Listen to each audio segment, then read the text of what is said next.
Welcome to my audio world, where every story comes alive. I'm so glad you're here. Get comfortable, close your eyes, and let yourself get lost in the mystery that's about to unfold.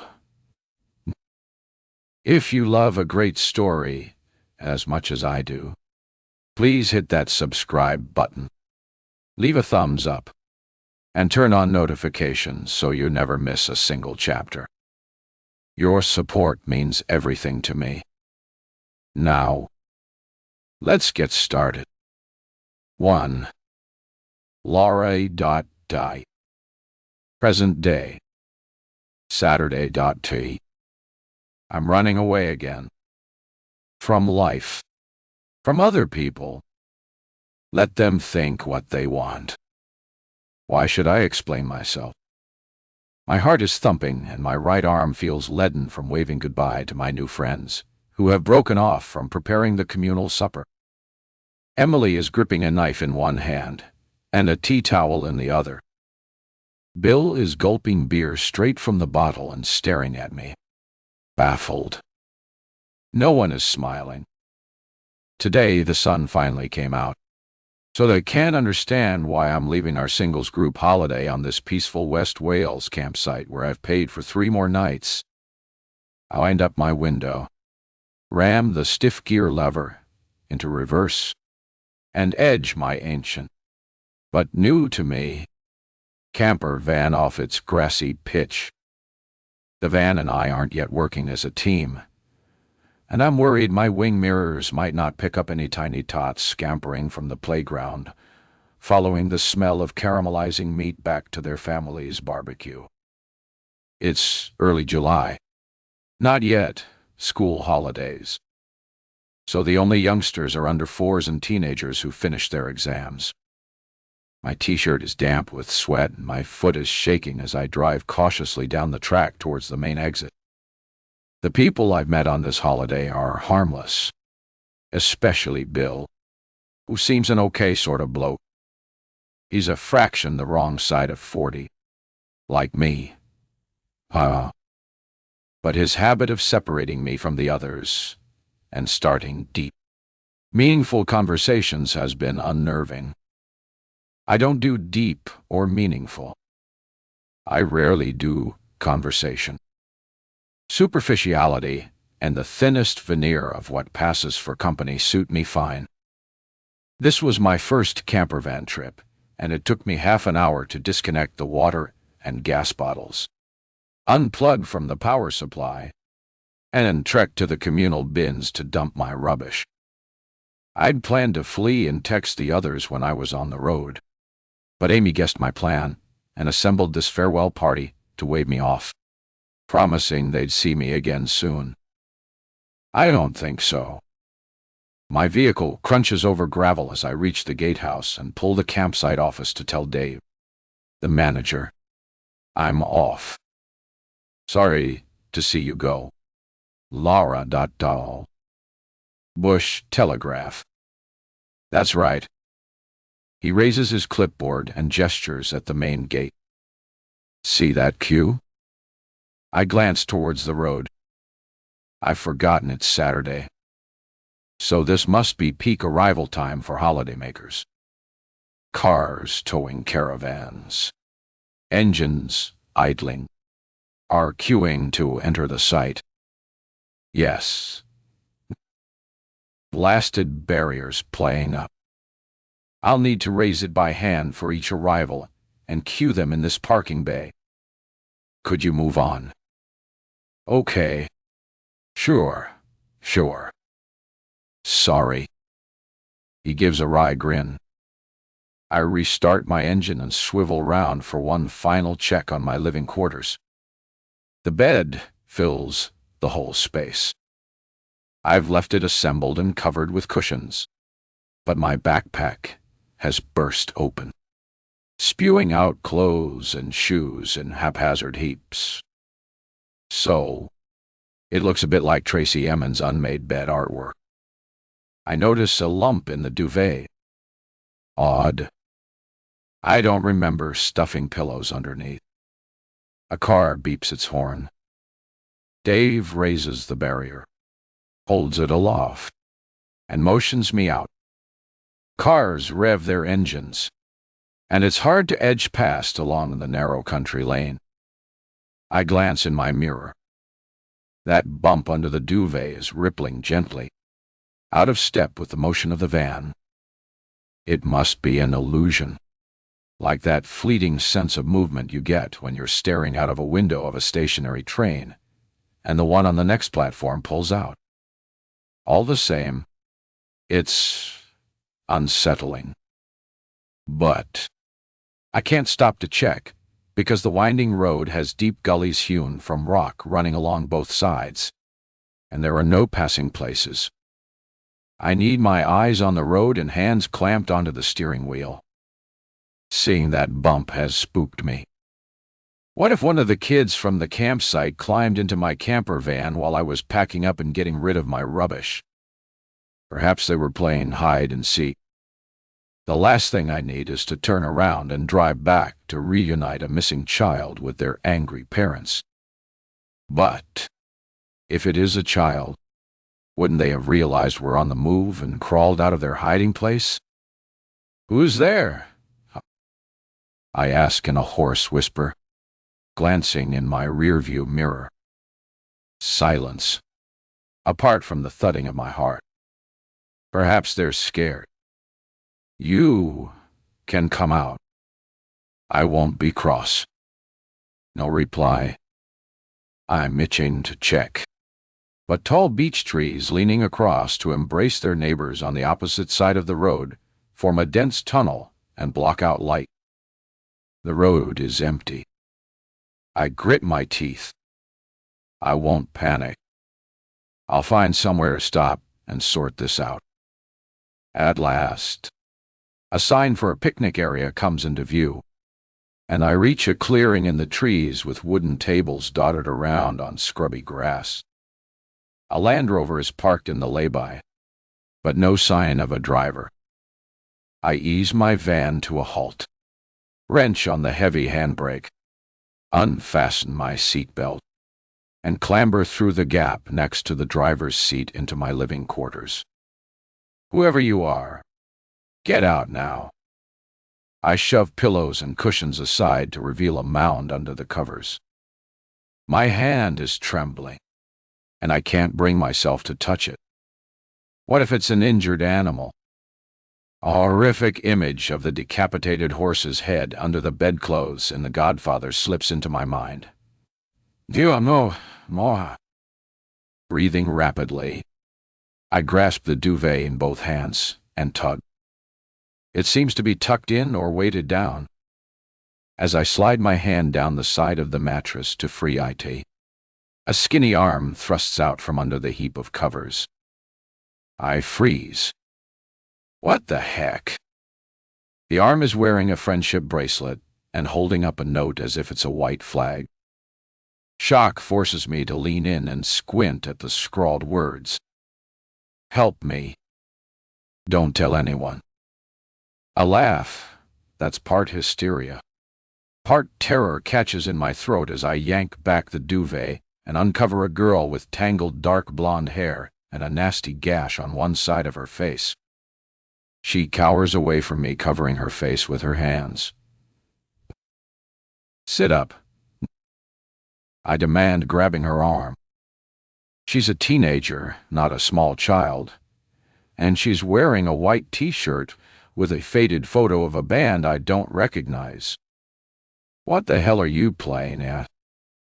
The girl levers herself into a sitting position, keeping her face curtained by her long hair.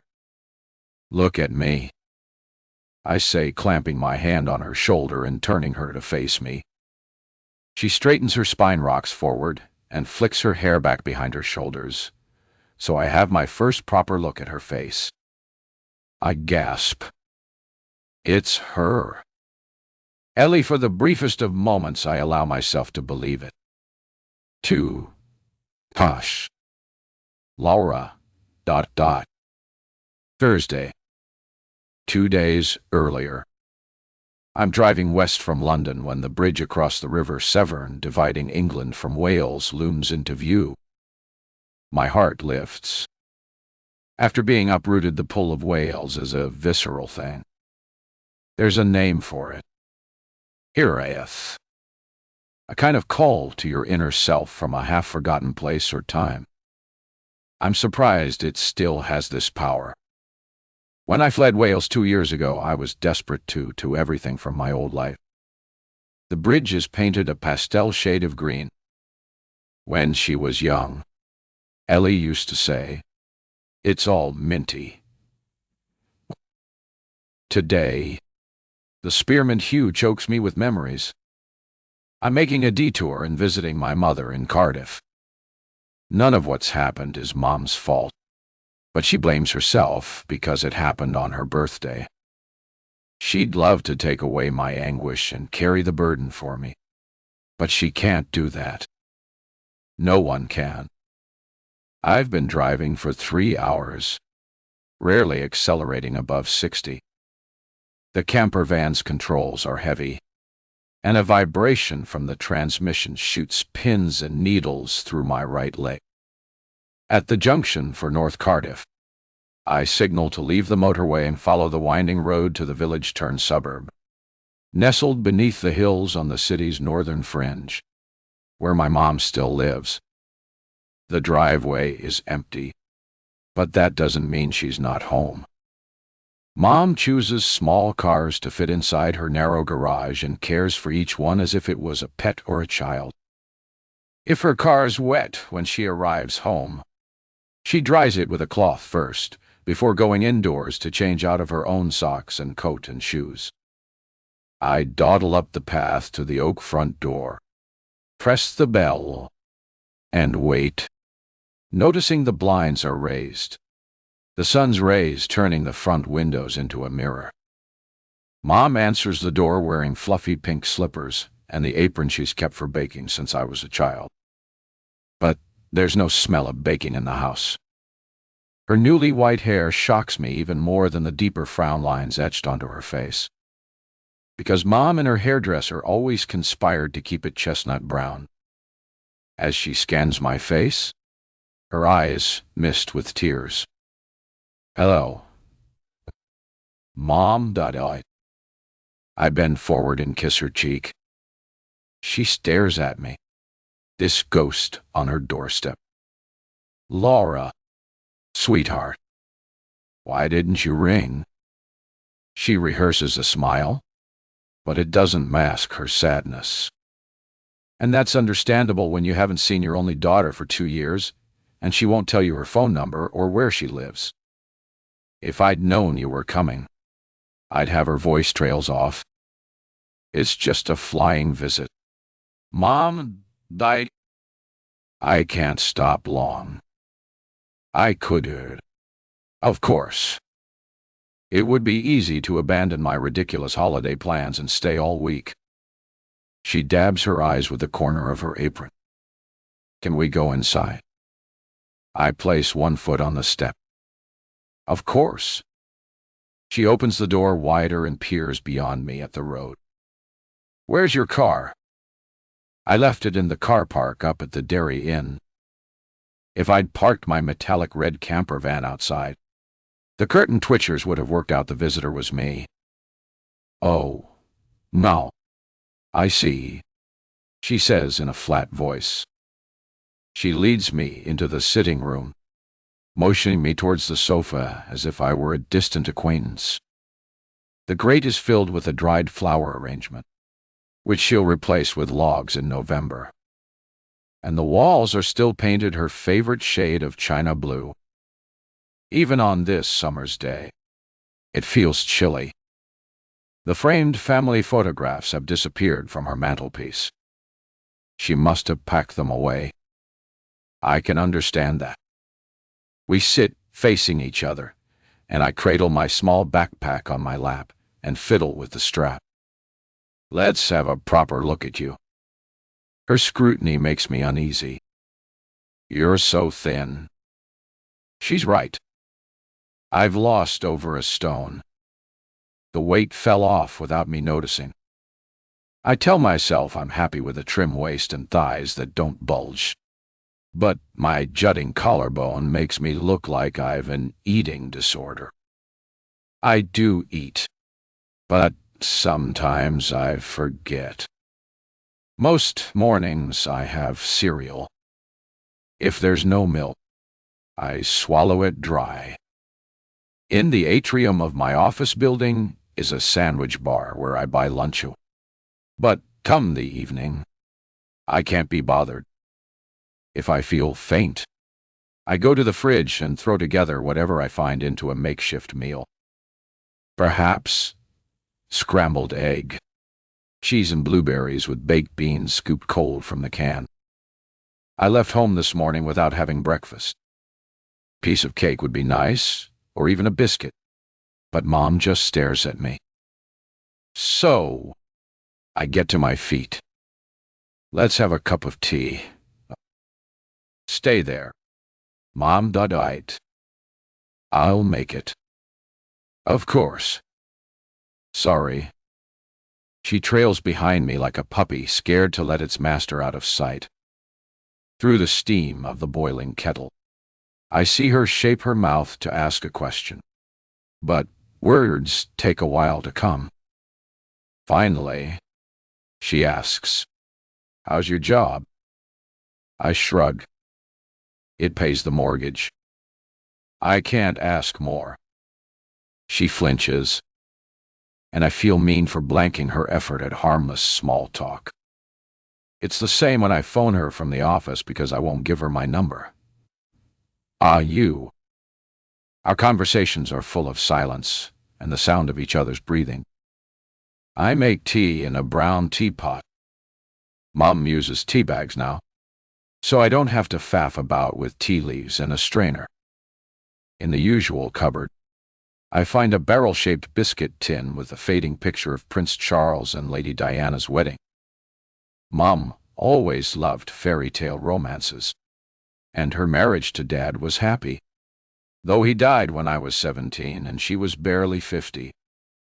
She doesn't get it when relationships turn sour.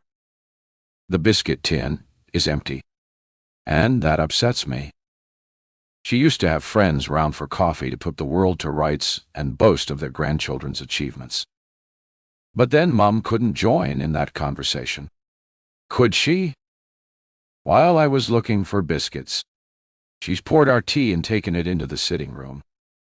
She pulls out the hand-painted coffee table she made in one of her arts and crafts classes and sets the mugs down on coasters. When she speaks, her tone is sharp.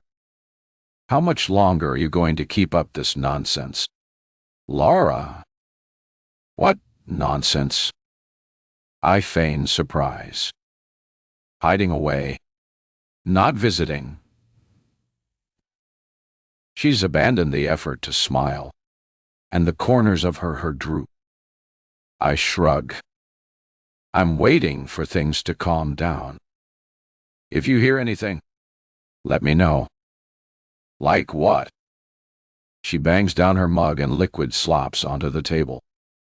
Like Gareth's got a new girlfriend. That he's getting married. That sort of thing. She gives a tight smile. Can't you forgive him? It's been almost 3 years. Neither of us can forgive. Mom. I don't tell her I'm afraid of Gareth and his rages.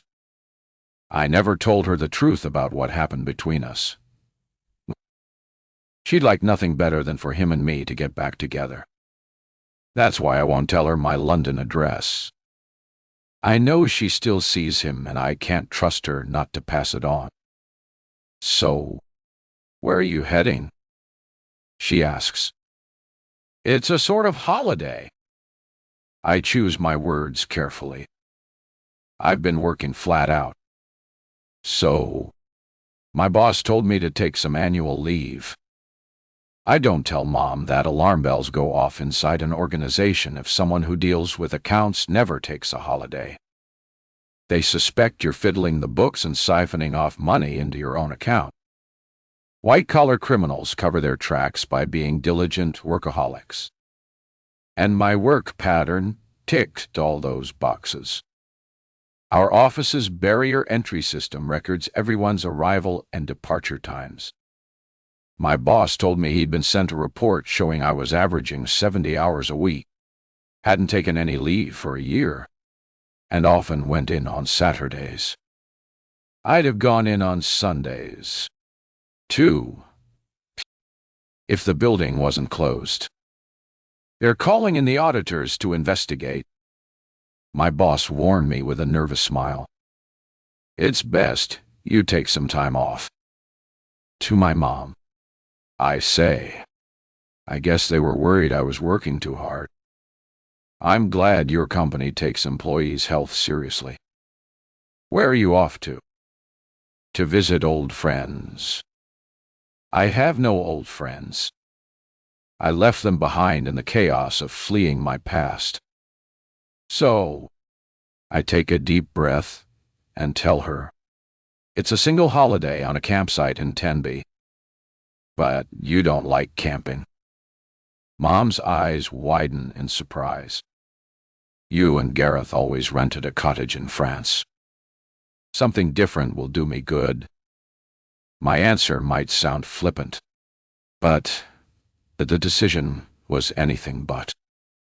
When I discovered the holiday was in Tenby, I almost canceled. Could I face returning to Wales? But I realized it would give me a chance to see Mom and an excuse to make the visit fleeting. I've bought a campervan. I tell her. What? What? Her jaw drops, so her mouth hangs open. Don't worry. Mom got it. It's no bigger than the school minibus. I was trained to drive that. Remember? I don't tell her tonight will be the first time I've slept in it. I show her a photo on my phone. She takes it from me, enlarges the picture, and squints at it, staring hard for several minutes. I'm not keen on that bright red color, and it's ancient. The registration plate's the same year as that old Astra I had, pre-millennium, de Corocat. Are you sure it's reliable? She hands me back my phone. I've had it checked over by a mechanic. The engine's fine. What? I don't like the idea of a singles holiday. You'll be in all alone with a group of strangers.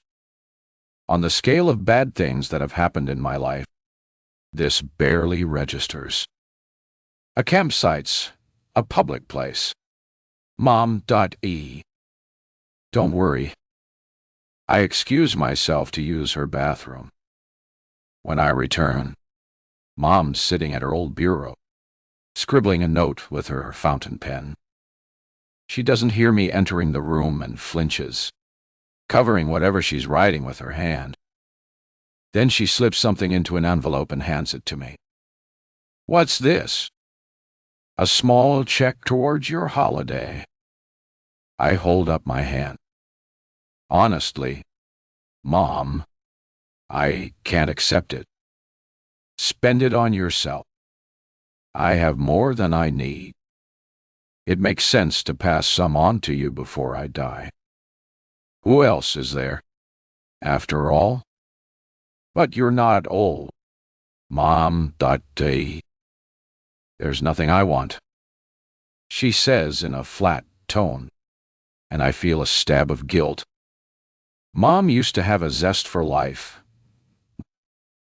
When Dad died over 20 years ago, she was still young, but she didn't let it crush her. She was a senior librarian, and after she retired, she went back to the local branch as a volunteer and worked for free because she was worried austerity cuts were impacting the library service. Later, she trained as an advice counselor and set up a branch of the Citizens Advice Bureau at the library.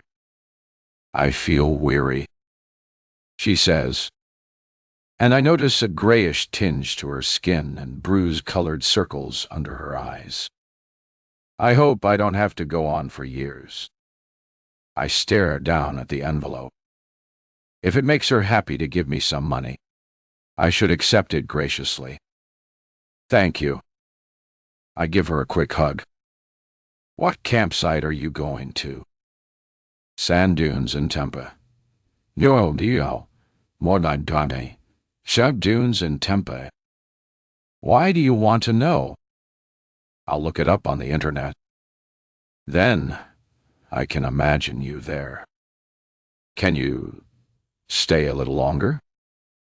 I glance at my watch. It's nearly 4. I suppose another 30 minutes. It seems her gift was a prelude to launching into the only topic she ever wants to discuss. She settles in the chair opposite me and leans forward, hands clasped. Gareth came to see me last week. He's good at keeping in touch. My heart beats a little faster. How was he? Better, I think. He looks fitter, at least. He's been working out at the gym, and he went back to rugby coaching last season. Good. The last time I saw Gareth, he was a flabby, emotional wreck. His face bloated from alcohol. When she mentions him in our phone calls, I switch off. Mom spent too long on Team Gareth. It felt like she was siding with him against me. Anyway, the rugby club's been his savior. He spends all his spare time up there. So, he's not cutting himself off from people anymore. Is he working? I ask. Gareth's a carpenter and had his own successful business building handcrafted kitchens.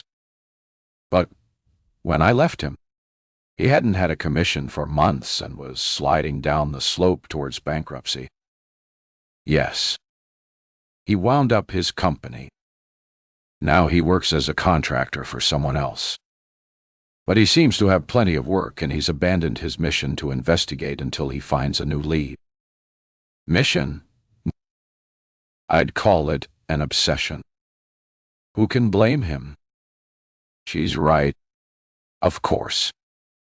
None of us knows how we'll behave when the worst thing possible happens. My response was to shut down, stay numb, and push everyone away. Gareth's grief turned to rage against the world, against himself, and ultimately against me. He lashed out at the way he was treated by the community and the press, and picked fights with anyone who asked questions or voiced an opinion.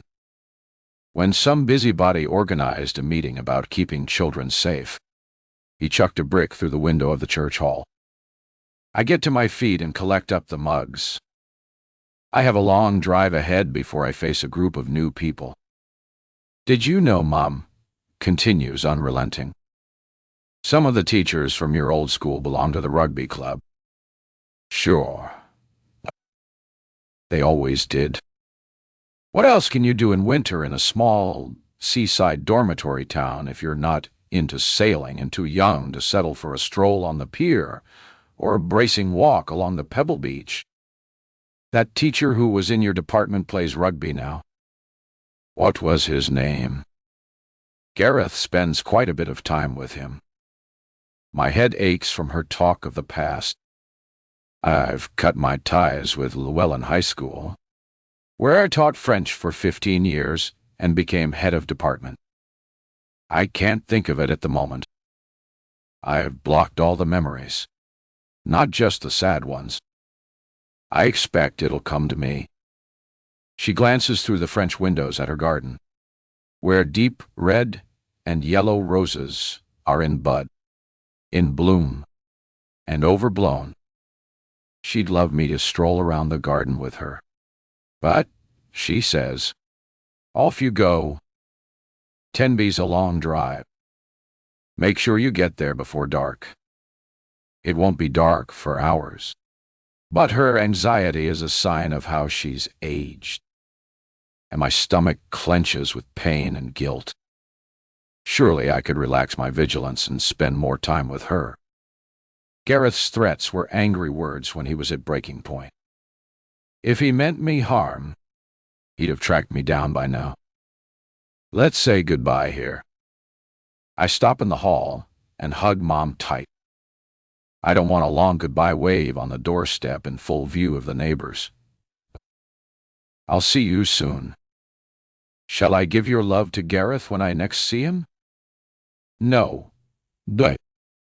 I didn't mean to snap, but the tight feeling moves from my stomach and lodges in my chest. Established, I ease my backpack onto one shoulder. Don't tell him I was here. Please. Okay, she says. At the end of her drive, I turn and wave, then stride towards the main road and the pub where I parked my van. I'm still clutching the envelope she gave me with the check in it and flip it over in my hands. On the back is a smudged line of text, as if the envelope had been pressed down like blotting paper on top of something she'd written underneath in fountain pen. The letters and numbers look familiar. With a stab of shock, I realize Mom has noted down my Campervan's registration plate from the photograph. But why? Laura.I. Thursday. As I head west on the motorway, I turn up the radio and Welsh rock band Manic Street Preachers belts out the rasping lyrics of Design for Life. I sing along, catapulted back to school discos in the late 1990s. Boy. But music doesn't ease my guilt at neglecting Mom. Her haggard appearance shocked me. When we see people regularly, we don't notice changes because we age in tandem. In Carmarthenshire, the motorway ends and I'm stuck for miles behind a tractor spilling clods of earth across the carriageway. At the back of my mind lurks an anxiety about the etiquette of singles holidays. Was I meant to bring my own food or contributions to communal meals? I dimly remember Bill, the organizer, setting up a WhatsApp group and messaging to say he'd added me. Occasional notifications pinged onto my phone, but I never looked at them.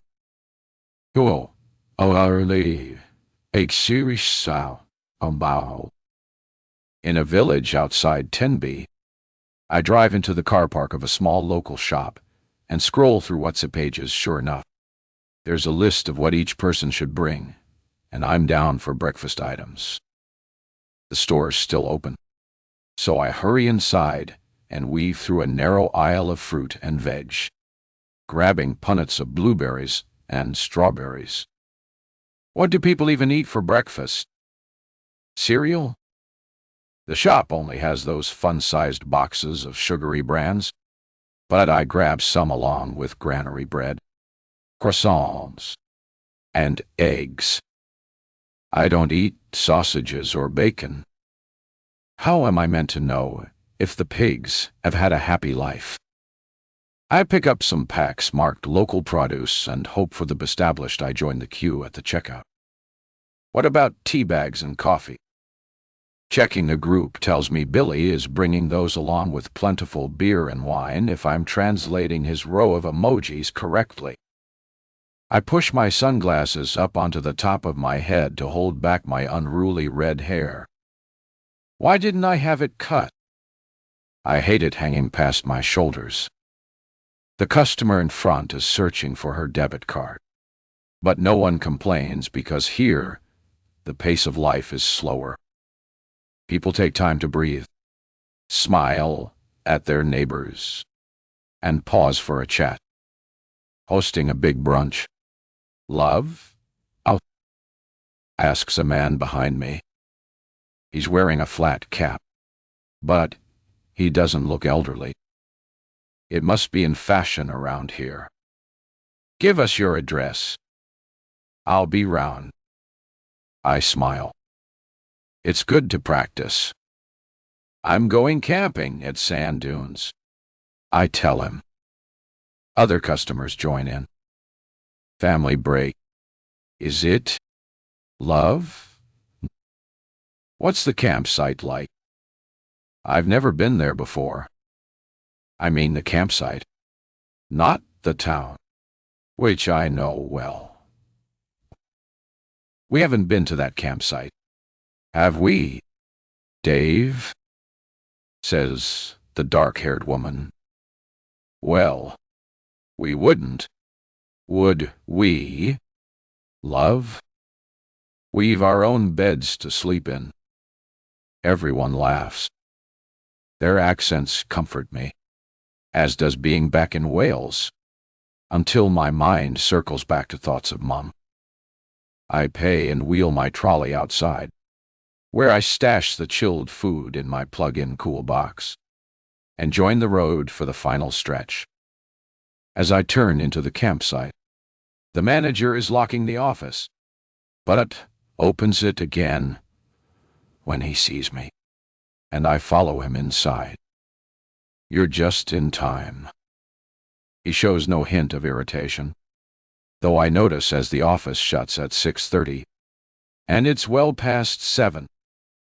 At the side of the building is a static caravan behind a wattle fence woven from branches, a vegetable patch, a couple of hens pecking about, a paving slab patio, a garden table, and a couple of chairs.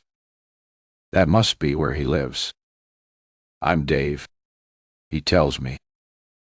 Your mates are here already. There's a computer on his desk, but he ignores it and refers to a clipboard. Campsite life must be one of the last bastions of pen and paper. I'm oddly comforted by that.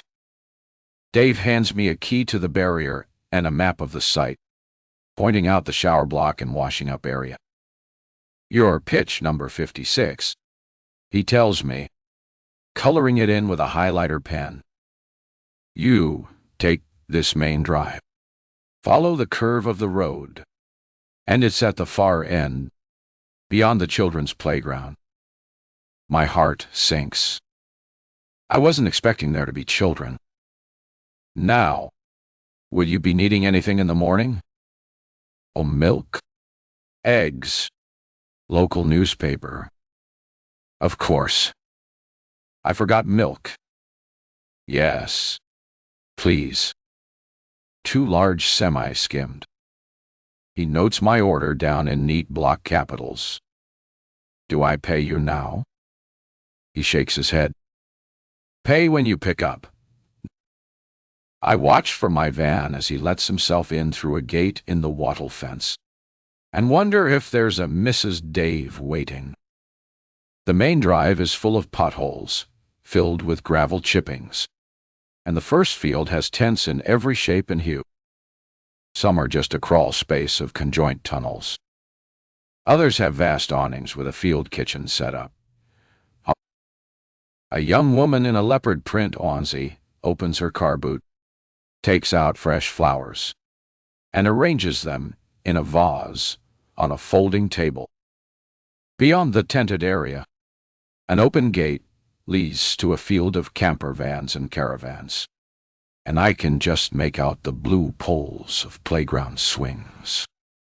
Why have they put a singles group in a family area? All the courage that's brought me to this place evaporates. There's still time to turn tail and head back to my London flat and my solitary life, shuttling to the office by 2 and returning home to empty walls and silence. My work colleagues think I'm snooty for not joining them in the pub to celebrate birthdays.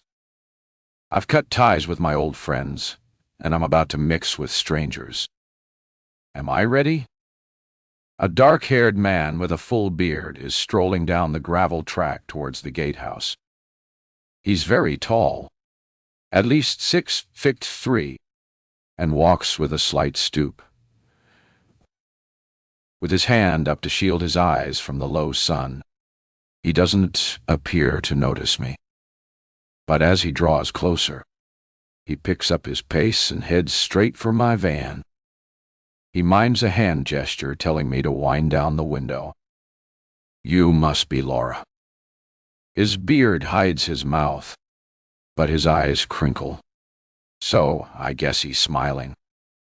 That's me. How did you guess? Process of elimination. You're the last to arrive.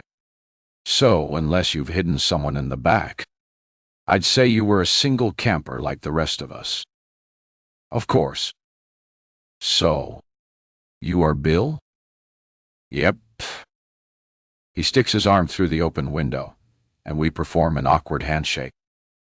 I was getting worried about you. I was heading down to ask Dave if you'd sent a message. I'm here now, as you see. Why do I have to be so curt with everyone? It's my way of closing down, fending off questions I don't want to answer, even harmless ones. Come on. I'll show you to your pitch. No need. I begin.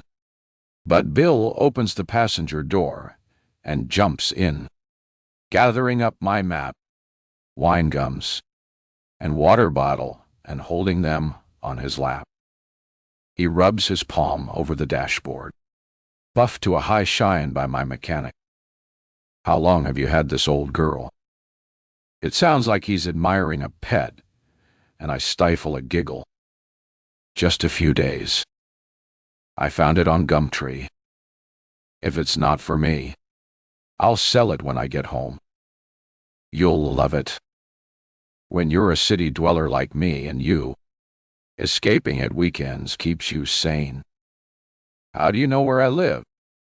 Even here, I'm paranoid about privacy. Your holiday registration form. I collected them all and lodged them with the campsite. But your accent sounds Welsh. I am Welsh, but I live in London now. You must be glad to be home then. I ease out of the parking bay and drive along the track through the narrow gate into the second field. I don't look at pitch numbers because I know Bill will tell me. And he does, with plenty of hand gestures and pointing to a wide grassy space with a brown patch where the turf has been worn away by vans that came before. This one's yours. He points out the electricity supply. Think where you want your awning. The sun rises over there. Again. He points, and I duck out of range of his circling arm. I suggest you drive in forwards. Awning. I think that's a kind of mini-marquee that attaches to more upmarket vans than mine to add living space. Whatever it is, I don't have one. I drive in and pull over to the left. Thank you. Perhaps now he'll get out of my van. But he lingers. Mine's the white Vauxhall. 3 along. Anything you need, come and find me. Supper's over at Emily's pitch. He points along the field to a circle of chairs and tables set out under the spreading branches of an oak.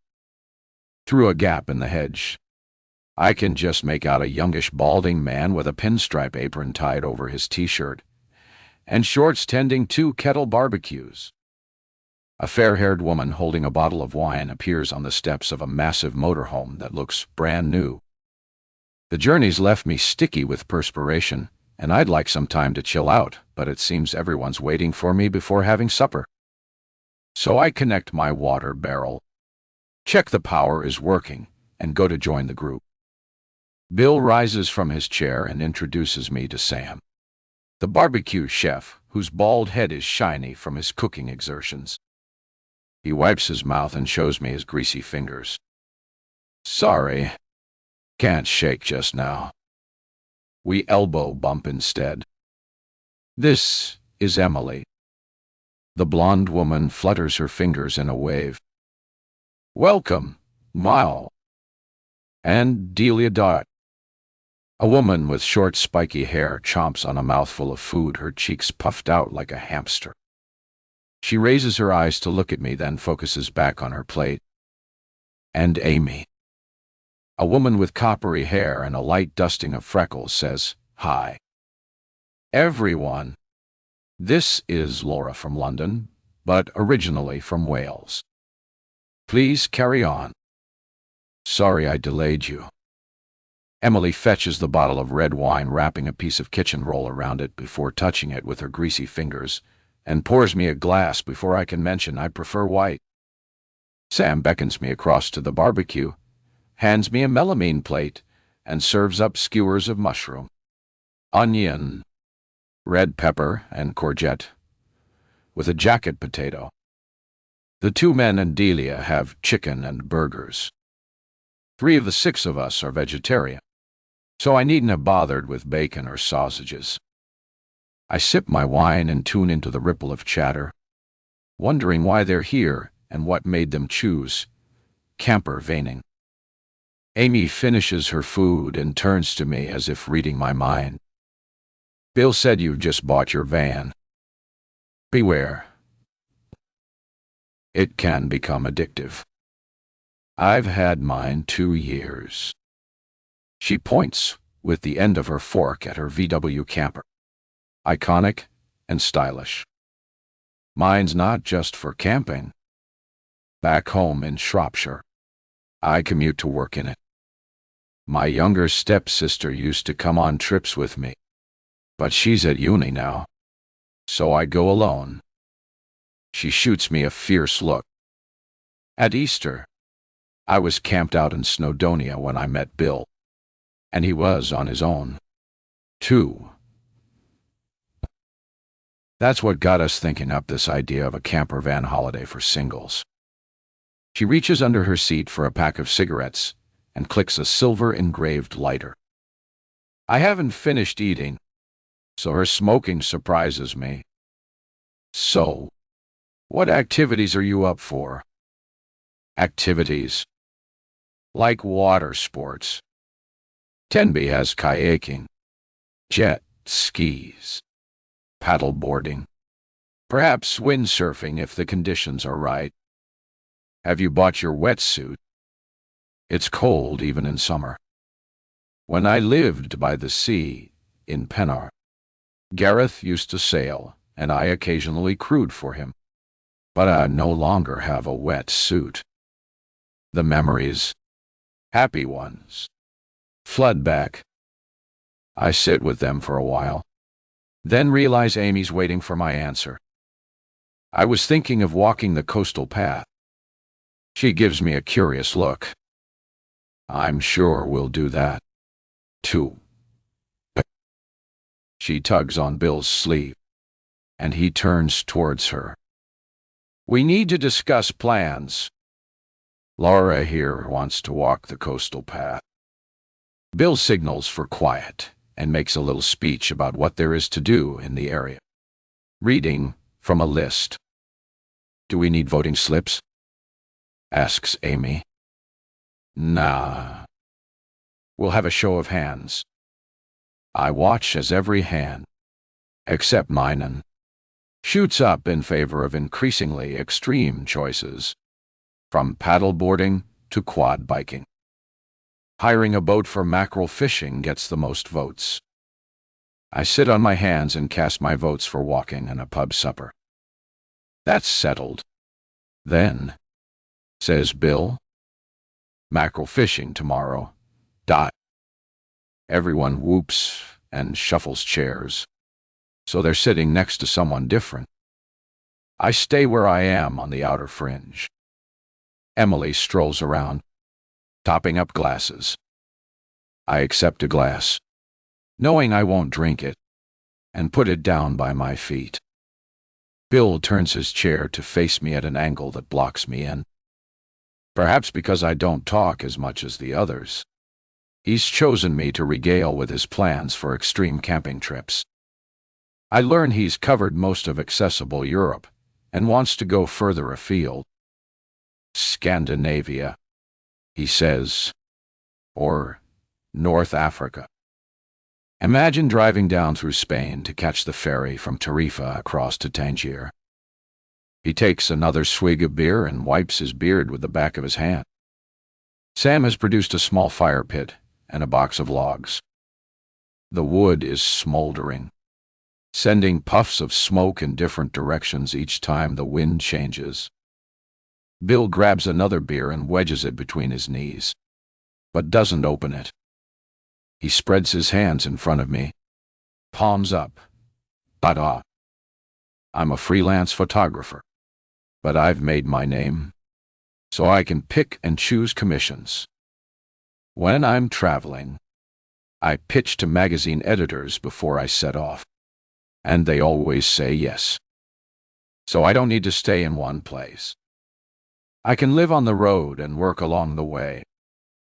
His brown eyes reflect the soft firelight, and he leans closer, his hand brushing mine in a movement so subtle it could be accidental. I feel the strangest tingling sensation, as if he and I have made some sort of connection. You'll love caravan life when you get into it. I doubt it. I shake my head. I can't see myself turning into a seasoned road tripper. The feeling of comfort fades, and a shiver creeps along my spine. Is Bill secretly auditioning for someone to join him in a weird nomadic life? 4. Poway. Laura. Yanda. Friday. A clanking sound pulls me out of sleep. I yawn and kneel up to look out of the window to see Dave steering his ride-on mower across the adjoining pitch. The smell of freshly cut grass reminds me where I am on. Clears throat, and I'm breakfast chef. I spray on deodorant, wiggle into my jeans and top, and sprint across to Emily's pitch, which has become the center of our little community. The first raindrops hit my head while I'm laying out juice, bread, and croissants on the communal table. I'm squinting up at the sky when Emily sticks her head out of her door and grimaces. I've just caught the weather forecast. Not good. As the others emerge, yawning, the rain gives notice of its serious intent. I'm not going out on a boat in this. Emily grumbles. Bill and Sam are still up for mackerel fishing, but I'm guessing Amy and Emily were planning to don bikinis and work on their suntans on the boat. No one knows what Delia is thinking because she doesn't say. The sky is a gloomy shade of grayscale and sets the tone for the day. Huddling over breakfast under Emily's marquee-sized awning, everyone is grumpy. We don cagoules and anoraks to along the coast and down to North Beach, a crescent of brownish gold sand with a vast rock rearing up in its center like a stranded onshore island. That's the Gosker Rock, I tell the others, showing off my local knowledge. It's named after a Welsh legend. The salty breeze stings my face, and it's a struggle to blink the sand away. The paddleboarding shack's this way. Bill points to the far end of the beach. Why don't we book a group session for tomorrow? The heavens open. Emily's jacket has no hood, so her hair is soon plastered to her forehead as thick clouds swirl overhead. Let's head round to South Beach. I suggest there's a beach cafe where we can get coffee. On the way, everyone admires the Georgian architecture, and I try to remember Tenby's connections to famous people my dad used to tell me about when we came here on family holidays. That's the house where George Eliot was staying when she wrote her first novel. I've read The Mill on the Floss, says Emily, but it seems no one else has heard of her. We walk along a street of shops, and I point out the house, now painted a deep Wedgwood blue, where Admiral Lord Nelson stayed with Emma Hamilton. Sam makes a kiss-me-hearty joke. When we reach South Beach, it stops raining and everyone wants to know about the island a short distance offshore.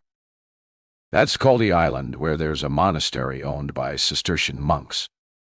Years ago, I went there with my parents. I think the monks make and sell violet perfume. Let's go there today, says Emily. But snarly clouds are building again. So we stay in the cafe, and Sam produces a pack of cards. We finish our coffees and move on to fish and chips for lunch. Afterwards, we mooch around the museum's exhibits of local geology and archaeology and the collection of paintings by Welsh artist Gwen John and her brother Augustus. I thought they were famous, but the others looked blank when I mentioned them. On the way back, we visit a supermarket to buy food for supper. All of us have hot plates in our vans and some have ovens. But despite the rain, the consensus is for another barbecue. The rain has slackened to a fine drizzle when Sam dons his navy and white striped apron, rolls up the clear plastic sides of Emily's awning, and sets up the barbecue. It's hammered down all day, so the canvas roof is bowing under a huge puddle. Sam pokes it with a broom handle. Water floods down and swamps the table, missing our food, but drenching the giant box of matches. Sam stands by the barbecue, striking one dud match after another. Amy digs into the pocket of her jeans and hands him her posh cigarette lighter. A flame flickers, but the firelighter won't catch. In a fury, Sam grinds the heel of his trainer into the damp turf. Hang on a minute. I push back my chair and stand up. There's a gas lighter in my van. I inherited a box of tools with the van, drill bits and devices whose purpose I had no clue about, along with crockery so scratched that I bought a new set. But I kept the tools. I head over to my van and scrabble around in the cupboard under the sink until I locate the lighter in a metal bowl full of bits and bobs. I take it back to Emily's pitch and hand it to Sam. There you go. No idea if there's any gas in it. Sam holds it close to his ear and gives it a shake. It's full, I'd say. He points it at the barbecue, and a thin column of flame shoots out, igniting the fire lighter tucked beneath the charcoal. Whoa! You didn't say it was a bloody flamethrower. The button's stuck. He carries it outside the awning and jabs it deep into the soggy grass until the flame fizzles out. Be careful with this. He hands it back to me. It has a mind of its own. And this switch is stuck. He points out a minuscule slide button on the side. Thanks. I won't use it inside my van for sure. While we wait for the charcoal to heat up, Bill hefts a case of beers out of his van and carries it over.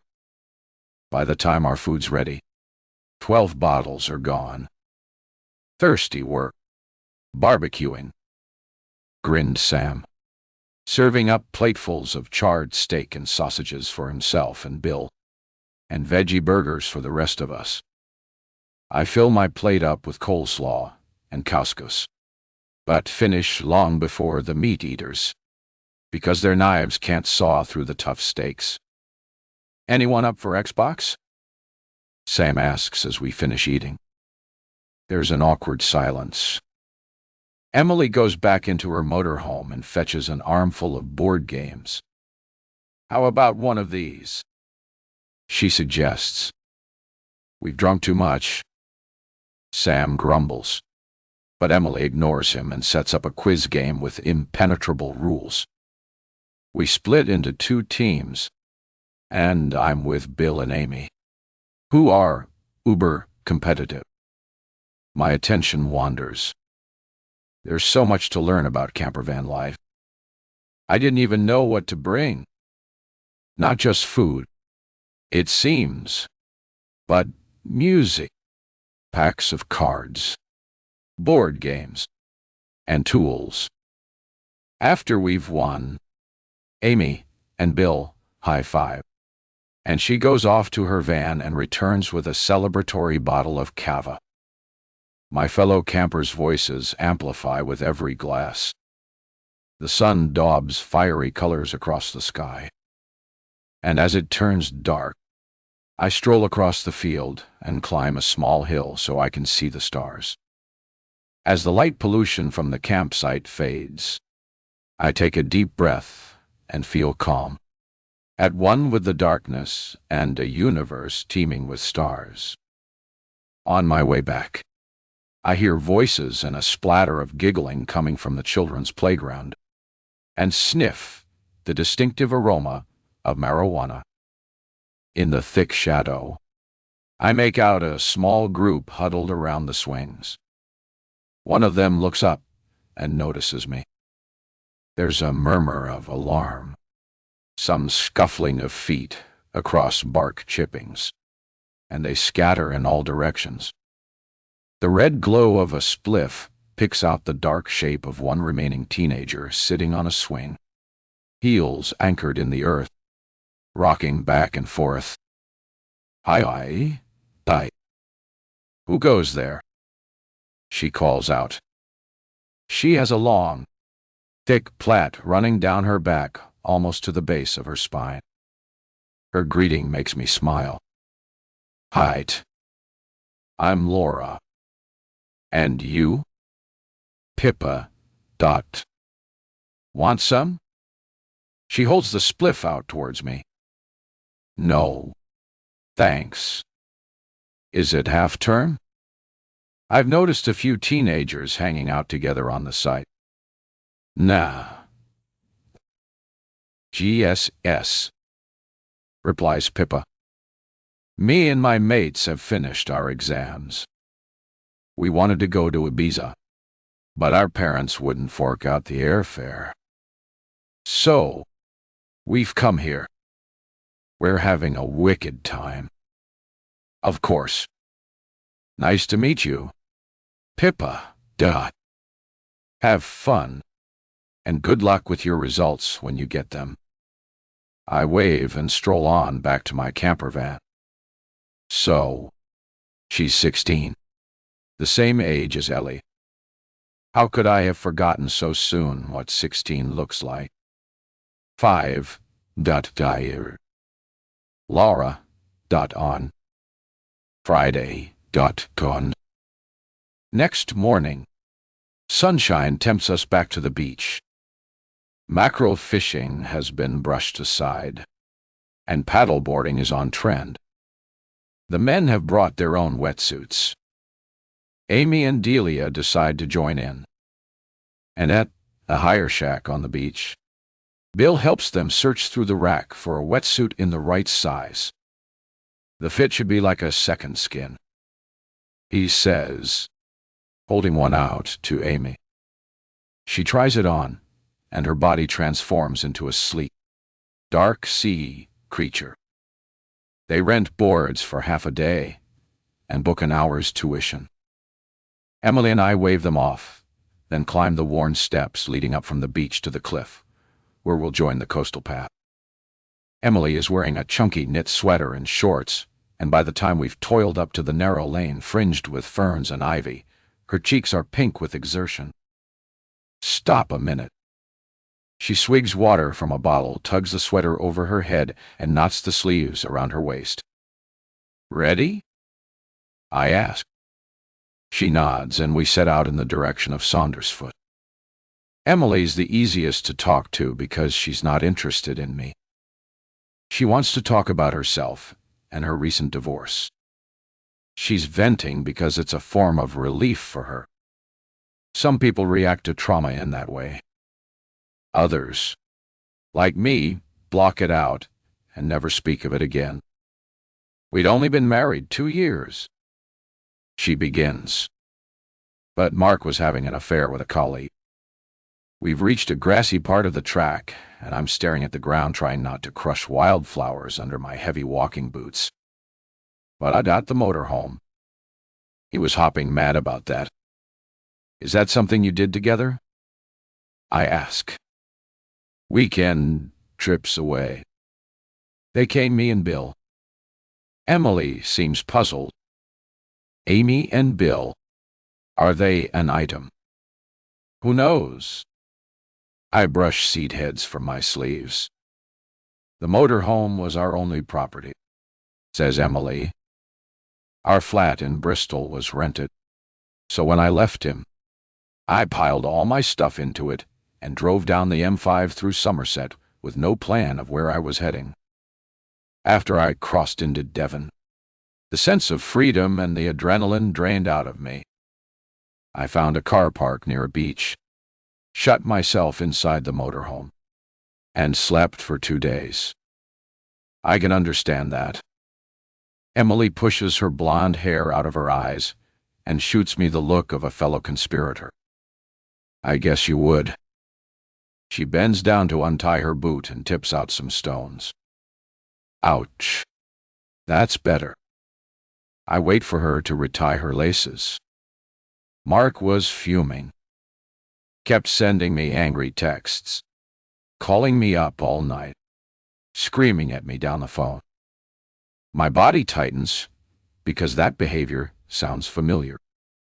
Perhaps all men act the same regardless of who's right or wrong. When I told Gareth I was leaving and that I'd be selling the house, his threats ratcheted up. The man I thought I knew had been wearing a mask all those years.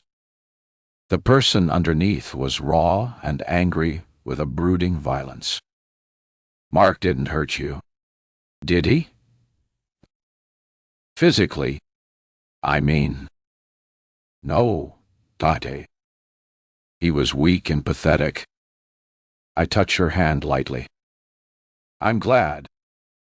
I knew Mark wouldn't fight me for the motorhome. He couldn't afford it. He'll struggle to pay the rent on our flat in Clifton. Neither he nor his new woman, Anna, earn as much as me. What do you do? I'm a business analyst. Oh. Where were? There are swarms of analysts. Some do complicated mathematical modeling and clever geeky stuff. But there are also business analysts tasked with streamlining processes who come and bother us back-office people about our working methods. Then they go away and make processes supposedly slicker and cut more staff. And you? She asks.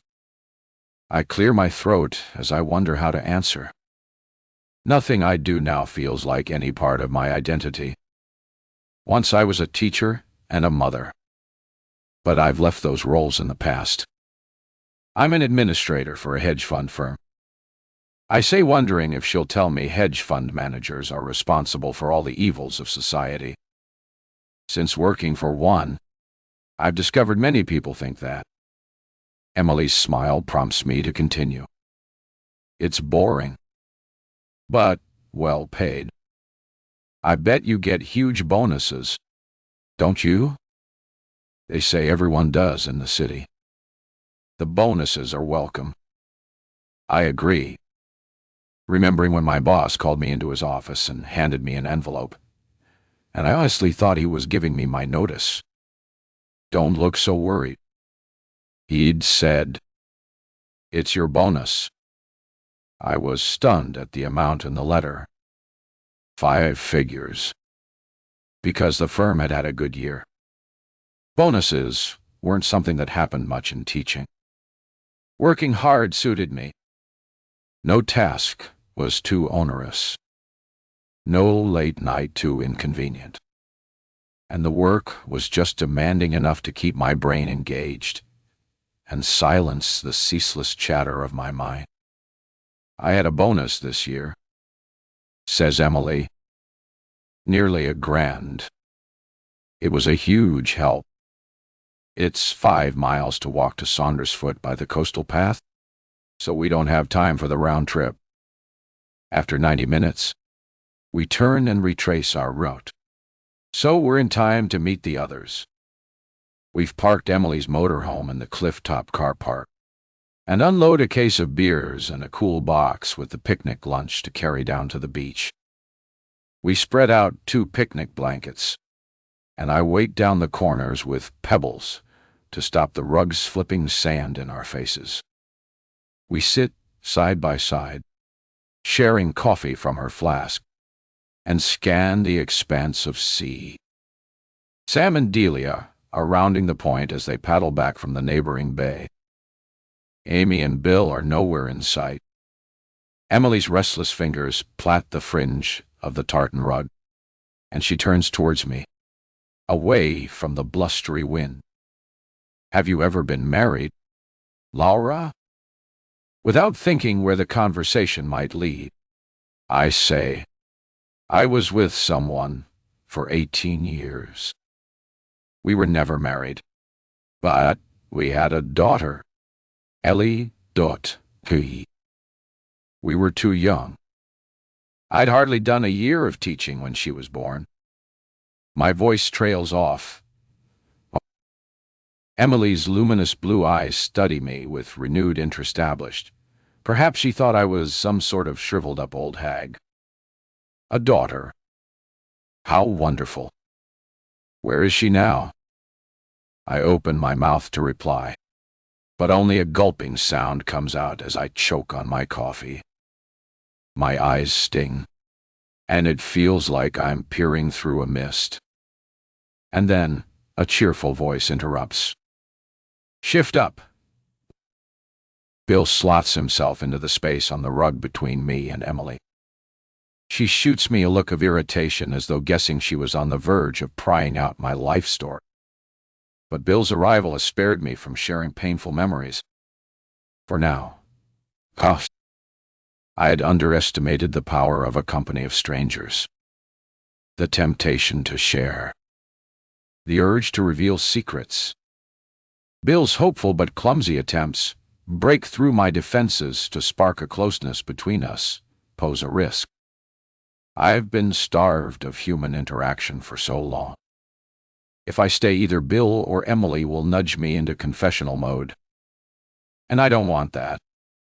As soon as we get back to the campsite, I'll pack up and leave this evening.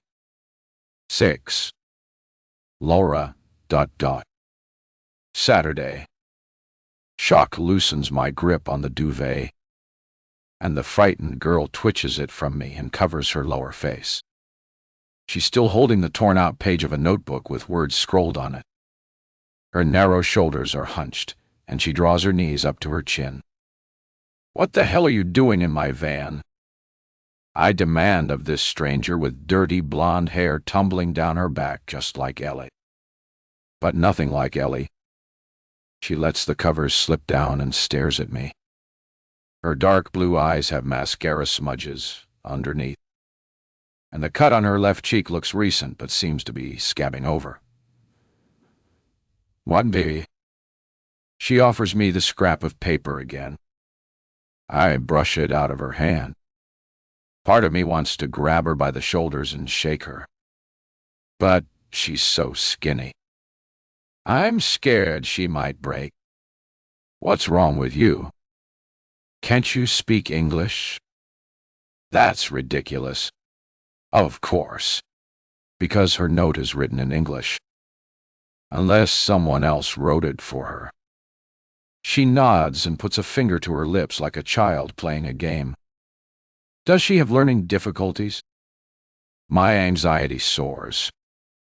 She scribbles more words on the back of the paper. "I'm in danger. Help me get away. My patience is wearing thin. If you mean out of the campsite, it's 5 miles back up the road." To underline my statement, a caravan rattles past us heading in that direction. She scribbles again. "Out of Wales," she writes. "To London. Please." She underlines London and please. "How do you know I'm going to London?" I push past her towards the rear of the van.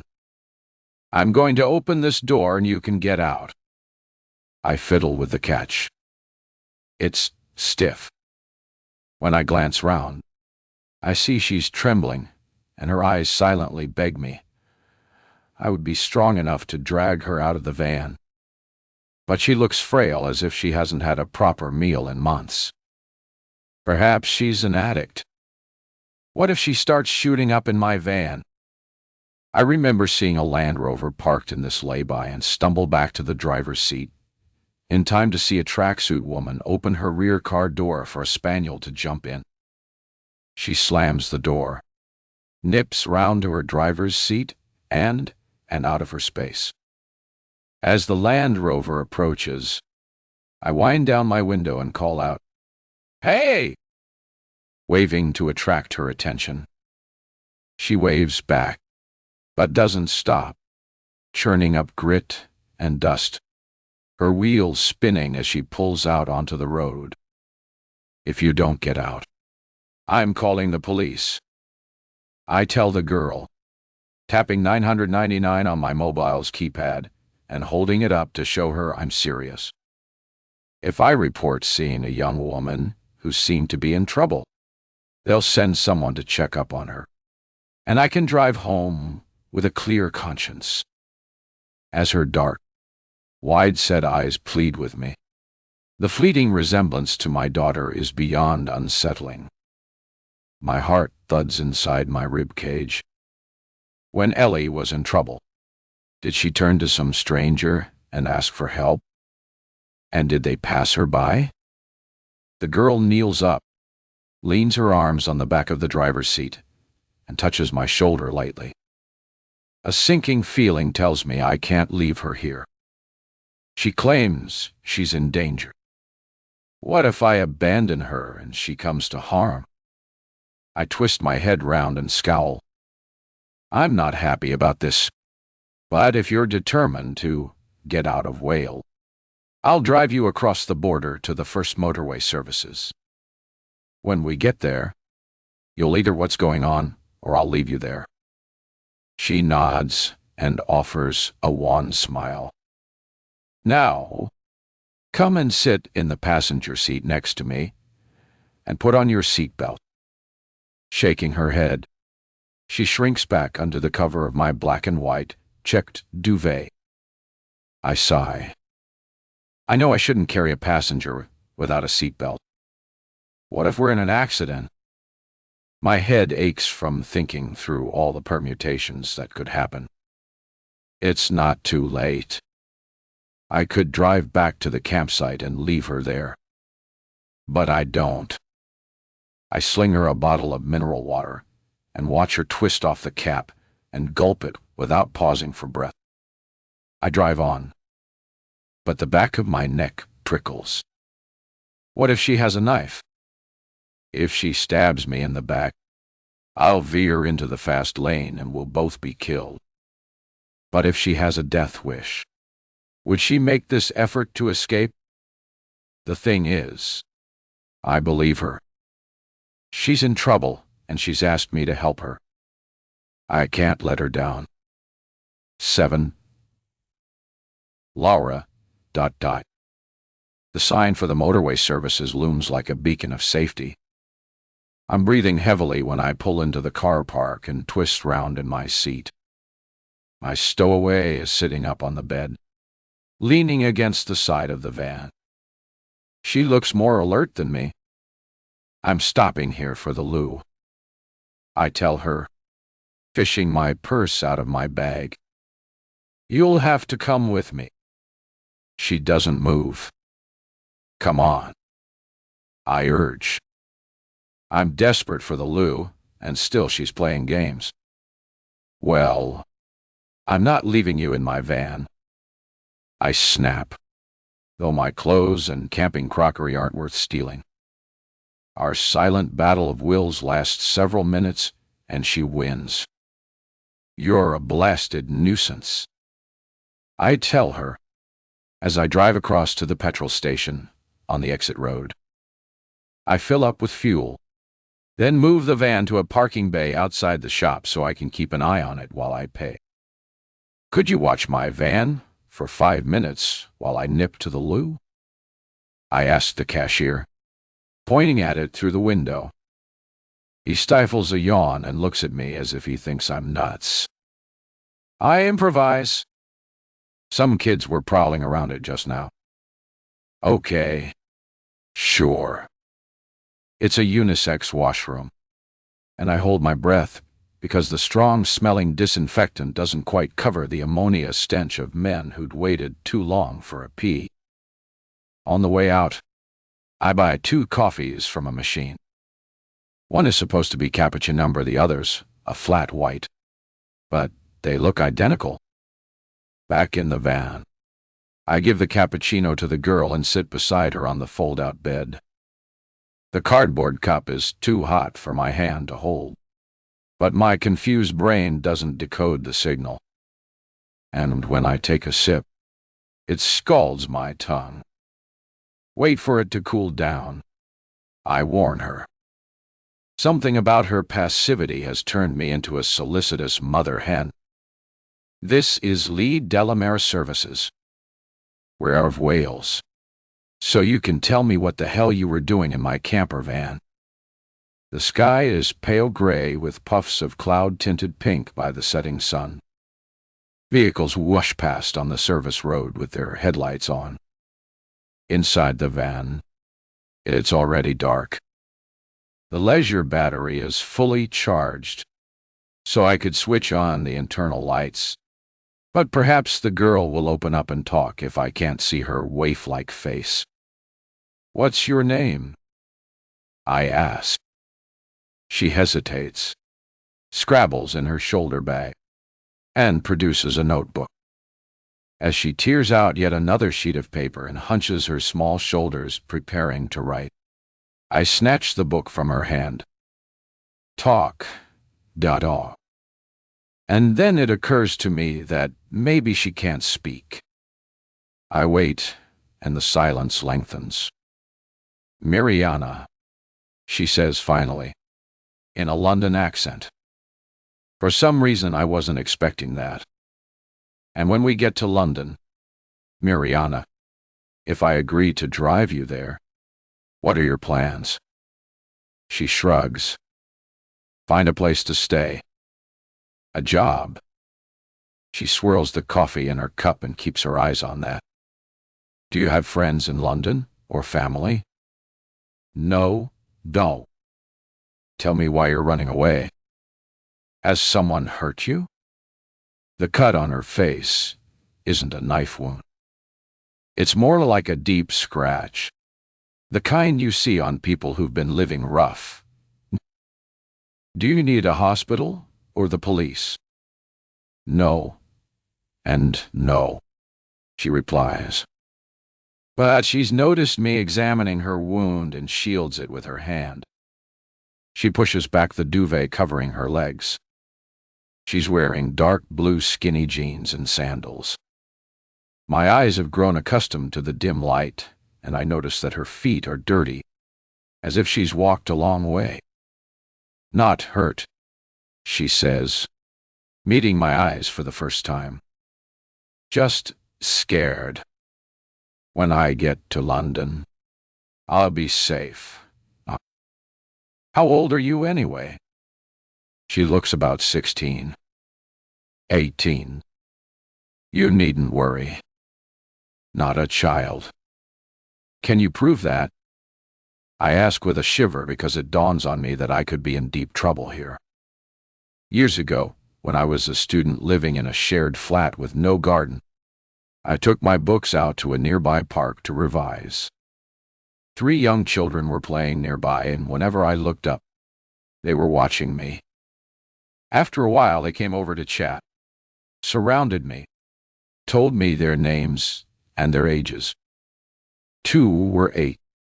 1 was 10. "You should be in school," I told them. "Nah, school's boring. Your whole life will be boring if you throw away your education," I warned them pompously. When I packed away my books, they followed me home and asked if they could have a drink. Foolishly, I agreed and left them waiting on the doorstep while I fetched beakers of lemonade and tap water. While I was in the kitchen, they must have darted inside because later I discovered several small items missing from my room. Mascara, perfume, and a purse full of small change. They must have split up and worked a room each because jewelry belonging to my flatmates also went missing. If it had been just my stuff, I'd have chalked it up to experience. But my flatmates wanted to make insurance claims. So, I reported the sorry incident to the police, who found the culprits easily. The children had told me their real names and ages. When an officer came to update me, he told me the 10-year-old boy was already known to them and worked on distraction techniques for his older brother. When the police had turned up at his school, the boy's pockets were bulging with stolen car keys. The memory that stayed with me was the dressing down I was given by the officer. A grown woman inviting children back to her flat. Did I think that was a good idea? I hadn't invited them. Of course. They'd followed me. But it clearly was a bad idea then and now. I'm not a child, Miriana repeats. She rummages in her woven shoulder bag, the sort made in India and sold in street markets across the world, and takes out an envelope. Inside is an official-looking letter. She holds it out to me. See? This is my national insurance letter. I take it with me everywhere so I can find a job. Where does it show your date of birth? I ask. It's too dark to read the small print. This is the envelope it came in. She jabs her forefinger at the postmark. And I see that even if the card was issued long before her 16th birthday, she'd be at least 17 by now. Do you believe me now? Do you have a passport? I ask. A young runaway who's taken the trouble to bring proof of her national insurance would surely have brought her passport. 2. No, I do, she replies. I've never traveled abroad. Don't know if I can get one. This conversation is going nowhere. Do you have a phone? Yes. She produces a cheap-looking mobile. Probably pay-as-you-go. Call your parents. Tell them where you are. That you are safe. I have no parents. Not here. They've left me. A 2-hour journey lies ahead, and I'm tired of riddles and being enticed down roads to nowhere. There must be someone who needs to know where you are. No. There are people who must not know where I am, man. But no one who needs to know. So, what are you running away from? She flinches and looks away from me. A man. I sigh. What a cliché. It's always a man. Perhaps she and I have something in common. Why don't you just leave him? I suggest established you don't need to run away. What about your job? Were you working? Yes. In a cafe in Penarth. The grain kitchen. Penarth? My stomach lurches because Penarth in South Wales was my home. 2. My family home in the little pebble-dashed house I shared with Gareth and Ellie. 8. Laura. I drain my coffee, crumple the cardboard cup in my fist, and look around for a bin bag that isn't there because I cleared my rubbish before leaving the campsite. The coffee tasted bitter, but it warmed me and sharpened my thought processes. It didn't boost my energy. If I don't set out soon, I'll be too exhausted to drive to London. This weariness isn't just from the grinding effort of interrogating Miriana. The time with my singles group, pretending to be upbeat, has drained me. On top of this is the shock of Miriana saying she was living in Penarth, the small seaside town I fled 2 years ago. Did she attend the school where I taught? But surely I'd have recognized her, or she'd have known me.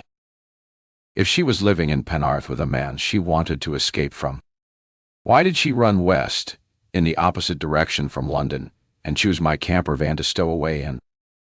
I remember meeting Pippa on the campsite. Perhaps Miriana was with that group. Maybe she overheard someone saying I was heading for London and decided to hitch a covert lift. Nothing else makes sense. What harm will it do to drive her to London? Come on. Sit in the passenger seat. It's almost dark. No one will see you. To my surprise, she agrees and clambers through the gap between the seats to sit up in front beside me. I'm hot from the coffee, so I turn up the air conditioning. But I notice she's shivering. Don't you have a jacket or a sweater? She shakes her head. Nothing. Grab a blanket from the back. She leans over and pulls my duvet onto her lap, pulling it up to her chin and fastening her seatbelt on top like cabin crew tell you to do on a night flight. There's an old-style music system in the van, but I didn't bring any CDs, so I turn the radio on low and hum along to the music. When I glance over at Miriana, she's asleep. It's 11 when we reach my South London street, and there's nowhere to park. I drive twice around the block, but unless someone has friends around for supper, no one's going to move their car until morning. Damn. Oh. I must have sworn out loud, because Miriana's eyes flicker open, and she gazes at me with a rabbit in headlights stare. We're here, I tell her. There are no bloody parking spaces.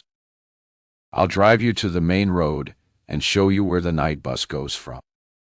Oh, gee. She pulls a face when I mention the bus stop. Is this your street? Which house? The one with the red front door. Why am I telling her this? What the hell did she expect me to say? Okay. She fumbles beneath the folds of duvet, finds her bag, and gathers it up. At the far end of my street, a supermarket delivery van starts its engine and pulls away. Yes. I know they deliver till 11:30 p.m., but this is a minor miracle. Not just a parking space, but one large enough for a campervan. I can't drive Miriana to the bus stop now. I rev the engine and speed along to claim it. It's too late to unload, so I grab my backpack and a small handbag containing my wallet and keys, plus a shopping bag with food I bought for tomorrow's breakfast. My breakfast chef role became permanent. Too bad the others won't have fresh bread or eggs in the morning. I clamber out of the van while Miriana folds the duvet neatly and leaves it on the seat. She gets out, slams the door, and waits, shivering under the sallow street lighting while I lock up. When I turn towards home, she follows a pace behind. I reach my gate, stop, and put down the shopping bag on the mosaic-tiled path while I fish inside my handbag for the keys. The former owner restored the front garden to its original Edwardian glory, and my path has alternating black, white, and terracotta tiles set on the diamond with a low hedge lining each side. The hedge looks shriveled and dehydrated after the recent dry spell. I'll water it tomorrow. Miriana's hand is on the wrought iron gate, swinging it back and forth so my porch light sensor picks up the movement and bathes her in lemony light. I raise my arm to point in the direction of the main road and bus stop, but her haunted expression silences me. Come on. I sigh and gesture to her to follow me as I unlock the door and rush inside to punch in the burglar alarm code. You can stay with me, just for tonight. Tron.Honor. Laura. Sunday. I'm moving into a new house, and someone is helping me shift furniture around. I smell coffee brewing and inhale deeply, knowing the next scent will be freshly cut grass as Dave, the campsite manager, drives his ride-on mower around pimping up vacated pitches. I yawn and stretch my arms above my head, luxuriating in the best night's sleep I've had in years. My bed feels so soft. I pat the mattress with the flat of my hand. It's springy, not hard like the one in my camper van. Then I remember. My mini break's over, and I'm home in my own bed. So, Colonel, who is making the coffee? Memories of yesterday crowd into my mind, and I remember that girl who stowed away. Miriana, Dottie. I let her stay here. What was I thinking? My eyelids snap open. I reach for my turquoise bathrobe and shrug it on. I pad barefoot out of my room and notice the guest room door is closed. But the one leading to the kitchen diner is wide open. And there's a cafetiere of freshly brewed coffee sitting on the countertop. The pot's still warm. So, I pour myself a mug and take it to the bathroom. 2 days of shivering in chilly cubicles in a communal shower block, and I'm desperate to stand under a cascade of hot water. But I should check on my guest first. I splash water on my face and reknot the belt of my bathrobe. It's almost 9 and a wedge of sunshine is pushing under the half-drawn kitchen blind. A bunch of lilies on the windowsill have wilted in their vase, and the water is green with a sulphurous stink. I empty it down the sink and parcel up the dead flowers into the bin. It's rare for me to sleep this late. The holiday did me good in that sense, at least. I pour another mug of coffee and knock on the spare room door. Miriana. I call in a tentative voice. No reply. I thump louder.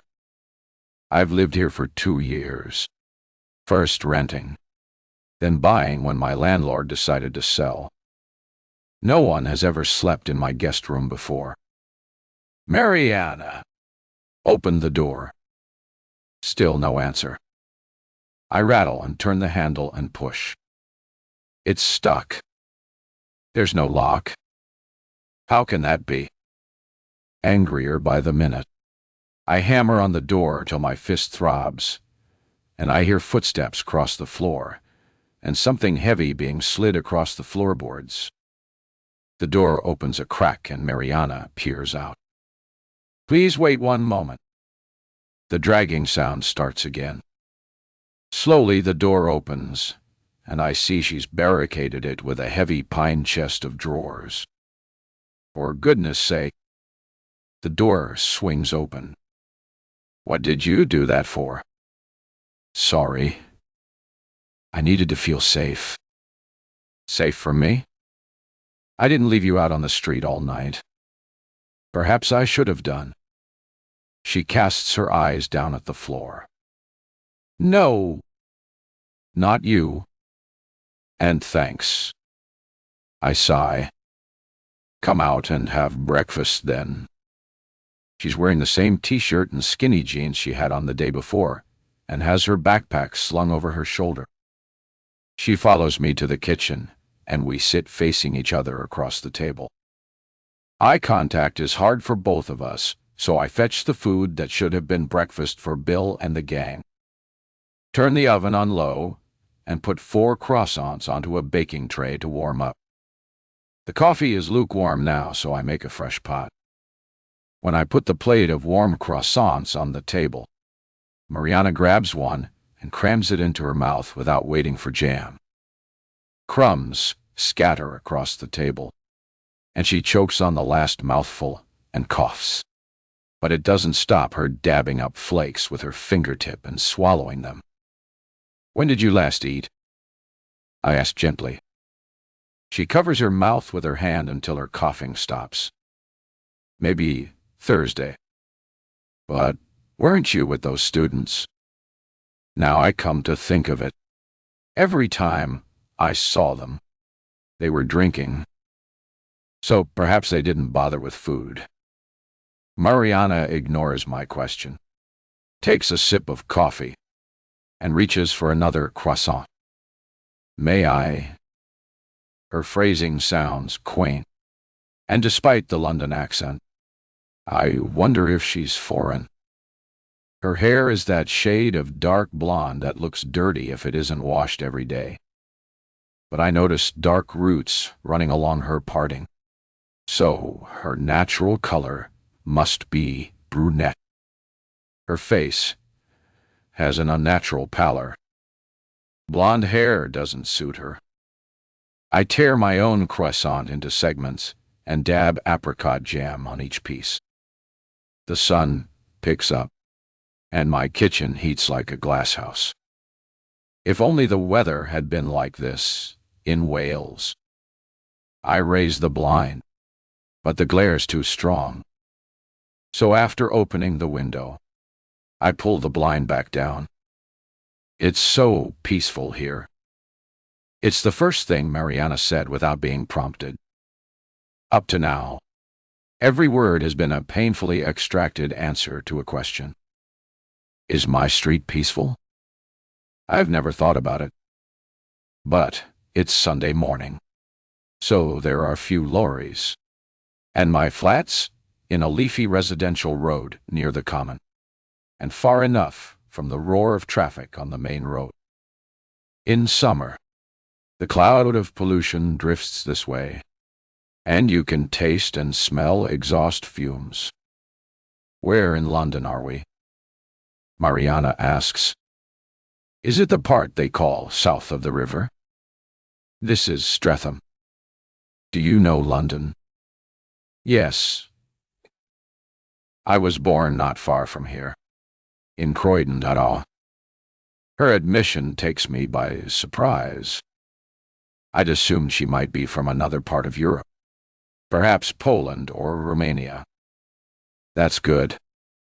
I use my brisk former teacher's voice. Croydon's a short bus ride from here. It'll be easy for you to get home. Miriana examines her flaking purple nail varnish and picks off some more. I'm never going back there. Laura. All. I stare at her, confused. How did you know my name was Laura? 10 Laura. Miriana twists her shoulder bag strap around her fingers, tugging it until her fingertips turn waxy white. I asked, how do you know my name is Laura? Perhaps I read it from the name plate by your doorbell. She can tell from my expression that I don't buy that. My doorbell says L. Lister. Or on a letter. When I came in last night, I picked up the small pile of mail and put it on my radiator shelf. I suppose she could have read my name on an envelope.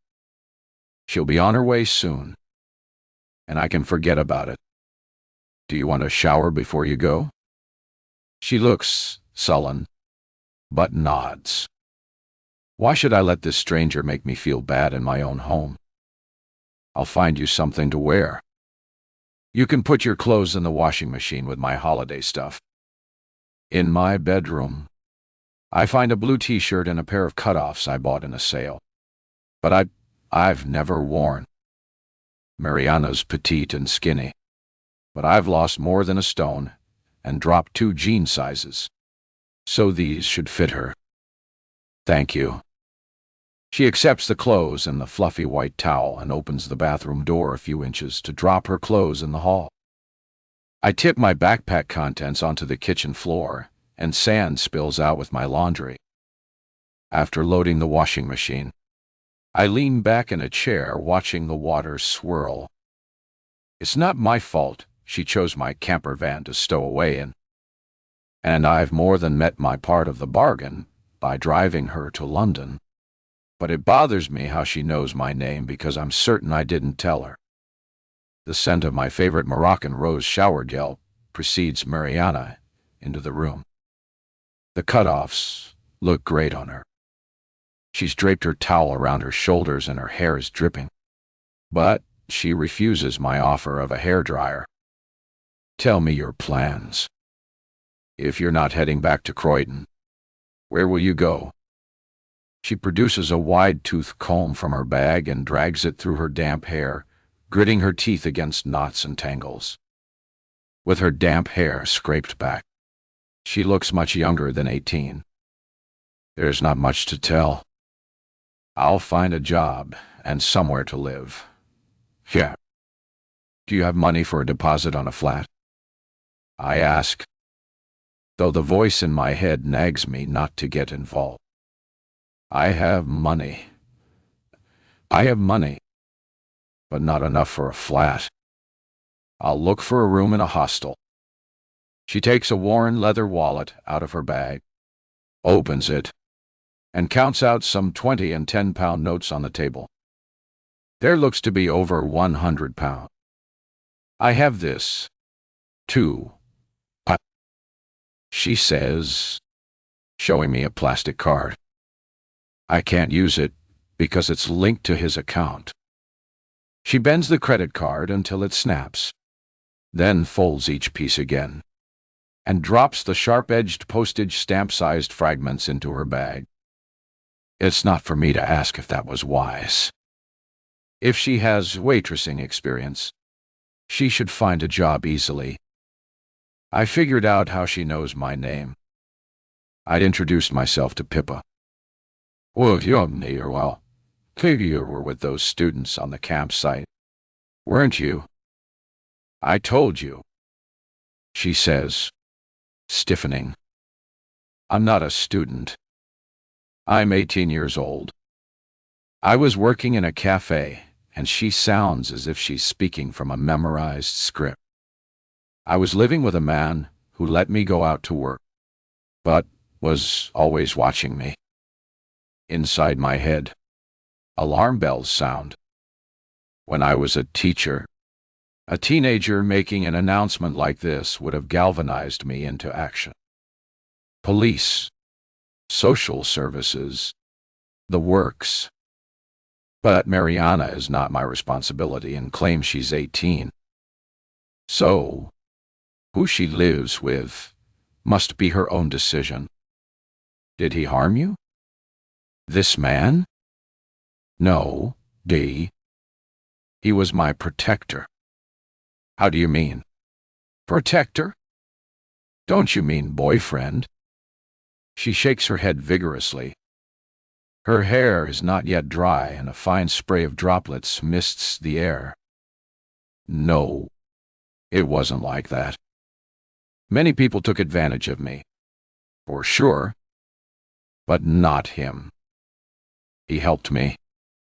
My head spins with the effort of comprehending her. Last night, you told me you had to get away from a man. You were so scared that you hid until we were out of Wales. Yet you say you were living in Penarth. You wanted to go to London, but you ended up further west in Tenby. I don't get it. Miriana gapes at me as if I'm simple. What if he was watching me? I sometimes thought he asked someone to watch me while he was at work, because he used to message me and say, Miriana, I know you're in Tesco. Get me some cigarettes. He'd guess I was going to London. So I left while he was at work and traveled in the opposite direction to a place where he'd never think of looking. I hoped to find someone to help me. And I found you. Her hair is almost dry, and the darker layer beneath the blonde gives her face more definition. Color has returned to her cheeks and apart from the scab, which is slowly healing. Her complexion is perfect. The sun has moved round to the back of the house. So, I open the door to my patio garden.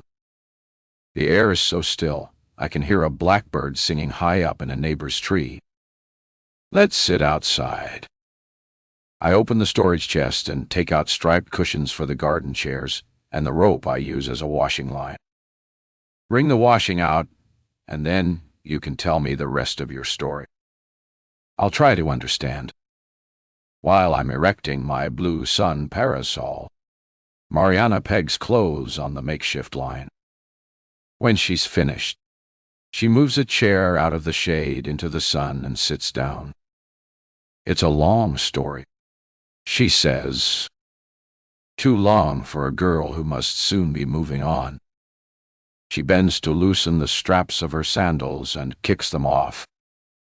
If I tell you my story, the whole truth, will you let me stay for a while? You make me feel safe. I shiver. Not because my chair is in the shade, but because her offer to trade her story for safety brings the legend of Scheherazade to my mind. For 1001 nights, Scheherazade fended off her execution by telling fascinating stories to her husband, King Shahryar, and ending at dawn on a cliffhanger. Is Miriana really in danger, or is she playing me? I used to be a good judge of character, but no longer. Her story had better be good. I'll have to think about it. I trust you. Laura. So, me. I'll tell you. She leans forward in her seat and clasps her hands together. My story begins a long time ago, during the war in the Balkans. Perhaps you remember it. Most people in this country have forgotten because wars in Iraq, Afghanistan, and Syria wiped it from their memories. I remember what I say, though I was a child at the time. Sunlight picks up natural blonde highlights along with the bleached ones in Miriana's hair, and her voice drops to a whisper. A long time ago, many years before I was born, my parents came to this country as refugees. 11 Miriana 1 year earlier, Miriana stared up at the gray walls of the Croydon Tower block where she lived with her parents. The open windows seemed to be winking like sightless eyes as the sun caught the glass at different angles. It was a humid, windless day, and the air was stagnant and thick with traffic fumes. Music poured out of the flats, drum and bass, rap, pumping, grinding, and booming. She pushed the heavy door and went inside. The lift was out of order. A battered pram stood abandoned, fastened to the stair railings with a flimsy bicycle chain as if that would stop anyone who wanted to steal it. She adjusted the straps of her school bag so it sat flat across her back and clattered up the concrete stairs, pausing on the 4th and 7th floor landings to catch her breath. On the 10th floor, she turned along the communal balcony and let herself in with her key. The blare of afternoon TV greeted her. One of those endless quiz programs her mother watched, though her grasp of English wasn't good enough to follow it.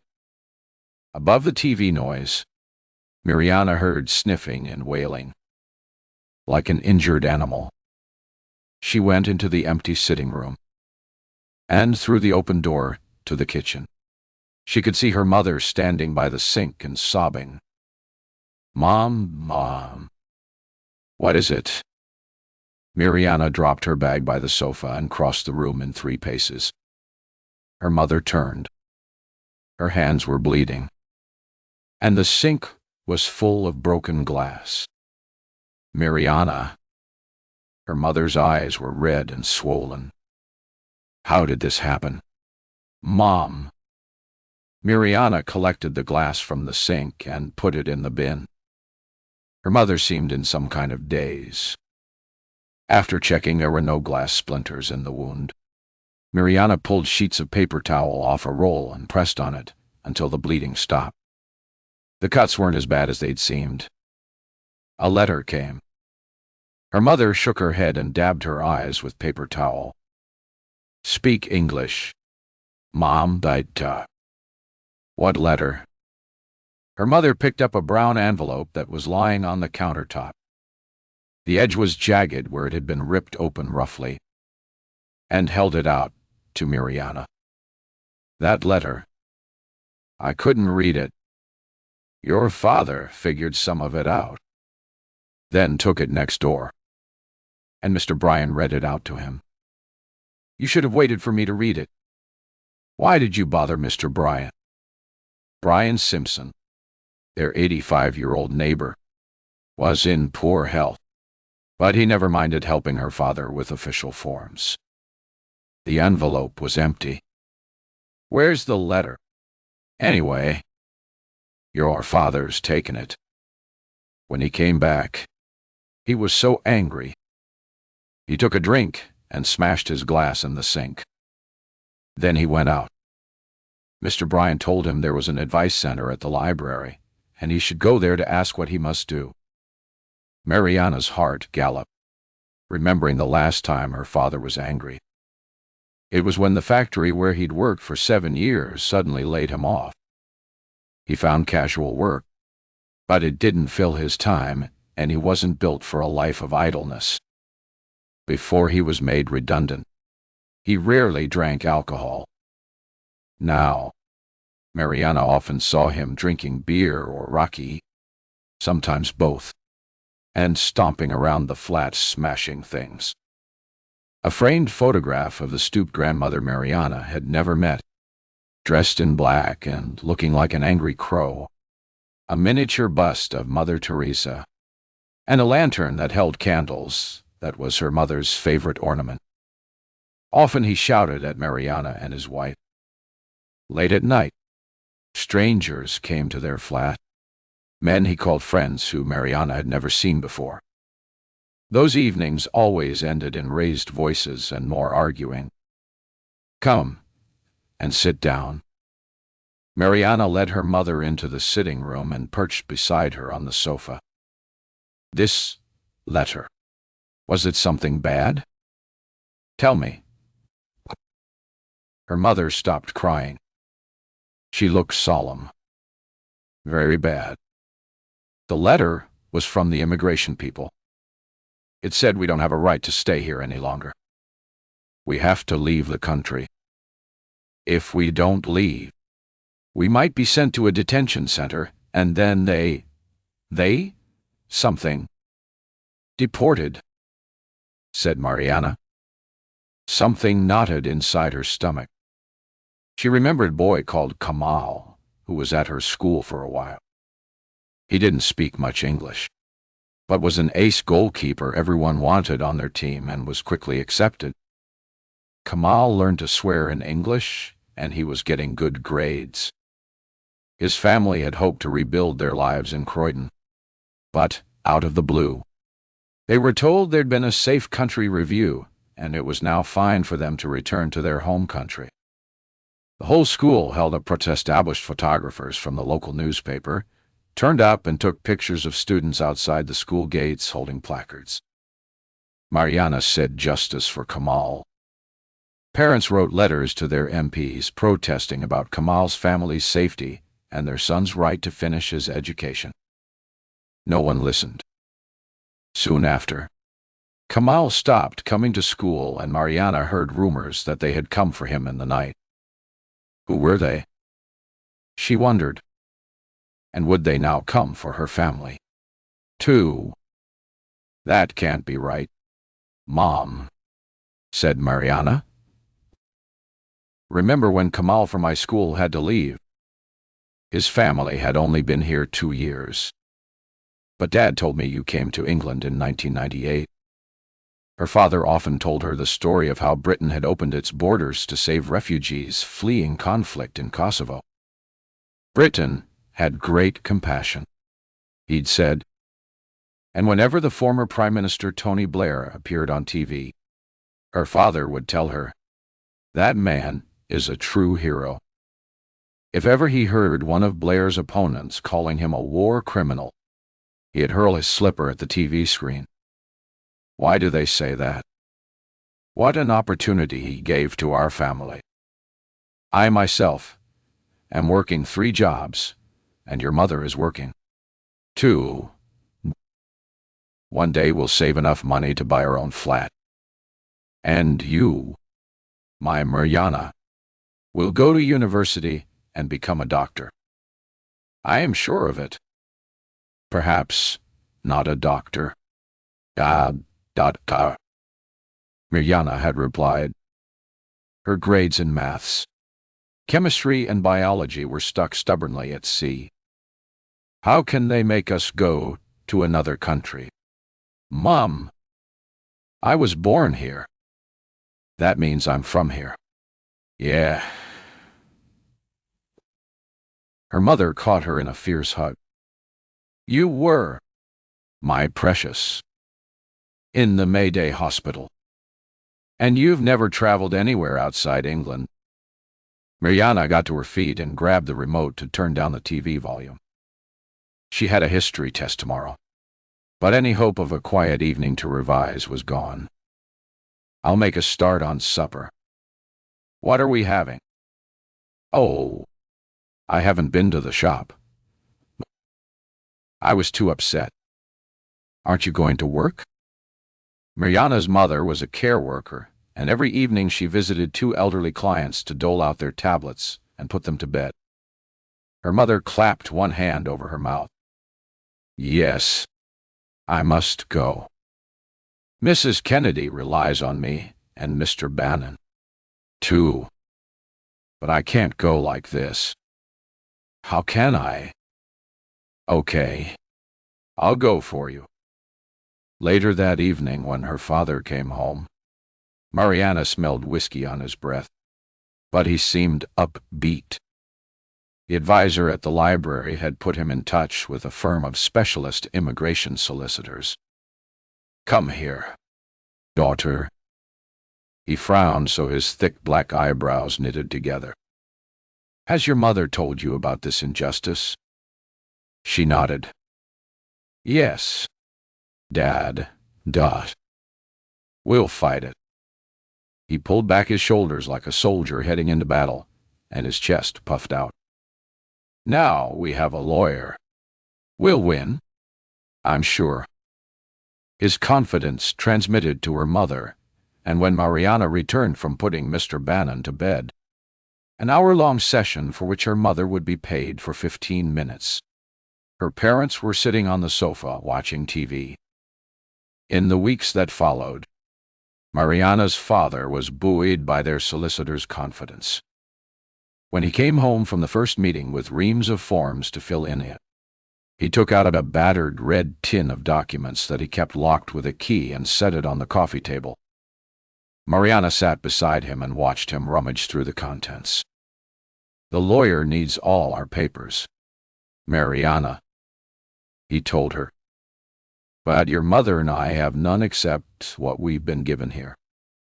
Everything was lost when we left our country. Only you have papers.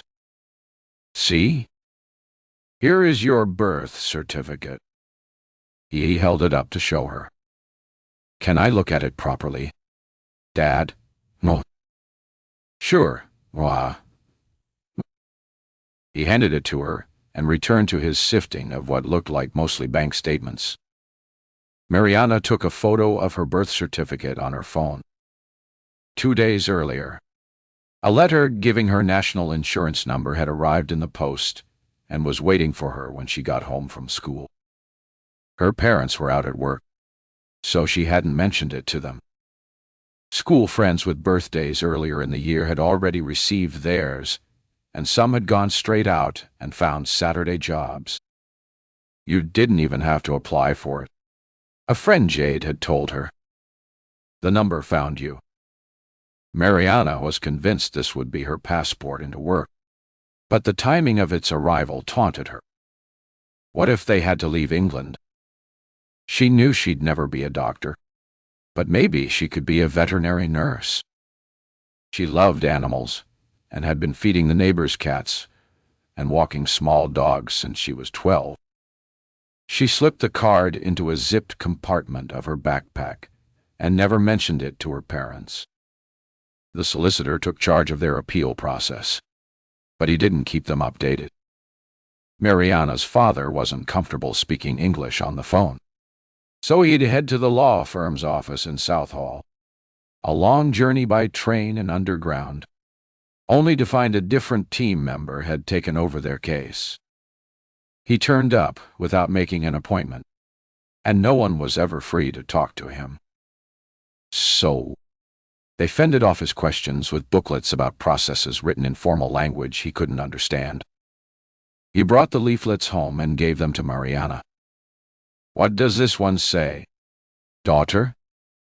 Miriana scowled as she studied the latest leaflet and kept her head turned away from her father so he wouldn't notice she'd been experimenting with gold eye shadow and had 3 coats of mascara on her lashes. "I need time to study it," she said, and took it into her room. She closed the door, inserted earbuds, and turned up the volume on her favorite singer, Dua Lipa. Dartana. The booklet was written in simple language, and she understood all the words. But the concept of immigration law was alien to her. She read it for a second time. It was so hard to grasp why her parents were being asked to leave when they'd lived here more than 20 years. There was one section about children born in the UK. She studied it extra closely. But there was so many conditions. Where your parents came from, whether you'd lived in England and not left to live elsewhere for more than 90 days in your first 10 years. Many different rules might apply. She headed back towards the sitting room. Her mother was in the kitchen making coffee, and her father was shouting at her to hurry up. He was standing up, eyes trained on the kitchen door, shoulders hunched, and rocking on the balls of his feet. "Dad there," she called out to him. He spun round and stared at her like a tiger preparing to pounce. "What? Did the lawyer say anything about me?" "Because I was born here. I think I have a right to stay." She held out the booklet, pointing her finger at the relevant section. "But we would need to apply." Her father, a short, thick-set man, seemed to grow taller.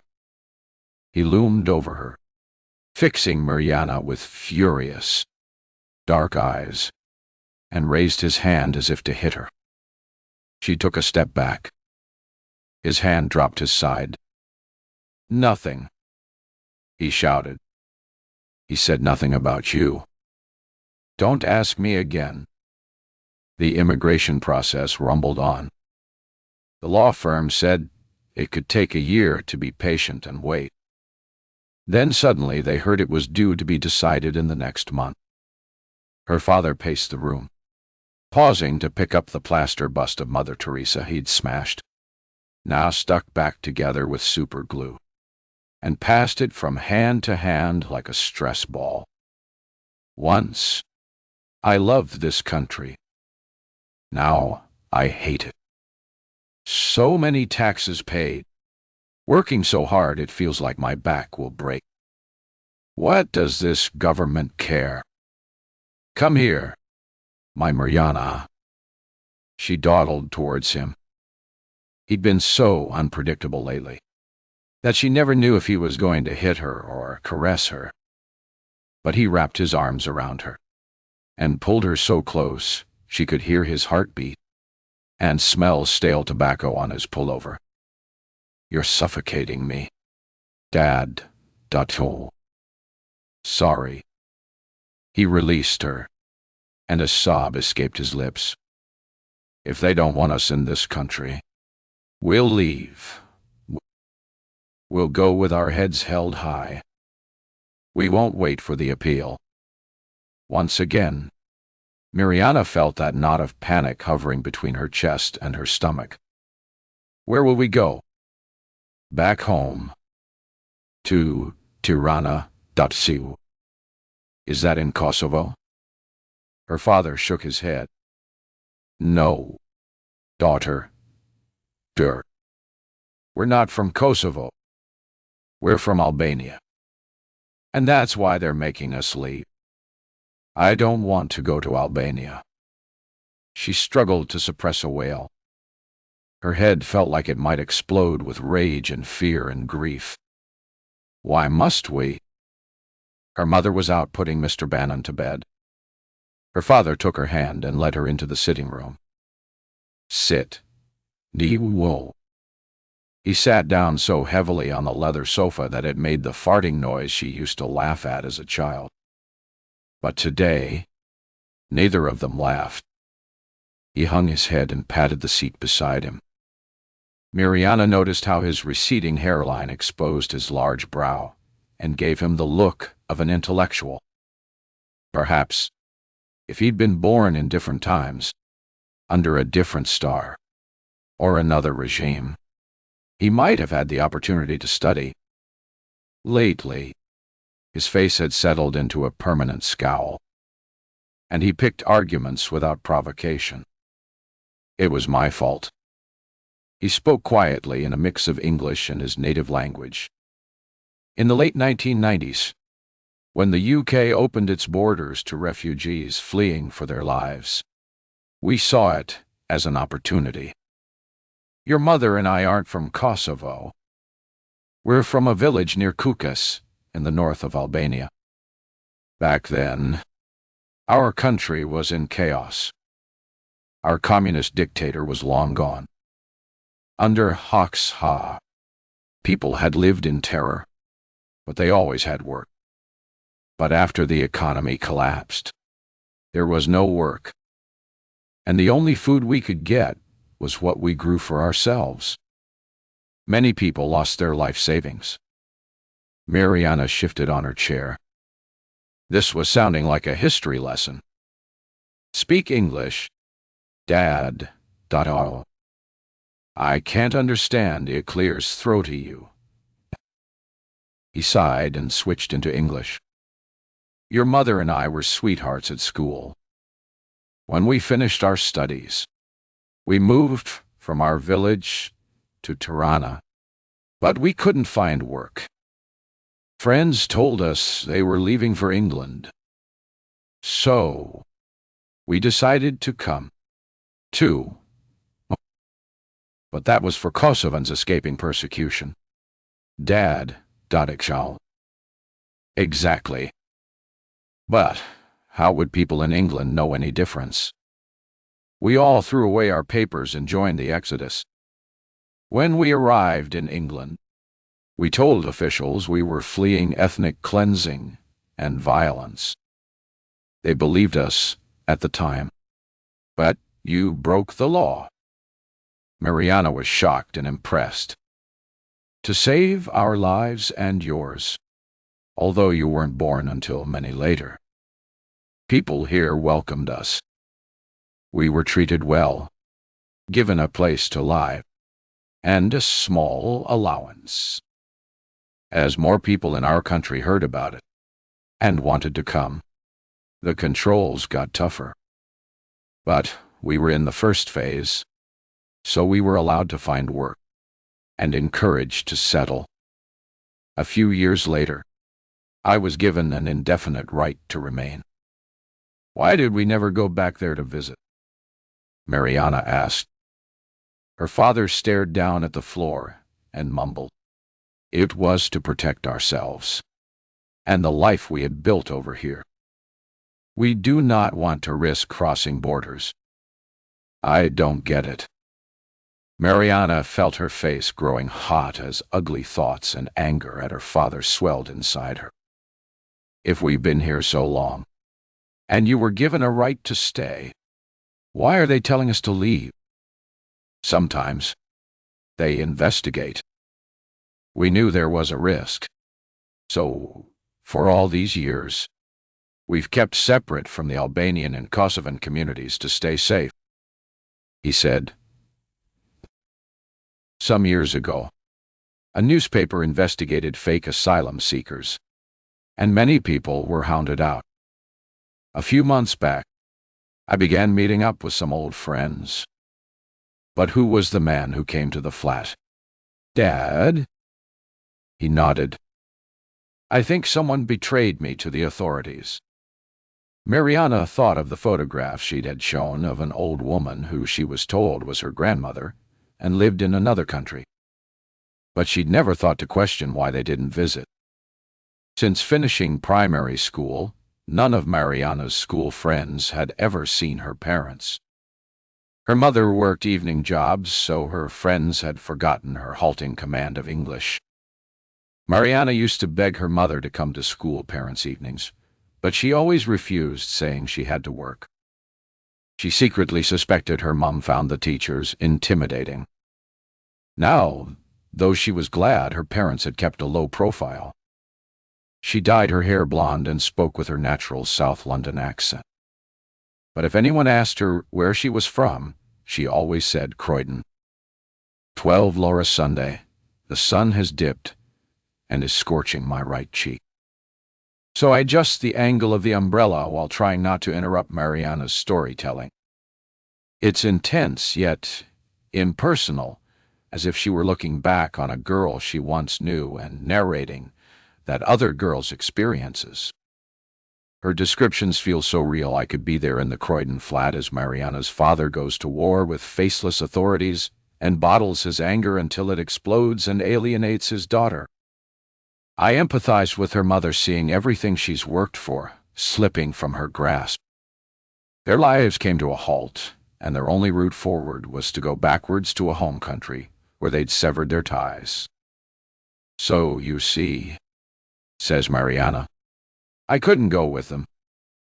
Albania is nothing to me. I couldn't even find it on a map. But your mother? Empathy tugs on my maternal heartstrings.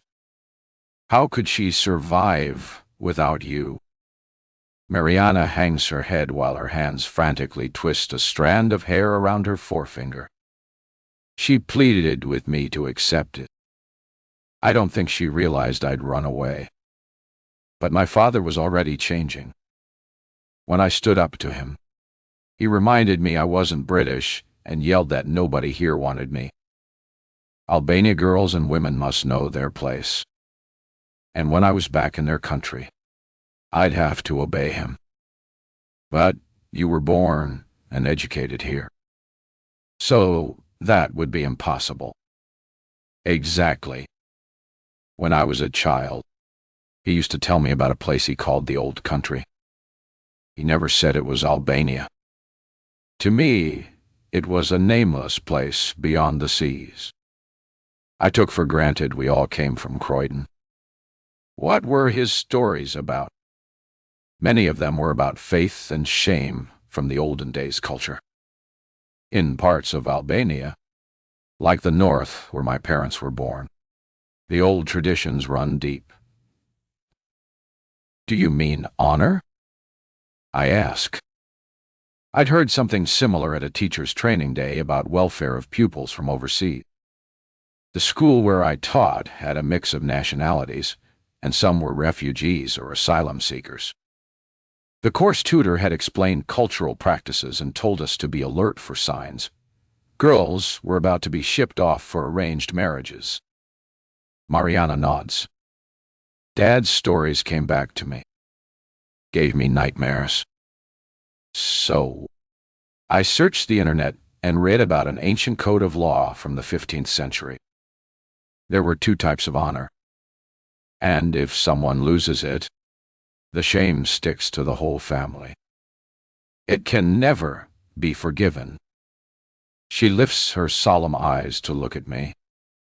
One story was about a girl who had a secret boyfriend and was killed by a family because of shame. But how could shame attach to you? You haven't been living there. Miriana scratches the cut on her face until the scab opens up and bleeds. I pull her hand away from her face. There's blood under her fingernails. Don't do that. Miriana, don't. It'll get infected. I'll get you some cream. I go into the kitchen and rummage in a drawer to find my first aid kit. While I'm there, I boil the kettle and pour some water into a bowl and take it outside with a clean flannel. Bathe the cut first. I slide the bowl across the table towards her and hand her a wad of tissues. Thanks.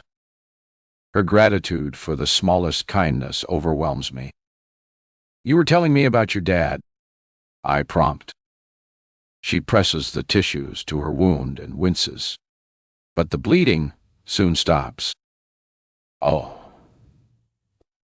Yeah. He fretted that my Western ways and lack of deference would lead to trouble when we were back there. So, he tried to retrain me as if I were a dog. If he noticed me wearing shorts to go out, he'd send me back to my room to change. If I used makeup, he said I looked like a lie. I took no notice. She pushes her hair back from her face. Then, one evening, when I was meeting friends, he blocked my way to the front door, grabbed the strap of my bag, and yanked it off my shoulder. Her voice trails off, and she's visibly upset. When he searched my bag, he found a half bottle of vodka. So, he slapped me and locked me in my bedroom. No, thought you. I've been holding my breath so long. It hurts to exhale. I know as well as most parents how challenging teenagers can be. Most families navigate tricky adolescent years battle-scarred and make an uneasy truce to propel their kids to the safe shores of adulthood. Most families, but not mine. Because Ellie played us. She kept silent. So everything we thought we knew about her teenage life turned out to be false.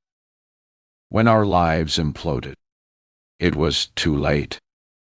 Gareth and I were left thrashing around not knowing the truth and totally ill-equipped to deal with the fallout. Tears glimmer in Miriana's eyes and she rubs them away with the blood-smeared tissue.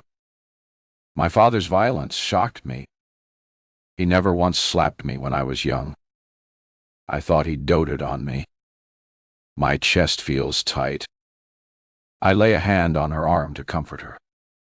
So, you see why I couldn't go to Albania with them. Better to take my chances here. Weren't you forced to leave with your parents if they lost their permission to stay here? I ask. How old were you? Again, she ignores my question about her age.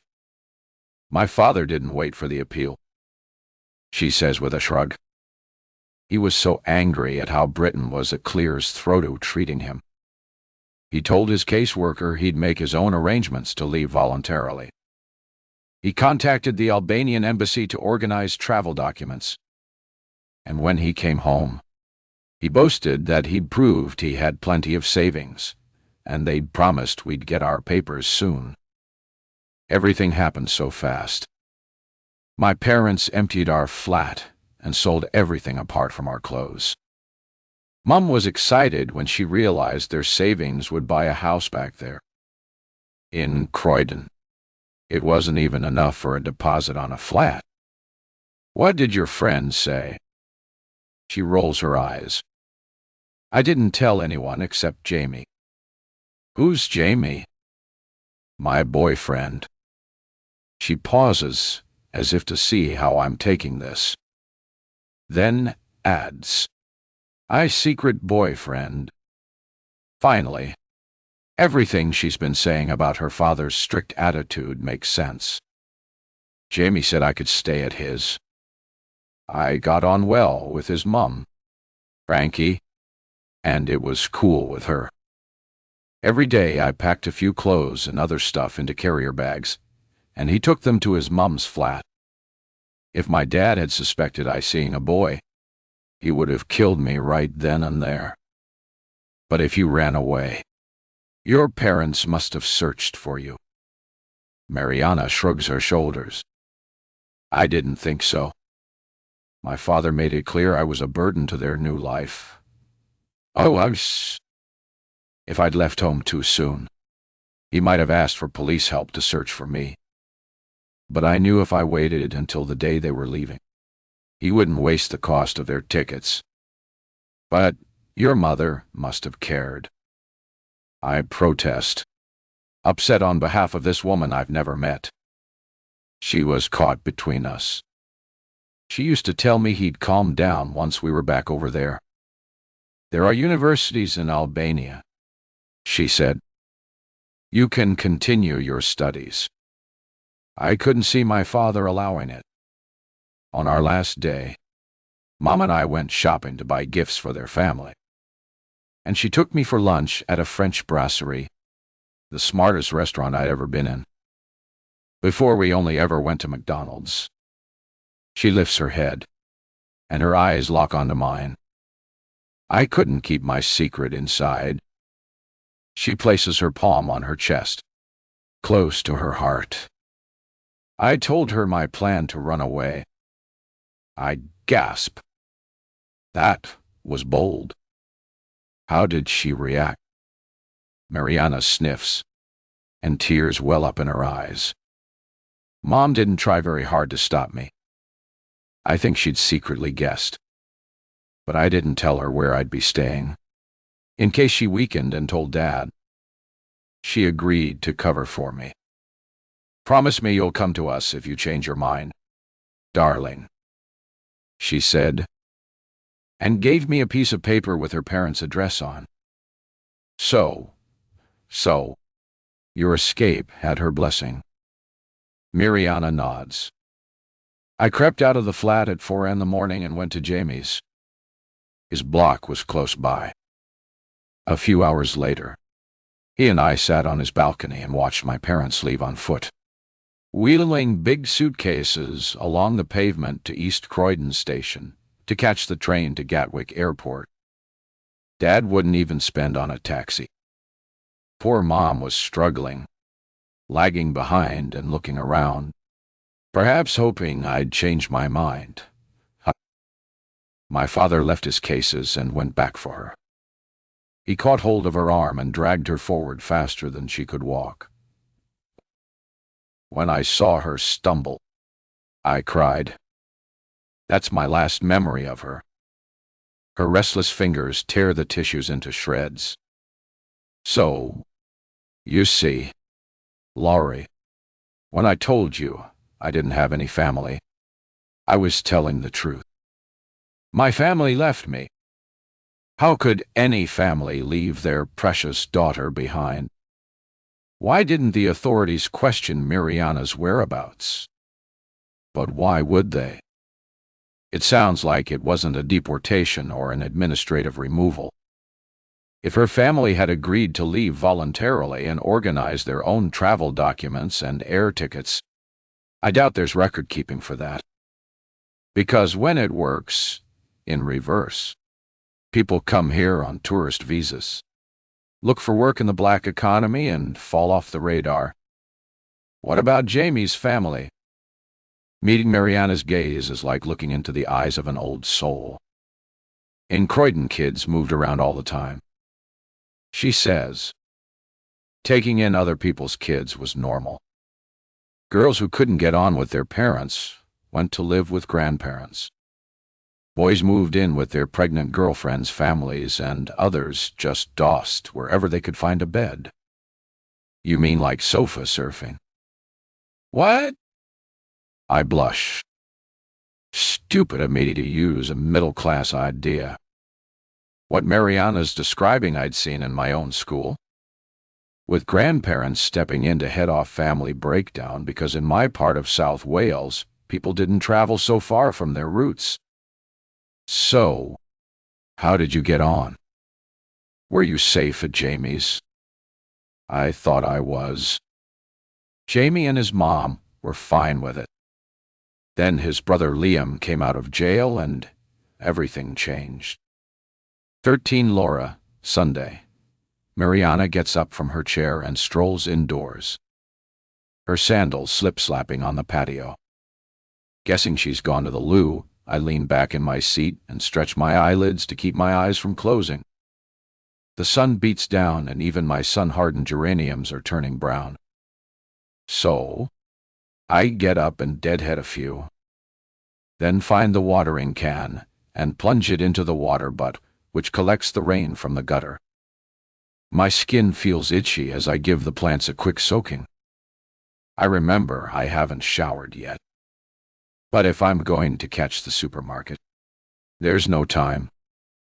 Before I left for Wales, I emptied my fridge and chucked away pre-washed salad liquefying in its cellophane bag, manky tomatoes, and yogurts lurking beyond their sell-by dates. There are times when I ask myself why I bother going to the supermarket just to create food waste for landfill. But I have a guest, and it's my duty to feed her. Miriana nudges the door open with her shoulder.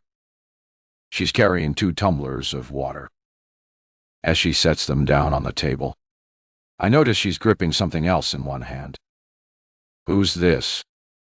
she asks, holding out a silver-framed photograph.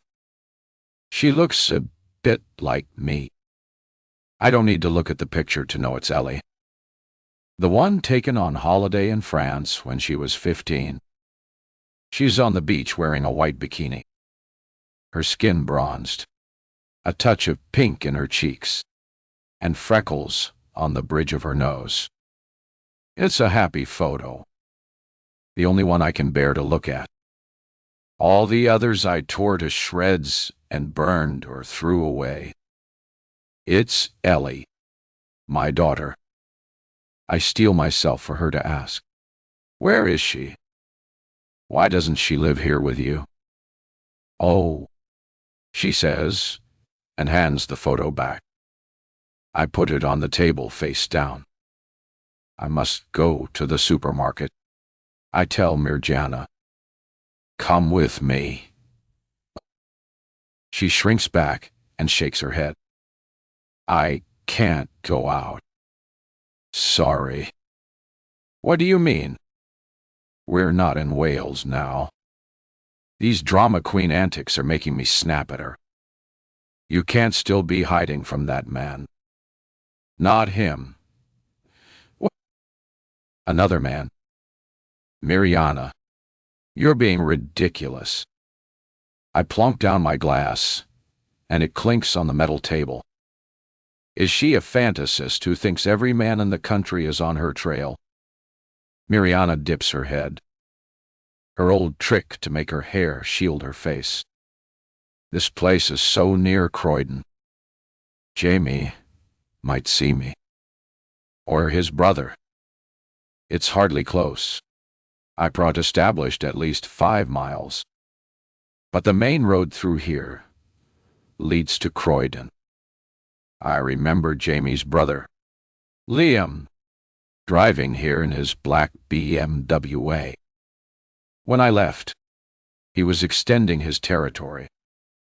What if he now controls this area? Too? Controls? The meaning of her words sinks in. Are you saying what I think you're saying? That Jamie's brother's involved in drugs? She nods. That's why he was in prison. What new trouble have I brought to my door? Stay here if you must. I have to go shopping. I slam the door behind me. There isn't time to walk to the supermarket, so I drive the camper van and break out in a sweat, trying to park in a regular-sized space. Half an hour later, when I emerge with my shopping, an angry man stomps towards me. "Is this yours, miss?" He points to my van, and I realize he's not been able to open the door of the Honda in the space next to mine. "Sorry." His expletives ring in my ears as I climb into my van from the passenger side. When I've got the engine running, I wind down my window and tell him to off. At home, I carry the bags through to the kitchen. Miriana has brought the dry washing in from the garden, folded it in a neat pile on a chair. There's no sign of her outside, so she must be in her room. I'll let her know I'm back and ask what she'd like for supper. Her sad family story is still looping in my mind. Her parents made a false declaration to enter the UK. I get that.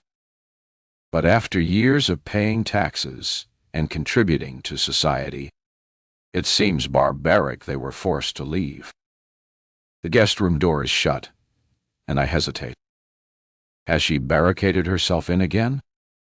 But it's not her room. This is my flat. My guest room? As I raise my hand to knock, I hear what sounds like a radio. Perhaps she took the one from the kitchen to keep her company. I bend close, and in the split second before my knuckles connect with the door, I realize it's not the radio. Miriana's voice is raised, and I can make out every word. "I told you," Miriana is saying in an angry tone. "Write it down." "No, I'm not going to text it to you. It's 25 Balmoral Road, Streatham. I don't know the postcode." Rage engulfs me. How dare she recite my address to some stranger? As I push the door, my head feels about to explode. This time, there's no chest of drawers blocking it, so I burst into the room. Miriana turns towards me, color draining from her face. She flinches, taps her mobile screen, and ends the call. Her hand drops to her side, and she lowers her head, just as my students used to do when expecting a telling off. "Who the hell were you talking to?"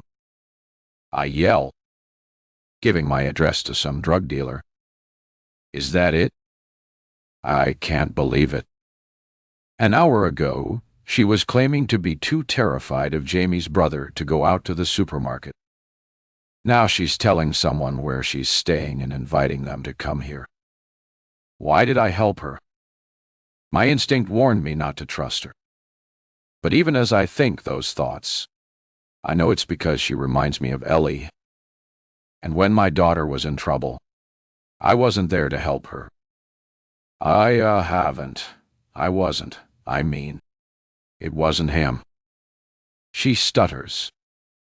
"Tell me who it was then."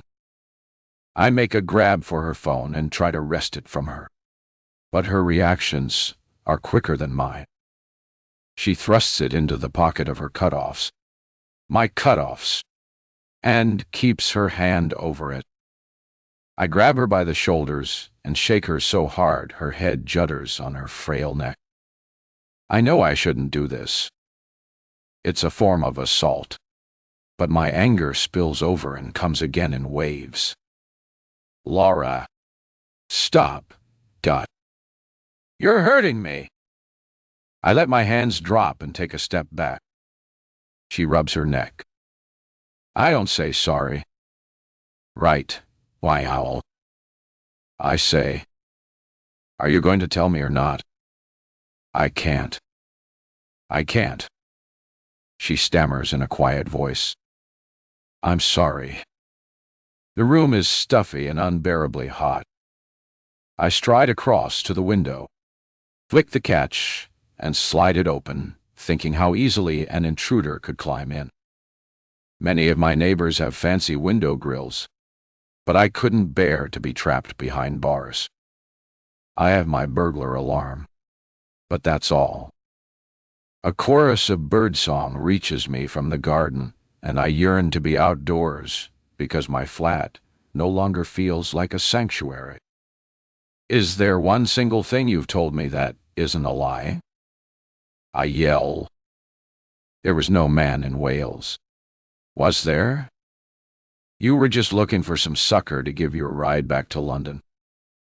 It's obvious to me now. She must have been a courier working for Jamie's brother, taking drugs down from London to Wales.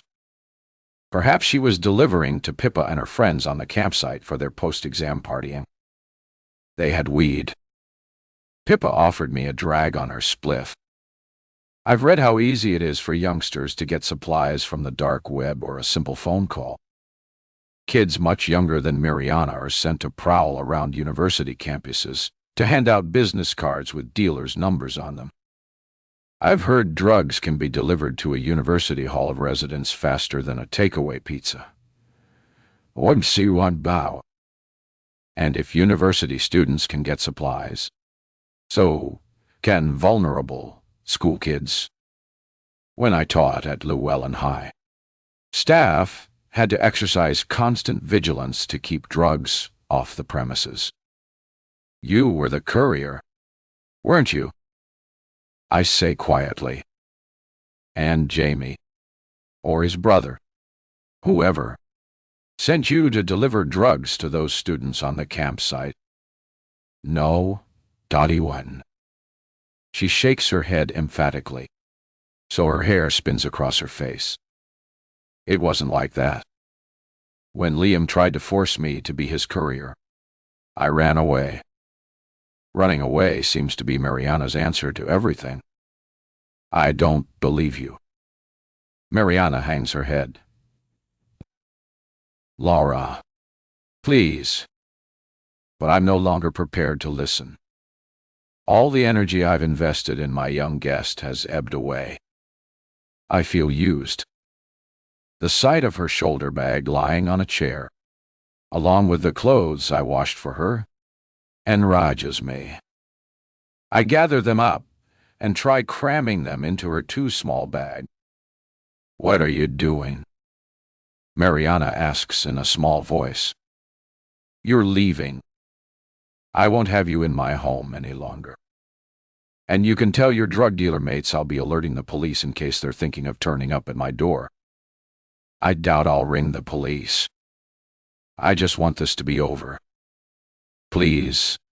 Laura ... I want to explain, but I can't. She hangs her head. I lay my hand on her shoulder and swivel her around to face the door. Have you left anything in the kitchen? No. You've got your money? She swallows and nods. I frog march her along the hall and she doesn't resist. I open the front door. As she hovers trembling on the step, I remember all the groceries I bought at the supermarket. Enough to feed 2 people for several days. Why didn't I just do a circuit of the supermarket picking up cans and put them straight into the food bank crate? Wait. I jog back down to the kitchen, empty one of the carrier bags, and repack it with crisps, biscuits, croissants. Miriana seemed to like those. A sealed pack of cheddar cheese. A couple of cans of Coke. Not the sort of food I normally eat. I bought it for her. I take the bag to Miriana and push it roughly into her hands.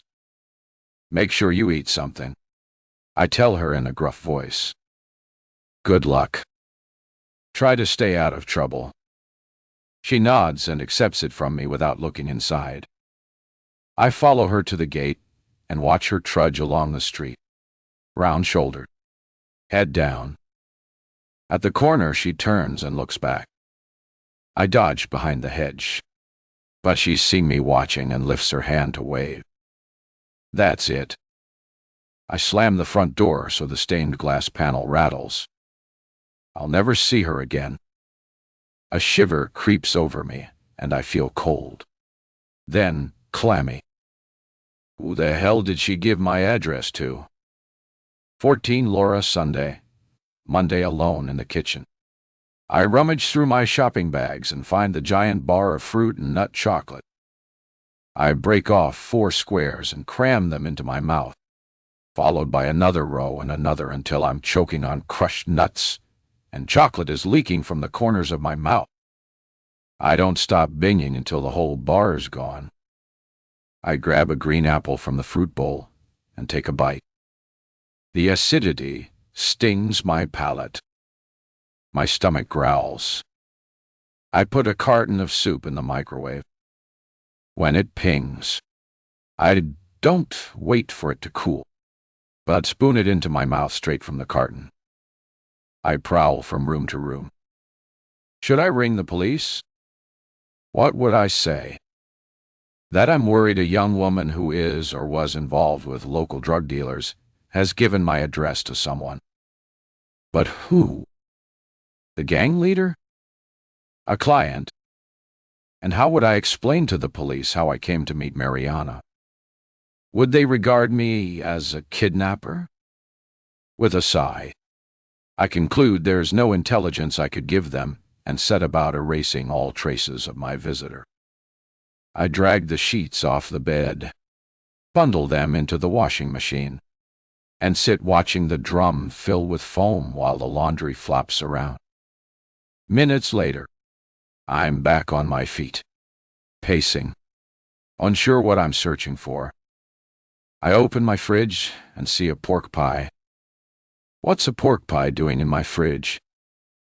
More snack food I bought for Miriana. I toss it in the bin. I can't settle to Netflix, so I stand with the controller in my hands surfing channels. The news is depressing. I pick up a book, but it's historical fiction and needs my concentration. I put it down again. By 10, I'm exhausted from doing nothing. I check the windows are double locked and put the chain on the front door. All night, I fidgeted, clammy with terror, dreaming armed drug dealers are surrounding my home. Faceless men yell they've come to get Miriana, and won't believe me when I say she's not here. Someone's threatening me and tied up. I struggle to free myself and find it's the sheet twisted around my legs. I check the time on my phone. 7, and remember, I'm still on leave from work. My exhausted head drops back on the pillow and sleep grants me oblivion. The ring of my doorbell drills through the flat and I snap awake. It'll be a delivery for Callum upstairs. He's a bit of a recluse, like me. Callum's front door is around the side of the house. A sign with an arrow points to number 25B, but his delivery people are forever pressing my bell. Pulling on my bathrobe, I ram my feet into slippers and head to the door. What if it's not the postman? What if it's Jamie's brother, the drug dealer? I creep the last few paces, flattening my back against the wall. My flat is the converted ground floor of an Edwardian house, and through the original stained glass panel, I make out the shape of a tall man who doesn't have the lanky build I'd associate with a young drug dealer. The silhouette turns sideways. He's holding something that looks more like a florist delivery than a sawn-off shotgun or a book. Callum must have a secret admirer. Pulling the belt of my robe tighter, I snatch the door open. The man has turned his back, preparing to leave. When he swivels round, my mouth drops open. "Bill!" I gape.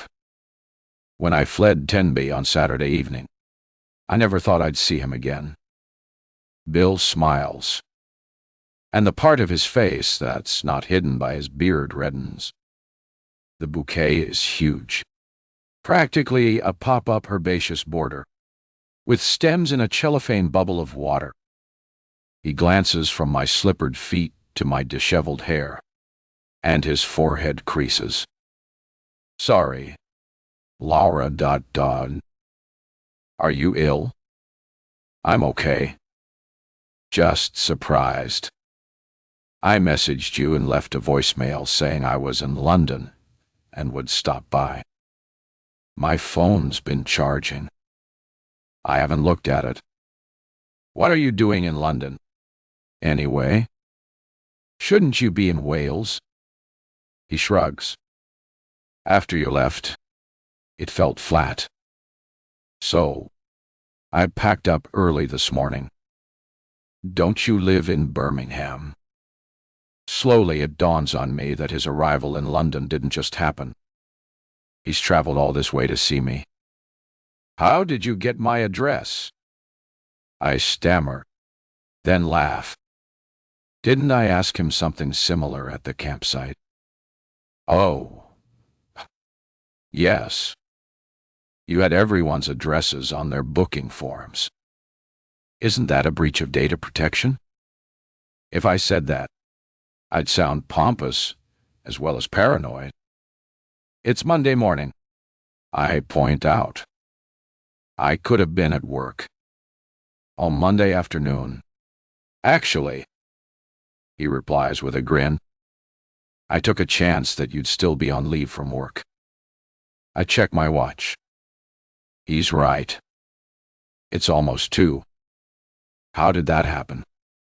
I glance down at my dressing gown and blush. I suppose you'd better come in. I stand aside, stiff and awkward as he steps into the hall, tilting the flowers sideways so water leaks over my polished wood floor. Sorry. He looks mortified, cups his hand to catch the drips, then thrusts the flowers at me. These are for you. Thanks. Now the water's seeping into my dressing gown. A nervous giggle forms in my throat as Bill follows me to the kitchen, where I put the flowers in the sink. Do you want a drink? I ask, opening the fridge. Or are you driving? I am, man, but not till later. He sits down before I invite him to, and accepts a beer. I make myself a coffee. I have to go and get changed. I can't sit here unkempt in my dressing gown. Bill puts down his beer. His eyes meet mine, and his craggy face softens. You look fine, he says to me. A sensation of warmth sets my pulse racing. With my crooked nose and hollow cheeks, how could anyone think me gorgeous? Then my heart sinks. More complications. How am I going to get rid of him? 15 Laura on the singles holiday in Wales. There was a brittle tension among our group that I'd assumed was due to me and my social awkwardness. I'm used to being the one who doesn't fit in.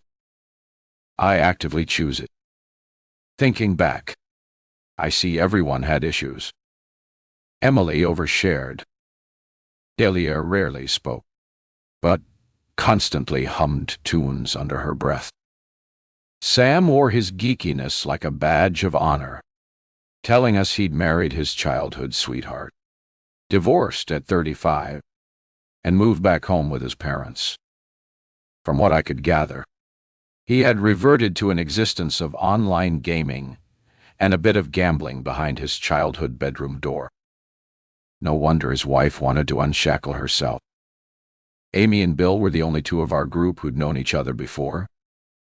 But even an outsider like me could see the imbalance in their relationship. If Bill chatted to me for too long, Amy treated me to her trademark hard stare. And now Bill's here in my kitchen drinking beer. After my weekend with Miriana, he represents relaxed normality. We all went to Laugharne on Sunday and visited Dylan Thomas's boathouse. He says, I remembered you wanted to go there. I did. I ran out of time. Didn't I? Afterwards, we ate in Brown's Hotel, the pub where he and his missus used to drink. Not a barbecue.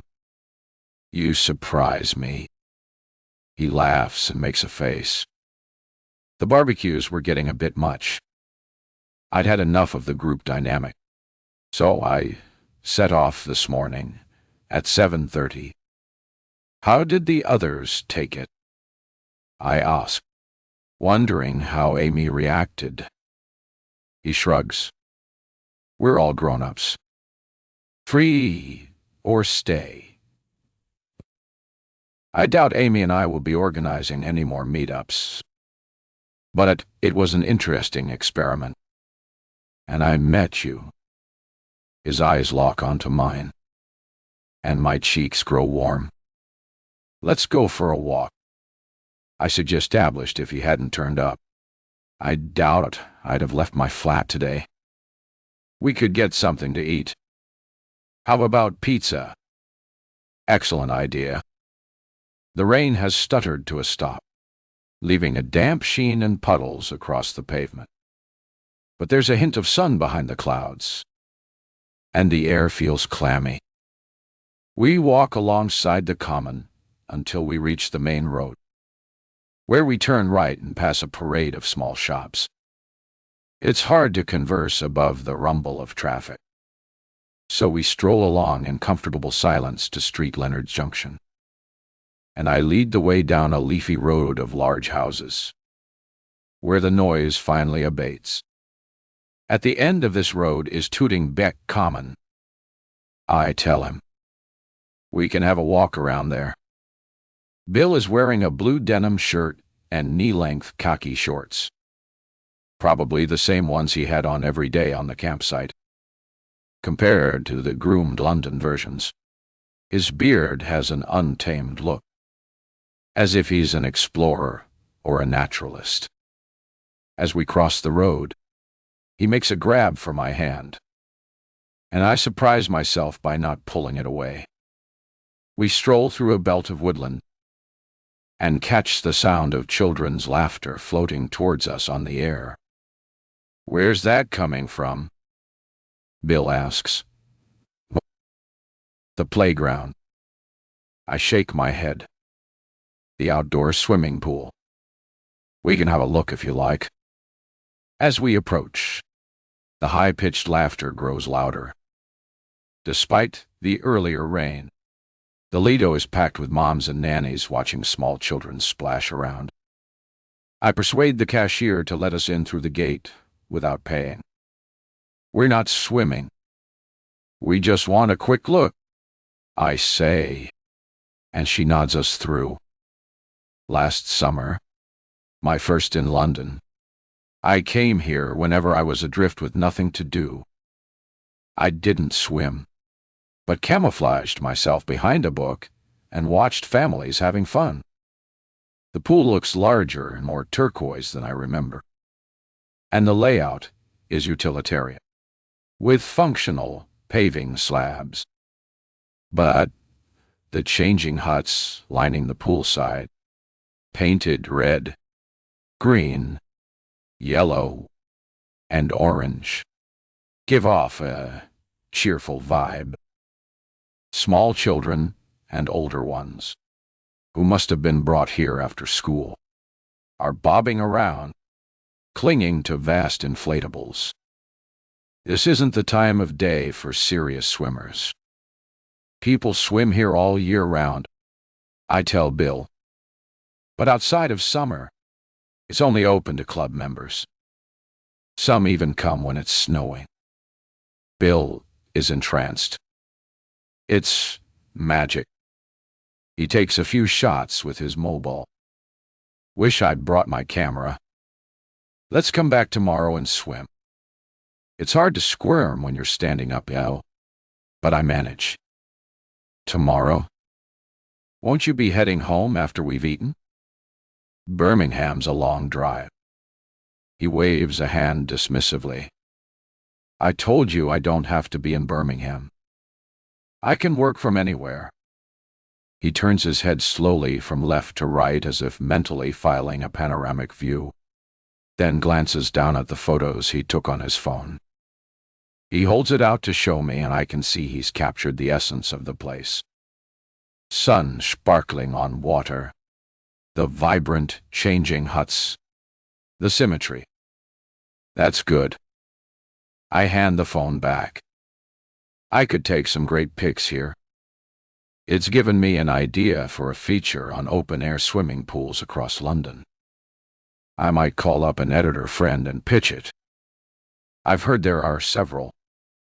Do you know where they are? Brockwell Park, close to here. Hampton and Hampstead Heath. My mind is racing. He's talking as if he's settling in London for a while. "But where will you stay?" He laughs, clasps my upper arm and squeezes it. "Don't panic. I'm not moving in. My trusty campervan's parked in a side street around the corner from you." I exhale. That's all right. Then, he's not expecting me to invite him to stay. All the same, I worry if his van's safe. What if the locks aren't secure? I hope he hasn't left valuable camera equipment on view because it could be a target for thieves. We complete our stroll across the common and cut back to the main road along one of the streets which was blocked too through traffic in the days when this area was plagued by curb crawlers. There's a wide choice of restaurants, but I head for a pizza chain in a building that was once a bank. It's late for lunch, but too early for dinner, so we almost have the place to ourselves. Without asking what I'd like, Bill orders a bottle of Barolo. Our voices echo in the empty space, so every word sounds like an announcement over a public address system, and our easy conversation trails off. Heavy red wine gives me a migraine, but I sip it to fill the silence. When our pizzas arrive, I snatch up the circular cutter and slice my margarita into quarters, then eighths, grateful for something to do.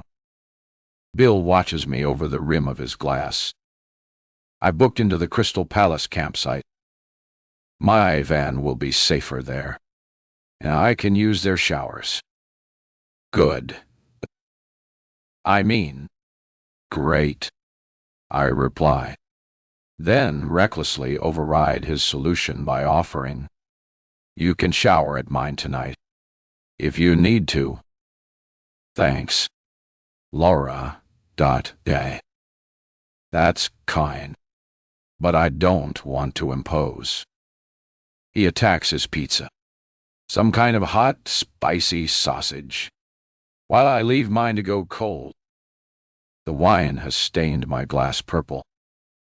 I expect my lips and teeth are discolored, too, and I rub my mouth with a tissue. I can't drink any more, and I guess Bill's rationing himself so he can drive later. I'll pay, I insist, as I head off for a comfort break. When I return from the cloakroom, I discover he's cheated and already settled the bill, and feel cross for no reason. Our walk home is flat and moody, as if clouds were hanging heavy above us. Yet the sky is forget-me-not blue, and the air's been scoured clean by the heavy showers. In the last 2 days, I've had more conversations than I'd normally have in months. Perhaps I've spent my word allocation. With nothing to say, I don't bother taking quieter side roads, but stride along the high road in tandem, with cars unable to travel further than us between each set of traffic lights. We leave the main road and reach the street running parallel to mine, where Bill stops and points out his parked campervan. I'll head off to the campsite, he says. He doesn't suggest meeting up again. You can come in for a coffee. My voice sounds stiff and ungracious. Bring your camera. Don't leave it in the van. Fair enough. He strolls along to open his van and leans inside while I wait at the end of the road. When he returns, he's carrying a black canvas bag, and we walk the short distance to my flat. I unlock my front door and realize I didn't set the alarm. Panic sends me scouring the flat for signs of an intruder. Did I leave the guest room door open? Was that rug rucked up? But nothing's out of place, and the atmosphere inside my home is serene. As I come out of the sitting room, Bill is looking bemused and lays his hand on my arm. What is it? Laura? Why are you so anxious? His attempt to calm me has the opposite effect. I jostle past him to the kitchen and fill the kettle. As I'm spooning coffee into the cafetiere, he comes to stand close to me, and hairs on the back of my neck prickle. He slips his arms around my waist, and I feel his body pressing against my back. I don't tense or shrug him off, not even when he bends to nuzzle my neck and plants a kiss on my cheek. Why did you run away? I twist round to face him, holding my hands up to show they're empty and I don't have an answer. He pulls me close and kisses me gently on the lips. A tingle travels along my spine and breaks the veneer of self-control that's been holding me together. When I touch my face with the back of my hand, it comes away damp with tears. Bill steps back, shocked. "It's not you." I sniff as he tears off a sheet from a roll of paper towel and hands it to me. I dab my eyes. My face feels hot and tight, but my body is relaxing. "I'm sorry. I didn't mean to upset you." "You didn't. You've helped me, I think." The kettle clicks off, but I've lost interest in coffee.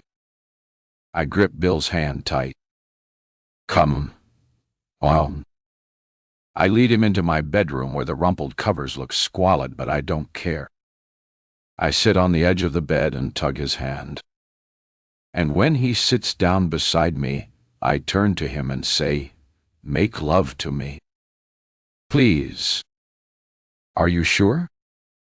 He looks stricken, and I can't blame him. Perhaps he thinks I'm unbalanced. My behavior has shifted from stiff rejection to an open invitation. I nod and pull him closer. He holds me tight, and we kiss, until seconds become minutes, and then we're fumbling to unfasten belts, buttons, and zips. My heart thuds and feelings I thought I'd left behind in another life slowly stir. For the first time in years, I allow myself to accept some comfort. 16. Laura, Tuesday. The dawn chorus of robins, thrushes, and blackbirds wakes me. A grayish light creeps into the bedroom, and I lie on my right side facing the window, realizing I didn't draw the curtains last night. The mattress shifts beneath me, and I inhale the musky scent of another human in my bed. I haven't forgotten last night. I know it's Bill, but I lie still and stiff, collecting my thoughts before I roll onto my back. Bill's awake. He props himself up on one elbow and gazes down at me. It's hard to see his expression, but when he speaks, I hear the smile in his voice. "Good morning." He takes my hand and strokes it. "You were sleeping so peacefully." He's right. A calmness radiates through me like the endorphin-fueled relaxation you get after a run and a revitalizing shower. My breathing is even, and the hopelessness crushing my chest when I wake most mornings isn't there. It's like a miracle. A tiny part of my burden has been lifted. More light seeps into the room, and I return the gaze of the only man who's ever been with me here. His lips find mine, and we kiss. His beard scratches my chin, but I don't care. I wrap my arms around his back and pull him close. After a while, we lie side by side, holding hands. There's enough light now to see the chaos of my bedroom. It looks as if someone's sorting clothes for a jumble sale. Yesterday's jeans and t-shirt are balled up on the floor next to Bill's shorts and denim shirt. Suddenly aware of my nakedness, I slide one hand under my pillow and fumble around for the baggy shorts and strappy vest top I sleep in. While I'm struggling into them, Bill slides his legs out of the bed and stands up, giving me a view of a pale but well-toned backside and tan, muscular legs. "Don't leave." I lunge across the bed and hook my arms around his waist. He turns and hugs me back, grinning. "I'm going nowhere except the bathroom. And I'll finish brewing that coffee you started on last night." "What time is it?" I grope on the floor for my mobile, but find only the charger cable with nothing connected. "Don't panic. You're not going to work today. Remember, you told me last night. We can stay in bed and make love all day long." I blush because I've been thinking the same. But I don my familiar poker face. Bill might be perfectly comfortable with no clothes on and discussing a sex marathon. But it's years since I had close contact with anyone. While Bill is in the bathroom, I interrogate my feelings. When we were in 10B, he was just a fellow camper, annoyingly intent on getting my attention. Was I attracted to him? Did I encourage him? I don't think I was even open to the possibility. Something has happened to me since I fled the campsite. I've stopped focusing on my own misery. It must be because of Miriana. Thinking of her sparks my guilt. I didn't let her explain. Her parents abandoned her. Is it surprising she was groomed as a drug courier? By giving her a lift to London and listening to her story, I became involved. And I should have protected her. But I've let her down. She's gone. I don't even know her surname. So there's nothing I can do about it. I prop a pillow behind my back and sit up, hugging my bony knees. How could Bill think me beautiful with my crooked nose and skeletal figure?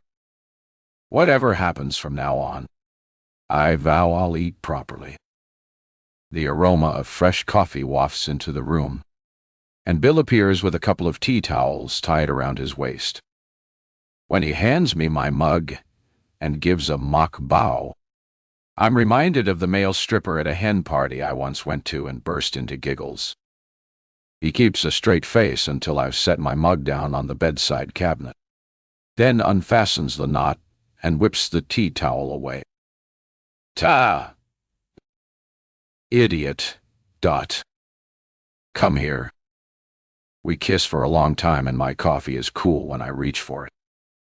Above the traffic hum. Footsteps pound down the stairs and Callum's front door slams. Bill puts his head on one side. You didn't say you had a housemate. That's Callum upstairs. Does he share your front door? His expression is mildly perplexed. No, die. His is round the side. Ah, that's good. He traces the contours of my face with his index finger. You have the most expressive eyes. I'm sure they could tell me things you'd never say. I should be embarrassed by such intense scrutiny. But there's a telepathy between us, as if he's looking beyond my vulnerability into my actual soul. We slide further down the bed until we're lying on our sides facing each other. Slowly and tenderly, we make love. An hour later, still damp from the shower, I push open the door leading into my garden and feel the sun's rays on my face. After yesterday's storm, my geraniums have revived, and their blossoms are ketchup red and healthy. I'm glowing inside. Bill follows me out with toast and coffee on a tray. Do you want eggs? I ask. They're the ones I bought for you and the gang. I felt really bad when I realized I'd fled with your breakfast. He laughs. We had plenty of bread, and you left butter and milk in Emily's fridge. No one starved. He kisses me again. Forget the eggs. Let's sit here together and enjoy your last day of freedom. Yesterday in the pizzeria, when our conversation was faltering, I told him I was going back to work on Wednesday, though I'm not due in until Thursday. Sad person that I am. I was thinking of ringing my boss and canceling my last day off to return to the comfort blanket of my office.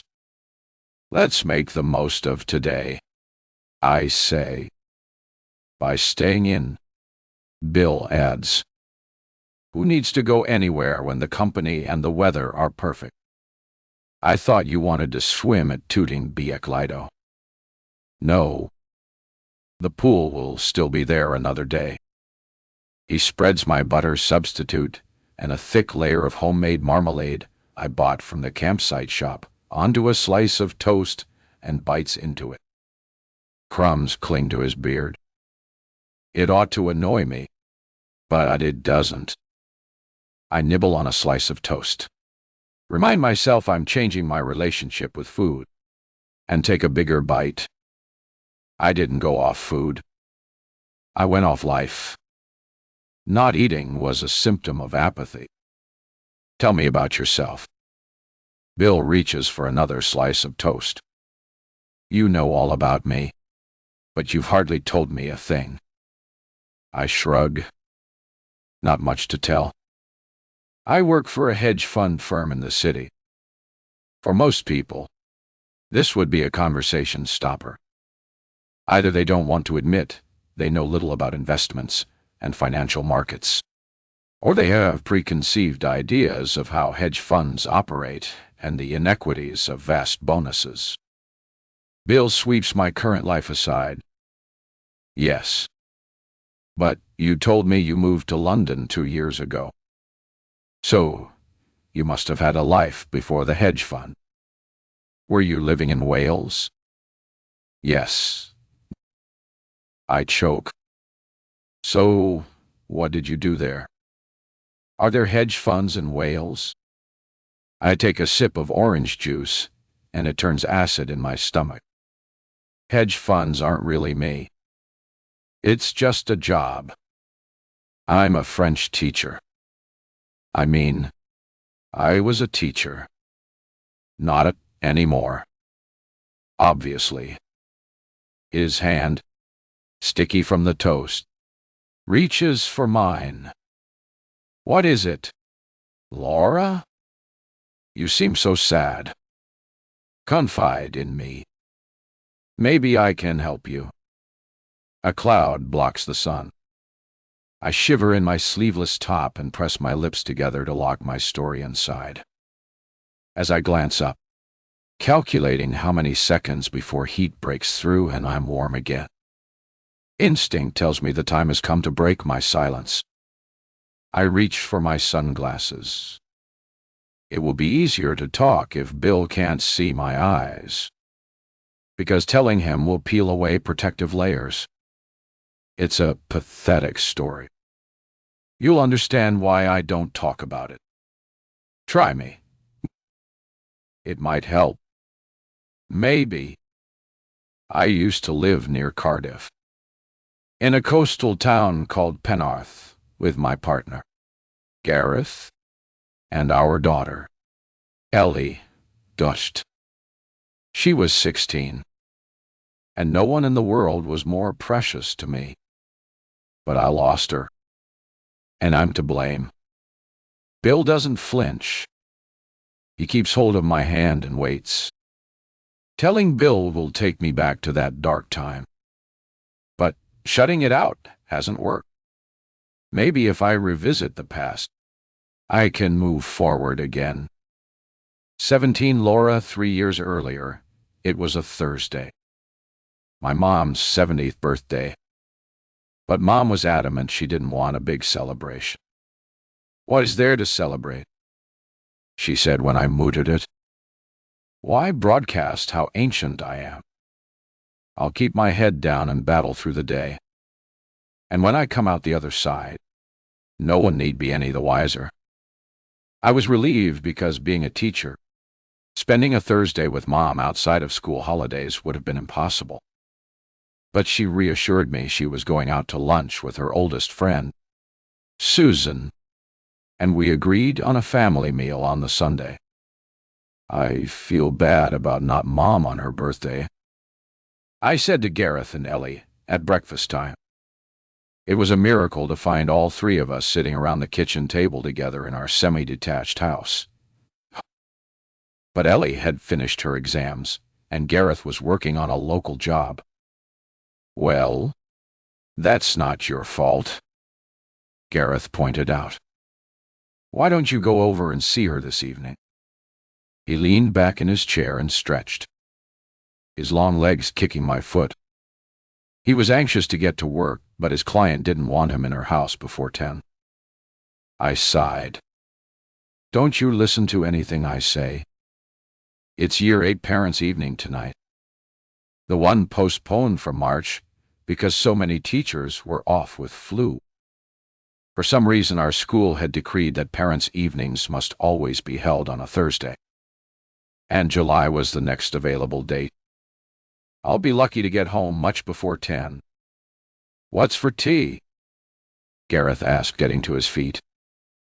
His brown hair was curling past the collar of the navy blue polo shirt, emblazoned with his company's logo.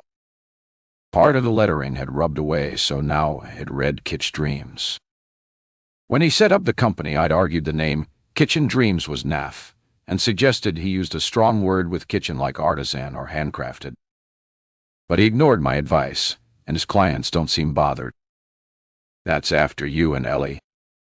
There's plenty of food in the freezer. Ellie stayed silent in her private world, her phone inches away from her face. Righto, said Gareth. I'll sort it. I could go, said Ellie, yawning. She lifted her head and tossed back her mane of dark blonde hair. Go where? Asked Gareth. The supermarket. To Grandma's this evening. Oh, darling. Would you? She'd love that. Mom doted on her only grandchild, and I wished Ellie would visit her more often. Yeah. But let's make it a surprise, she said, laying her phone face down on the table, and challenging me with her unfathomable blue eyes. It would be cool to turn up and surprise her. What time will she get back from lunch with Susan? About 4:30, expect. But I won't be able to drive you. My appointments are back to back. Why was nothing ever simple for teachers?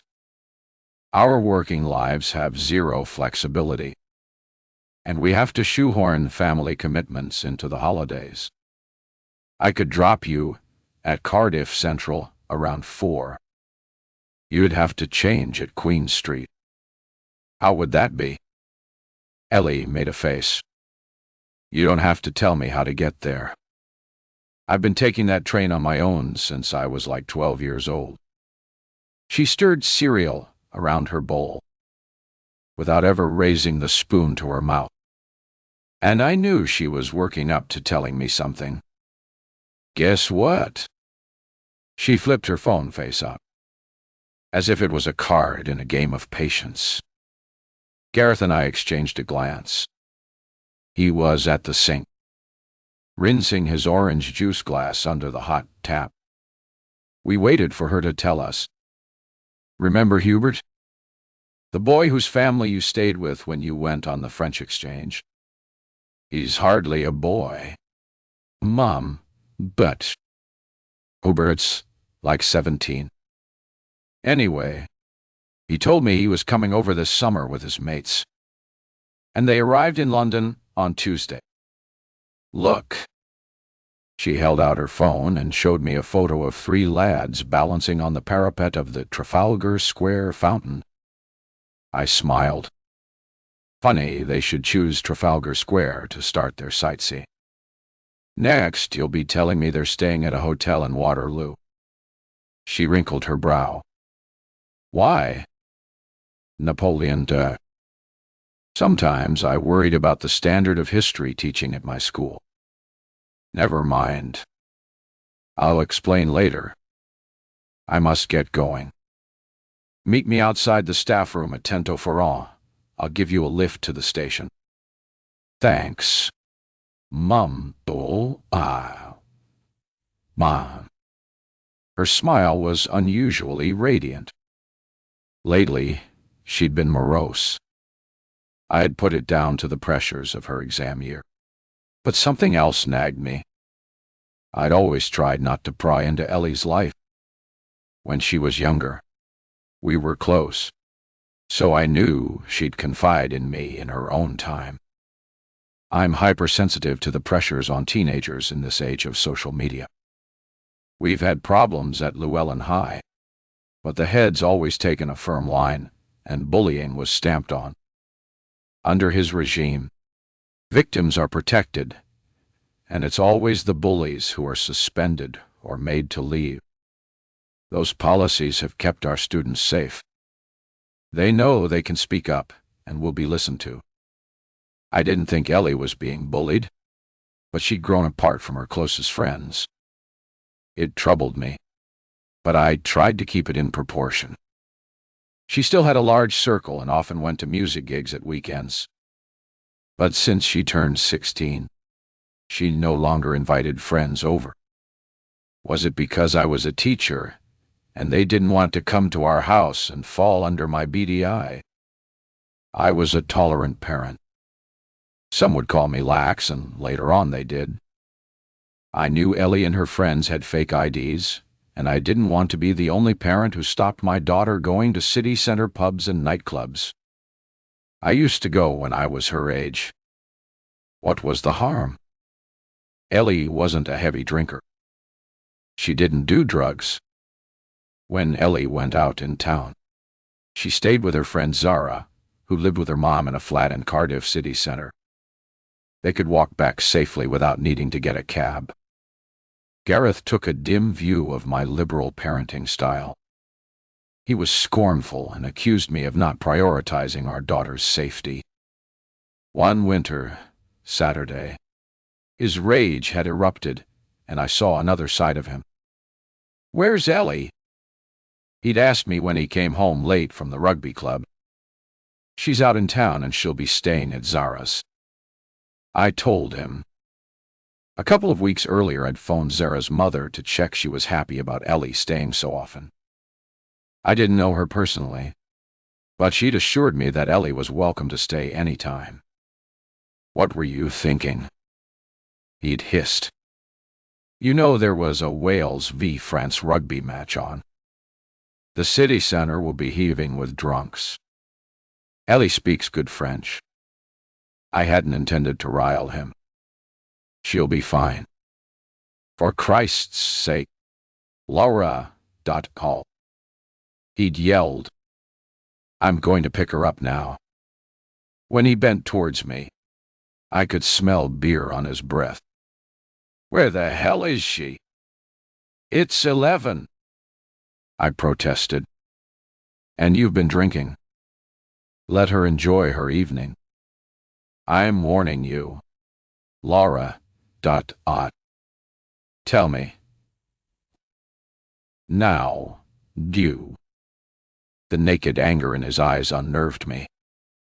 I didn't mean to say anything, but it slipped out. "She's gone to Fantasia with Zara and some others." "What time's she coming home?" "I told you. She's sleeping over at Zara's." "Right. He turned on the tap, but couldn't aim it straight. Water splashed against the sides of a glass and slopped over the draining board. He gulped it back and wiped his mouth with the back of his hand. "I'm off." "Don't be daft. You're in no fit state to drive." He'll walk to the rugby club. I needed to stop him getting into the car. "Make me a black coffee. Then," he said, "make it yourself." He glared at me, but I knew dismissing his worries wouldn't make them go away. So I put the kettle on and tried to negotiate. "Listen, I'll message her. She can tell you she's okay." I fired off a WhatsApp asking Ellie to give us a quick call. No reply. After 10 minutes, I phoned, knowing she'd never hear it ring if she was inside the club, but perhaps it would vibrate in her pocket. Gareth gulped his coffee, standing up, and stared at me over the rim of the mug till I felt anxious. 2 YT, oh my handai, T, I'm Hamel, a Stauborsch, bravo. Minutes ticked away. She's not answering. Is she? Message her again. Tell her I'll be outside Fantasia at midnight to pick her up. No. Gareth. Please. Where were his car keys? He must have noticed me, checking the hook where we intend to leave keys, but never do. He produced the keys from his pocket, pushed back his chair, and waved them in my face. "Listen, I'll drive you," I offered in desperation, though I'd polished off a third of a bottle of white wine earlier in the evening while he was out. He was already striding along the hall, not looking back. She'd better be there. I ran after him. He slammed the front door in my face. When I wrenched it open, he'd started the engine and was pulling away from the curbside. Ellie would be mortified. I messaged to warn her he was on his way. Wait outside for him. Think Cinderella. Be there. To my surprise, Ellie messaged me straight back. "What's up?" "String of messages and a missed call from you." I dialed her number again, and this time she answered, sounding slightly out of breath. "Hey, Mom. Dead. Your dad's on the warpath. He's driving into town to pick you up." "Now." "I'm not in town. I'm at a friend's house. I'll be home soon. Before midnight. Definitely. Thank goodness. I'll let him know." As my fingers fumbled to type in Gareth's number, I glanced around at the outdated green and cream MDF units and wondered why the family of a high-end craftsman lived in a kitchen that belonged in a skip. Gareth had been promising to upgrade it for years. I could have gone round IKEA, loaded up new units, and installed the damn thing myself. He didn't answer my call. Probably still driving. I fired off a couple of messages, and when I judged he'd have arrived, I tried phoning. No reply. Defeat descended on me like fog. Neither my daughter, who was umbilically attached to her phone, nor Gareth, who was forever scrolling through rugby scores on his, could be bothered to respond to my messages. I turned on the TV, flicked through the channels, and kept on clicking until I reached soothing music. I leaned back on the sofa and closed my eyes. A shuffling sound in the hall jolted me awake. Ellie appeared in a sodden jacket, shaking rain from her hair. "Didn't you take an umbrella?" I was turning into my mom. "Don't fuss. Mom, bye." I walked home. It wasn't far. "Where were you? Anyway?" She was wearing jeans and a t-shirt, not her usual clubbing garb of mini skirt and stilettos, and her face was flushed from the walk in the rain. A few of us decided to stay local. We went to Jono's house and played board games. Board games? I think of all those Christmases when we'd begged her to join us for a round of Monopoly to please my mom, who yearned for an olden days Dickensian-style Christmas. Families gathered round the hearth to sing carols and roast chestnuts, instead of staying split into separate atoms by mobile technology. "Yeah, we sometimes do that now," said Ellie. Jono said in London they have board game cafes. Who knew? "Where's Dad?" Ellie's eyes flicked nervously around the room as if he might be hiding behind the sofa. I glanced at my watch. midnight. "I hope he's not still outside Fantasia waiting for you." He didn't. Her eyes grew round with alarm, and her voice trembled. "Mum, I thought you were joking. Why did you let him?" I shrugged. I tried to stop him. But you know what your dad's like once an idea's lodged in his head. "I'll message and let him know you're home. If he's going to start harassing me, I'll a headache pressed in on me." "What will you do?" "Ellie," I snapped. The stress of my row with Gareth shredded my nerves. "Ring childlike. Run away from home. I wished I could bite back the words. But Ellie flounced out of the room and the stairs creaked as she stomped up to bed. I waited up for Gareth. I'm a night owl, and even on school nights I'm rarely in bed before 1. But my eyelids felt heavy when he lumbered into the room. I was dozing on the sofa. "What time is it?" I asked, yawning and lowering my feet onto the carpet. 3:30. "Where the hell have you been?" "Ellie got home hours ago." I lifted my bleary eyes to look at him properly and saw streaks of dried blood on his face. "What happened?" Gareth's mouth was set in a grim line, and his face had a grayish tinge. "I was arrested," he said, "for causing a breach of the peace. 18 Laura, despite what he told me. Gareth wasn't actually arrested.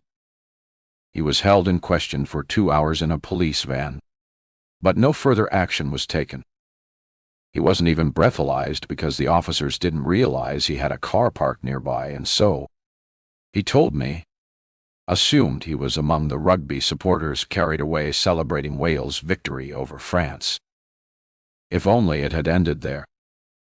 But the fallout sent ripples through our small community, until everyone from the postman to the youngest Year 7 pupil at my school heard about it. Gareth had waited outside Fantasia. When Ellie didn't show up by 12:15, he'd pushed through a queue of youngsters who were still hoping to get in and forced his way past the door manager and into the nightclub, calling out Ellie's name. He was followed and quickly apprehended by one of the security team, who frog-marched him to the entrance. "Wounded," cried you, "wounded you already doers," marched him to the entrance. He was still shouting when they slung him out onto the street, where he staggered and bashed his head on the pavement. But his ejection coincided with a police vehicle doing a drive-by check. "What's up?" The police officers had asked door staff, who'd pointed out the oddball bloke who'd forced his way in and was now scrambling to his feet with blood pouring down his face. Zara and some of her friends had happened to be coming out of the ladies' cloakroom and witnessed the incident. Although Zara didn't know Gareth, she'd heard him calling Ellie's name and made the connection. But before she could walk over and tell him Ellie wasn't there, the door manager had grabbed him. Jeering clubbers joined in a chorus of heckling. "Sick fuck!" and "dirty old man." Or so I was later told. While Zara stood by and watched the ungainly spectacle of her friend's father being ejected and led away to a police van. By Monday morning, the story was all around my school. Gareth had told me a version that seemed to ring true, but in the lurid version shared with me by my colleague Val, before I'd had my first coffee of the day, Gareth single-handedly fought off a team of burly door staff, decking several of them, before the police were called to subdue and handcuff him. With my arms half out of my coat sleeves, I leaned against a chair for support. "Do you think I should talk to the head?" "Good idea," said Val. Paul. Joanne was in her office when I came past. You can catch her before the bell goes. In all the years Ellie and I had both been at Llewellyn School, there'd never been any conflict. But now my family seemed to be creating scandal. Why didn't I send Ellie to a different school and keep my home and professional life separate? I'd asked Joanne to book me an appointment with the head at first break. I perched on one of the purple vinyl armchairs meant to jazz up the dingy waiting area, while a radiator blasted out tropical heat. My palms grew sweaty, my face red and shiny. "You can go in now." The secretary summoned me, and I leapt to my feet, the seat making a rude sucking noise as the backs of my legs peeled away. We both pretended not to have noticed. "Thanks." I pushed the door open and caught sight of the head leaning back in his chair. one hand smoothing a few strands of hair across his balding crown. Why didn't he shave his head and be done with it? Take a pew. Laura, ... He waved his hand at the upright chair opposite his desk. It was lower than his own, reminding me of the naughty seat where generations of students and parents had sat to receive a ticking off from him and his predecessors. I ignored the chair and stayed on my feet so I could get out of the room fast. I stuttered out an apology. Gareth went to collect Deli from town. I explained, trying to smile through gritted teeth. Why had Gareth put me in this humiliating position? He was concerned about the crowds on Saturday night because of the match. When I finished speaking, my knees were shaking. So I sank down onto the chair after all, hoping he wouldn't notice me trembling. It turned out the head already knew about the nightclub incident. Don't fret. No one's been hurt. Nobody died. By next week, it'll be history. His clichés were meant to be reassuring, but the gleam in his eye told me he secretly thought it was hilarious. I dropped my gaze and noticed my skirt had rucked up when I sat down, exposing my black tights up to thigh level. I squirmed. Why hadn't I worn trousers today of all days? Flustered, I stood up to leave, but the head cleared his throat and force-fed me his wisdom. I was head of modern languages, but there was no doubt he was my boss. You might want to think about where Ellie spends her evenings. She's only 16. The head and I locked eyes. I looked away first. I should have heeded his warning, but instead, I rebelled. He had no kids. He wasn't even married. Why should I stop Ellie doing things her friends were allowed to do? Gareth took the opposite view, and the rift between us deepened. 19. Laura, the Thursday of my mom's birthday. I felt like I was trapped in Groundhog Day, sprinting between classrooms and into meeting, scurrying to stand still. At 3:30, the head of Year 10 called me to join her for a chat with parents who wanted to dispute their daughter's projected exam grades, especially in French. When I joined the meeting, the atmosphere was tense, as if all the oxygen in the room had been used up. The chairs in the classroom were sturdy enough for grown-ups, but the father had perched his massive backside on a table with spindly legs, and I watched in fascination, wondering if it would collapse under his weight. "Miss Lister," he said, offering me his hand without getting up. The classroom windows magnified the intense July sunshine, so it was hard to concentrate on what the man was saying, though his voice boomed louder than the laughter of homebound teens passing along the corridor outside.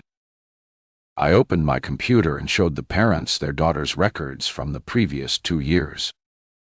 Whichever way you looked at it, the estimated C grade was generous. The man let his glasses slide down his nose and peered over them for a couple of seconds, but the mother's eyes flicked over the screen. Then she turned her cold gaze on me and said, "We've been paying a tutor to come every week and talk French to her." I was tempted to tell her they'd been wasting their money. "I expect she'll do well in her oral exam," I said, snapping my laptop lid shut. That's when I discovered the father was a barrister and could argue for hours without pausing for breath. I kept one eye on the wall clock, then realized the hands hadn't moved. Time had stood still at 3:40. I rolled back my sleeve to check my wristwatch. 4. Ellie would be waiting for me to give her a lift. By offering to spend the evening with her grandma, she was doing me a huge favor. But this meeting had made me late. "Sorry, I have to go." I stood up and briskly pushed back my chair. As I reached the door, the barrister's voice boomed in my ears, suggesting my team was incompetent. Hello. Seething, I put my head down and strode along the corridor. Outside the staff room, Ellie was leaning against the wall with a languid, unfocused expression. You're late. Sorry. Darling. Late meeting. I couldn't get away. Whatever, sis, let's go. I noticed a backpack at her feet, and she bent down to pick it up. What's in the backpack? Present for Grandma? Is it a surprise? She hugged the bag tight against her chest, established, and I smelled perfume. Sea siren. The one Ellie uses herself. If that's a birthday gift for her grandma, it's generous, though a bit brash for Mom's taste. I tapped my foot as I explained my predicament. I was wondering if you could get the bus to the station. She didn't reply, but a subtle shift in her posture showed she was annoyed that I'd let her down. A draft caught the side of my face as the staff room door opened, and my colleague, Bryn, stepped into the corridor. He must have noticed Ellie glaring at me. Hi, T. Is something up? He asked. I shrugged. Not really. Ellie scowled, and I raked my hand through my hair and sighed. Ellie's off to visit her grandma, and I promised to drive her to Cardiff Central. But I'm out of time. My first appointment's at 4:30. No problem. Bryn glanced from me to Ellie. I've no one booked in till 5:15. Why don't I drive her? Would you? Ellie's sulky expression shaded into a grin. I'd hate to disappoint Gran on her birthday. Well, if you're sure, I said. It was typical of Bryn to come to my rescue. Since joining the school in September, he had often stepped up to take on more responsibility, unlike the rest of my team in modern languages. When he'd offered to lead the school exchange to Nantes back in October, it got me out of a predicament because Ellie had point-blank refused to go if I was in charge. The two other teachers signed up to accompany our group were from the sports department because football and netball matches against the host school were part of the program. It was essential one of the staff was a fluent French speaker.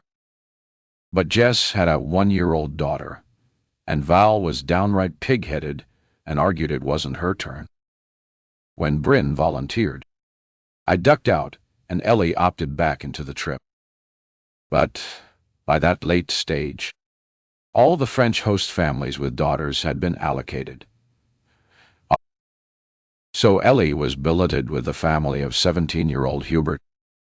What I wasn't told at the time was that Hubert had been held back a year, not just for failing his exams, but for anger issues and fighting. 20, Laura Tuesday, the angry whine of a chainsaw from a nearby garden rips through my concentration. Bill has been sitting quietly, his clasped hands resting on the metal table as he listens to me unwrapping my past. When the noise distracts me, I'm so detached from my surroundings that Bill has faded to a background blur. I'm locked inside my nightmare, running down corridors to nowhere, searching for a door that will open and lead me to Ellie. A scream is forming in my throat. To stifle it, I bite down hard on the heel of my hand and a metallic taste fills my mouth. There's not much blood, but I stare at my hand where my teeth marks make a neat circle. Bill takes my injured hand and examines it. You'll live, he says, and kisses it better like a parent soothing a child. Suddenly, I need a shot of alcohol. Fancy a drink? I'll get it. He disappears into the kitchen and returns with 2 beers and the remains of a bottle of Petit Chablis. Even when my cupboards are bare, there's always alcohol in my fridge. Which do you fancy? I point to the wine bottle, and he fills a glass up to the brim. I curl my hand around the stem, but don't raise it to my lips. It's comforting to know it's there. My familiar medicine. Bill takes a bunch of keys out of his pocket and uses the edge of one to prise the cap off his beer and swigs it from the bottle. He tries to catch my gaze, but I reposition my sunglasses from where I've put them on top of my head like an Alice band and cover my eyes. Take your time. Laura. I want to hear the restablished. I take a sip of wine, and it gives me courage to continue. I dread seeing Bill's pity, but the slow pace of my story is agonizing. So I jump forward and tell him the end. I said goodbye to Ellie outside the staff room that day. I went to set up my table in the hall for parents' evening. I pause. That was the last time I saw her. There. I've said it. Behind the sunglasses, my eyes well with tears as Bill's hand inches across the table to touch mine, but I snatch it away. You don't need to tell me anymore if it's too painful. I nod. I know. But I want to. Give me a minute. I sniff and get to my feet, walking a few circuits of my small patio garden to calm myself, and stopping to stroke an acer's dark red leaves between my finger and thumb. It must have been a tiny shrub when the previous owner planted it. Soon, it will be a tree. Isn't this what happens in life? Growth, death, and renewal. Last winter, I hung a bird feeder from its branches and watched the sparrows and blue tits flock to it when food was scarce. The privacy of this tiny garden preserved my sanity until Callum, who's in his late 20s and has no outside space, took to climbing out of his bathroom window onto the flat roof of my kitchen extension. When I asked him what he was up to, he held up a stripy beach towel and a tube of sun cream. You're actually going to sunbathe up there? That's my plan, he replied. And he seemed to be smirking, because he must have known it would be hard for me to stop him. Where else is there? The Common or the Rookery Gardens? I glared at him, but he ignored me and yawned as he spread out his towel, removed his t-shirt, and exposed his dough-colored flesh. Can I even snip dead heads off my plants without being watched? Callum rarely comes out when I'm there, but I know he still sunbathes because I've had to clear his empty beer bottles out of my gutter. Today his window blinds are all drawn, and I know he's out at work, so he won't be spying on me and Bill. I shuffle back to the table, sit down and gulp my wine. Bill takes a drink and waits, his face solemn, agitated. I pick up the threads of my story. Bryn dropped Ellie outside the main station and drove back to school. Later, we were told CCTV cameras showed her walk into the ticket office and buy a ticket. I can't look at him, so I swallow more wine. All those trivial details that plagued me while the police were searching for Ellie Floodback. 21. Laura, 3 years earlier. I understand how time is critical when a young person goes missing. And one of many things I blame myself for is stopping for a drink at the King's Arms with my colleagues, Val and Bryn. While we were mulling over the highs and lows of parents' evening, Ellie was slipping out of sight. When I arrived home, it was after 10:30 and Gareth met me at the door. Did Ellie ring for a lift from the station? I asked. I haven't heard from her. Right. I'll message her. I tapped out a WhatsApp and stared at my phone, waiting for the two gray ticks to turn blue and show Ellie had read it. Tough day. Gareth filled the kettle to make tea. He didn't seem concerned about Ellie. I grimaced and pushed my hair behind my ears. The worst. I'm frazzled. I checked my mobile again. No message. I tapped on the phone icon and heard a faint ringing somewhere in the house. Listen. Ew. Sounds like her mobile's in her room. Perhaps she came back while you were out or watering the garden. Yeah. She's probably fallen asleep. I ran upstairs and tapped on Ellie's door. Hey, darling. Are you awake? I waited a few seconds, then edged the door open. Ellie wasn't there, but her phone was in its pink sparkly case, lying in the center of her swirly patterned duvet. When I picked it up, a list of missed calls and messages, mostly from me, appeared on the front screen. I shivered. Ellie went nowhere without her mobile. She's not there. I called out to Gareth as I clattered down the stairs to ring my mom from the landline. I'd phoned Mom at first break to wish her happy birthday, but kept Ellie's planned visit a secret as we'd agreed. Mom's a night owl like me, so I knew she'd still be up, and one mystery was solved. Ellie couldn't ring for a lift if she didn't have her phone. Yet, in my heart, I knew she'd have noticed hours ago and phoned us from Mom's. Mom answered, sounding slightly out of breath, and I felt guilty because a late-night phone call can be alarming. Did you have a good birthday? Mom? Lovely. Thanks. Hey, Moya. Susan treated me to lunch at Celtic Manor. Without waiting for her to finish, I asked, "Can I speak to Ellie? Or has she left?" Ellie? Hey. There was no disguising the surprise in Mom's voice.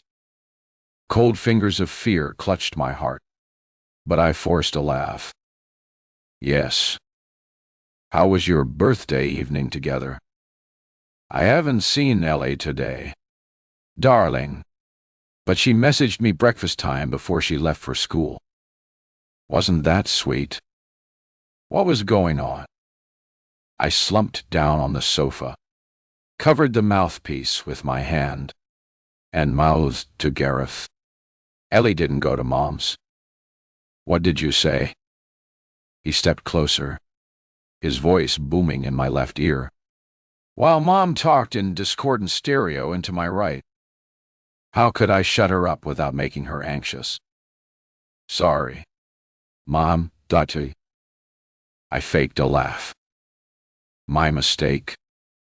I'm just home from parents' evenings, and Gareth's updating me on Ellie's change of plans. I patted the air with my hand, signaling to Gareth to lower his voice. I'll call you tomorrow. Yes. But, darling.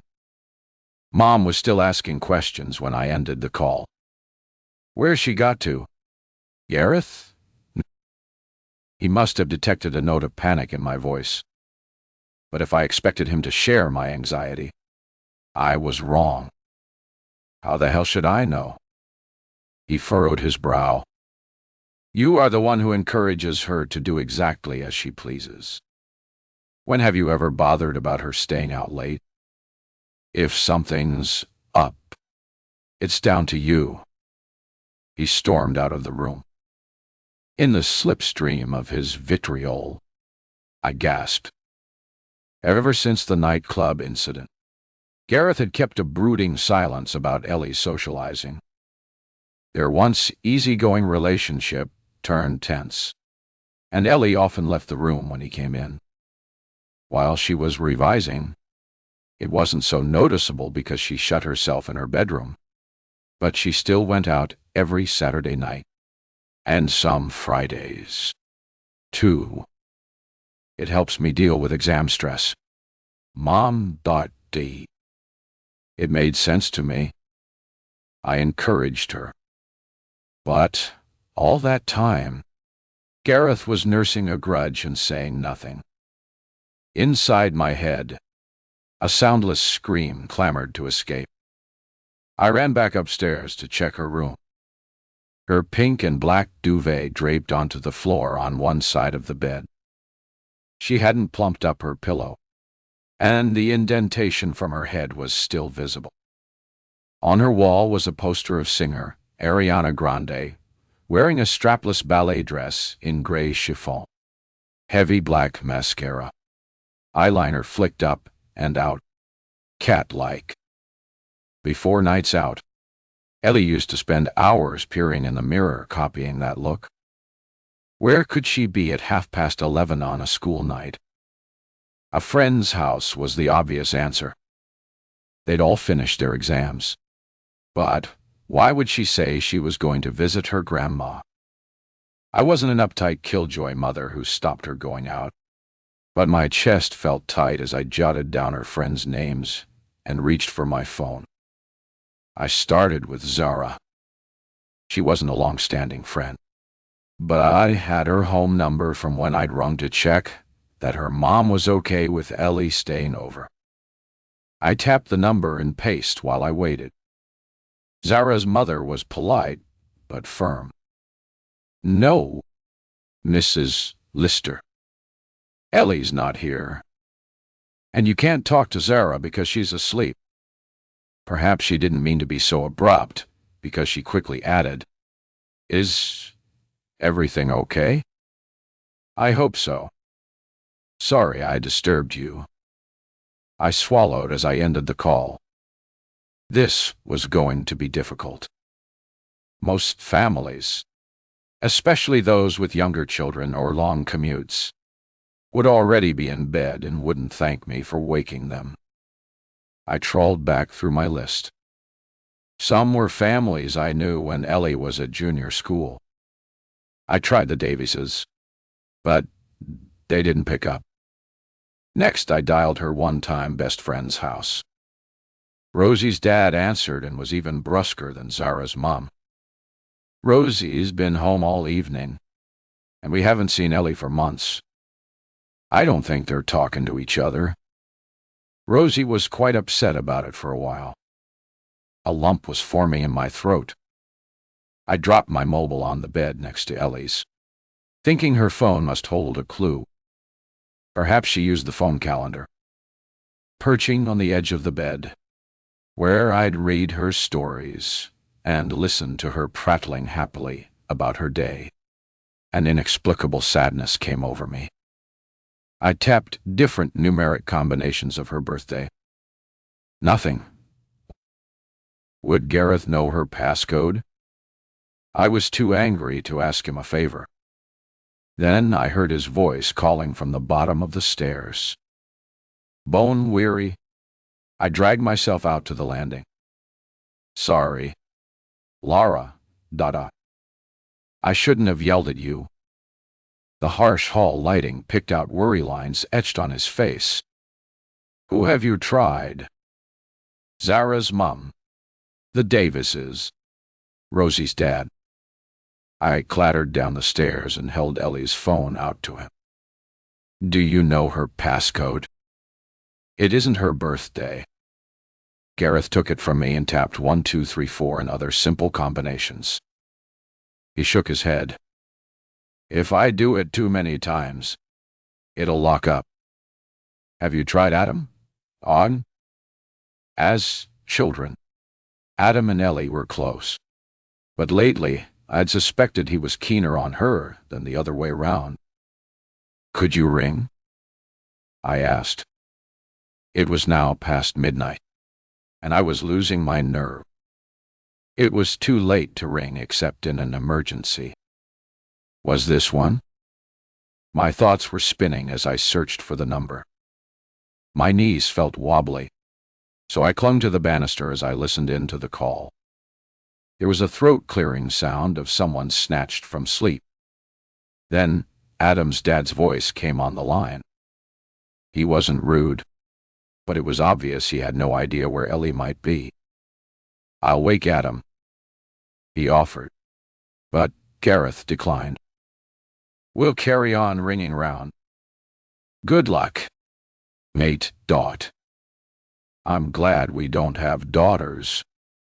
Perhaps he regretted that remark, because he added, "Maybe think about giving the police a call." As Gareth thanked him, I felt oxygen draining from my body and from our home. I tried telling myself it wasn't even late. If Ellie hadn't told us she was visiting Mom, we'd only be mildly anxious. Ellie's running late. That's all. I tested the idea on Gareth by saying it out loud. She can't ring because she doesn't have her phone. Okay, hers throw to. As excuses go. It sounded thin. I'll go out and drive around. Gareth laid his strong, reassuring craftsman's hand on my arm. She'll be walking home. But where would you look? In Penarth. Young teenagers congregate near the pier or in the playground by the cliff path. But Ellie and her peers are too cool for that now. They've moved on. With an effort, I formed words I didn't want to say. I think we should call the police. 22. Laura. We argued. Gareth insisted the police would treat us as time wasters. He had heard they wouldn't respond to a missing person report for 48 hours unless there was reason for concern. In this country, people have a right to go missing, he informed me. Why must he be so bloody pompous? He rammed his feet into trainers, strode to the door, and went out without tying the laces. When I caught up with him, he was staring at his car with a bemused expression as if he'd forgotten his plan. You're wrong about that, Gareth. 48 hours only applies to adults. Ellie's a child. So, she's vulnerable. Let's report it to the police so they can look out for her. He nodded and put his arm around me. Together we bumbled back to the kitchen where I made the call. Shifting some responsibility onto professionals felt like a sugar rush. I craved chocolate to extend the sense of relief, but there was none in the house. So, I made tea, handed Gareth a terracotta-colored builder's brew, and watched an insipid peppermint tea bag float around in my mug. Herbal tea wasn't what I needed. I tipped it down the sink and poured a glass of wine. When the doorbell rang, I jumped to my feet and put the half-finished glass of wine into the fridge. I couldn't see flashing blue lights through the opaque glass panel in the door, but any neighbor on a nighttime bathroom expedition would spot the yellow and blue patrol car, and the rumor mill would kick into action. After Gareth's nighttime antics, our dubious celebrity status had lasted for several weeks. Tongues were wagging at school, but in the wider community, fingers pointed. And the only place Gareth felt comfortable was the rugby club, where being slung out of a nightclub when you're almost 40 was a badge of honor. For Ellie, our family's notoriety was torment. How do you think I feel? Now everyone knows my dad's a dickhead. Doors were slammed. Angry words exchanged. But Gareth's effort to curtail Ellie's freedom backfired so spectacularly that he'd ceded his authority over her and blamed me. He became morose. Our conversations were brittle, and I'd catch him looking at me with contempt. Our lives were running on parallel tracks. I snatched a breath and opened the door. The motion sensor had detected the officers walking up the path and activated a light. I was dazzled by their high-vis jackets and faces bleached by the floodlight. Both officers were in uniform, and at first I thought they were two men. But as they came closer, I realized one was a woman. Her pale hair was scraped back in a tight bun, so she looked almost bald. I led the way to the sitting room and noticed Gareth scrutinizing them, perhaps to see if either had witnessed his previous brush with the South Wales force. The female officer made the introductions. "I'm P.C. Jenkins, and this is my colleague, P.C. Hughes. You must be Mrs. Barton." "Miss Lester," I replied, and Gareth scowled. We'd met at uni and been together almost 20 years, but we weren't married. Gareth's degree was in law, but he regretted his career choice. And after a year in a solicitor's practice, he ambushed me with his plan to retrain as a carpenter. This would have been fine if I hadn't been pregnant with Ellie. "Please, sit down," I said, remembering my manners, but I didn't offer tea. "We've had a report of a missing 16-year-old, Ellie Barton." "She's your daughter, Miss Lester?" "Our daughter," said Gareth. "What makes you think she's missing?" I swallowed, but my throat was still dry. I croaked my way through the reasons we were worried. "Ellie told us she was going to visit my mother this evening because it's Mom's 70th birthday today." I remembered it was now tomorrow. I mean, yesterday. I had a parents' evening at school. I'm a teacher, so I couldn't go. Every few words, I paused to run my tongue over my parched palate. Did she go missing on her way home from her grandmother's? No. My colleague dropped her at Cardiff Central Station, but she never turned up at her grandma's house. You've asked your mother to confirm this? Yes. I rang her as soon as we realized Ellie was overdue. We'll take her details in a minute. What's your colleague's name? The one who drove her to the station. Bryn Jones stood. And did Mr. Jones see her go into the station? I mumbled, remembering Bryn swinging by my table in the school hall and giving a thumbs-up sign above the head of the parent I was talking to. Later in the pub, he'd told me the time he dropped Ellie. He reached the station at around 4:20, but I didn't think to ask him if she went inside. If she changed her mind and went elsewhere, where might she go? 3 pairs of eyes bored into me. I was in an armchair, and the 2 officers were sitting on the sofa opposite me. Gareth was leaning against the door frame, 1 foot in the room and 1 in the hall. Non-committal, as if this was nothing to do with him. My hands trembled, and I pinned them in my lap so the others wouldn't notice. Sometimes she goes out in town or visits friends. What time does she usually come home? P.C. Jenkins pushed a loose strand of pale hair back into her bun. One side of her mouth was slightly twisted, as if years of listening to reports that weren't quite credible had stamped her face with skepticism. I prevaricated. By midnight, dull. Unless she's arranged to stay with a friend. What have you done to locate her? Asked P.C. Hughes. His deeper voice stirred Gareth to attention. Sometimes I wondered if he was deaf to the pitch of female voices. We've rung around some of her friends. Gareth listed the names, counting them off on the fingers of his left hand, and P.C. Hughes solemnly noted them down. No one's seen her. P.C. Jenkins' radio crackled, and I felt a stab of alarm. What if they had to rush to another incident, leaving us with platitudes like, We'll keep a lookout for her. Or call us when she turns up. We should establish whether or not Ellie caught a train. She said. What was the name of that teacher who dropped her at the station? Brennan Jones.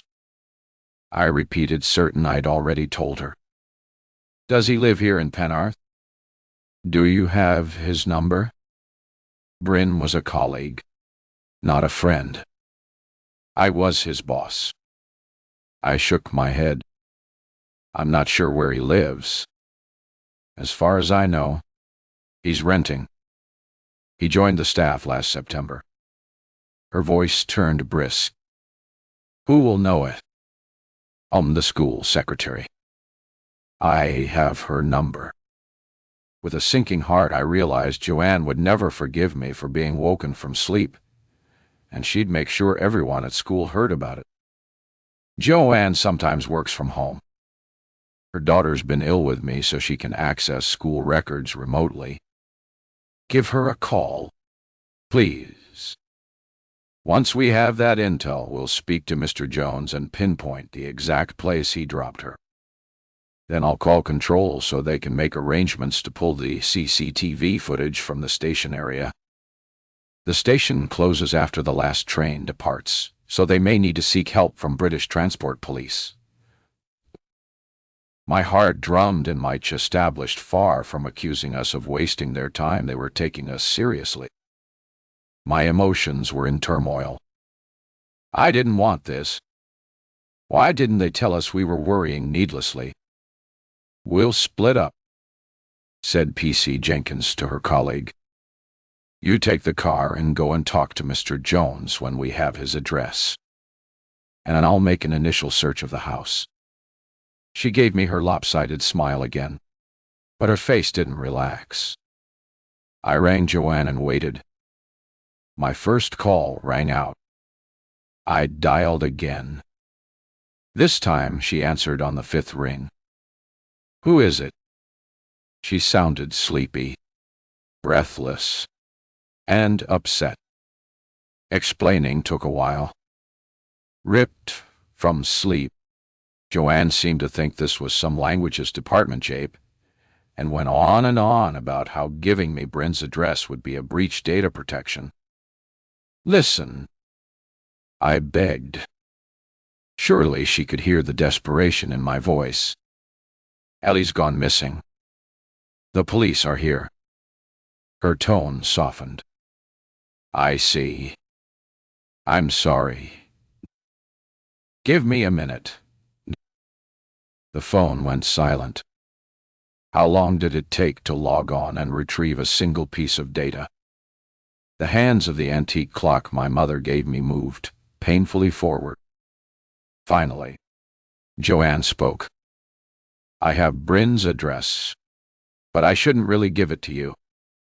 Her voice was a mix of officiousness and concern. Right. Why not? I'm handing the phone to PC Jenkins. Talk to her. How do I know she's really a police officer? Stop it. Go on to T. I passed over my phone, crossed my arms, and let my chin sink onto my chest. Established time dripped on past 2:30. PC Jenkins had a calm authority as she noted down the address and reassured Joanne she wouldn't get into trouble.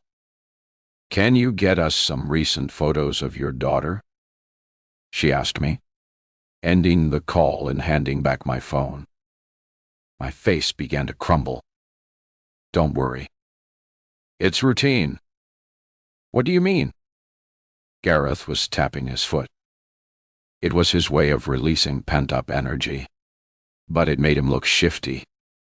Most runaways are found or come home of their own accord in a couple of days, said PC Jenkins. Her words hit me like a blow to the stomach. So, that's what my daughter is. A teenage runaway. 23. Laura. The front door slammed as PC Hughes headed off to talk to Bryn. I stood motionless like a child awaiting instructions and feeling as if my kitchen walls were closing in on me. I'd always loathed the black and white tiles. They reminded me of a crossword grid I'd never complete. When PC Jenkins asked me to hand over Ellie's phone, I flinched, but slid it across the table towards her and watched as she placed it in a plastic evidence bag. "Aren't you going to examine it? There must be a clue." "They'll do that back at base. I'll take a look around." "Do you have outbuildings?" The words sounded ridiculously grand for our road of suburban semis. "Only a shed in a garage." "I'll fetch the keys," said Gareth, and went to grab them from the hook inside the door. "Thanks." PC Jenkins slipped them in her pocket. "I'll have a look around upstairs first." I stood up to escort her, but she waved me away. "No need." A sudden stomach-dropping feeling came over me. I checked Ellie's room and mine, but not the guest room.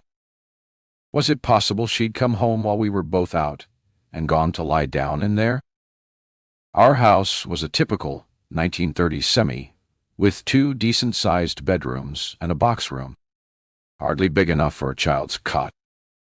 But PC Jenkins examined our upstairs rooms as if inspecting a mansion. Floorboards creaked as she tramped from room to room, opening and closing doors, while I stood in the hall, stretching my neck like a meerkat, and listened to her pulling out drawers and sifting for clues. How Ellie would have resented the intrusion into her space. But she'd put us in this position. And if she was fine, why didn't she ring? "Stop foot tapping," I said to Gareth. His prowling and fidgeting was fraying my nerves. "Do something useful. She wants recent photos of Ellie." He nodded and headed to the study. And soon I heard the printer whirring into life. To occupy myself, I went to the kitchen and unloaded the dishwasher. But as I put the plates in the cupboard, I realized everything was still dirty. Gareth hadn't switched the dishwasher on. PC Jenkins came downstairs and strode straight past me to the back door. "I'll check outside." "There's no light." "You'll need a torch." "I have one. Thanks. I'm equipped with everything." As my aching back reminds me at the end of a shift. As she selected it, I noticed her bulging pockets and the implements dangling from her belt.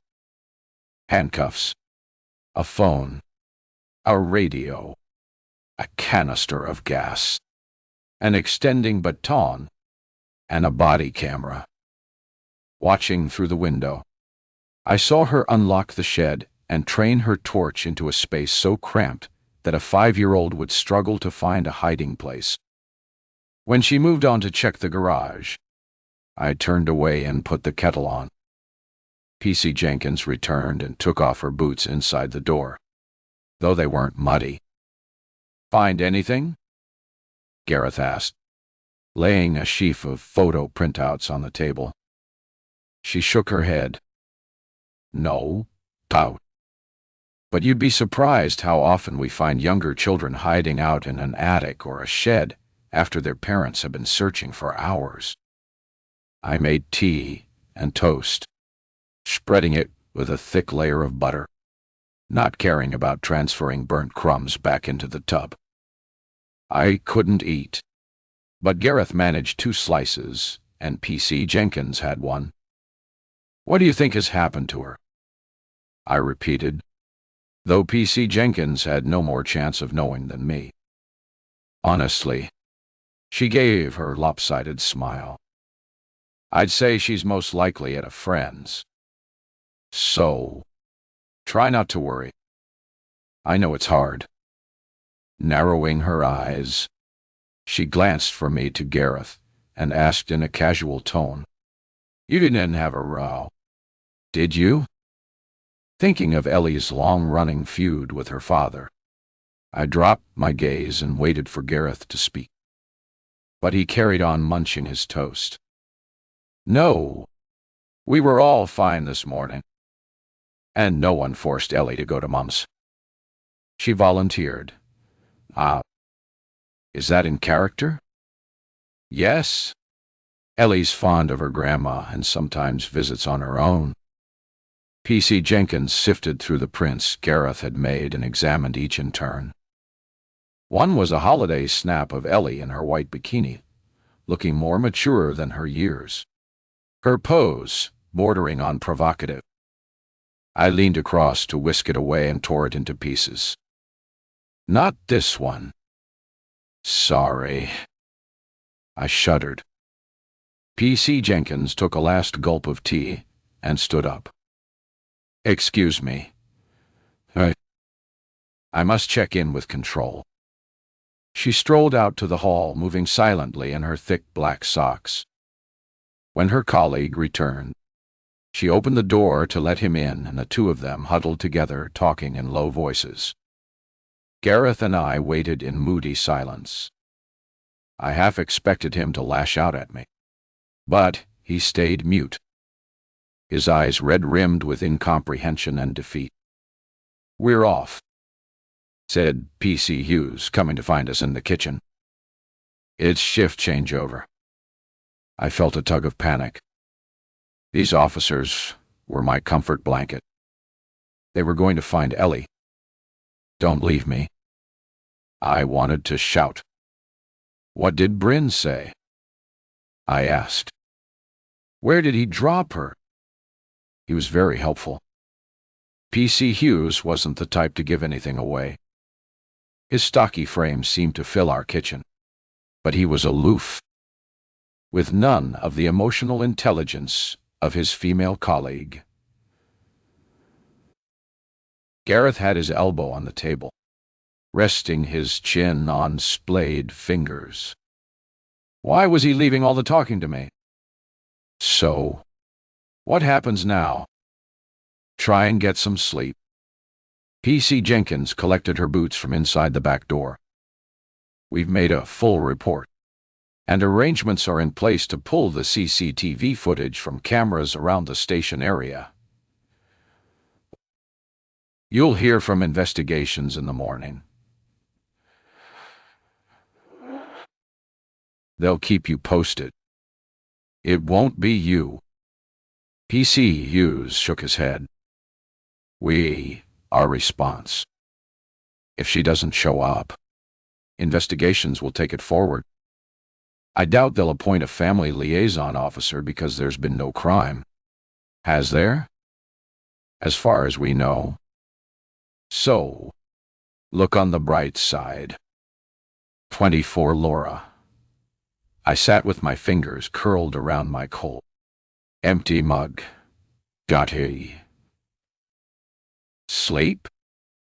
They must be having a laugh.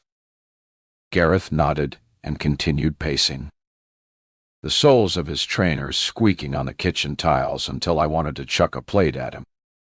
Say something. Like what? His eyes were raw and bloodshot. That it's my fault. Both of us were floundering in guilt. Did he think Ellie was staying away to punish him? Angry tears stung my eyes, and I stumbled to the fridge and found the half-glass of wine I'd stashed there hours earlier. With a shaky hand, I topped it up. "What are you doing?" Gareth demanded with no hint of irony as he poured himself a scotch. "It's 4:30 in the morning." So what? It was the wrong time to antagonize him. But something was niggling me. "This morning, after I left for school, and you weren't starting work until 10, did anything happen between you and Ellie?" "What do you mean?" "Did you have a row?" He glared at me. "Did Ellie say something to you?" I shook my head. She was in a foul mood when I saw her at school, but I thought she was angry because I couldn't drive her to the station. Gareth shrugged. "It's down to you."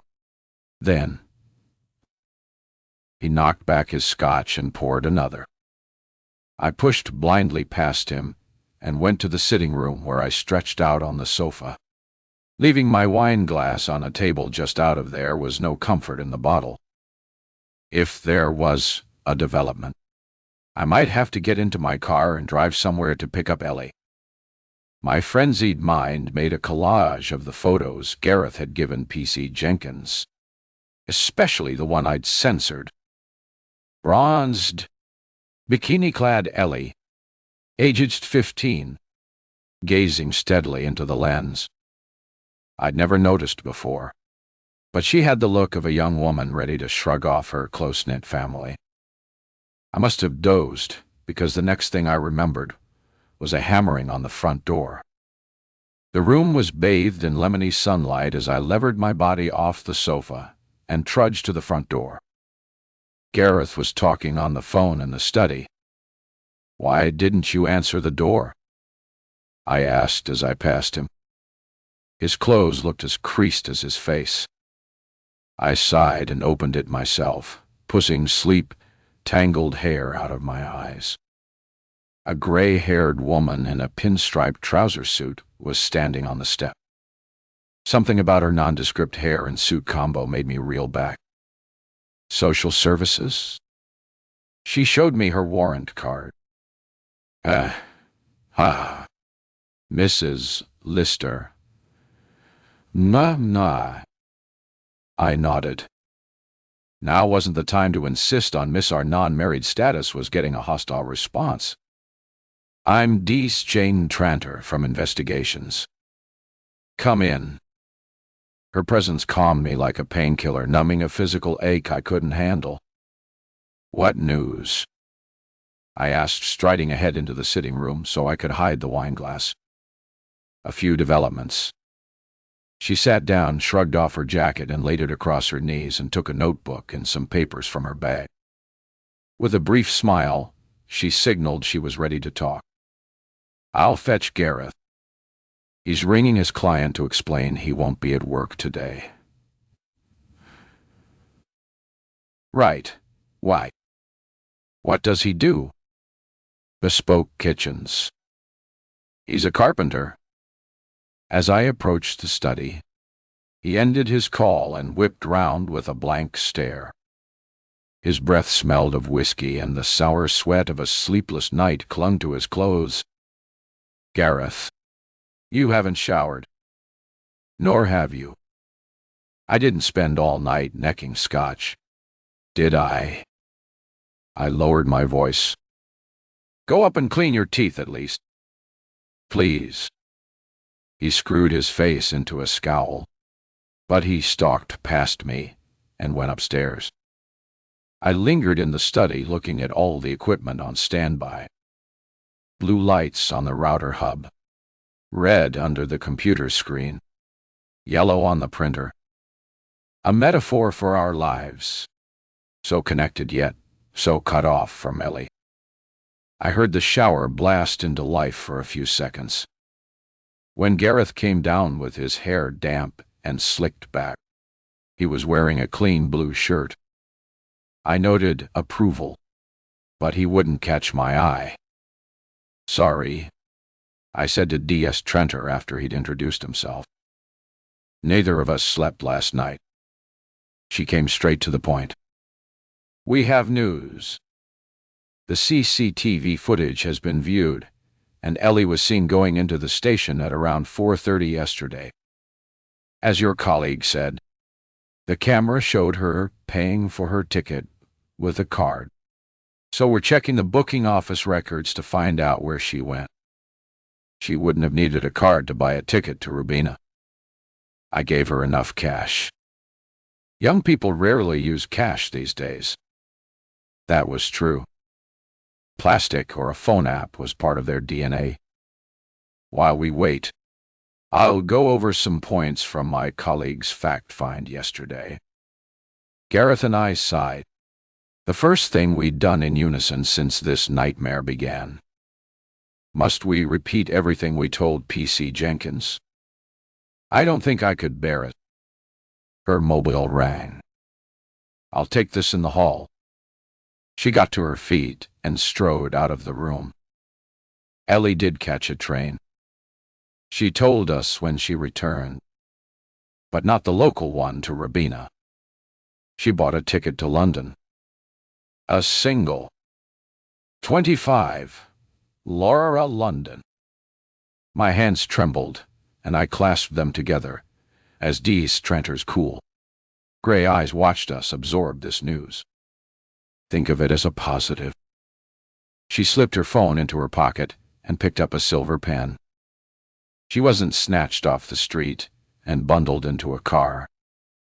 She's made a positive decision. No one was coercing her. Most teenage runaways turn up within a few days. Runaway. Day. That word again. Why would she go to London? Ellie's life seemed so uncomplicated. Academic achievements. A hectic social life.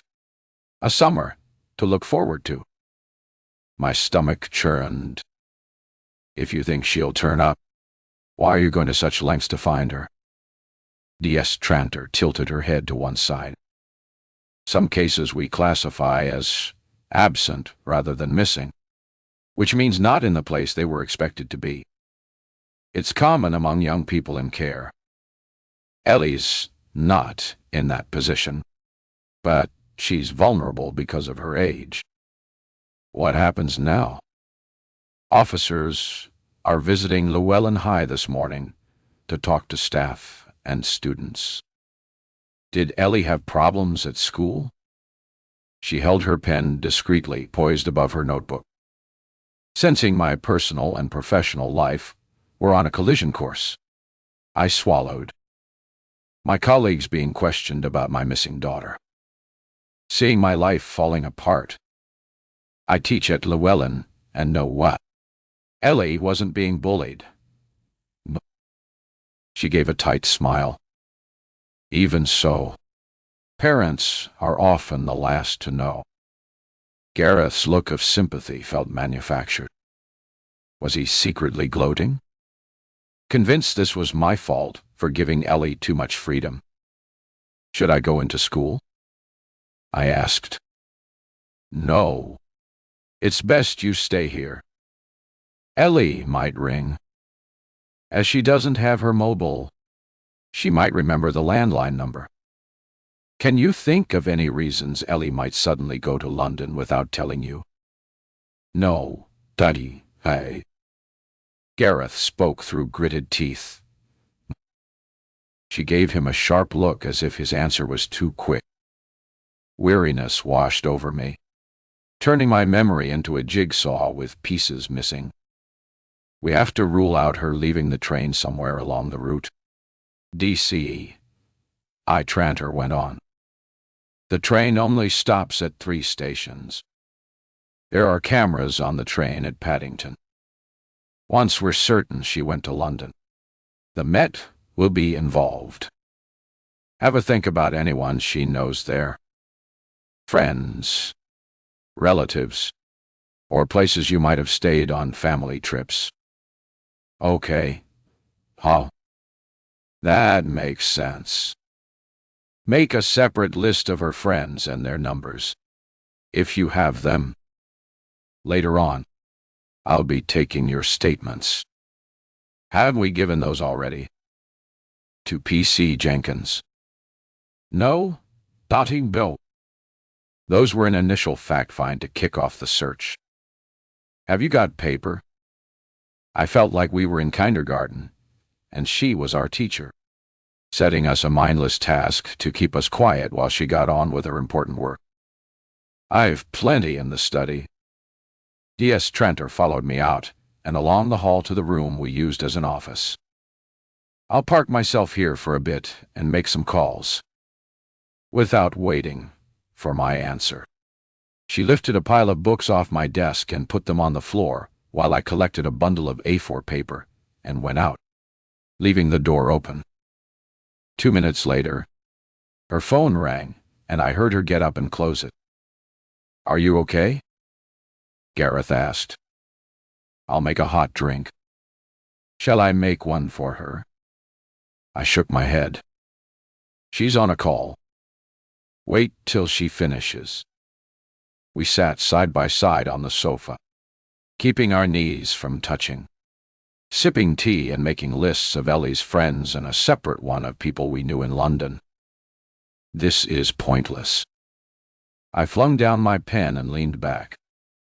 My mobile vibrated, and I scanned the missed calls and messages that had come in without me hearing. None was from an unknown or London number. All were attached to colleagues' names. Mindlessly, I tapped on the most recent one from Val, who was on break. What news of Ellie?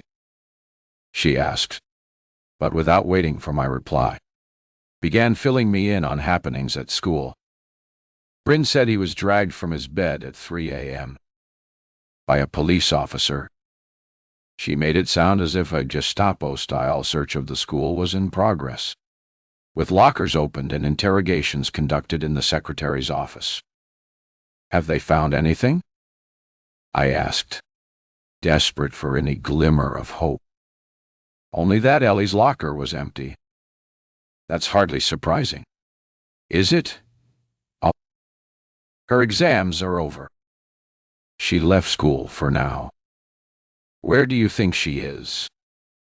Val was obviously pumping me for gossip to feed the staff room grapevine. Bleakness descended like fog. I have to go. Tell the others not to ring me. Please. I'm keeping all our lines open for Ellie. Gareth had stopped writing. He brandished his list of names. What am I meant to do with this? Give it to me. I scanned his list with 6 names written on it. Who's Kevin Brewer? My mate from Unite. He lives in London. Camberwell, I think. Has Ellie ever met him? I don't think so. He got up, rubbing his stiff knees. Gareth was a year off 40, but bending and kneeling were integral to his work, and decades playing rugby had taken its toll.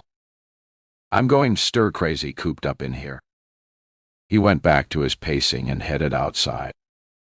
I guessed he was heading for the garage, where he kept his tools and materials. A few minutes later, the whir of a lathe starting up. Occupying his hands would help him. I wished I had a similar hobby, but I'm no crafter. I don't knit or sew. I read, write, thinkin', and overanalyze. D.S. Trenta stayed closeted in our study. She must have had a strong bladder because I didn't hear her coming out to use the cloakroom. Our lists of names lay on the coffee table while I scanned news headlines on my tablet and sensed how dyslexia must feel. Words turned slippery, taunting me. Nothing made sense. When she came to find me, I was staring mindlessly at the contents of the fridge. Eggs, cheese, and ham bite. I'd lost touch with what meals might be due, and whether I ought to be cooking one. We have the CCTV from the train, she told me, leaning against the draining board, but evidently not noticing it was wet. A damp stain seeped into her crisp white shirt. I didn't mention it. Tell me. I was hyperventilating for lack of news and couldn't wait to call Garrett. When the footage was matched and viewed, there was some inconsistencies. She glanced down at a hand-scrawled note. You said Ellie didn't take her phone with her. Why, all clear's throaty, you were nuts, right? I found it in her room and gave it to P.C. Jenkins. She paused long enough for my anxiety to come creeping back. Ellie was seen using a mobile on the train, so she must have had a second one. My heart went to my mouth, and I gasped. It sounds as if she left hers behind deliberately so her location couldn't be tracked. When she arrived at Paddington Station, CCTV footage shows her making a call. Paddington.day. The bustling London terminus for trains from South Wales rolled through my mind like a cinema screen. I knew from experience it could be difficult to find the person you were meeting. Was someone waiting for Ellie? Ellie's train arrived in London at around 6:45. She told me. I shivered. That was when I was snatching my mid-evening tea break at school, thinking my daughter was at Mom's. She entered the underground station alone, but more investigation will be needed to find out which line she took. Your shirt, I said. It had soaked up water like a sponge. I tore off some paper towel and handed it to her. It was easier to focus on that. Thanks. She blotted her shirt and moved away from the sink. Prepare yourself, Laura, daughter. This won't be quick. Think of how many young runaways the Met have to deal with arriving in London from all over the country, and the amount of work to track her in crowds. I have to get back now, but I'll keep you updated. Try to stay calm. We could be waiting some time. 26. Laura, after D.S. Tranter left. I went out to the garage and stood in the doorway watching Gareth measure up a length of beading. His head was bowed in concentration, his hands caressing the cheap pine as if it were a precious rainforest specimen. He must have sensed I was there, but carried on with his task. I envied his focus. When he'd finished, he turned to me. His eyebrows lifted in a question. Ellie arrived in London and was seen using a phone. I told him. My chest felt tight. Maybe she kept an old one? Sounds like a burner phone. Come here. He held out his arms and I went to him. I rested my head on his shoulder, feeling the rhythmic beat of his heart. Mine felt less steady. I sniffed. I don't know why I'm crying. She's not actually missing. Is she? I mean, she's made a plan and gone somewhere. But she hasn't told us. He nodded. If she's gone to such lengths to cover her tracks, it sounds like she doesn't want us to find her. What do you think will happen next? A small part of me was hoping the next phone message would be Ellie contrite, saying it was all a mistake, that she was on her way home. I peeled myself out of the comfort of Gareth's arms. I must ring Mom. After my panic call the night before, I'd half expected her to phone. But as far as she knew, this was a normal day, a school day, and I'd be at work. Watch what you say about Ellie. Don't upset her. Of course. I snapped, and my irritation returned. My mother was one of Gareth's greatest fans, practically his cheerleader. When he gave up law to retrain in carpentry, she understood immediately. Unlike me, Mom was his first client, and he built a stunning handmade kitchen for her. He'd offered to work for the cost of the materials, but she'd insisted on paying for his labor. Pictures of Mom's kitchen featured in his first brochure, because back then, marketing material was mostly in print form, and he had no website. It was, still is, a stunning kitchen, and Gareth's business took off fast, with clients from the posher suburbs and across the Vale of Glamorgan. I dawdled inside, but every time I picked up the phone to call Mom, I hesitated, telling myself I ought to keep all the phone lines free for Ellie to ring. When I finally called, it was almost 9. But where is she?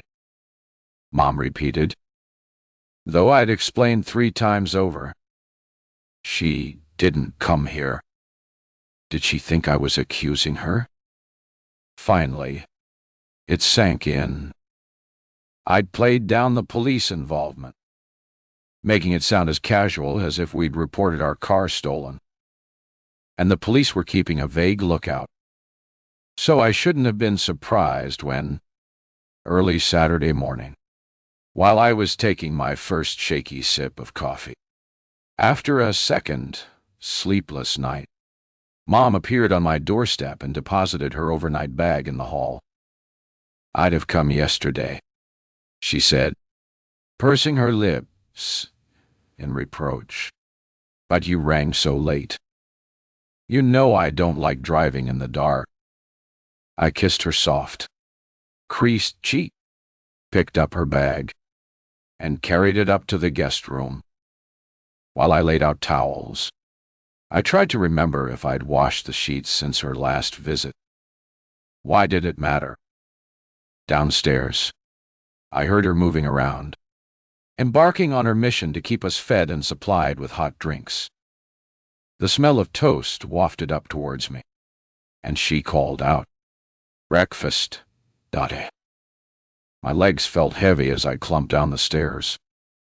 Mom had found an old embroidered tablecloth in a drawer and laid it on the pine kitchen table, as if civilized manners could transform this into a normal day. "Here you go." She slid a plate of toast towards me. "Sorry, I just can't." "I can." Gareth let the door bang behind him as he came in from his workshop. He can't have heard Mom arrive, but he'd presumably detected the scent of toast and followed it. When he saw her, his pleasure was evident. "Not just the woman I needed to see." He hugged her. "That new hairstyle suits you." I couldn't see any change. Maybe it was an inch or two shorter, but he was trying his established. He nibbled at a piece of toast and ate half before giving up while I updated Mom on the search for Ellie and watched her smile fade like the flickering that foreshadows a power cut. If I'd known her joy in life would be forever frozen in that moment, I don't think I could have borne it. Later, I went next door to ask the Nixons if they'd noticed anyone coming to the house on Thursday.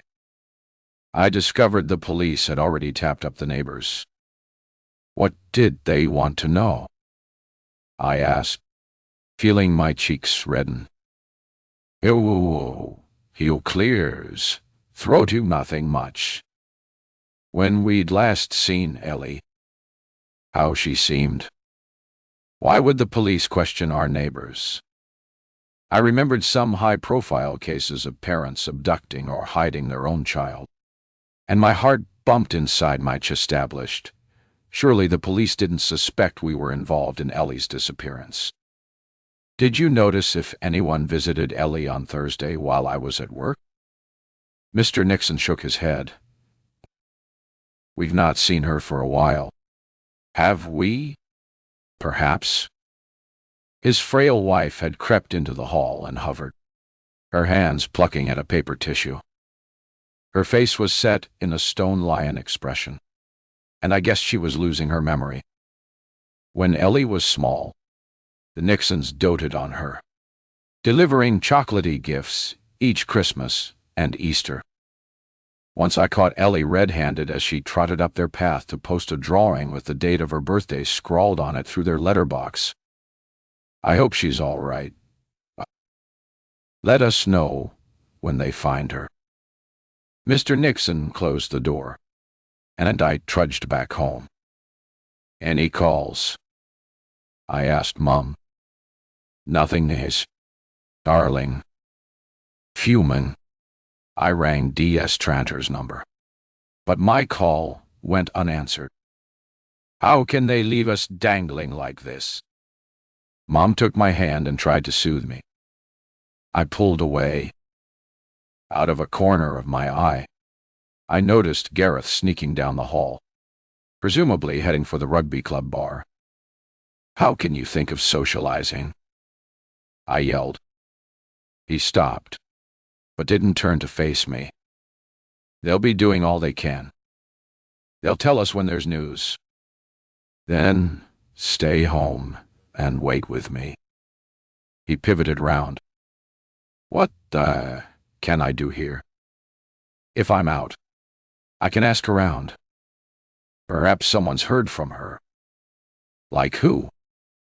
Your teacher colleagues, for a start. Some of them drink at the club. Have you spoken to them? I hung my head. I hadn't rung colleagues. It was too humiliating. I let him go. After the door slammed, I rang around Ellie's friends again, and learned some had already been interviewed by the police. I sensed a reluctance to speak to me. Conversations were shut down faster than I could get my questions out. I rang her friend, Megan. Have you heard from Ellie? I asked, trying to sound calm, but coming across inappropriately upbeat. Megan's out, said her mother. I'm your Maceo. I'm die. How could I have mistaken their voices? In my current state? Easily. Please, ask her to ring me when she gets back. She's told the police everything she knows. It would help me so much to talk to her. Listen, Laura, I'm sorry about the worry you're going through. But Ellie and Megan aren't friends anymore. Are they? So, how would she rang off?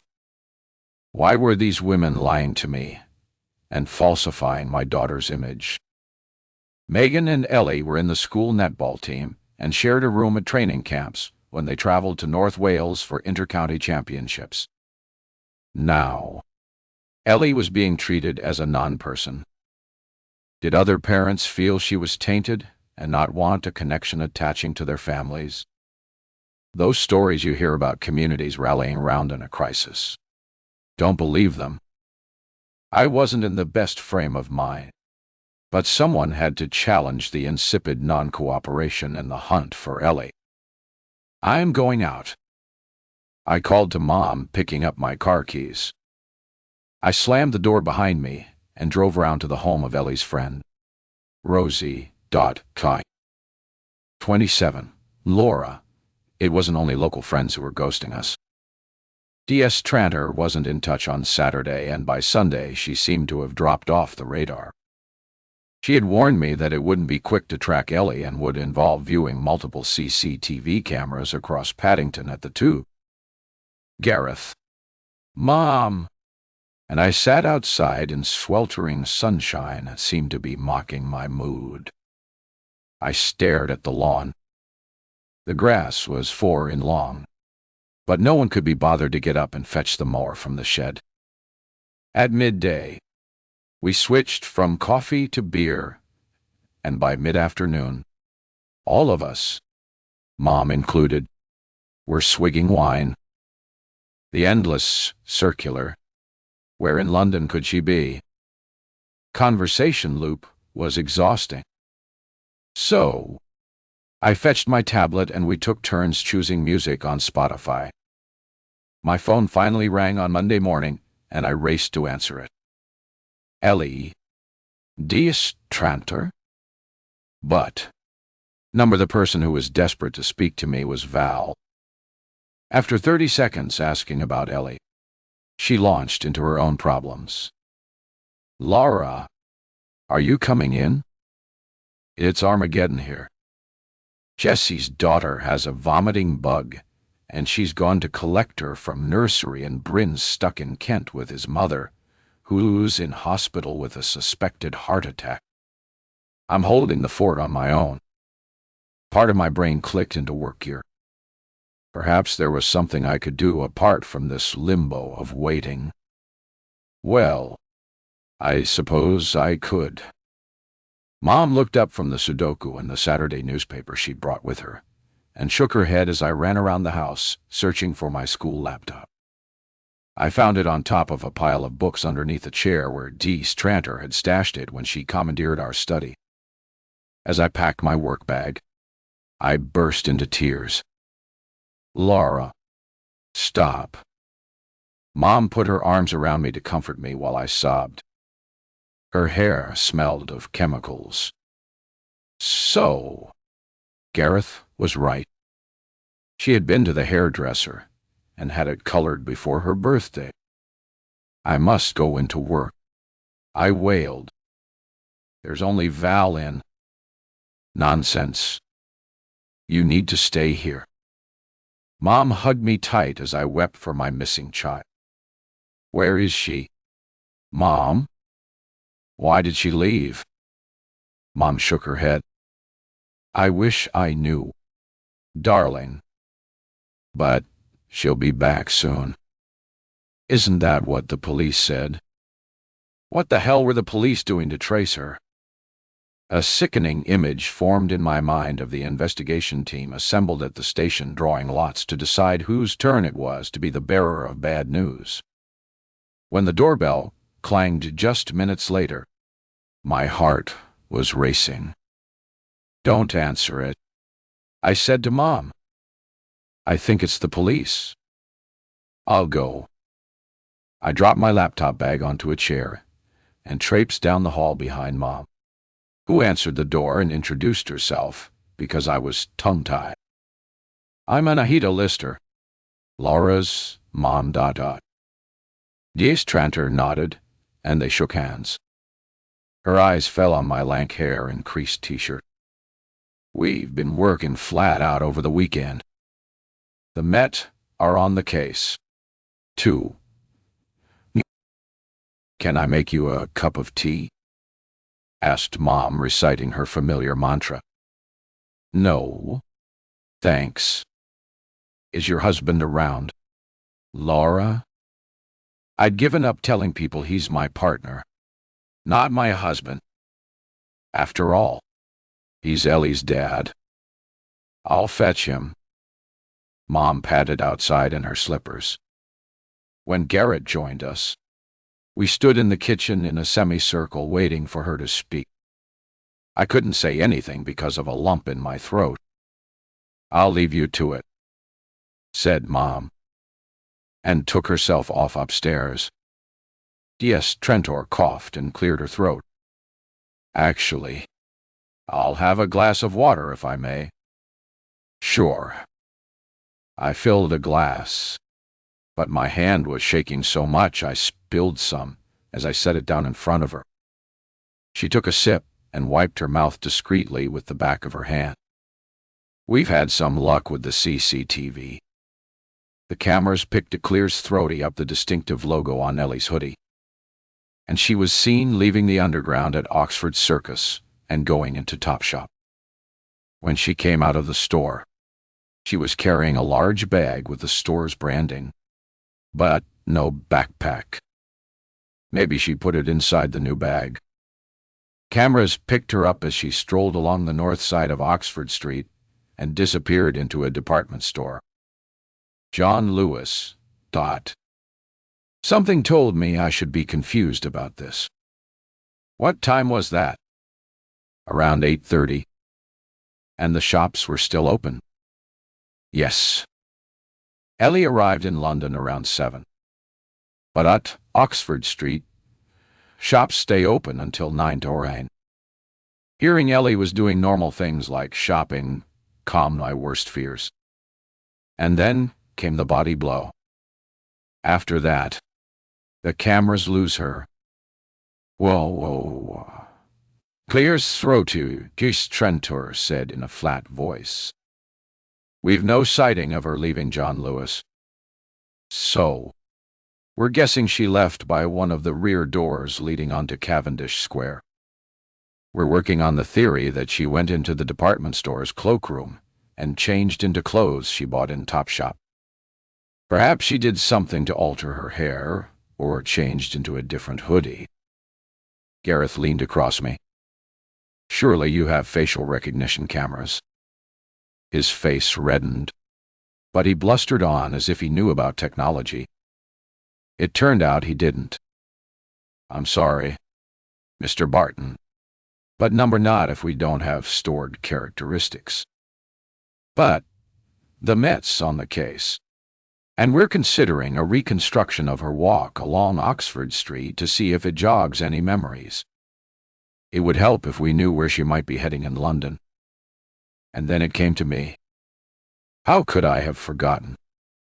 Gareth, I said, and his head jerked up as if I was calling him back from a faraway place. Remember those photos Ellie showed us on her phone on Thursday morning? What photos? My hands clenched. You must remember. On her social media.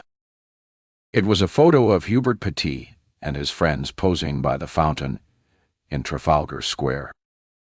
Ellie told Euclid's Throdius Hubert had recently arrived in London. 28, Laura, the temperature of the kitchen, dropped several degrees as D.S. Tranter's eyes narrowed. What's this about? She glared at me as if I'd purposely withheld key information. Who is Hubert Petit? I cleared my throat, and incoherent words tumbled out as I explained about Hubert. You have Ellie's phone? Your team will have seen the photos. It sounded a feeble excuse. I darted sideways glances at Gareth, willing him to chip in and support me. But his face looked wooden, as if my words weren't getting through. We need your cooperation to signpost what's relevant. Where were the French teenagers staying? She waited, notebook open, pen poised. I stared down at the pine table, but it offered no inspiration. I don't know. She didn't tell us. Why hadn't I paid attention when Ellie told us about Hubert? It obviously hadn't registered with Gareth either. Amnesia was written all over his face, or else he was a better actor than me. This could be vital, she said, tapping her pen on the table. Are you sure it was Thursday morning when Ellie showed you the photo? Mute with misery. I nodded. Finally, Gareth caught up. So, Ellie might have traveled to London to meet up with Hubert, and now she's too embarrassed to phone us or come home. All those hours of racking our brains for the names of long-lost university friends who lived in London, but had never met Ellie. And the obvious explanation was in front of our eyes. I felt a spurt of hope and relief. As a matter of interest, D.S. Tranter interjected.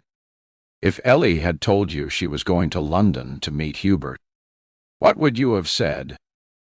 My feeble yes was drowned out by Gareth, rocking forward in his chair and banging his fist on the table. We'd have said no. Of course. So Gareth scowled. He looked flushed, his face revealing his recent heavy drinking. How about you, Laura? I revised my reply. Gareth's right. I wouldn't have let her go to London on her own, but I'd have invited him here. Do you think Ellie realized that? Might she have thought you'd stop her seeing him and decided to go anyway? What could I say? A few days earlier, I'd have sworn that would never happen. That Ellie would always confide in me. Now I couldn't be sure. Where is this boy? Asked Gareth, rising from his seat.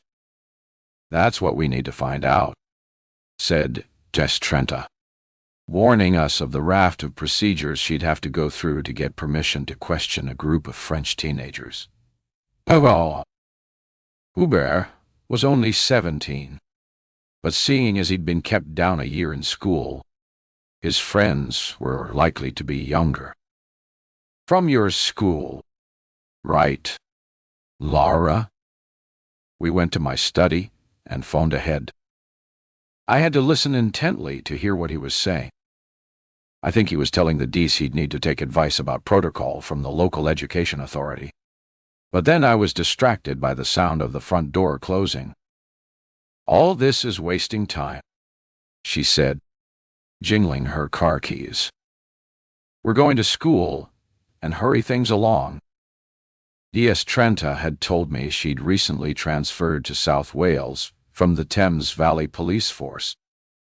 So I tried to explain that head teachers in Wales have less autonomy than in England because we haven't adopted the academy system. She wasn't listening. She went out to her car and waited for me to follow. I ran through the house, looking for Gareth to update him, but he wasn't upstairs or in his man shed.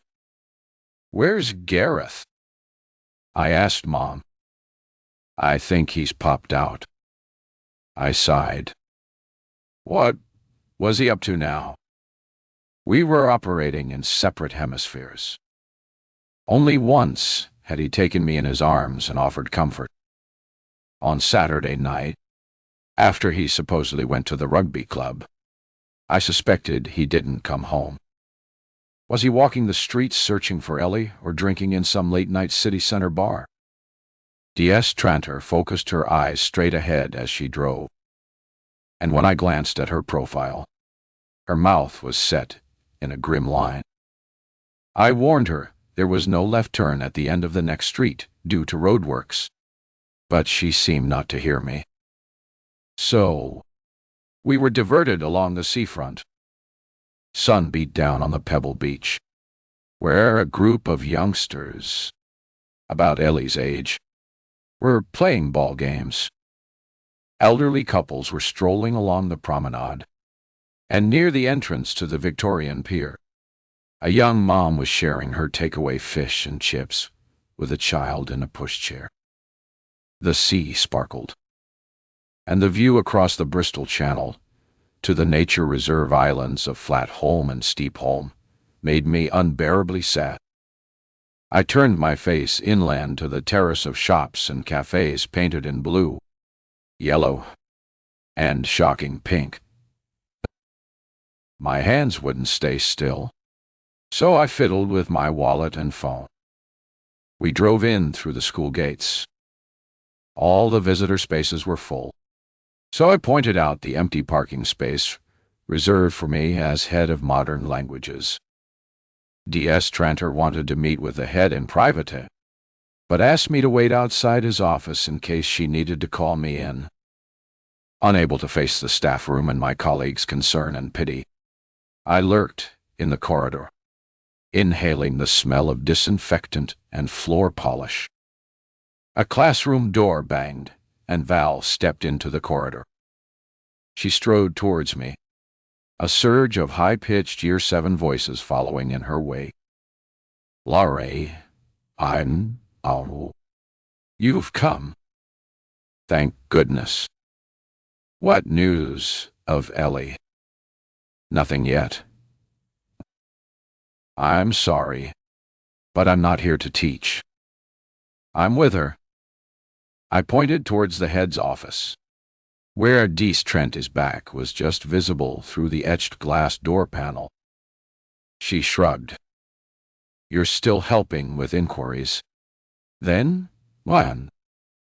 I found cover. "It's been tough, but Jess should be back tomorrow.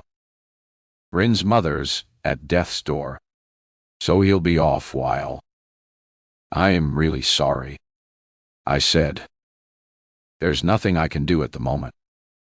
I have to focus on Ellie." "What's up with her, anyway?" Val narrowed her eyes. "Was something going on at home?" I grabbed her arm and dragged her closer so I could hiss in her ear. "Don't say that. Things are difficult enough." She reddened. "I'm only repeating what others have been saying." She pulled free of my grasp and gave me a hard stare. "Right, but I must get back. Someone has to work." Oh. Wow. That was really unsympathetic. I already felt like an imposter in my own workplace. Why was I even here? D.S. Trent didn't need me for her meeting with the head, and I had nothing to offer my colleagues or students. Did you get what you needed? I asked when the DS emerged from the office. She made a gesture that could have been yes or no, and swatted my questions away.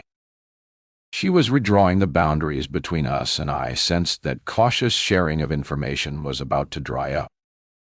I wondered if the head had mentioned Gareth and the nightclub incident. Did she think our family was dysfunctional?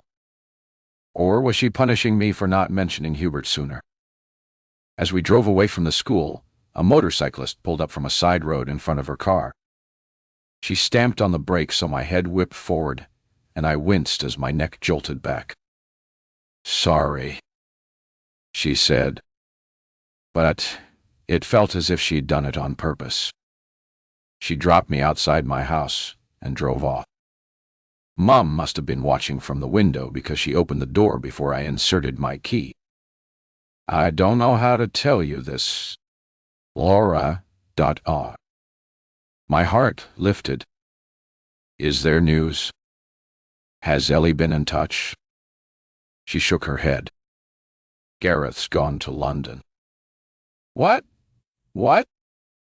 I flung my keys and handbag down on the floor. Why?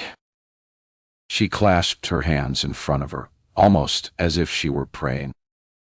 He said the police weren't fit to do their job, and he charged off to find her himself. After the humiliation at school and D.S. Tranter giving me the silent treatment, I almost understood how he felt. Inertia was killing us. Gareth said to message him as soon as you have Hubert's London address. Oh, Mom, but this is a nightmare. I followed her into the kitchen, where she bustled into essential tea-making duties. Tell me again exactly what Gareth said about London. Mom hooked the tea bag out of a mug expertly, but slopped it on the way to the bin. Remember he went out early this morning? He came back soon after you, and the detective had left with a box of flyers with Ellie's photo. He's planning to hand them out at Paddington and Oxford Street and other places where she's been spotted. Why didn't you stop him? I shouted. Mom's lower lip trembled. Sorry. What? I didn't mean to snap. This wasn't Mom's fault. Why must Gareth make bad situations worse? And what would the police say? Mom sniffed and blew her nose on a sheet of paper towel. She stayed on the far side of the kitchen table as if she needed to keep a barrier between us while I dug around in my bag for my mobile and tapped on Gareth's number. It rang out. What are you doing? I yelled into his voicemail. Call me as soon as you get this. Half an hour later, he did. Where are you? Memory services in Wiltshire. Have you got that London address for Hubert yet? No, I haven't. D.S. Trent was livid. Hardly spoke to me. She thinks we've been withholding information. Call her up. Say we insist. Or better still, ring Hubert's family in France and ask them. Why hadn't that occurred to me? It would be a massive breach of protocol, but worth it if it helped find Ellie. D.S. Tranter would have to jump through bureaucratic hoops to get Hubert's London address, but I still had my organizer's master copy of the spreadsheet with all the addresses and phone numbers of the French exchange host families. I'll get it for you. I promised Gareth. It would be easy to spin a story to Hubert's parents that Ellie had heard he was in London, was going there on a day trip, and wanted to contact him. If I acted fast, Gareth might reach Hubert before D.S. Tranter's team had the address, and our nightmare would be over. 29 Laura clouds have blocked the sun and turned the sky gunmetal gray. My face feels tight, and my eyes itch as I sip water and realize a whole afternoon and half the evening have slipped away. And Bill has listened without prompting or interrupting. On the table in front of us are the remains of a snack of cheese, bread, hummus, and tomatoes. I don't remember going indoors to get food, but I suppose I must have done. And my stomach feels acid, so I must have eaten something. Probably the olives. Judging by the plate, Bill must have finished the oat biscuits and reduced the slab of comp cheese to a sliver. Paper napkins have blown around the garden, and 2 are caught on the acer like ragged blossoms. Did Gareth find Ellie with the French lad?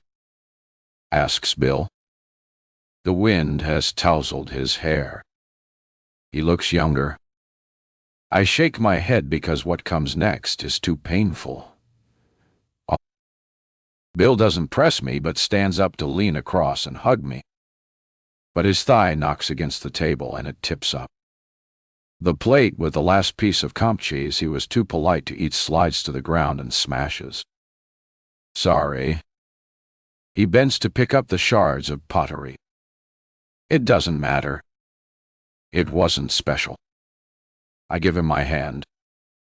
And when he's back to standing, I bury my head against his shoulder, inhaling his musky scent that owes nothing to shower gels or body sprays.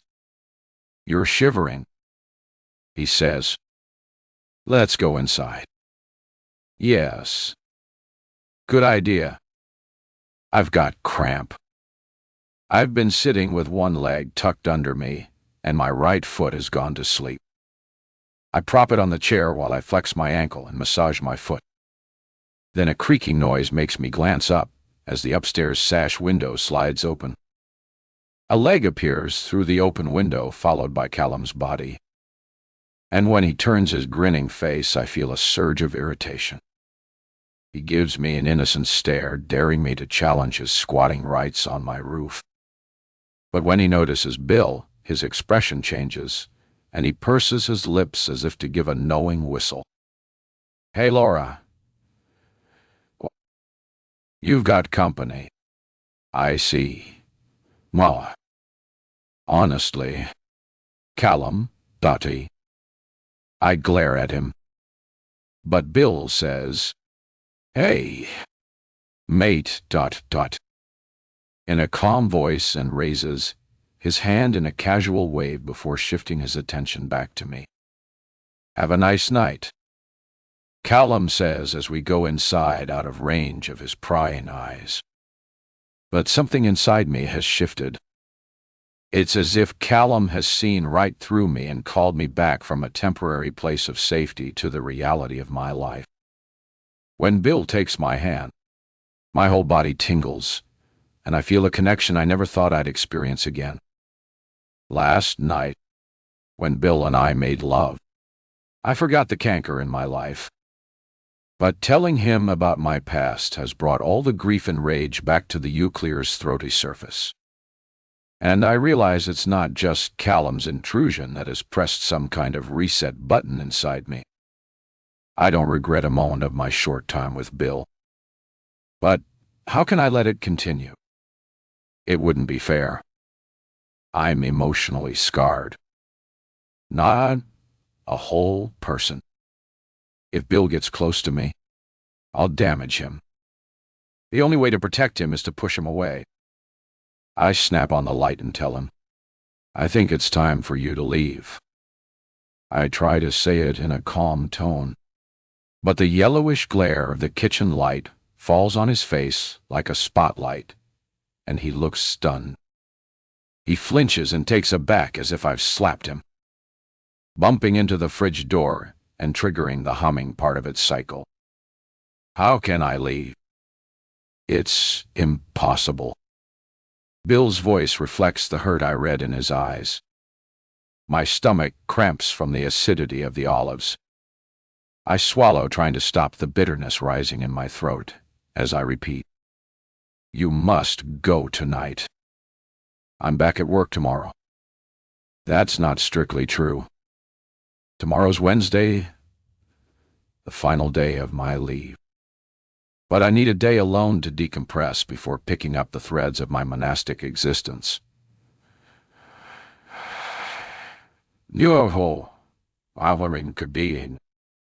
Standing in the kitchen, staring at each other, is agonizing. So I busy myself with pulling clean office clothes out of the washing machine. I bundle them in my arms and go to the spare room where I keep the ironing board. The bed is stripped of linen to remove all traces of Miriana's stay, and the soulless room echoes my mood. As I bend to plug in the iron, I double-check under the bed that she left nothing behind. I'm still crouching down with my backside in the air when Bill opens the door, and I wince and cover my awkwardness by picking up laundry from the wicker basket. I don't mean to shout at him, but even when I try to explain it, comes out all wrong. Go home. Bill.org. It's not fair to drag you into my messed up life. I'm racked with guilt, as if I've exploited him by inviting him into my bed for a mercy shag. He's a decent man. So, perhaps he thought we were on the verge of a new relationship. Telling him my pathetic story was a kind of emotional abuse. But he might as well hear the ending before he leaves. I'm no Scheherazade, and I don't do cliffhangers. Bill hasn't tried to touch me since coming into the room, but he tries to catch my gaze. I won't let him, and fix my eyes on the floor. You asked if Gareth found Hubert in London, and if Ellie was there. He holds his hand up in front of him. Don't say any more if you don't want to. I do want to, because once he knows, he'll understand, and have no choice but to go away and leave me alone. Getting the address from Hubert's father was easy. I say, he was working from home. We had a friendly chat. I didn't tell him he'd soon be getting a call from the police asking for the same information. Once I had Hubert's London address, I messaged Gareth, and he went straight to the hostel in Islington. Later that evening, Gareth phoned to tell me he'd confirmed Hubert was staying there, but he and his friends were out for the evening. Gareth said he'd showed Ellie's photo to the hostel manager, who couldn't recall seeing her. He was waiting outside the hostel for Hubert to return.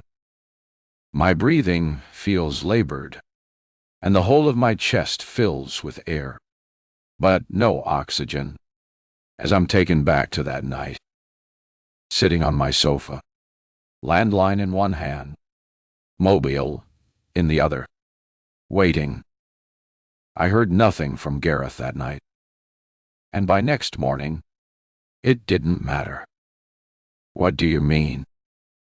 Bill darts a glance at me and shifts from one foot to the other. Next morning, D.S. Tranter arrived at my door and told me I paused to choke back a sob.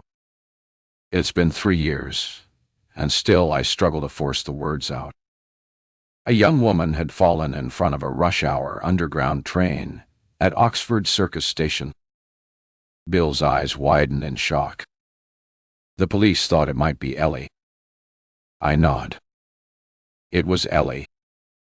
They knew Gareth was in London searching for her, but he didn't expect to be called in to identify her body. Bertie. Laura. There. The hours of waiting for Ellie's return had seemed endless, but they were a mere nanosecond in the eternal limbo my life became afterwards. The moment I learned my daughter was dead, I refused to stir up the murky waters full of unanswered questions and guilt. Ellie was gone. End of. Nothing else mattered. Nothing could bring her back. Don't get me wrong. The fallout continued for months. More questions. An ongoing investigation. An inquest established, and during that time, Gareth and I were in the media spotlight and hung out to dry. The tabloid press branded me an ice queen. The public wanted rawness, tears, a hysterical performance for the camera. But I refused to engage with the grief porn stereotype. People in our era, who already had me down as a bad mother, decided I was unnatural. But I didn't care. The only way I could cope with the anguish and face the bleak future was to slam the door on the past. Not Gareth. He was like a vulture scavenging on roadkill, picking over every detail. He claimed the investigation was incompetent. The word on the street was that family conflict had driven Ellie to run away to London, and one subtext implied suicide. Others said she didn't know the London transport system and stood too close to the edge of the crowded platform, losing her balance as a train raced into the station. After an investigation, the coroner didn't give one of the short-form verdicts we expected, such as accident or misadventure, but produced a narrative verdict detailing overcrowding on the station. A few passengers who came forward described being caught in an unusual crowd surge and said it was hard to keep their balance. One witness mentioned a man wearing a dark hoodie, acting oddly, and described him running forward, flapping his arms and setting off a crowd chain reaction like a Mexican wave. It turned out some of the cameras on the platform were faulty. So, the witness's statement couldn't be corroborated, and no man in a dark hoodie was ever traced. But Gareth clung to this idea because he needed answers. Ellie had left no message to tell us why she had gone to London, condemning us to a lifetime of questions and if-onlys. Gareth needed someone to blame. He became fixated on the man in black, and in his own shambolic way began investigations.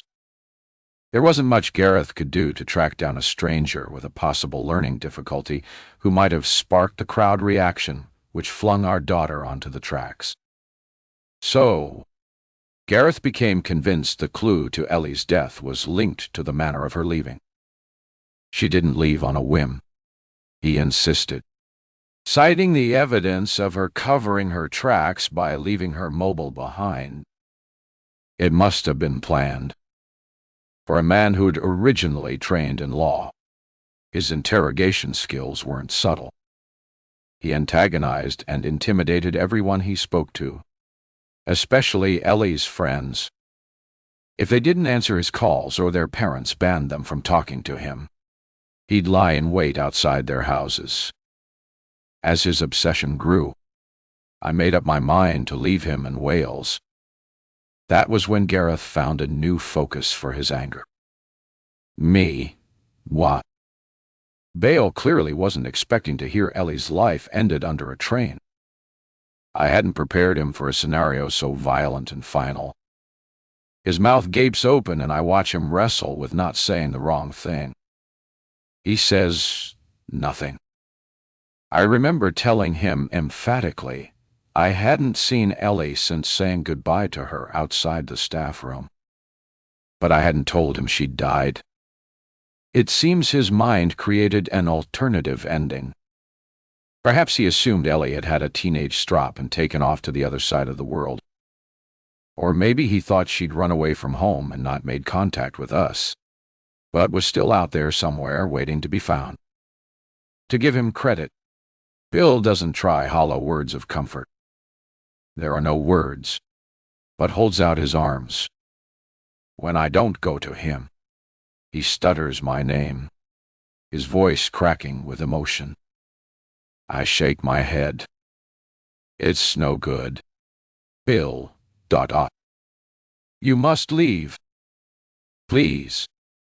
Changing the subject gives him back his voice because it spares him from having to mention Ellie.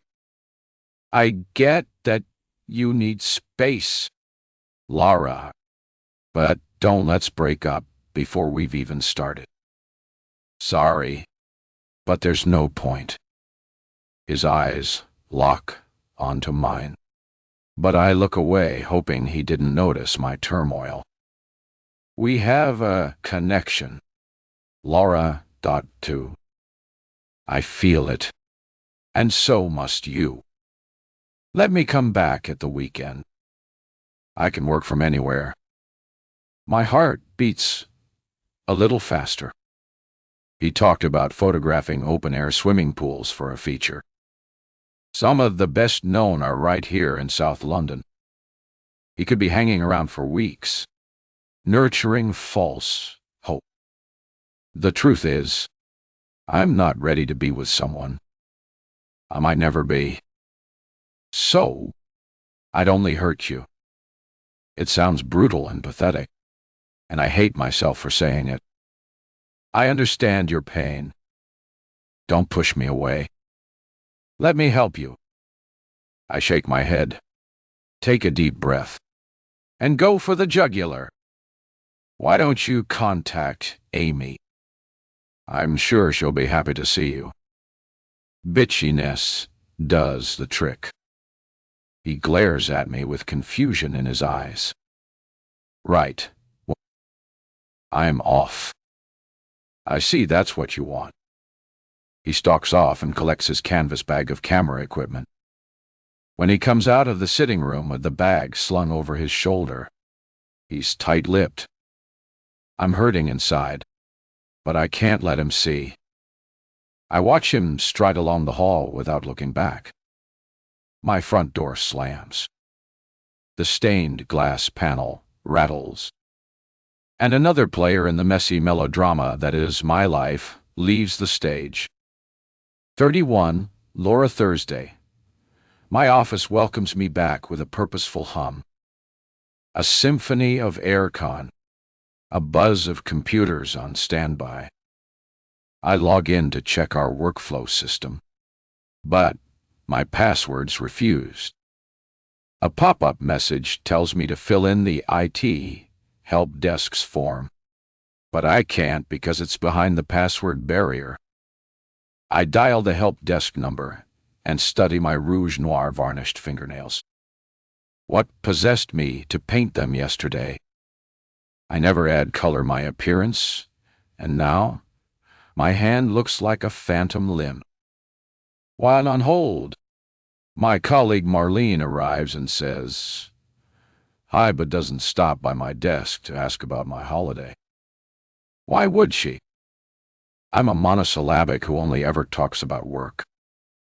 Minutes later, Dana comes in, hangs her jacket over the back of her chair, a proxy for her presence.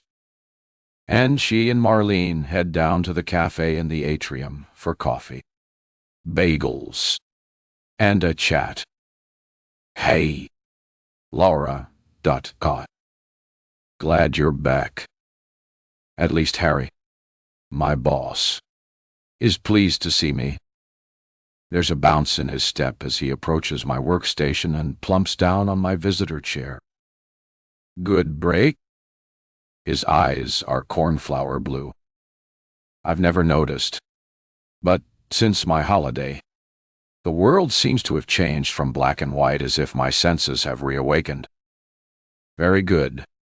Thanks. I went to West Wales. Is that where your family's from? No.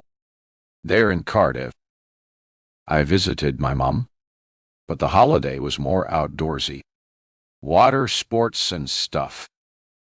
I don't say I opted out of the paddleboarding, but surprise myself by adding, I went in my campervan. I'm blushing because that's more personal information than I've shared in 2 years of working here. At the mention of campervans, Harry's face brightens. I've always wanted one, but Allison says we should wait till I retire. It wasn't all old people. The group I was with were aged 30 to early 40s. Anyway, what's been going on here? I can't log into the system.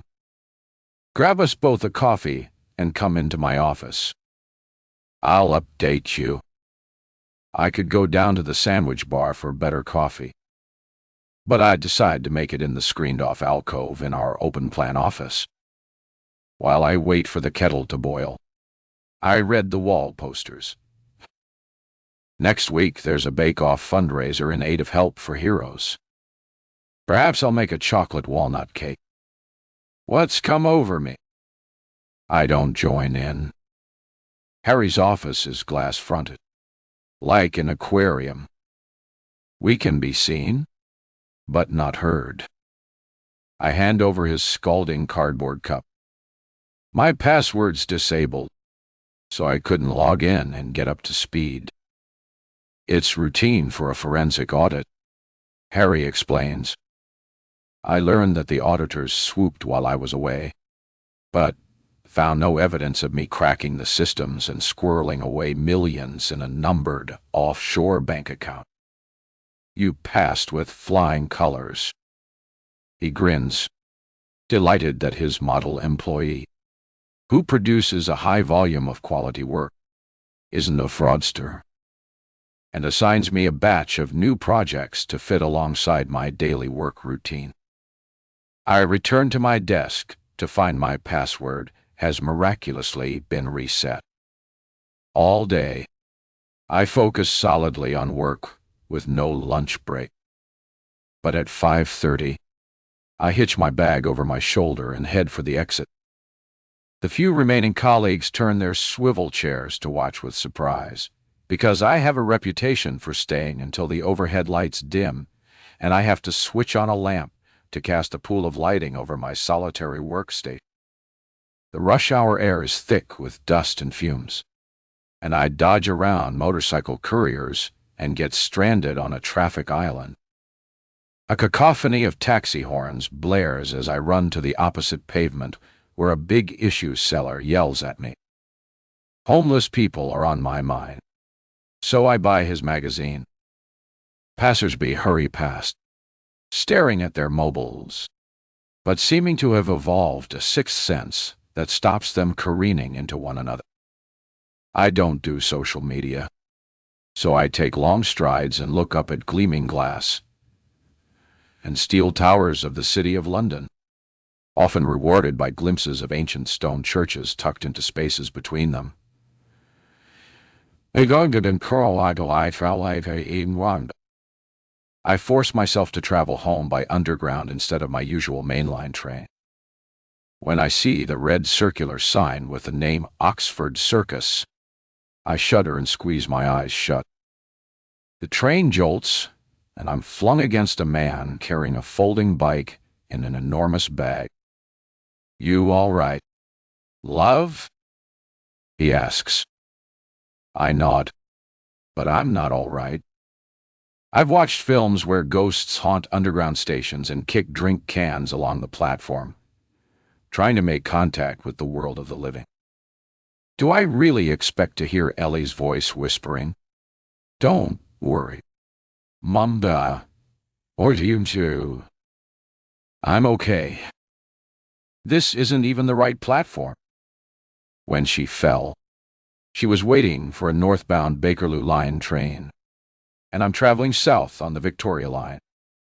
If I'd hoped to sense her spirit, I'm disappointed. Ellie isn't here. She's not anywhere.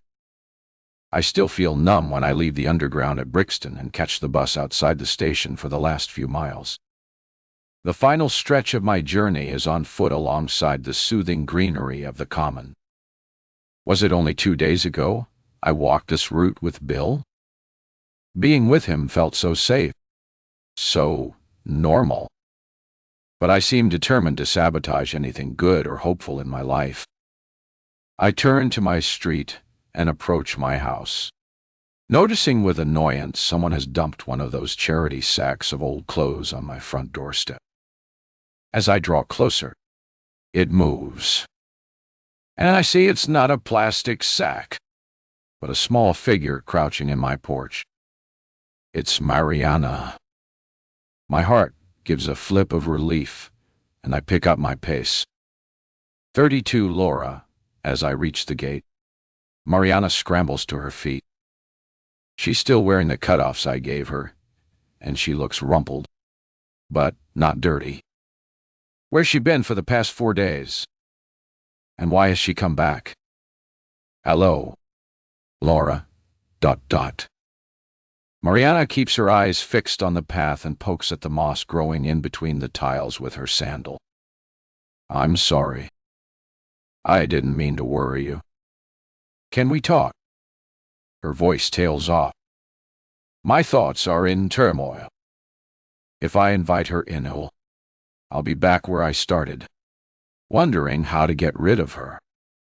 But as I reach into my bag for my key, I hear myself saying, You'd better come in then. Ever since I told her to leave, I've been fretting to know she's all right. She waits meekly behind me while I tap in the alarm code. I know she'd prefer coffee, so I make tea. While I wait for it to brew, I unlock the back door and tell her, You know the routine. Get the chair cushions out of the wicker established entertaining unexpected guests in my courtyard garden is becoming a ritual. Carrying the tray of tea, I pause on the doorstep to glance up at a plane on the flight path to Heathrow Airport and watch its vapor trail dissolving from Arrow straight into a smudged line. When I refocus on the garden, Miriana is speaking. What are you up to? I hear her say, which seems an abrupt tone to take with Eclair's throaty me. Then I realize she's not talking to me. She's staring up at my flat roof. Chatting to Callum. I remind myself there are worse neighbors than Callum. One day last winter, when I was putting the bin out, my door slammed and Callum helped me get back into my flat. His entry method was a bit unorthodox, but saved me the cost and hassle of calling a locksmith. After that, we agreed to be key holders for each other in case of emergencies, and I had a spare set cut for him. Callum grins, and the gap between his front teeth makes him look younger. I'd always assumed he was in his mid-30s.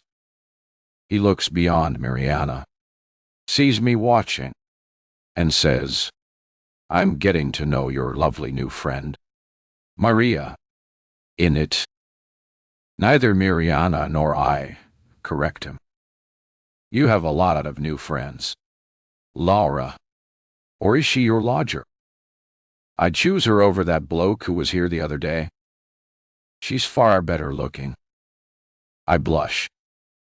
For God's sake. Callum. No. She's not my lodger. Lighten up. Dada. I'm joking. He scrambles back across the roof, opens his window, and calls down to Miriana. See you around.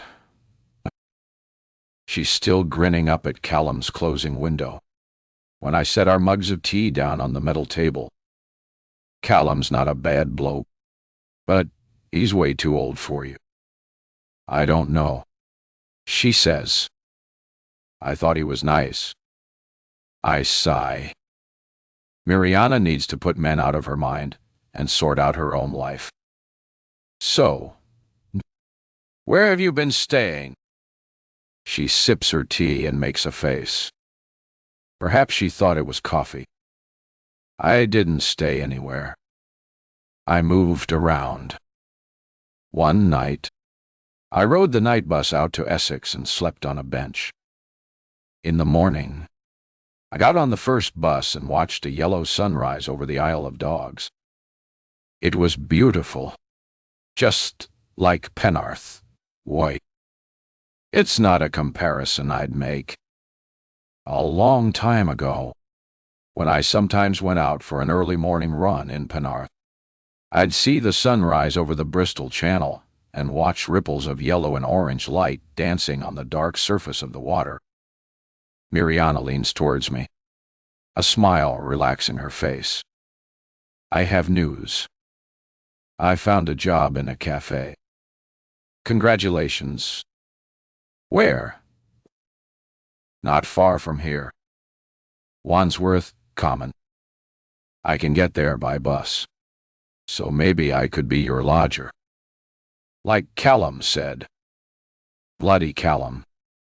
Sorry. Miriana.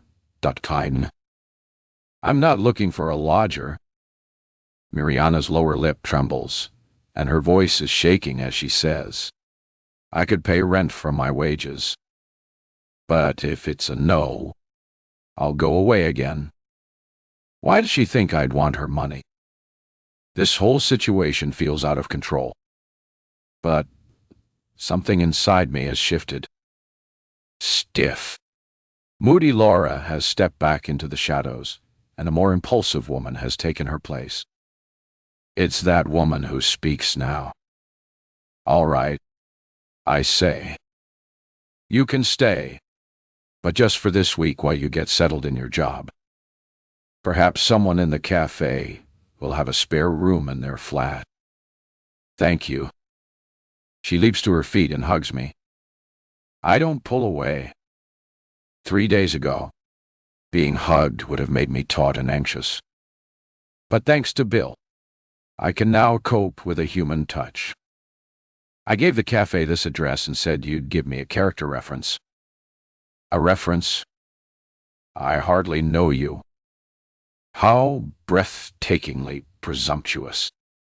But I'm beginning to realize Miriana doesn't understand boundaries.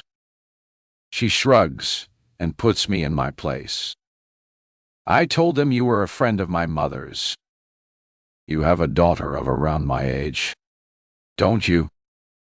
Tears well in my eyes, and I can't trust myself to speak. So I go indoors and make a cheese omelet and toast for supper. It's still warm in the garden, so I take the food outside and we eat in silence. The scent of honeysuckle drifts across from the trellis on top of my neighbor's wall. Miriana eats without pausing between mouthfuls. When she's finished, she tells me she's spoken to Jamie. Liam won't be looking for me. How can you be so confident? She reaches for another slice of toast. Liam breached his parole conditions and is back inside for a long stay. When he gets out, he won't remember me. How is Jamie? Will you go back to him? Him? No way. He's a baby now. But I think he's already left that girlfriend. Sounds like you had a lucky escape. It's best you steer clear of him. It's almost dark and invisible flying creatures are biting my arms. I think about fetching insect repellent or lighting anti-mosquito candles, but decide to move back indoors. What clothes do you need for your job? Black trousers, white top, I'll see what I've got. I leave Miriana washing up in the kitchen to go and sort through my wardrobe. I find a pair of black trousers, slightly too large, but she can wear a belt. White tops are more elusive. I unfold a t-shirt and hold it up. It looks gray from being thrown in the washing machine with darker colors. The only other white top is a high-necked blouse with a lace ruffle collar, but it looks frumpy. I hear footsteps, look round, and see Miriana standing behind me. Please don't come into my room without knocking. Sorry. I was hoping you'd have a picture, she says. What do you mean? I point at a cheap framed print of Monet's water lilies on the wall.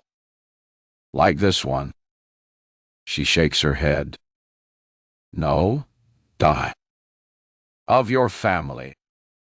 I've seen Ellie's photo. But what about her father? Don't you have a picture of him? I shake my head. When I left Wales, I had put everything from my past life behind me, especially Gareth. My mom warned me I'd regret making a bonfire of family photos and deleting everything from my phone. But she was wrong. Not once have I wanted to look at them. I'm glad they're gone.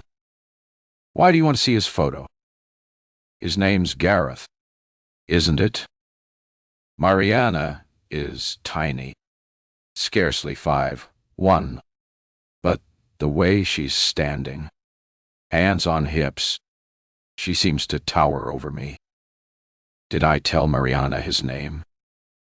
Perhaps I did, but I don't remember. I nod. What's that got to do with you? Miriana shifts her weight from one foot to the other. When I was away from here, riding the night buses, I was too scared to sleep.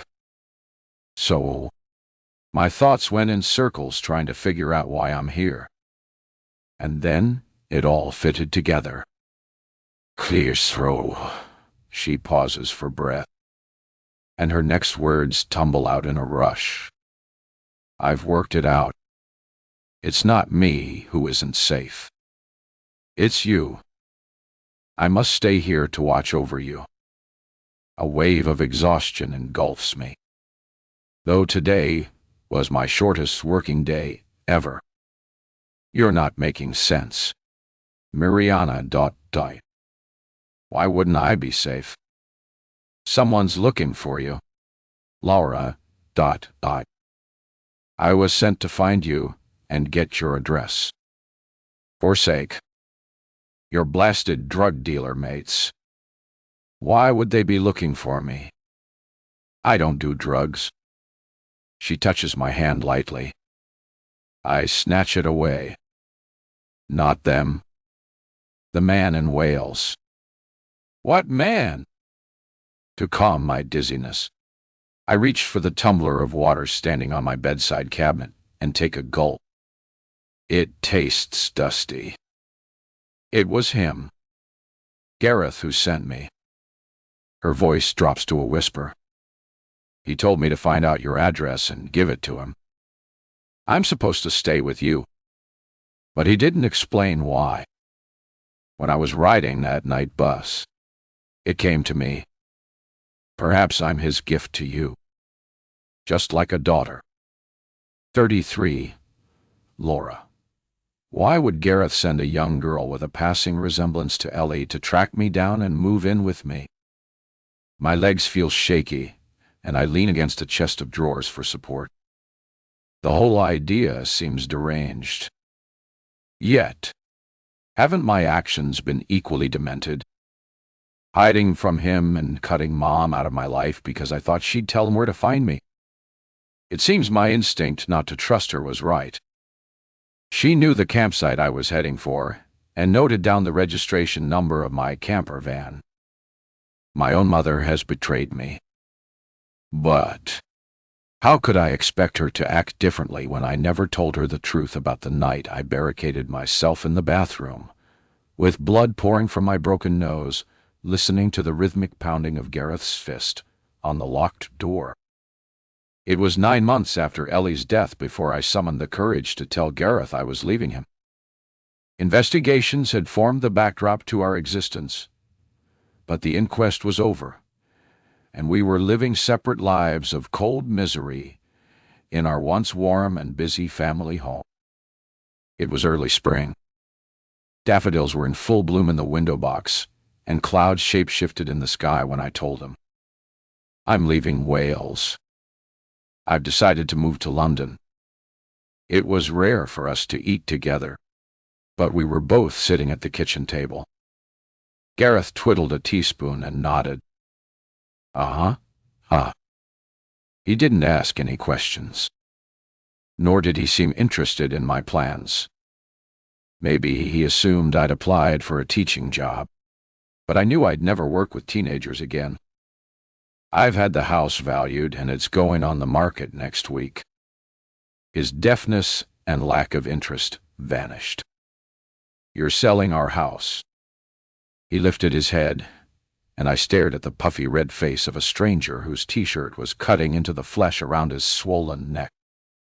The alcohol stink on his breath had become familiar, but lately even his sweat smelled different, as if it were tainted with toxins excreted from his pores. My house, I pointed out, knowing it sounded brutal and would antagonize him. I owned the house before Gareth, and I started living together using money My dad had left me for the deposit. Because we'd never married, I didn't get round to putting a share of the house into Gareth's name, though he paid half of the mortgage. Now arrears will be building up. Gareth hadn't worked for months, and I was off sick from school. I was still on half pay, but I knew that would soon end. I was incapable of returning to Llewellyn High, where everyone had known Ellie, and the process to dismiss me was kicking in. There was still a decent chunk of equity in the house, but mortgage arrears would soon swallow it. "I'll give you a share," I said. But a small part of me, the mean part, couldn't bear to make it 50%.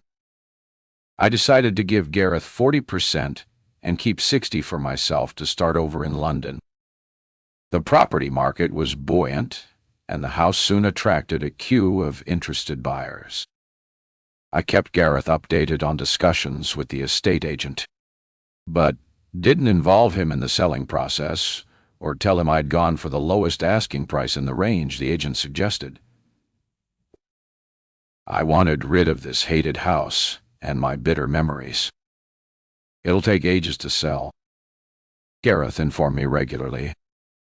"Why do you say that? Is that what your rugby club mates are telling you?" He glared at me with pure animosity. "All the same, you might want to think about where you'll live," I warned him. "There's one potential buyer who wants to move within 6 weeks." The spider veins on Gareth's cheeks became more inflamed. He didn't want to face reality, but I should have been more sensitive, knowing he wouldn't be able to borrow money after not working for so long. I destroyed what remained of his self-esteem. A couple of days later, I told him I had accepted the cash buyer's offer. Now Ellie was gone. The ties that bound me to Gareth had snapped. Oil clears throat. We'd have drifted apart anyway, perhaps when she left for university. I didn't expect our split to be civilized, but I wasn't prepared for it to spill over into violence. The morning after Gareth attacked me, I unlocked the bathroom door at first light and crept out of the house. All night I'd been terrified he'd kick the door in. But as I tiptoed down the stairs, I heard his gravelly snores and guessed he'd passed out in an alcoholic stupor. I drove myself to A&E at the hospital, where a doctor examined my broken nose and told me that as I could breathe through it, I didn't need surgery, and it would heal naturally. The bone did mend, but now my nose is crooked. When I look in the mirror, a stranger with a shifty expression stares back at me. I was terrified of going back to the house, so I went and sat on a bench on the promenade, gazing out to sea where clouds brimming with unshed rain were gathering. The air was chilly, and I thought of buying a coffee. But what if one of my former students was working in the cafe and saw my purple, swollen face? I went home and found Gareth awake, sober, and full of remorse. When he saw me, he hid his face behind his hands and wept. "Clears throat, I'm sorry. I don't know what came over me. I didn't mean I'll do anything. It's a bit late for that. Just get out of here and don't come back." I could have threatened to make a domestic violence report to the police. At the hospital, they'd pressed me quite hard to explain how I'd been injured, and I came up with a lame excuse of falling down steps on a night out with girlfriends. But I didn't need to threaten Gareth. My smashed-up face spoke for me. He bowed his head and went upstairs to pack a bag. The next fortnight, I lay low and used the time to clear the house of all reminders of my past life and happier times. The fireplace in the sitting room hadn't been used for years, but I pressed it into service. Plus, every evening, I lit a bonfire in the garden after I thought the neighbors would be in bed.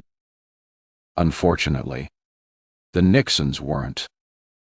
Babs Nixon appeared in the garden in a white nightdress, pointing over the fence at my fire and wailing. Her husband came outside, his face contorted with rage, and shouted at me about the smoke before hooking his arm through his wife's and leading her back indoors. Knowing I'd soon be gone, I ignored him and carried on feeding Ellie's school reports and swimming certificates to the flames. I avoided saying Gareth had hit me and waited a while before visiting Mom with a made-up story about a fainting fit and a fall to explain my fractured nose. "What did the doctor say?" she asked. "Did he test you for, epilepsy?" "No, Mom, Daddy. It's not that." How easily she swallowed it. Perhaps I'd secretly hoped she'd realize the truth. But Gareth had got to her first, conveniently omitting to mention he'd hit me. He poisoned her mind with lies about my unreasonable behavior, and the final indignity, evicting him from our home. "Laura, please don't do this," Mom begged and later raged at me. "You're irrational.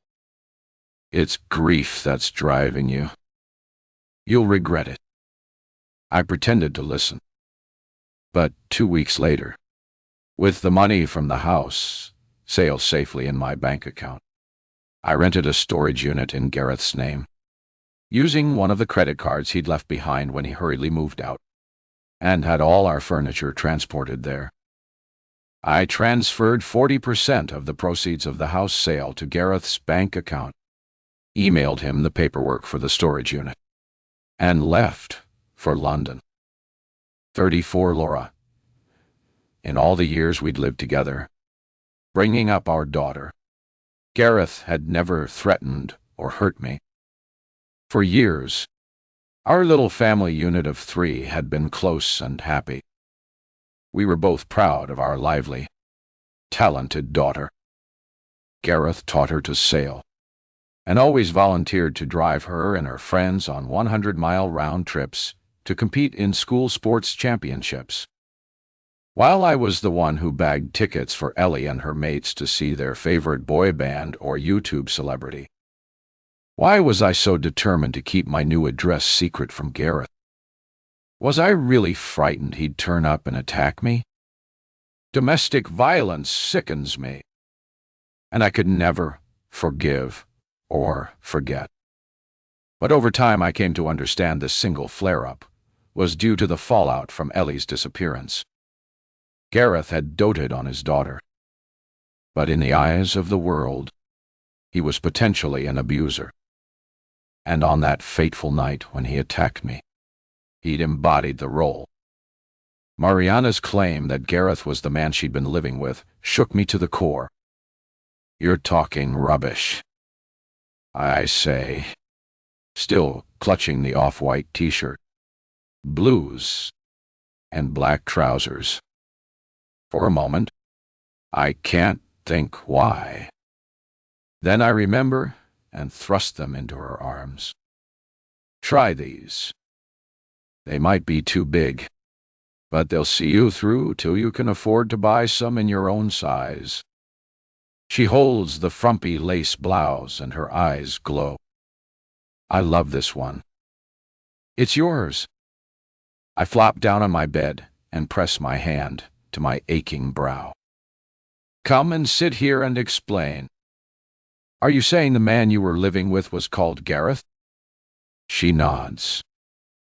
"He told me he was Gareth, but I was never quite sure. He seemed to have other names. Of course it can't be him.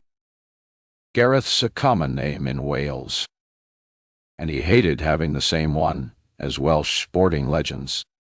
Gareth Bale, Gareth Thomas, Gareth Davies. It made him feel inadequate. Despite his achievements as a law graduate, and later a craftsman carpenter, all he'd ever really wanted was to play rugby for Wales. But he didn't make the grade. My mobile beeps. Bill's name pops up on the screen and sets my heart racing. The way I behaved was so brutal. I never expected to hear from him again. Now I realize I was rash. Perhaps there's still a chance. But after Miriana's bombshell, I can't gather my thoughts. So I let the call ring out and tap a quick message. I'm sorry for how I acted. Can't speak now. I'll ring soon. I promise. X, he messages straight back. Don't leave it too long. I need to hear your voice. Wenny, Cal, Tremor, Shan. Or ice, or I can hardly believe it. And I don't deserve it. But knowing he's at the end of the phone makes me feel cared for and oddly safe. When my phone rang, Miriana tactfully left the room. And now she returns with 2 mugs of coffee. I wouldn't normally drink it after 10, but I sense this is going to be a late one. Tell me everything. I say. I need to understand why you think this man might be Gareth. 35. Miriana. 7 months earlier, Miriana stepped off the bus into the raw chill of a December afternoon.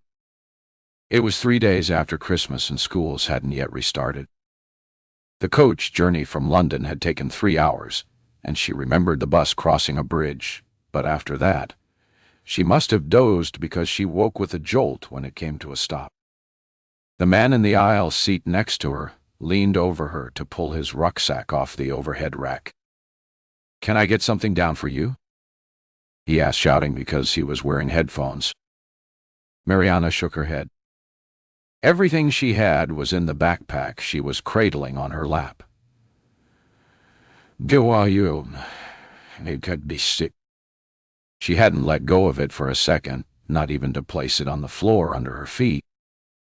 As the remaining passengers left the bus, the driver called out to her. "All right, love. This is as far as we go." She dawdled along the aisle towards the exit, noticing the driver's face was creased, but kindly. Perhaps he could help her. From her pocket, she took out a paper with a scribbled address that seemed to be written in a foreign language. Heol something. Pill Gwynley. So many consonants. She had no idea how to pronounce it. "Do you know where I'll find this street?" The driver's friendly face took on a shocked expression. "Sorry. Love. I don't live around here. I'm from Tony Pandy." "All right." Miriana shivered as the frosty outside air stung her face. The dropping-off place was a bus shelter on a busy main road, and all the other passengers had melted away into the growing darkness. On the opposite side of the road were some bus stands with 3 coaches waiting and a few passengers milling around. She needed the toilet badly. She crossed the road and looked around. "You all right, love?" asked an elderly woman. Miriana explained she was looking for a cloakroom, and the woman gave her directions. The toilet block floor was flooded and stank of urine. So, she tiptoed around the edge, holding her breath. When she left the cubicle, a skinny woman with staring eyes and wild gray hair accosted her. "Got any money?" "No." The woman trapped her in a corner. "I don't believe you." She pointed at Miriana with a scrawny hand. "Get off me." Miriana snatched her arm free and elbowed the woman, knocking her off balance, so she slid down onto the soaking floor and sat in a crumpled heap, shouting obscenities. Miriana fled. In the street outside, she spotted a notice board with a faded street map under glass. An arrow pointing to a red circle read, "You are here." But the surrounding street names were too faint to make out. keeping an eye on the cloakroom door in case the crazy woman broke out and attacked her. She noticed some areas in block capitals in a darker typeface. And one was that place. Peel something. She calculated it was about a mile away, orientated herself, and set off to walk along a road so wide it was almost a motorway inside a town. One side of the road was lined with trees and glass-fronted office blocks. Beyond that was a river. Her feet ached in the flat, thin-soled shoes. There were no people around, but the traffic was brutal, and she had no smartphone with a map, only a cheap pay-as-you-go. The desolation of this place reminded her of Croydon. The cold burnt her face, and her lips felt sore and cracked. Somewhere she'd need to turn right, so she took a risk and chose the next road. As she rounded the corner, she almost cannoned into a gang of young lads on chopper bikes. "Do you know a place called Peel something?" she asked. The boys gaped at her, and one mocked her accent. She jutted out her chin and strode on. But they followed, calling her names. Slag was one. The others were worse. Miriana picked up her pace. Ahead of her was a road that seemed to be blocked to traffic. As she stepped over a barrier, one of the lads lifted his bike as if to pursue her. But the tallest one, who seemed to be the leader, signaled to him not to bother. Miriana put her head down and wound her blue and white woolen scarf twice around her neck. Jamie's mum, Frankie, had knitted it for her for Christmas, with a matching bobble hat she hadn't brought with her. Miriana's eyes filled with tears. Frankie had been so kind taking her in. She was shrewd enough to see the dark heart of her elder son. "Lolo, me."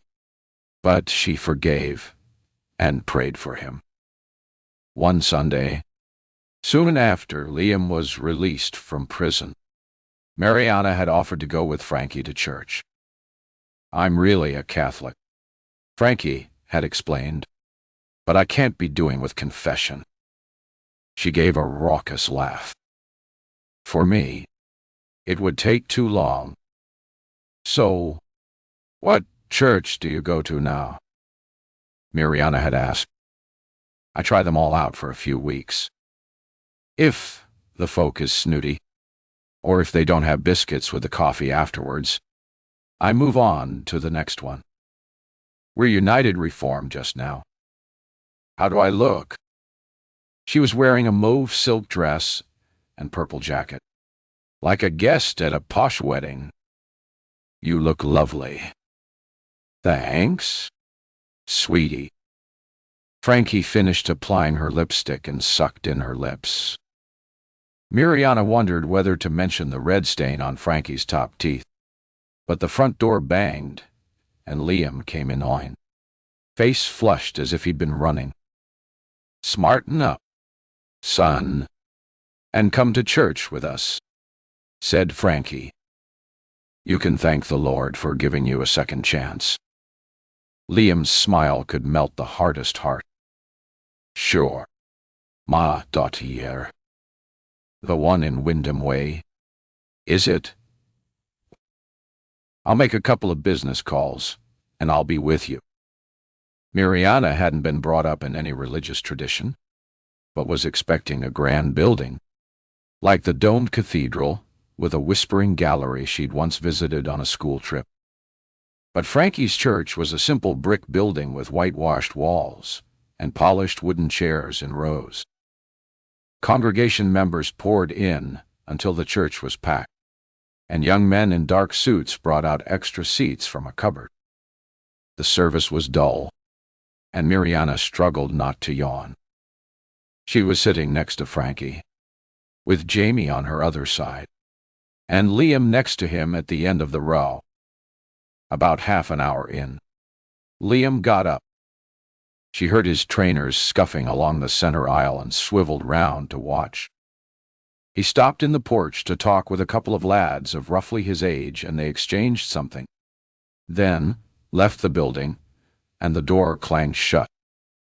20 minutes later, while the congregation were on their feet singing, Liam slid back into his place, reeking of cigarettes.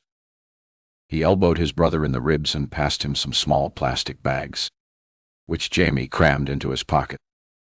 Later, when they left the church and women in cardigans were setting out coffee cups, Frankie held onto Miriana's arm and viewed the biscuit selection. "Not worth it," she pronounced. By then, Jamie had slipped away from their family party. When Miriana got outside, she scanned the street and spotted him up ahead turning a corner. She followed but couldn't catch him up until Jamie stopped in front of a house where two young boys were kicking a football against the wall.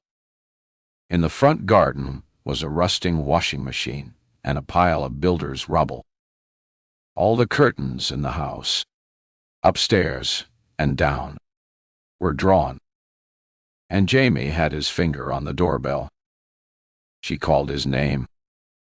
He spun round and scowled at her, flapping his hands to shoo her away. Miriana felt cold inside with a pain that was almost physical. She put her head down and trudged home. That night, Jamie didn't come home for supper. She helped Frankie cook and serve the meal, but felt uneasy. Her relationship with Jamie was unraveling. She had no appetite, pleaded an upset stomach, and went to the tiny room where she and Jamie shared a single bed. To make the bed seem larger, they each had separate pillows, so their heads, if not their bodies, had breathing space. Jamie slept on the outside and grumbled every time his pillows slipped onto the floor. After they'd had sex, a mechanical ritual repeated each night, and most mornings, he'd turn his back on her and stretch so his long limbs filled the bed, and Miriana's tiny body was crushed up against the wall. She was lying on the bed staring at a crack in the ceiling when she heard a heavy tread outside. The door opened, but it wasn't Jamie. It was Liam. He didn't ask if he could come in, so she sat upright and waited for him to speak. Since he'd come out of prison, Liam had been sleeping on the sitting room sofa. The top half of the bunk beds he and Jamie had used as children had broken, and was propped up on the balcony until someone found the energy to drag it downstairs and dump it by the communal bins. Liam scarcely acknowledged Miriana's presence in the household. Sometimes she overheard arguments between the brothers, and once she'd seen Liam shoving Jamie up against a wall and yelling in his face, which was odd because Jamie spent hours lifting weights at the gym and was taller and more muscular than Liam. A common theme of their fights was, "You owe me." But Miriana could never figure out who owed whom or what. Liam crossed the floor in 2 paces and stood above her, glaring down. He made a swift grab for her dark blonde hair, twisting it around in one hand as if fashioning a ponytail into a bunt eye. Miriana sat white-faced and silent as 1,000 pinpricks of pain shot through her skull. "You want to keep staying here with my family, sister?" She blanked her expression and stared back at him. "It's time to earn your keep." Still holding her hair bunched in his hand, he leaned so close to her, she could feel his breath hot against her ear and smell the garlic she'd recently chopped for supper. "Sure. I'm looking for a job." She prized her hair free and shook it out. Her skull ached inside and out. She'd made forays into the town center handing out her CV in shops, but none of the potential employers had called her back. "Look no further," said Liam. "From now on, you work for me." He tweaked her hair again, though less roughly. Within a family, this would be sibling horseplay, barely even a threat. But she wasn't family and had nowhere to go. It started small. Liam would drop her off around the corner from the school she'd so recently attended and drive away.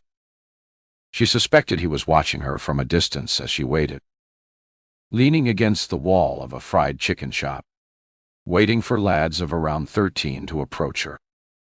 They'd give her their names, but not real ones. Names like Scally or Jokester. And she'd hand over a small package. That was it. Liam never asked her to handle money, but he paid her randomly. A tenner here, a 20 there. She kept her hood pulled down over her face.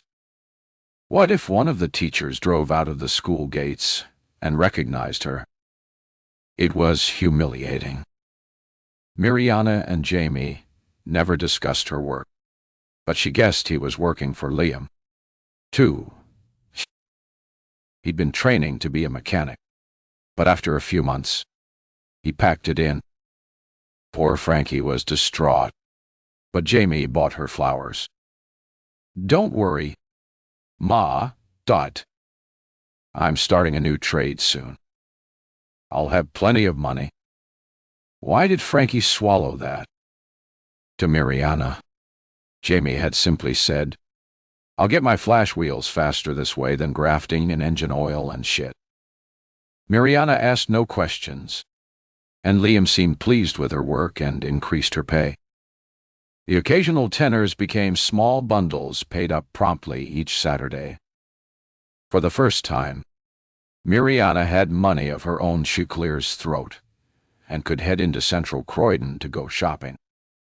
One day, while browsing the rails in Primark, she bumped into Holly, a school friend. Hey!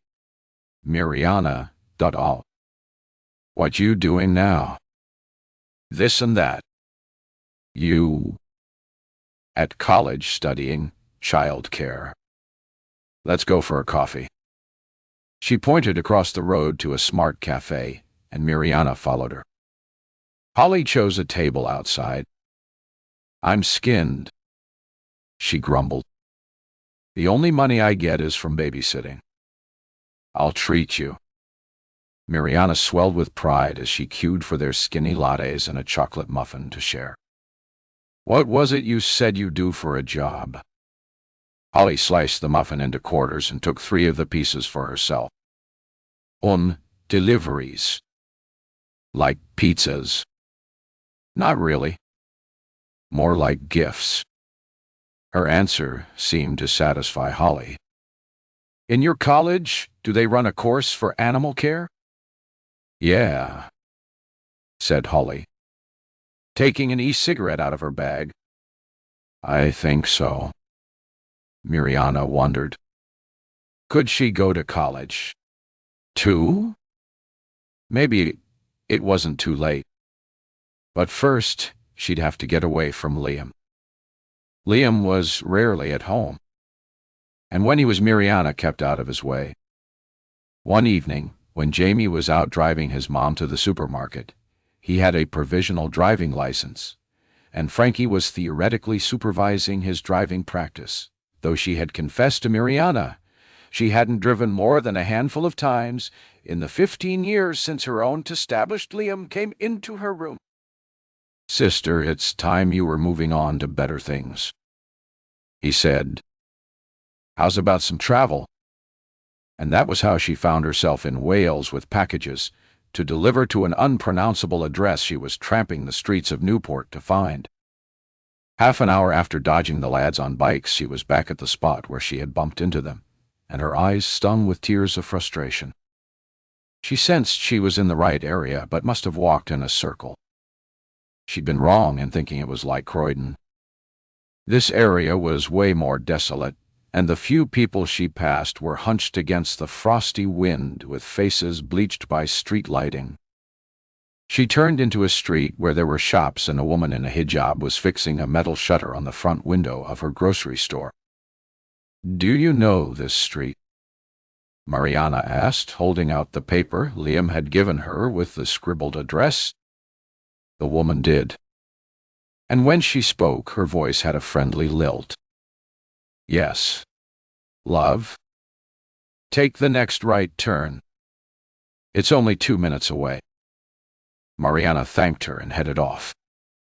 Number 36 was a terraced house, with a front door that opened right onto the street. Miriana jabbed her finger on the doorbell, but it was broken, so she hammered with her fist on the glass panel, waited, then knocked again. She heard dragging footsteps, and a young man with old man's eyes came to the door. He was wearing gray tracksuit bottoms and a white t-shirt with brown stains. She noticed his arms and averted her eyes. "Are you Tinker?" she asked, blushing at the ridiculously childish name. "Yep, that's me. And you must be Angel. Come inside, my darling." Marianne shuddered. Behind her, the dark street had an air of suppressed menace, and her hands were so cold she couldn't wiggle her fingers. But inside the house smelled of rubbish bins and vomit. This job Liam had sent her to do was overwhelming. He didn't want her simply to deliver the stuff to Tinker. Her mission was to befriend him and move in. How the hell did Liam think she could stay in a place like this, even for one night? Studying Tinker's glazed eyes and shambling walk, she realized the befriending part would be easy. He seemed like a young child in an old man's body. But recalling Liam's briefing on her mission, hot and cold sweats washed over her.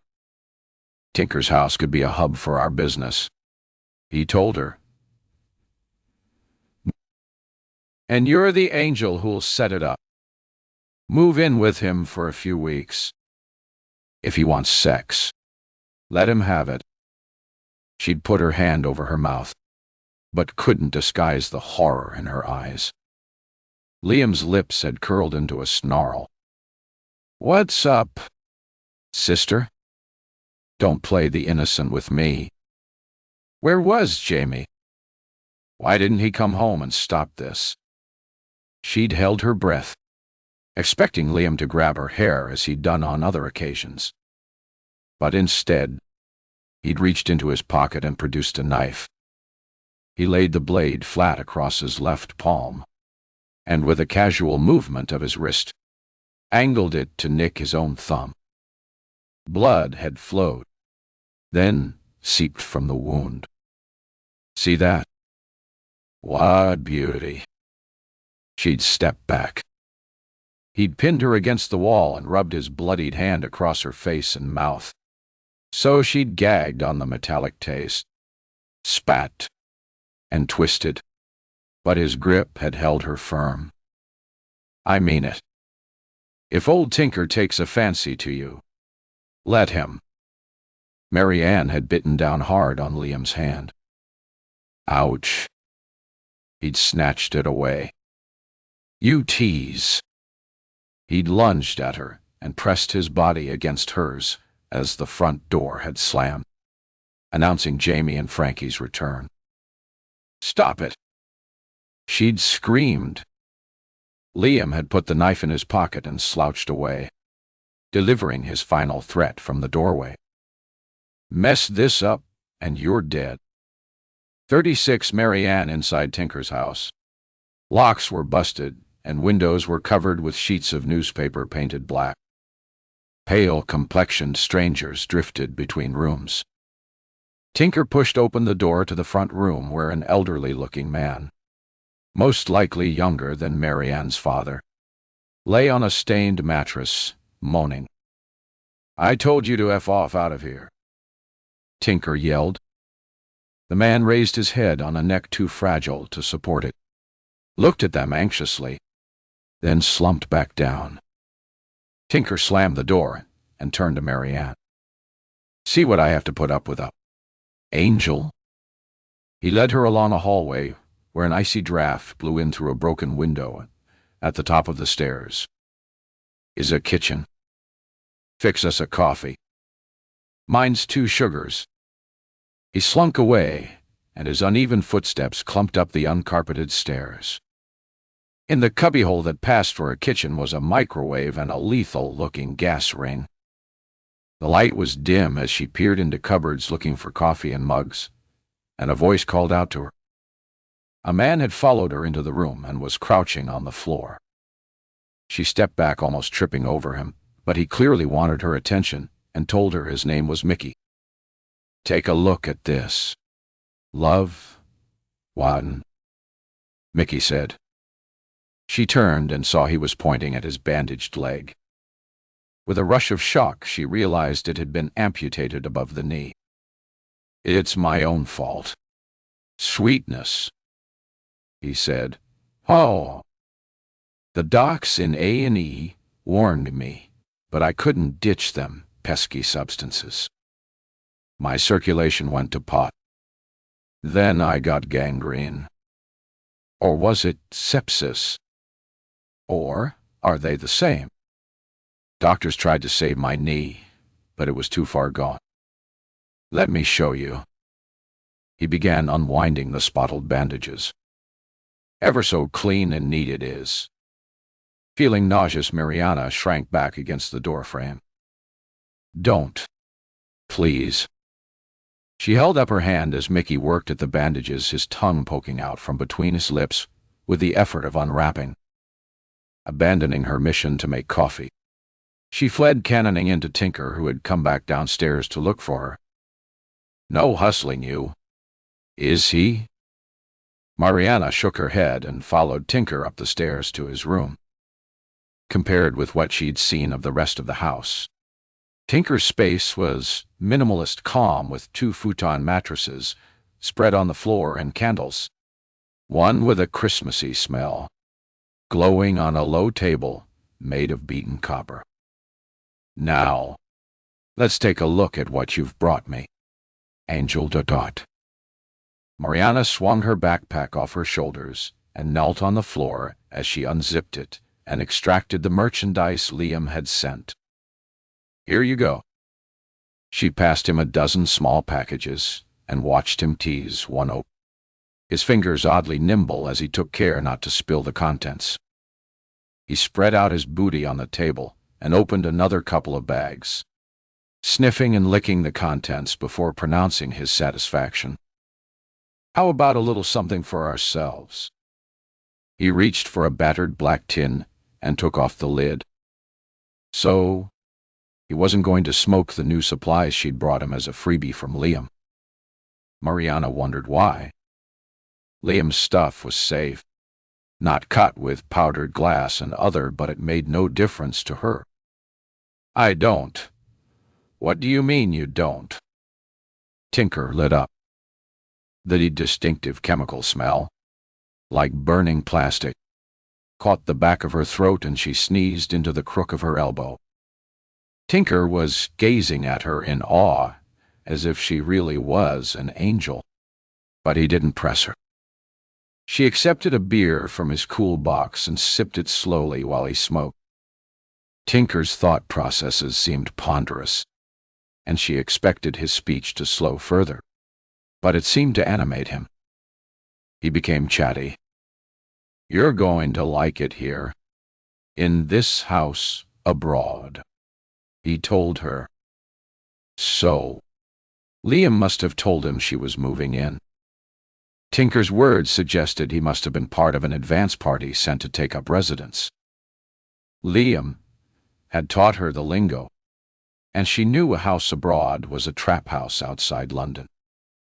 So, who was the actual owner of this place? Probably the sick old man she'd seen lying on the mattress in the downstairs room. "Don't tell your man, but I found a great spot for hiding the cash. I'm stacking. You see, though I shouldn't be keeping over 1,000 in the house." Tinker winked, and she realized he was trying to impress her. In the candlelight, his face looked distorted, monstrous. Soon after, he passed out and lay on his back on the futon mattress, mouth open and snoring. Through the thin walls, She could hear people moving around. Her throat felt parched. So she risked another kitchen run, hoping Mickey would have gone elsewhere. He had. An olive-skinned man had taken his place and was waiting for the kettle to boil. "I hope you're not looking for food," he grumbled. "Tinkers accused us of stealing, so we ripped off the cupboard doors. But there's never any food. We have booze. We have and other stuff. What's to worry?" "Just water for me," said Miriana. Where were the glasses? But nothing made of glass would survive in this place. She found a plastic beaker with something moldy congealing inside and tipped it out. There was no hot water or washing up liquid, but she found the remnants of a bar of soap and took some boiled water from the kettle to scrub it. "You're an angel, aren't you?" "Oh, it's you," said the man. "I guess so." She could feel his eyes watching her. It was impossible to get the tumbler clean, so she stuck her head under the cold tap and took some gulps of water. Other people wandered past and stared in, but no one bothered her. They must assume she was under Tinker's protection. People assumed it was his house, though she now knew otherwise. She wondered if any of them knew Liam. It was a supply chain, Liam had told her, and names were neither known nor needed. Wiping her mouth with the back of her hand, Miriana rehearsed her instructions in her head. Stay in this house with Tinker. Get to know his friends. Find out who their local suppliers are. So was she also meant to be spying on Tinker? She knew Liam's next step would be to entice customers with freebies and gradually divert their business from local dealers. At some point further down the track, after Miriana had identified all the key players, Liam and his heavies would come steaming down from Croydon and claim the territory. Miriana left the kitchen and clattered up the stairs, noticing a second flight leading to an attic floor, but lacking energy to explore. She returned to Tinker's room where he was still lying on his back with his mouth hanging open. She flung herself down on the second futon. It was damp. Ugh. She sprang up again. On the floor was a folded-up sleeping bag, stained but dry. She unzipped it and wriggled inside, fully dressed, and lay on the hard floorboards. Car headlights from outside shone through the gaps where newspaper didn't cover the windows and painted an eerie glow across the ceiling. She lay tense and watchful. Tinker stirred and got up. He stumbled around in the gloom and left the room. Further along the landing, a door banged and she heard someone pissing into the toilet. He shuffled back along the landing, and a floorboard creaked as he entered the room. She squeezed her eyelids shut. She sensed he was standing over her. "Angel, dot quite," he murmured in a high-pitched drawl. As he lunged, Miriana tucked up her knees inside the sleeping bag and rolled sideways out of his path. He landed on the floor and yelped, pulse racing. She heard his labored breathing as he approached her on all fours, like a prowling dog. "No!" She braced her hands against his chest and pushed him back. "Get off me!" In the sallow glow, she could see his open mouth and the moist pinkness of his dangling tongue. He'd removed his t-shirt and tracky bottoms and was clad only in boxer shorts. His legs were twig-thin. He collapsed onto the fetid mattress and dragged her towards him.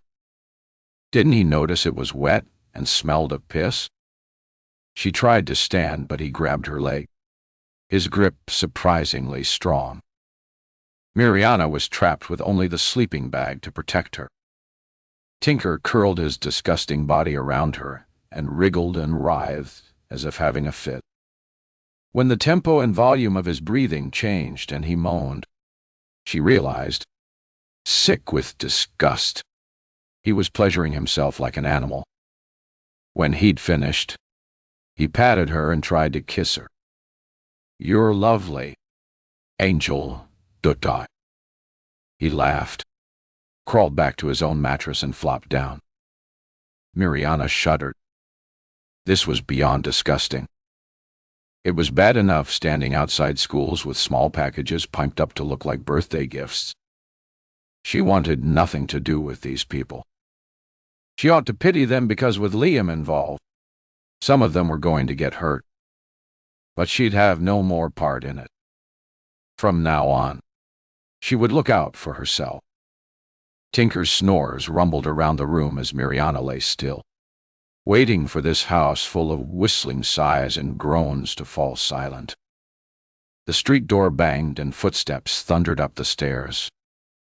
Miriana crept out of her sleeping bag, padded across to the bay window, and peeled back a corner of the newspaper covering the glass.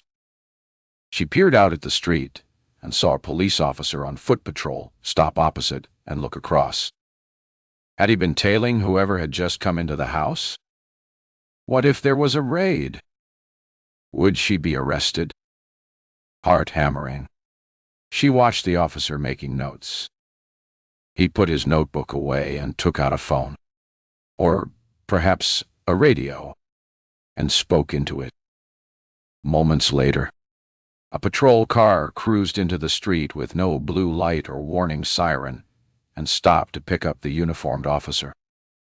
The car parked up for a few minutes and drove away.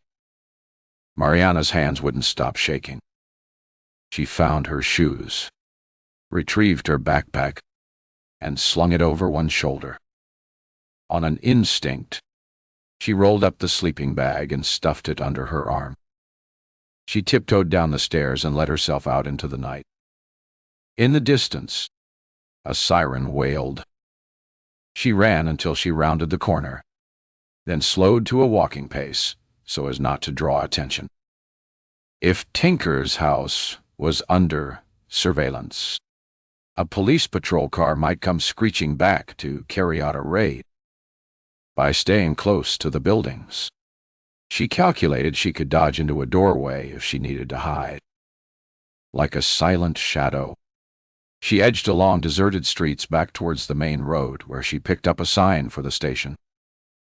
At the mouth of an underpass, she paused, swaying with exhaustion and indecision.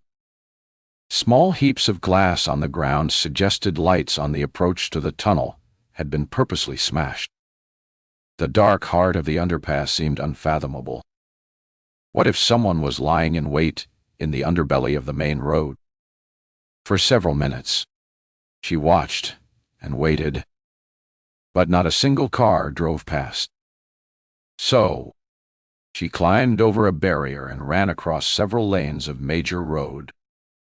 As she clambered up a grassy embankment on the other side, her chest was burning, but she could see a bright light ahead.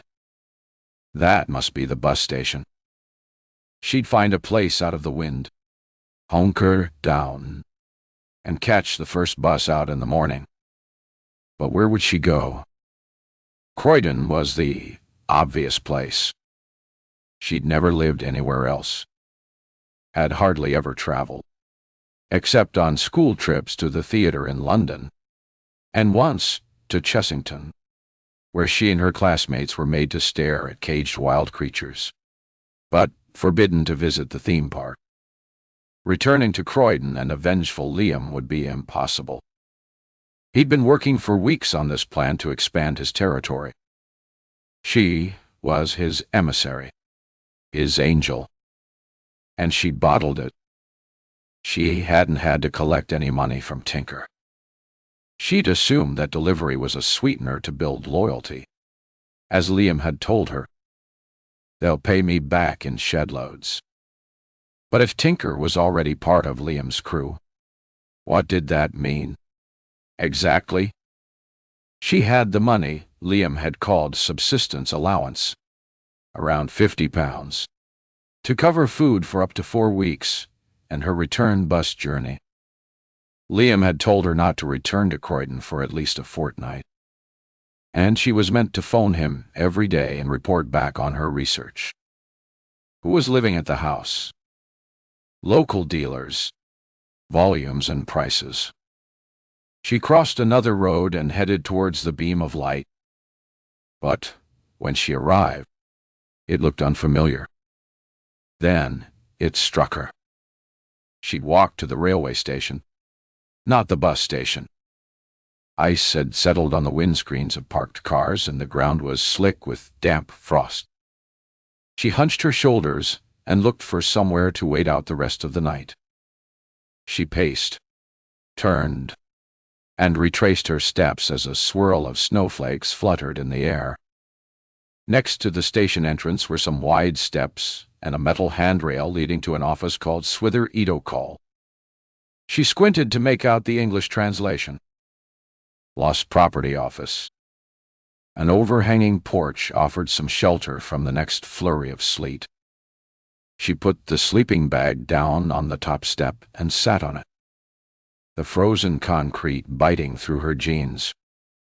She rooted around inside her backpack for the wallet containing 5 10-pound notes, then tipped everything out onto the sleeping bag and organized it into piles.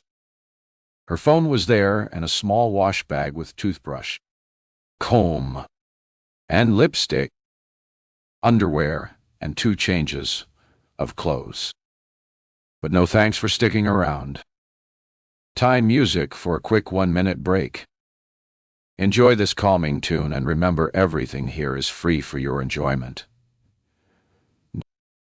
Wallet. She emptied her pockets. Sweet wrappers, tissues, her outbound bus ticket. She shuffled everything again. Still no wallet. Someone at the house must have stolen it. Her money was gone. 37. Miriana's eyes felt sticky and hard to open. She rubbed them with the back of her hand and blinked in the yellow-gray light. The snow hadn't settled, but frost had thickened to ice, and her sleeping bag was soaked through. She patted her jeans, so damp she wondered if she'd wet herself. Her shivering body was playing tricks with her brain. On the floor beside her, someone had left a half-liter of milk in a plastic carton that hadn't been there when she lay down. Someone had come and stood over her while she slept. Yet this stranger had done her a kindness. Perhaps it was the sensation of another person close by that had woken her. She stared along the empty street and heard the sigh of electricity cables and the distant rattle of an approaching train. Miriana stood up and peeled the sleeping bag away from her body. She moved around and stamped her feet to get some feeling back into her numb legs. Wondering if you could die of hypothermia in one night. How could she move on from here? She didn't even have the bloody bus fare. But she wasn't going to shoplift or mug someone for money. That only left begging. She inspected the carton of milk, noticing the top was sealed. So whoever left it didn't intend to poison her. She opened it and took a long gulp, suddenly aware she was no longer alone. A train had arrived and decanted gray-faced men and women who were leaving the station and weaving past Miriana's hiding place. One younger man had a laptop bag slung across his shoulder and was unlocking a bike from the racks.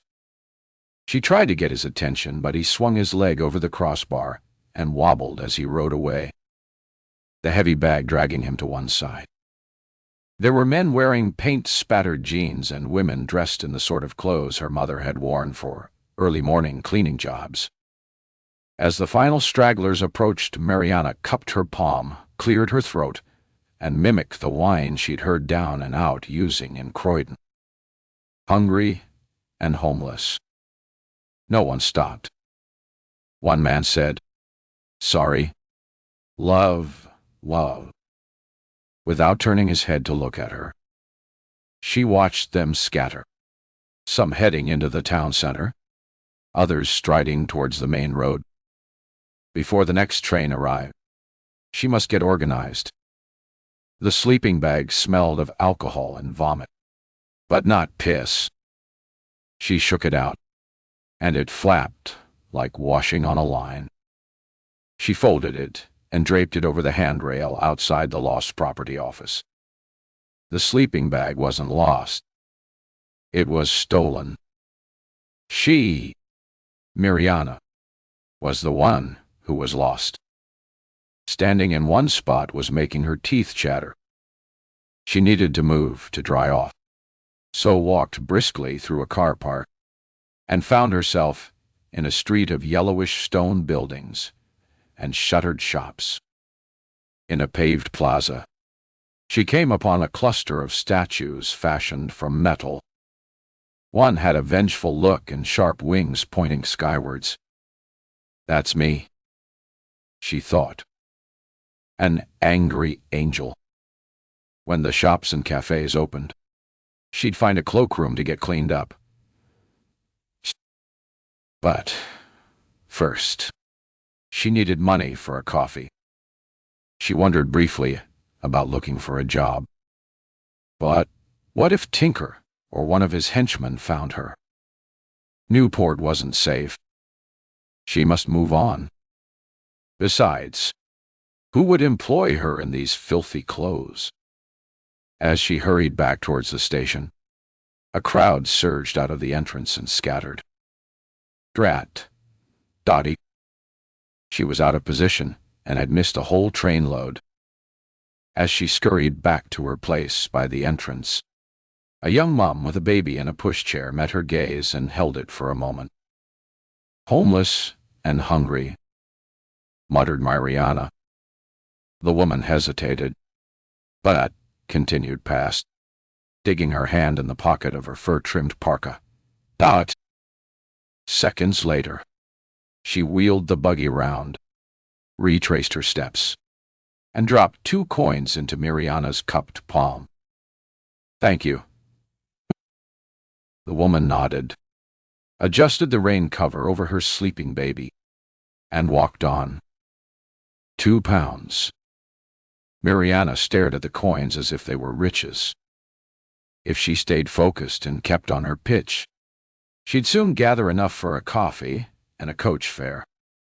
The station was a symbol of hope. She glanced across at the taxi rank where a man was waiting with 2 massive sports bags at his feet. Miriana couldn't remember seeing any taxis arriving or departing the rank. The man noticed her looking and caught her eye. Embarrassed, she dropped her gaze and studied the cracks in the pavement. But when she looked up, the man was strolling towards her, carrying a bag in each hand. "Are you all right?" he asked. She nodded, noticing he was smartly dressed. "I've lost my wallet," she said eagerly, "and I'm trying to get my bus fare back to London. Can you spare a couple of quid?" "Sure. Well," he said, just like that, in a matter-of-fact tone. He took out a slim leather wallet, removed a 10-pound note, and handed it to her. She felt scared to touch it. It was too much. A couple of coins, maybe, but not a tenner. Begging was degrading. She needed to work harder for it. He flapped the note at her. "Go on. Take it." "Thank you." "Oh." Overcoming her embarrassment, she took it from his hand. "Are you sure you're okay?" the man asked, running his gaze over her damp clothes. She shrugged. "Yes. You look like you could do with a hot drink and a sandwich." He swung his sports bags, one in each hand. "Come on. I'll buy you a coffee." Miriana shrank back, shaking her head. Yet he looked a safe person. The sports bags were like a badge of respectability. He had brown hair with lighter patches, and smelled of some kind of clean, spicy man spray. He wasn't a boy, but she was hopeless at guessing the age of anyone above 25. Perhaps early 30s. "I would like a cup of tea," she mumbled. She'd have preferred coffee, but guessed tea would be cheaper. "Then follow me." Miriana trailed one pace behind the man as he crossed the road and turned into a side street close to the shopping center. They passed a cafe, the kind her father had told her was called a greasy spoon, where the windows were partly steamed up, but she could see people inside dressed in work overalls. She'd feel comfortable in there in her grimy clothes. An aroma of frying bacon reminded her she hadn't eaten for over 24 hours. But her rescuer strode on until they reached a cafe with sleek windows and a wood and chrome interior. "Sit there," he said, pointing to a round table flanked by a sofa and two armchairs covered in a striped velvety fabric. She hesitated to sit on it in her wet jeans. But the man dumped his sports bags down on the sofa, even though she could see there was dirt on them. "You want a tea? Is English breakfast okay? Or do you want mint or Earl Grey?" "No, that first one is fine." How many different teas were there? Her parents and Jamie's mom always had the same kind.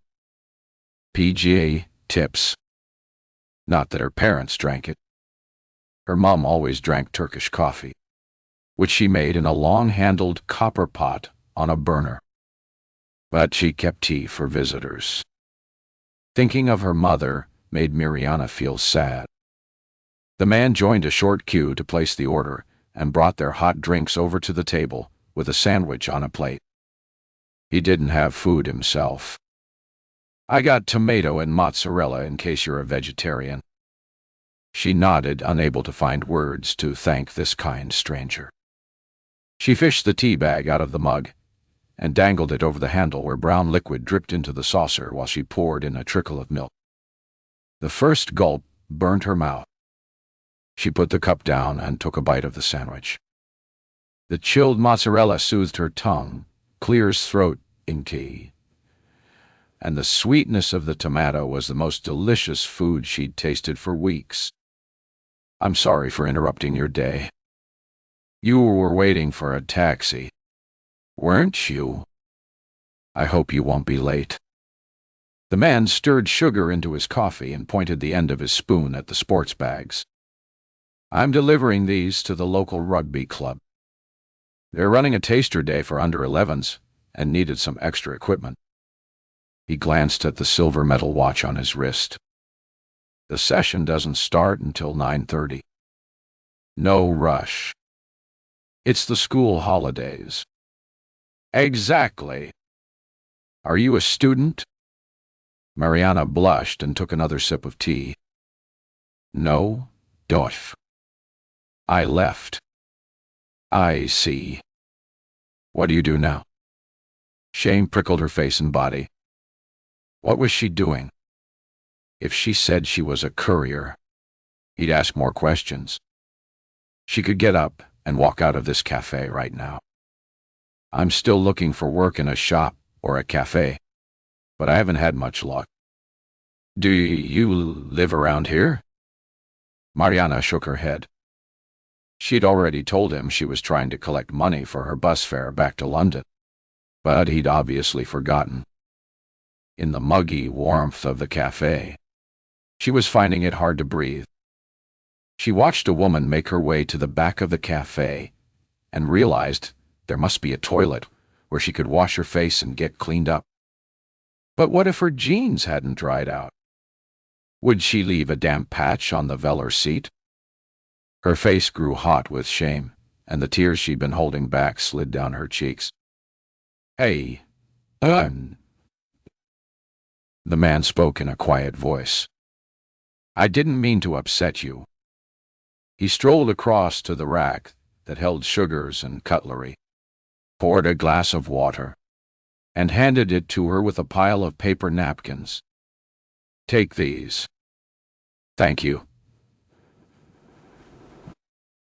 She sniffed, dabbing her face while he turned his head tactfully to look out of the window. She sipped the water. There were ice cubes in the glass, and it soothed her throat better than the tea. "I sense you're in some kind of trouble," he said. "Am I right?" "Maybe. Do you have somewhere to live?" "No, Dot. But I should go back to London." "Is London where you're from?" He scrutinized her face. "There must be a reason why you left and traveled to South Wales. Perhaps London isn't the best place for me. Listen, if you're looking for a place to stay, there's a spare room in my flat you can have for a while." Miriana's head jerked up in agitation, and she gaped at him. It was time to get away. The man laughed. "Don't look so worried. There's no catch. I have a spare room, and I rent it out to help me pay the mortgage. But my last tenant recently left, so I'm advertising for a new lodger. See?" He picked his phone up from the table and swiped the screen. With a tap of his index finger, he brought up a website. "Here it is. It's on spareroom.com. Miriana looked. It was a tiny room, and everything in it was white. The walls, door, wardrobe and ceiling. A single bed, a painted chest of drawers. It was so beautiful. He swiped again and brought up more pictures. One was a view over the sea, although the water was gray and the sky blanketed with clouds. It had a brooding, clear, throaty calmness. "That's the view from the window. I took it last week, so it looks a bit misty. But in spring, it's stunning." "Wow." She handed back his phone. "It looks awesome." "Thanks. But it's impossible. I couldn't afford it. There are plenty of jobs in the area," he said. "Even in winter. It's busy with walkers, and people come for the sailing. So cafes are always looking for workers. When you find a job, you can pay me rent." A picture of a different kind of life shaped itself in Miriana's mind. There really was a room after all. It was advertised on a letting website. Hozix, so it wasn't as if the man was some kind of stalker. He'd been going about his business, waiting for a taxi, and when he noticed she was in distress, he'd taken pity on her. No one could be more threatening than Liam or Tinker. So why not opt for his rented room? If it didn't work out, she could move. "I'd like to look at it," she said. "Is it around here?" He shook his head. "It's not in Newport. It's just outside Cardiff, in a seaside town called Penarth. A short train journey away. But what about your rugby?" He glanced at the bags and shrugged. "Christmas is a tough time for me. I've no family. So I volunteered to deliver this gift from my rugby club to theirs. I guess they could come and collect the stuff from me." He took out his phone and tapped a number. "Hey, how's it going?" "Mate?" "That's right. It's me. I've brought the kit to Newport, but something's come up. I can't drop it off at the club." He pressed the phone to his ear and listened. "Yes. No. I'm all right. Thanks. But I need to head straight back. Can you get one of the lads to drive into town and pick it up from me?" "Outside the station." 10 minutes. Cheers. Miriana listened in on the one-sided conversation. When he'd ended the call, he turned to her. Do you think you can find your way back to the station? She nodded. Good. Use the cloakroom here to get yourself cleaned up. Take your time. I'll go on ahead to hand over this kit and wait for you outside the station. Okay. Thank you. She hesitated, took a deep breath, and asked the question she needed to ask. Why do you want to help me? The man glanced away. When he turned back, there was a look in his eyes, like pain or sadness. You remind me of someone. What's your name? By the way? Miriana. That's unusual. Pretty name. What's yours? She asked. For the barest fraction of a second, he seemed to hesitate. Gareth, he said. 38. Laura. Miriam stops talking and her eyes briefly meet mine before she averts her gaze. Through my bedroom window, I see the pale globe of an oversized moon, but no stars. We're sitting side by side on my double bed. Miriam has one leg bent beneath her, and it clears throaty her other foot on the floor, while I'm leaning against the headboard with my legs stretched out. My back is aching, as is my head. The past few days have been full of stories. Miriam's life history. Me pouring out to bill my grief at Ellie's death, and somewhere clears throat, and along the way lines have become crossed as if Miriam's story has become entangled with my own. Who is Shahrazad? Is it Miriam or me? Or me? I don't believe you. It feels like the only thing I can say, because a cold dread weighs on my chest. Established what possessed you to go off and live with some stranger. But the voice inside me nags. What if it was Gareth? Why else would she be here? Miriam shrugs. We were living together in Penarth, but not in the way you think. I had my own room and worked in a cafe. I had a small life, and it suited me. He was often out. I think he went to his rugby club most evenings and weekends. But if he was home, one of us cooked, and we watched films together. We never went anywhere together outside of his flat. Not once in all the months I stayed there. She must have caught the expression in my eyes. And no, we didn't have sex, if that's what you're thinking. That's something, I suppose. Then, what did he want with you? She tosses back her hair. I worked.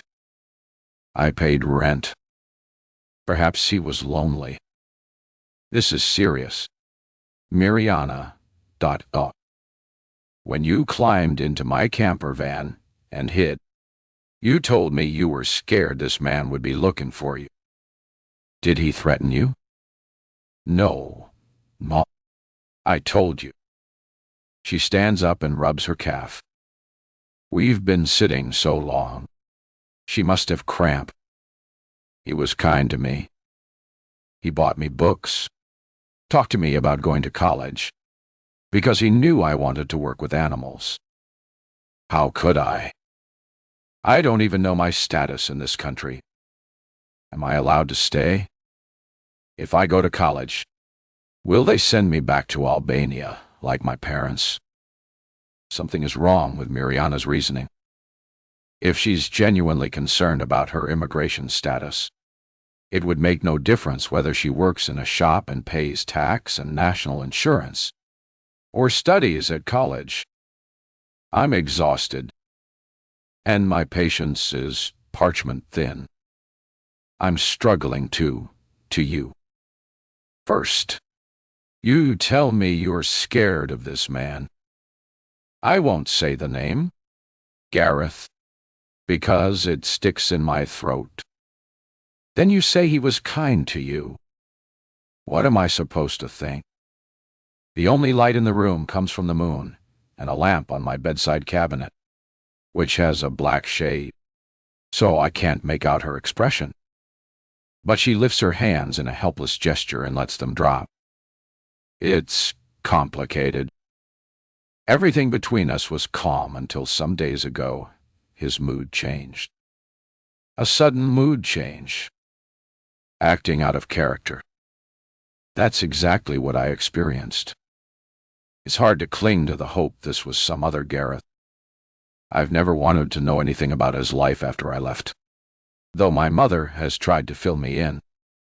And I remember her telling me he'd bought a flat with a sea view, which checks out with what Miriana's saying. Didn't Mom also tell me Gareth had been back involved in rugby for a year or so? After Ellie died, he developed a kind of paranoia and believed even the rugby club crowd had turned against him. But time has passed. It makes sense he'd have picked up the important threads of his life. What color is this man Gareth's hair? I ask. Mostly brown with lighter bits. 50% of men in the country would match that description.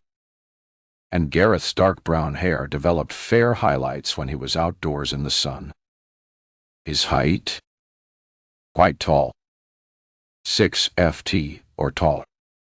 I'm not sure. For the first time, I regret not keeping any family photographs on my phone or in hard copy. I could show one to Miriana and settle this once and for all.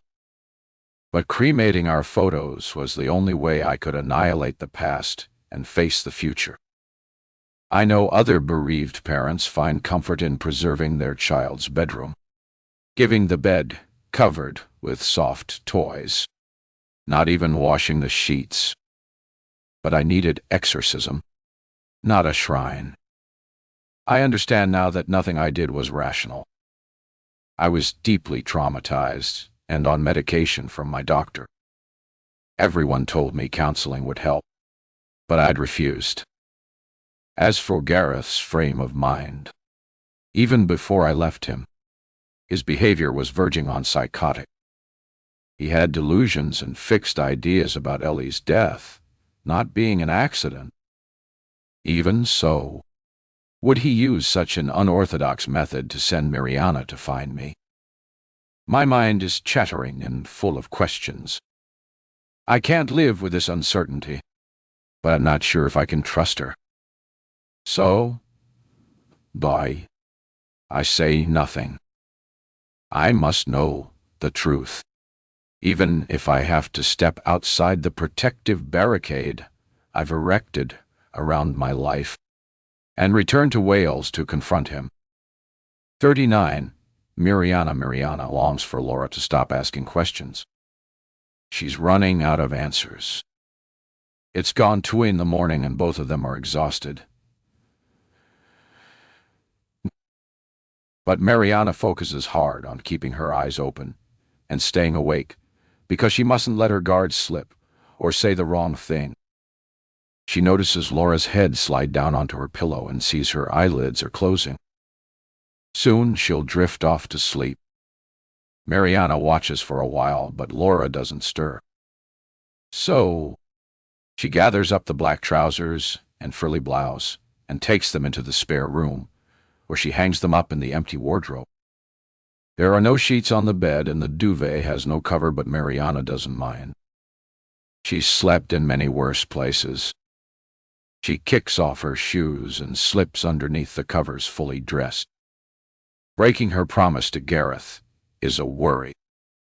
He's been very clear she mustn't tell Laura he sent her, and he's coached her through all the stages of what to do. But now she's blurted it out. When she found Laura, her mission was to befriend her and find out her London address. Use your initiative, Gareth had told her. She's a caring person. Let her think you need her help. Stowing away in the campervan had been Miriana's idea, and she was proud of herself for thinking of such a clever scheme.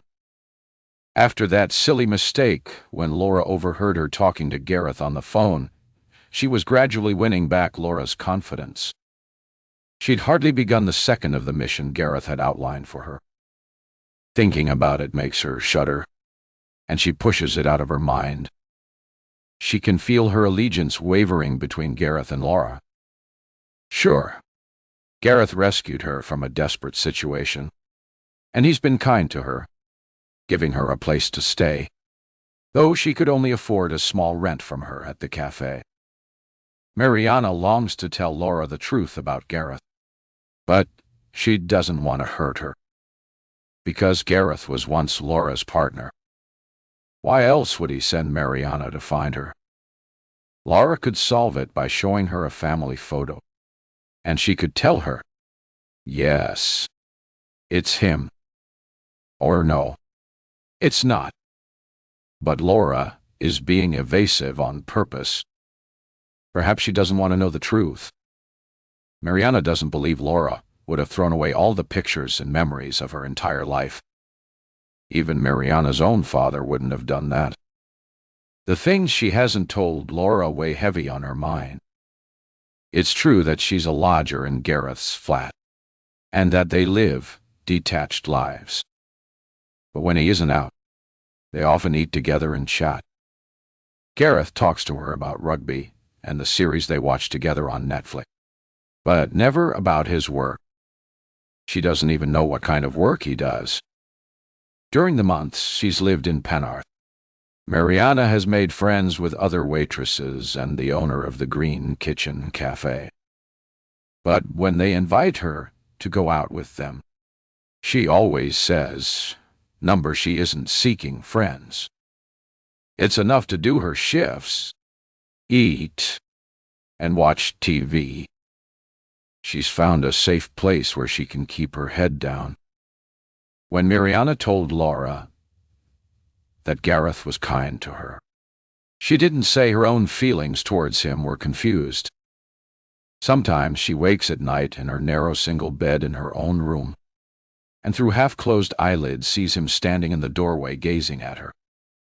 Once he approached the bed and bent to kiss her. A peck on the cheek, the kind a family friend might give a child. Her body stiffened. She snapped awake and challenged him because she could read in his eyes that he wanted more. It's true, as she's told Laura, that he's never had sex with her. He would clear his throat, but that's because he's promised he won't touch her unless she's willing. Gareth said he wants her to come to him when she's ready, but she isn't sure when that might be, if ever. 40 Laura Friday. When I wake up on Friday morning, I'm still dressed in yesterday's clothes and can't keep my eyes open. How many hours did I sleep? 3? A shower helps. Miriana must have heard me because when I go into the kitchen, she's there with the kettle already boiled. What are your plans for today? I ask. I don't have a spare front door key to give you one, but I'll get one cut during my lunch break. In fact, I do have a set. But after the incident, when I locked myself out, I asked Callum upstairs to hold on to them for me. That was before he started driving me crazy by using my roof as a sun terrace. If Miriana is going to stay here for a week and go to work, I'll have to decide whether to give her keys and whether to tell her the burglar alarm code. Don't worry. Laura. I'm not going anywhere today. I'm starting at the cafe on Saturday. I haven't had a phone call asking for a reference, but perhaps cafes around here aren't picky and she has experience from her waitressing job in Penarth. Talking to Miriana has delayed me, but when I reach my office and touch my pass on the automatic barrier, I realize I'm still earlier than the rest of the team. So, my first task is to pick up the phone and ring Mom. Laura. The delight in her voice fades to reproach. I was hoping you'd call in on your way home from holiday. Holiday? I'd almost forgotten. So much has happened, but I'm the one who should reproach her. Mom, after my visit last week, did you ring Gareth and tell him where I was going? There's a long pause while I wait for her to speak. I guess her answer. I might have done. Her tone is light, but defensive. She doesn't think she's done anything wrong, but she's worried because she's been found out. Did you happen to mention? I ask through gritted teeth. Which campsite I was heading for? I'm sorry. Laura. War. It just he clears throaty, slipped out. Gareth was thrilled to hear I'd seen you. Did he come down and visit you? Mom, what? My groan is audible. I rake my free hand through my hair. I didn't have time to dry it properly this morning, and tussling it won't improve my look. You shouldn't have done that. Her voice is still in my ear. I didn't mean to say which campsite. Perhaps I did. If only she knew the chain of events she set in motion when she noted down my registration number, and Gareth allegedly dispatched Miriana to track me down. Even if she didn't, my red campervan would have been easy to find. It's time Gareth and I had a talk, I tell Mum, knowing this will set her off hoping and praying we'll get back together.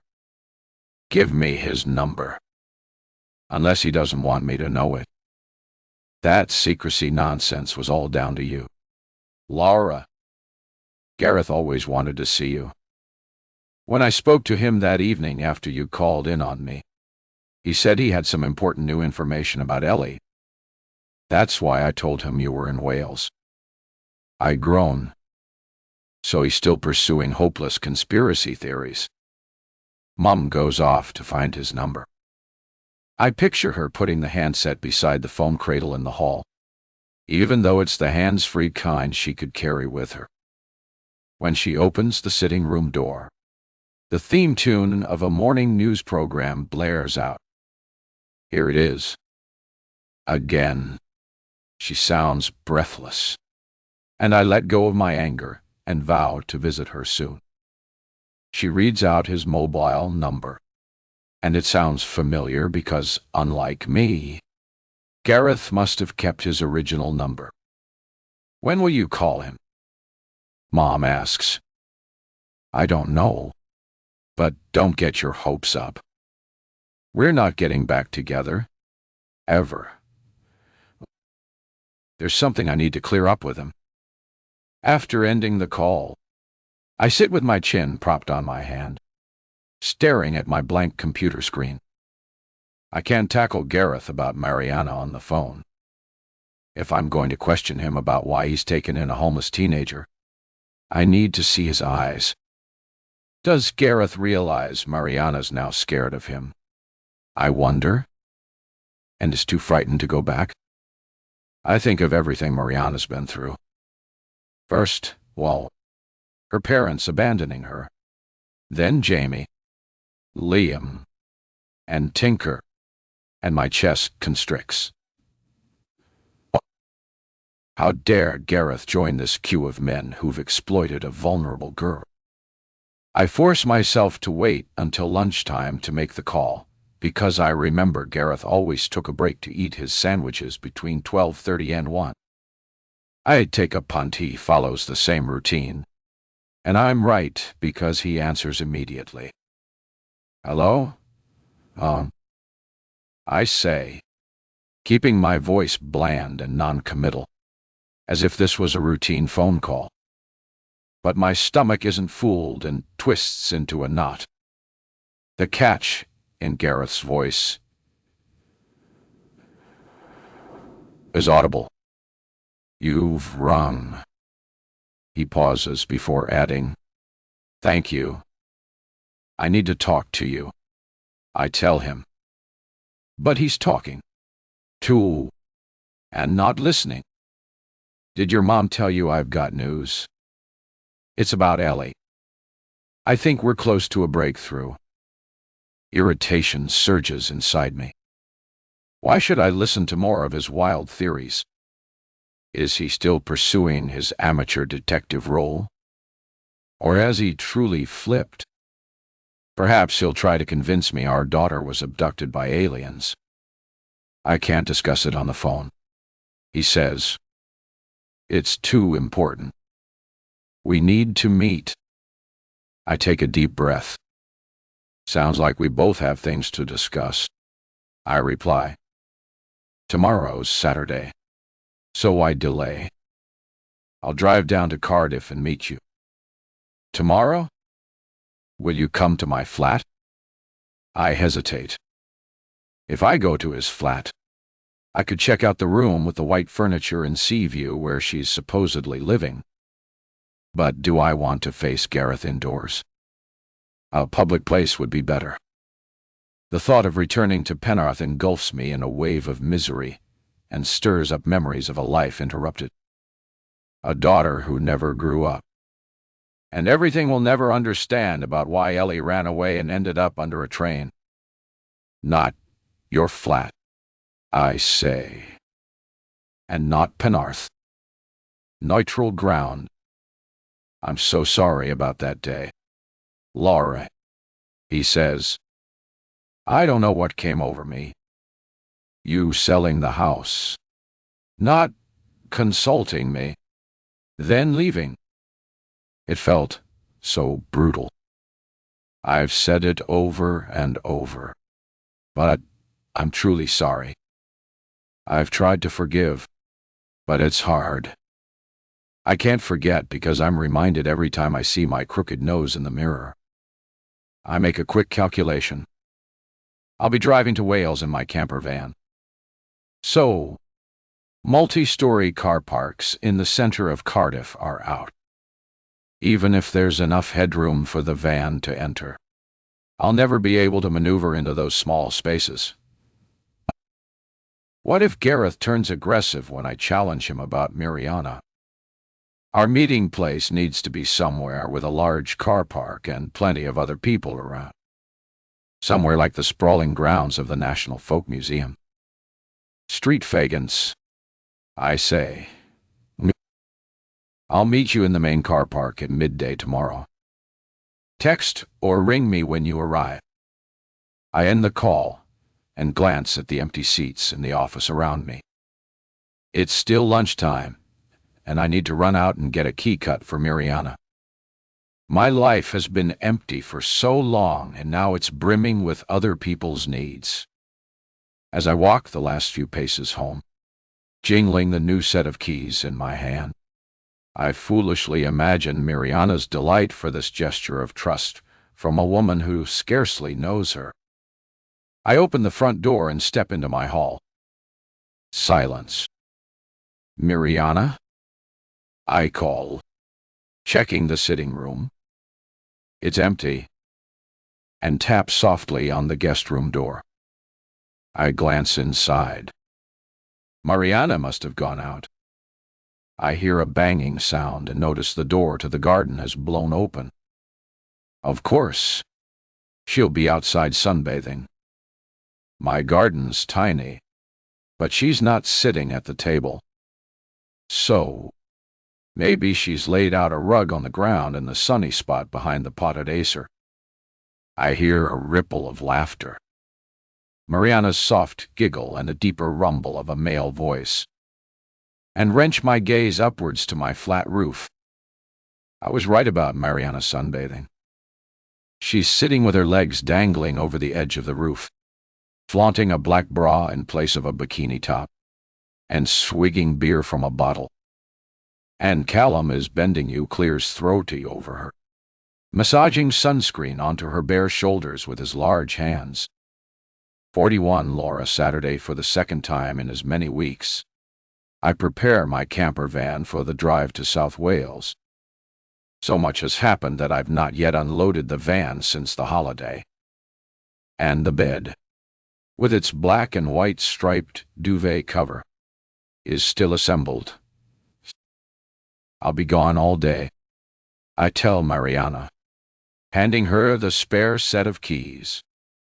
I held them back yesterday because I was silently fuming over her rendezvous with Callum on my roof. When you go out, double lock the door, but don't bother setting the alarm. I've decided not to tell her the code. I've also not told her I'm off to Wales to talk to Gareth. I don't want her phoning him. And I gather from what she said that she wasn't meant to tell me about their connection. Huh. Oh, wait. What time are you starting work at the cafe? I'm just doing a lunchtime shift today. She's already dressed in her work clothes, and the frilly white blouse looks surprisingly unfrumpy on her. I think it's like a trial. Well, good luck with it. I hesitate, wondering if she'll take my next piece of advice the wrong way. Take it easy with Callum. Yeah, he can be a bit unpredictable. What do I really mean? That he's a couple of decades too old for her. That walking in on their little tryst last night took me aback. At least I restrained myself by holding my tongue when I saw them. It's not my place to tell her what to do and who to see. Oh, him upstairs. She yawns, not bothering to put a hand over her mouth. Don't stress. He's going away this weekend. Brighton, I think.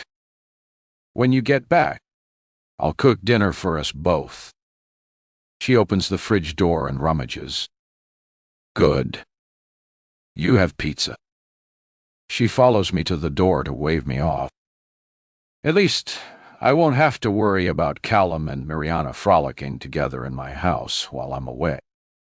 Instead, I think about Bill and how good it would be to hear his voice. I'll definitely message or ring him today. I crawl through South London traffic and join the motorway at Kew. My van is running smoothly, so I risk driving above 65 mph, and soon I'm speeding through Berkshire into Wiltshire and passing the junctions for Bath, then Bristol, before crossing the bridge into Wales. I'm half an hour early turning into the car park of the National Folk Museum at Street Fagans. I've always loved this place. Set in 100 acres of parkland and often brought Ellie here for picnics when she was young. We both loved the original buildings transported from all over Wales and reconstructed to showcase history. And my heart is heavy with memories. Ellie loved the old stone farmhouses, especially the ones where animals and people lived side by side, and children slept on straw mattresses inside a sort of cupboard. My favorites were the old schoolhouse and a terrace of identical cottages, each decorated and furnished to show how domestic life evolved between 1805 and 1985. Ellie's footprints are everywhere, but I can't picture Gareth here with us at all. Then, as now, he'd have been in his usual weekend place, the rugby club. I park on the end of a row, lean my head on the steering wheel, and let memories of my daughter flood back. I don't fight or block them. Oh, clear as throaty. In my van, I have tea bags and week-old milk, so I could make tea for Gareth and talk to him here. But meeting in a public place would be better. I'll go on ahead into the cafe and text him to meet me there. I lock the van and make my way through the entrance into the grounds and onto the restaurant, where I settle at a quiet table. First, I message Gareth to say where I am. Then I remember my promise to contact Bill. I can't ring him now because Gareth might show up at any moment. So, I dash off a quick text. Hi, Dodo. Sorry I haven't called yet. I'm in Wales. Family stuff. Ring you this evening? I promise. LX. I put my phone away. But 2 minutes later, I take it out again to see if there's a reply. Sunlight glints off the cafe windows, turning my screen into a dark mirror. I squint as I scroll. There isn't a message. But anyway, I was the one who said I'd contact him. Yet, I'm ridiculously disappointed. As I stash my phone in my bag, I sense someone standing beside the table. I glance up into the face of a stranger. Gareth's dark brown hair has lighter patches, just as Miriana described. But now they're gray, not gold.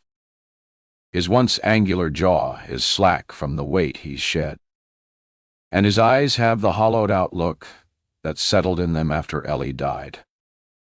I inhale sharply and my chest tightens. Gareth stares.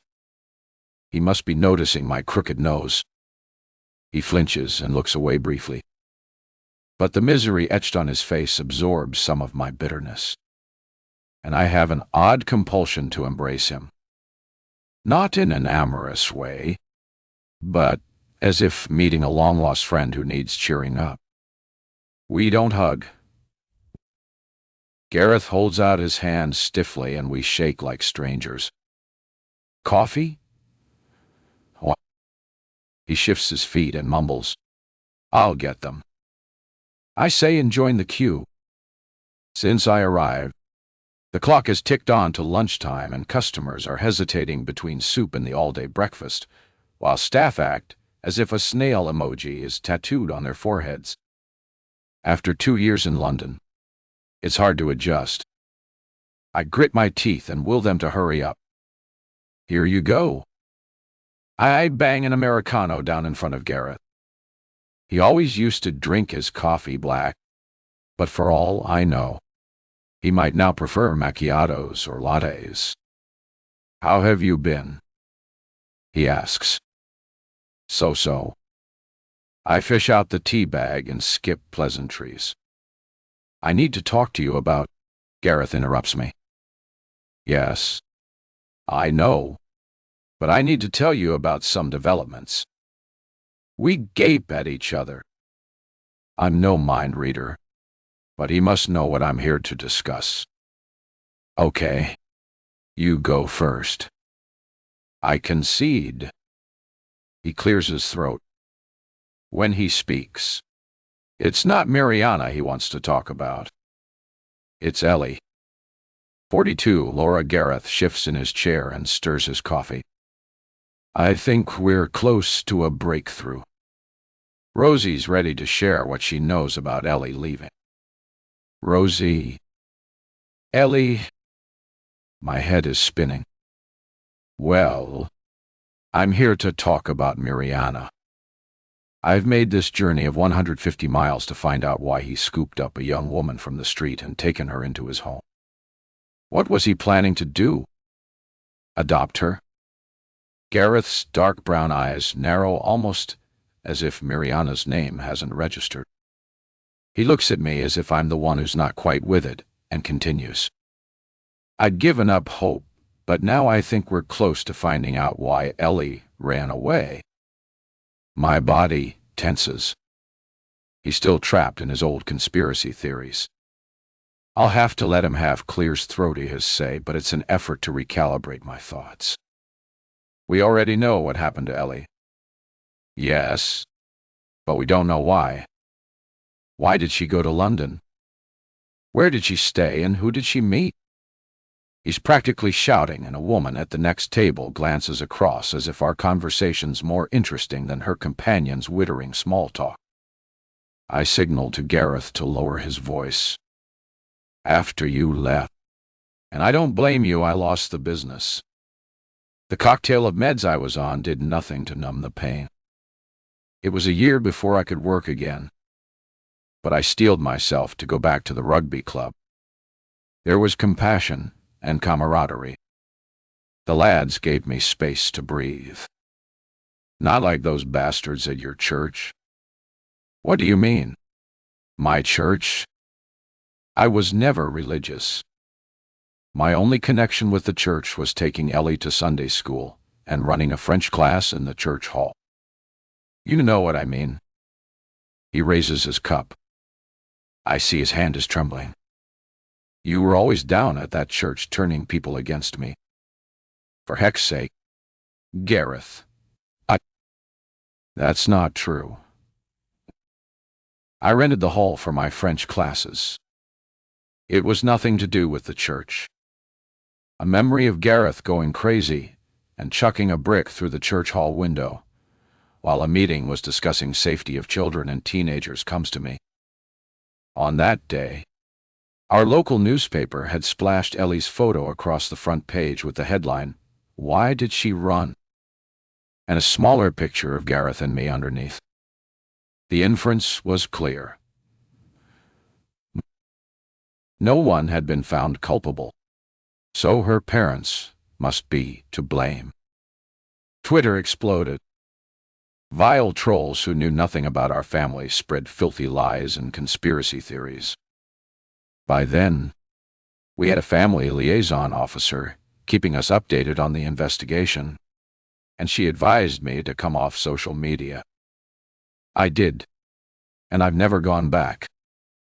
I straightened my shoulders, pulling myself back into the moment. You were saying?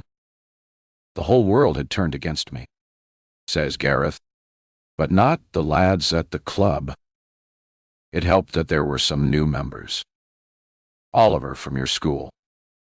I'm sure Oliver was always a member. I point out. He was a games teacher, so he belonged to the cricket and football clubs and the sailing club, too. Yes, but he encouraged staff and students from school to join, including Ellie's friend Adam. Adam? I can't help asking. His mother Jen and I were friends in our baby group days, and she used to bring Adam around for play dates. Fresh grief unbalances me.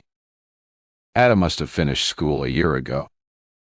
His life is moving on, but Ellie's ended before she even learned her GCSE results. What's Adam doing now? He deferred his place at Leeds University to work for a year and save money. Drinking at the rugby club is cheaper than in town.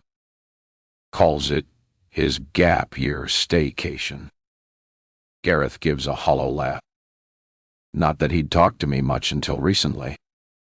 Things are better now, but most of the time only two people have been there for me. Who are they? You and Mom? Gareth says in a solemn voice. And I bow my head thinking of them consoling each other for a double loss.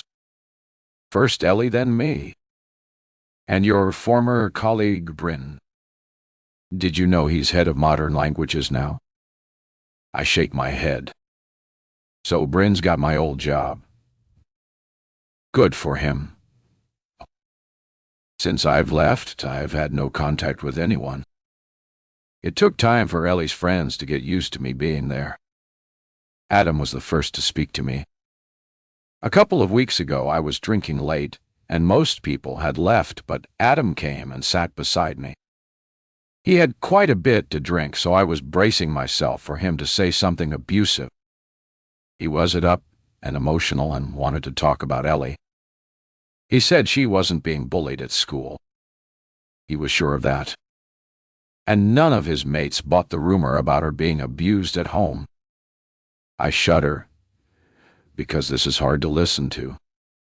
Adam told me Ellie had been distant with her mates for months.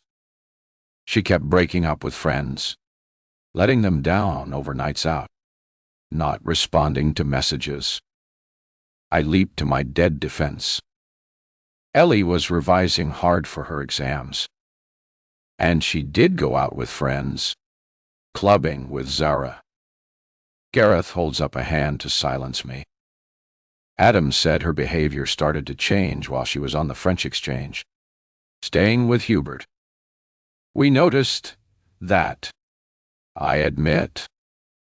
After she got home, she was forever closeted in her room, chatting to him online. Perhaps it was the taste of freedom while she was there. Even worse, her friends suspected she was using. Using what? Drugs. Substances. Never. I stare at him in horror. That can't be right.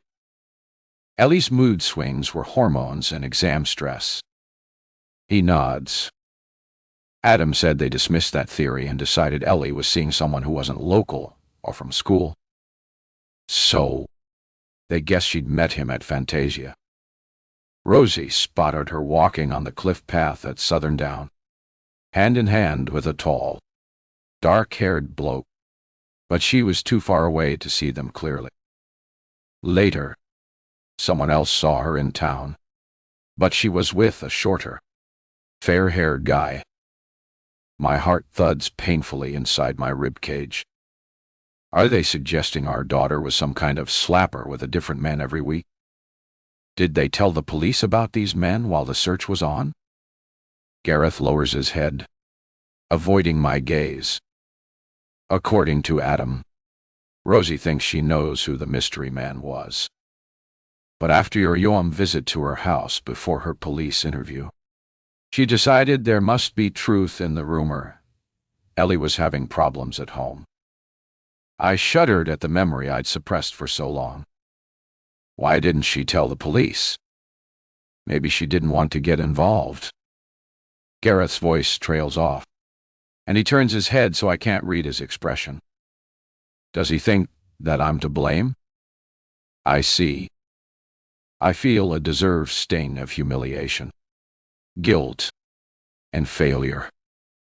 In the early days of the investigation, when Ellie was missing but still alive, my actions might have led to a major clue going unreported.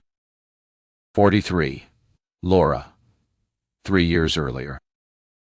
Ellie had been missing for 3 days, and over the weekend, we'd heard nothing from the police.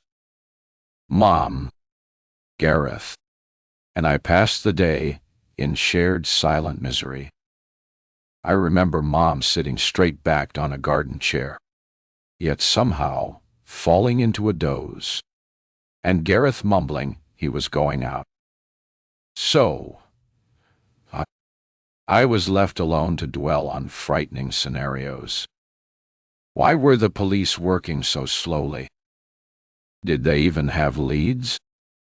Surely some of Ellie's friends must have known her plans. No 16-year-old would disappear to London without telling someone. Ever since the Thursday evening, I'd been phoning Ellie's so-called friends.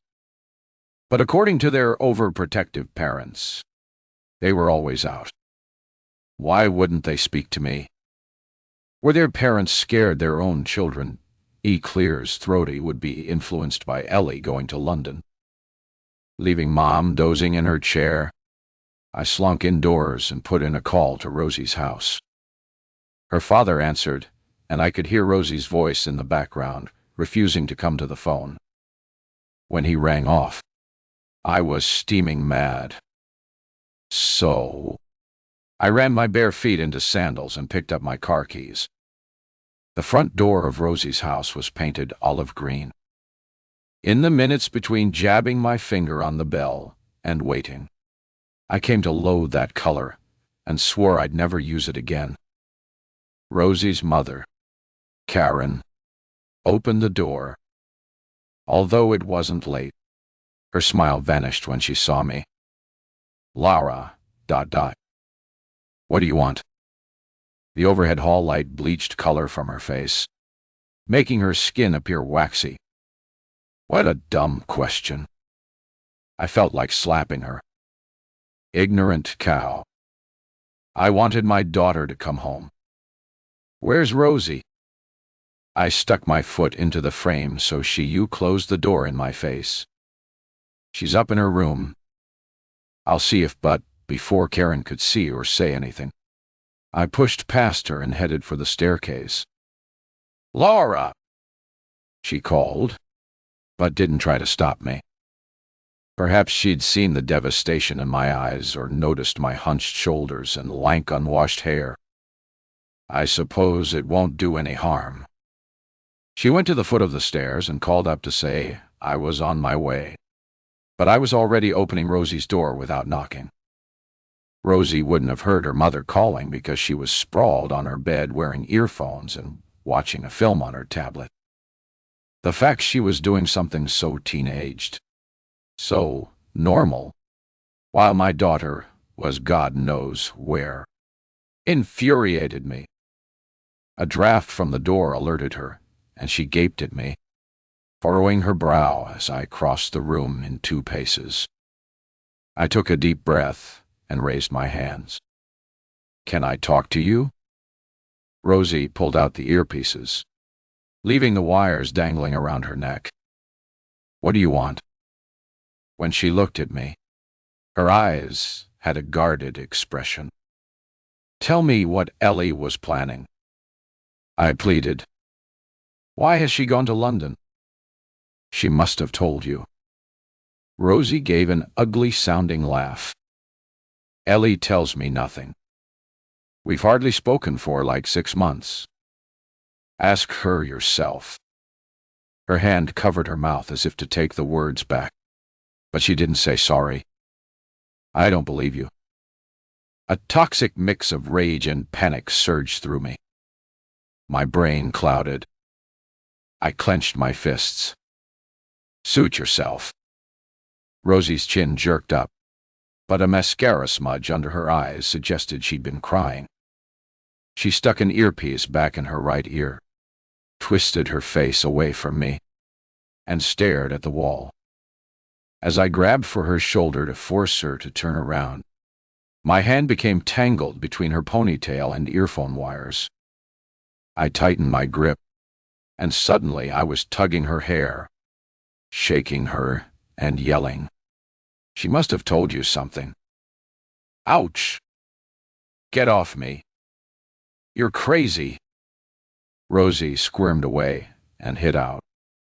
So shy. When I snatched my hand away, I was left holding a clump of her hair. Her breathing altered, and she gulped out a brief sob, followed by a chilling scream. Footsteps pounded up the stairs, and seconds later, Karen burst into the room. "What's going on?" she demanded, gathering her sobbing daughter into her arms. "She attacked me," wailed Rosie. "She's crazy." "What? What?" Karen's shrill voice slid higher up the soprano scale. I stared in horror at my hand holding the pale strands of Rosie's hair. Did I really attack her? I just wanted Rosie to tell me. Why would I tell you anything after what you and your sick family did to Ellie? Rosie burst into noisy sobs that sounded fake to me. "Get out!" "Laura, said Karen in a frosty tone. "Sorry." "Theo." Mortified, I caught my breath, turned, and ran from the room. I trudged down the stairs, out to the street, in my waiting car. A cup rattling against a saucer summons me back, and I glance across the table to see Gareth watching me with an anxious expression. "Threatening Rosie was a mistake," he says.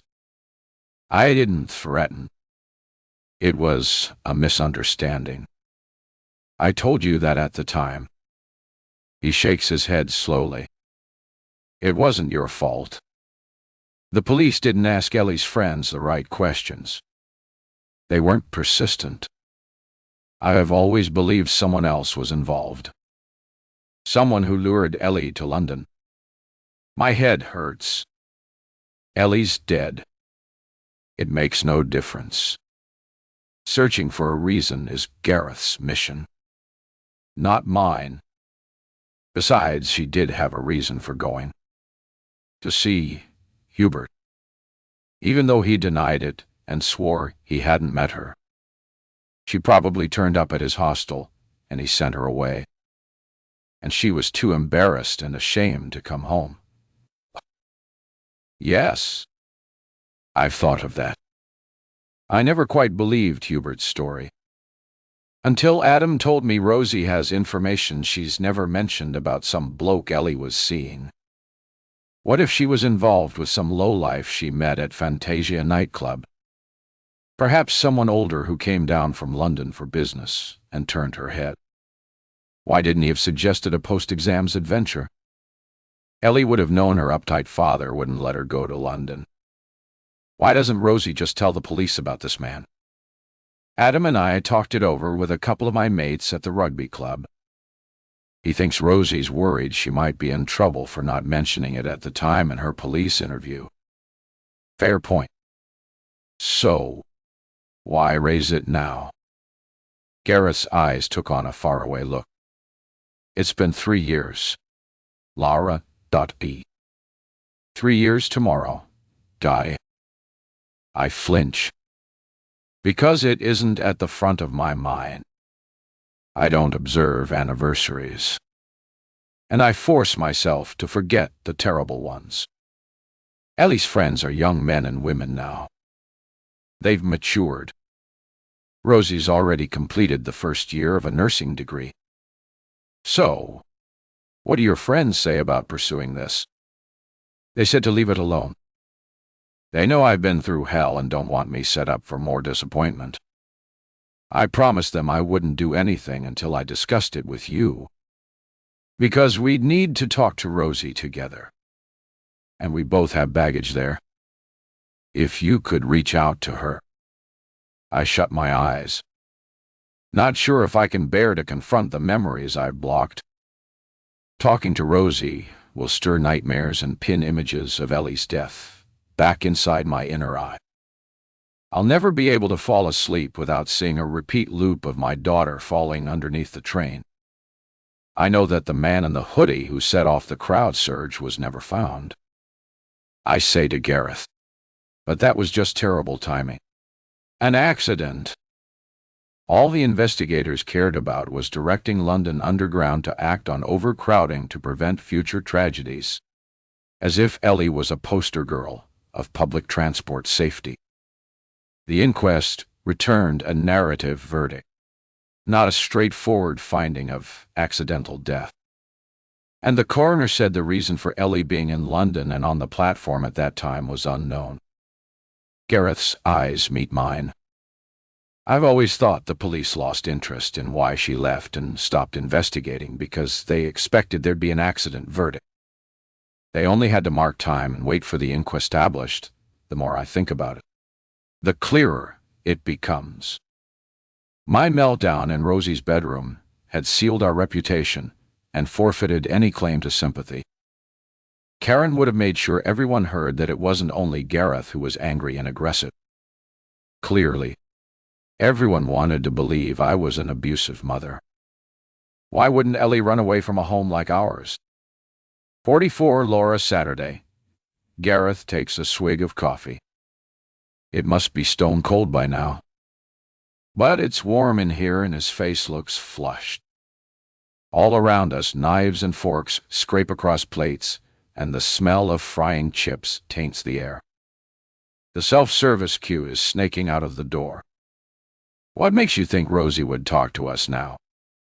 I mean, why would she talk to me after what happened? My mind feels sharper, as if I've woken from a long sleep. Rosie's at university in Cardiff. Adam's confident she wants to talk to us, but we'll need him as a go-between. I was thinking you could write her a short note. An apology. You mean? He nods sheepishly. I'll do it. I still think Rosie should talk to the police if she has information. They'll think I put her up to it, says Gareth. The police have me down as some kind of nutter with PTSD. How long have you known about this? A couple of weeks. I promised the lads I wouldn't do anything until I discussed it with you. And they knew it wouldn't be easy for me to get hold of you. I reckon the police would be more likely to listen if you're on board. I'll write the apology. I promise. Then we'll see. You've surprised me, I admit. Because I came here to discuss something entirely different. I need to know what possessed him to send a vulnerable teenager to track me down. I remind myself that every time he tried to reach out to me, "Hi, Mom," I'd blanked him. Perhaps this was his last shot at getting my attention. I take a deep breath. I need to ask you about Miriana, the girl you sent to find me. The newly slack skin under Gareth's jaw gives his face a hangdog look. What girl? Up to now, we've been having a civilized conversation. Why is he being so obtuse? Don't be ridiculous. Miriana, the homeless teenager you took pity on and scooped up off the street in Newport. Who did you think you were? Professor Henry Higgins rescuing Eliza Doolittle? Or was it because Miriana looks a bit like Ellie? Gareth gapes with genuine puzzlement. Who's Miriana? Lunchtime at the Fogg Museum Cafe is over, and it's time for afternoon tea. The staff couldn't keep up with the rush and trays have run out. So, customers are awkwardly balancing plates of scones and tubs of jam and cream while they search for a seat. Every vacant table is piled high with dirty plates, or stained with ketchup, and spilled baby food. An elderly woman in a smart belted raincoat, a strange choice for a summer day, is looking pointedly at our empty coffee cups. I ignore her. A headache pulses inside my skull as I stare at Gareth. Are you saying you didn't send Miriana to find me on the campsite in Tenby? Honestly, Lowry, I've no idea who you're talking about. But no, I didn't send anyone to find you. He scratches his left hand, and I notice a scaliness around the knuckles. His eczema must have come back. You're lying. Mom told you I was heading to Sandoon's campsite and gave you my registration. So you sent Miriana to stalk me. That's what she told me. Gareth scratches behind his ear. Perhaps there's eczema there, too. My own face itches, and it's a huge effort not to mirror his body language and join in with the scratching. Your mom might have told me where you were going, but honestly, I didn't send anyone. I'd have come myself if I thought you'd speak to me. Amid the clatter of knives and hubbub of the restaurant, I'm stunned into silence. The events of the last 10 days have been surreal. Surely they were orchestrated by Gareth. I always hoped your mom would persuade you to see me, and it seems she did because you phoned me yesterday.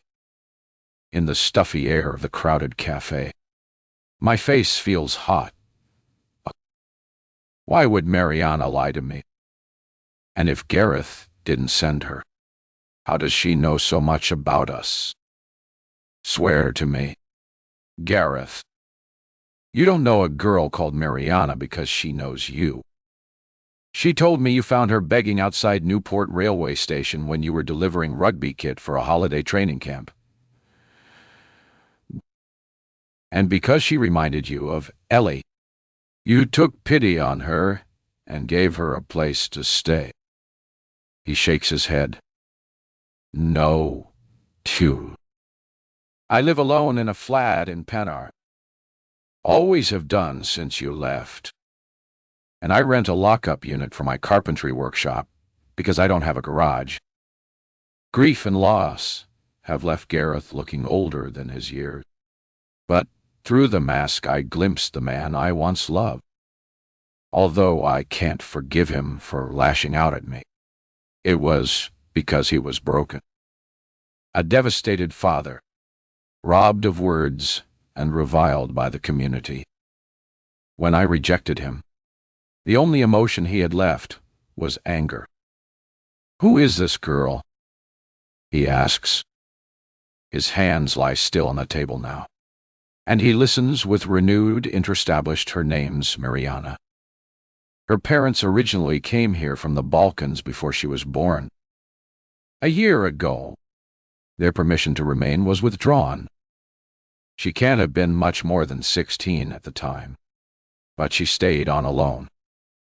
She told me she'd been renting a room from you, and you sent her to track me down in Tenby and find out my London address. I gripped the edge of the table until my knuckles turned white. She said you told her to move in with me. It sounds ludicrous. And when I flick my eyes up to meet his, he looks troubled. Gaze. Laura.R. I don't like the sound of that. You're saying a stranger has moved into your house? Yes. A tingling sensation creeps along my spine. This is beyond curious. It's downright terrifying. If Gareth didn't send her, why did Miriana worm her way into my life?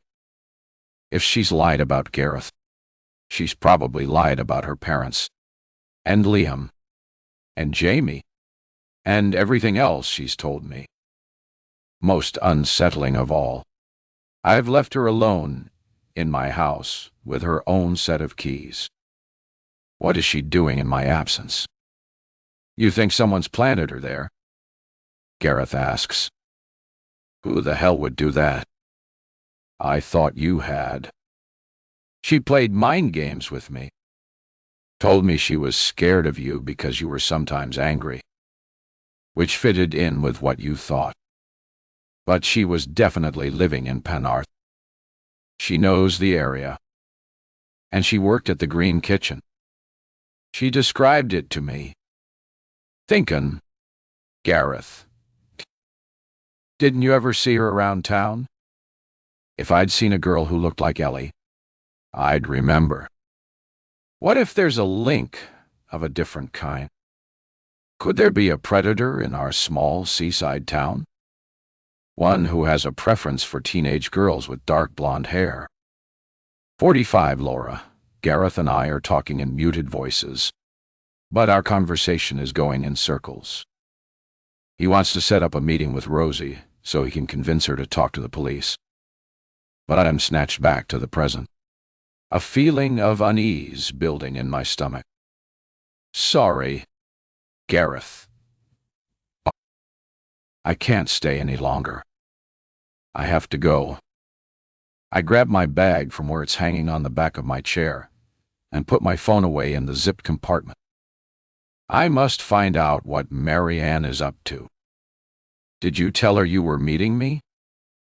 I didn't. That's probably a good thing. Be careful. You don't know what her game is. And there might be other people involved. Can you call ahead and ask a friend to go to your house with you? Or flag your concerns with the police?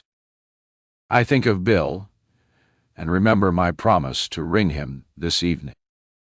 I'll do it as soon as I get back. As soon as I've had the showdown with Miriana. Will he give me another chance? I'll be fine. I tell Gareth. Thanks for your advice. I might knock on my neighbor Callum's door before I go in. And you're right. That card for Rosie. Give me a break. Yes. I'll do it. Doesn't Gareth understand I have new worries? My chair makes an angry scraping noise on the hard floor as I stand up. Gareth walks with me to the car park, and when I speed ahead of him, he breaks into a half jog and catches up easily. It's clear he's back in training and his fitness has returned. I'm glad about that. When we reach my camper van, I see a flicker of admiration in his eyes. I know he'll want a guided tour, but I don't have time. I jingle my keys and turn towards him. Let me come with you to London. He says, tomorrow is Ellie's Amhalma. He gropes for words. 3 years. I don't like to think of you going back alone to a stranger in your house. How old is this girl anyway? My thoughts are in turmoil. But I'm touched by his spontaneous kindness because it feels like more than I deserve. Moral support would be comforting. But this is a separate chapter. Gareth's not part of my London life, and Miriana's my problem. It's down to me to get rid of her once and for all. She claims she's 18, but she looks younger. And she's tiny. 5'' nothing. It won't be a problem. I take off my lightweight jacket, ball it up, and chuck it onto the passenger seat. Thanks for offering. I'll be fine. To my surprise, Gareth holds out his arms, and I let him hug me, while each of us contemplates the 3 long years separating us from Ellie. Knowing we've made our peace is a kind of comfort. We'll go our separate ways as 2 damaged people who once shared a beloved daughter. I climb into the driver's seat, wind down the window, and lean out to wave. "Take care," he says. "Keep my number in your phone, and ring if you need me." I nod, start the engine, and my campervan glides slowly out of the parking space. Motorway traffic is heavy for Saturday evening, and it's a stop-start journey, rarely accelerating above 50. Warning signs tell me the speed limit ahead is going down to 40, then 30 mph. I stop, start, crawl forward, and halt again. A red warning light on my dashboard control panel flickers, goes out, and returns 10 minutes later. But this time, it stays on. I smell hot dust and realize my elderly van is overheating. As the queue is stationary, I switch off the engine to let it cool down. The standstill lasts 10 minutes. I open my window and smell fish on the air. Blue lights of a police patrol car speed along the hard shoulder, and traffic crawls forward in single file past the lorry that shed its load of salmon across 2 carriageways. Fish corpses carpet the road like the bloody aftermath of a battle. Most of the tiny bodies are whole with staring eyes, but others have spilt their innards on impact. It's an upsetting sight. But I tell myself the fish were dead already. The lorry's rear door lock must have failed, and they slithered out on a bed of ice. After the stress of the day, this gore on the road leaves me close to tears. My warning light's still on, so I urge my van to keep going to the next motorway services at Reading. I pull off the motorway and fill up with fuel, then curse myself for wasting money, because I'm going to sell the camper van. Aren't I? This might be my last trip. In the petrol station shop, I buy coolant, but I can't figure out how to open the bonnet. A roadside rescue patrol man takes pity on me, even though I'm not a paid-up member of his organization. In minutes, he's found the right catch and topped up the radiator. Why not sign up for membership? He grins, handing me a leaflet. I might not be around next time. I thank him, and he gives a mock salute as he moves away. The dead fish and my close brush with a breakdown have left me feeling shaky. So I park the van and crawl into my living quarters for a break. I could make myself a coffee, but though I have water in a kettle, the gas bottle is turned off into traveling position, and it feels like too much effort to switch it on. I sip water instead, lie down on the bed and shut my eyes just for a few minutes. When I squint at my phone, more than an hour has passed.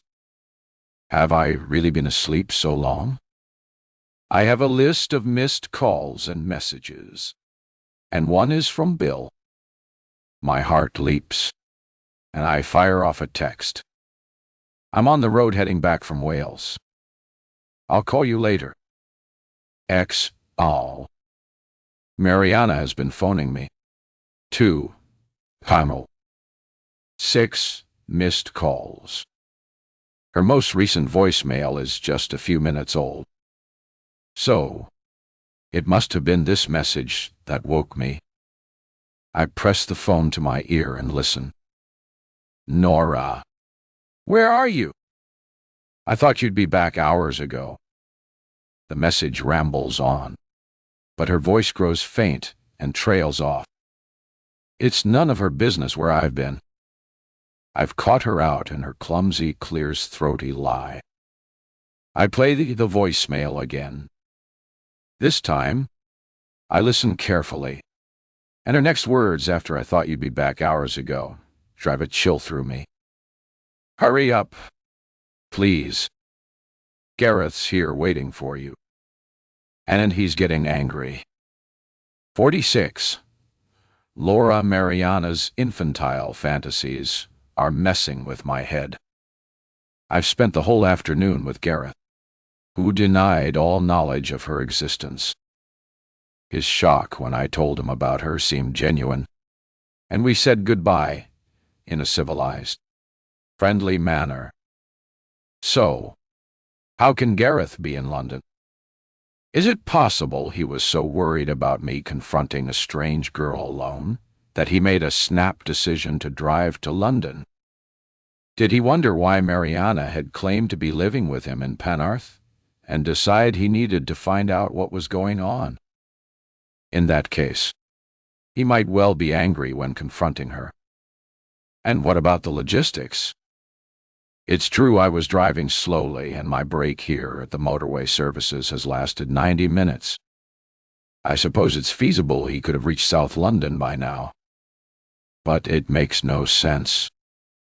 A familiar creep of fear returns. All afternoon, Gareth acted normally. But what if the things he was telling me about Rosie were a ploy? Miriana wasn't meant to tell me about Gareth. So perhaps when I challenged him, it caught him off guard. And now he's raced ahead of me to London. To do what? Take her back with him? No point in ringing her. If I press on, I'll be home in just over an hour.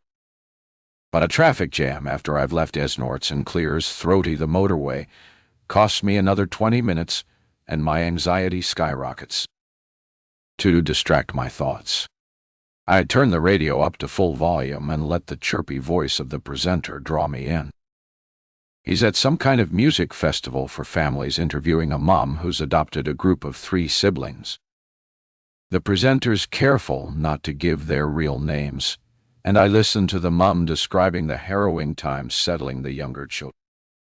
It's hard to believe she's sharing so much personal stuff. Telling the world the eldest can't come to terms with his birth mother's rejection and regularly runs away to search for her. My heart breaks for this woman who's offering unconditional love for a child who keeps running back to a mother who doesn't know how to nurture him. Tears slide down my cheeks. If I don't stop crying, my eyes will be too blurry to see the road ahead. I think of Miriana, left to fend for herself, and the troubled life she's fallen into, moving from one exploitative man to another. And what about Ellie? Was it my fault for letting her go out clubbing at weekends, where she met a man from London, and embarked on an adventure that led to her death? As I turn into my street, the setting sun is painting patterns across rooftops, and attic windows glow as if on fire. As usual, there's no parking space large enough for my van, so I turn the corner and find one in the next road. It's not yet dark, but there are lights on in my flat.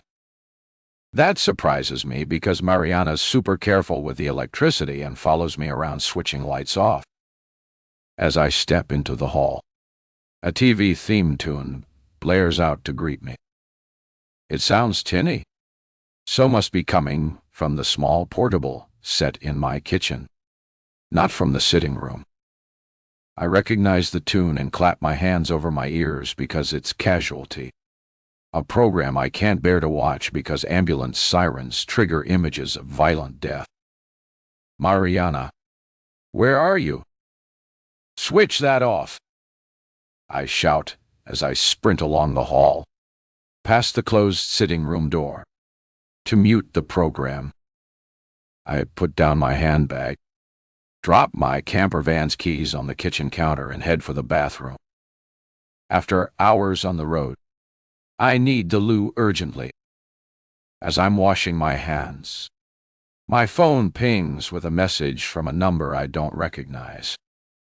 I tap on it automatically. Gareth?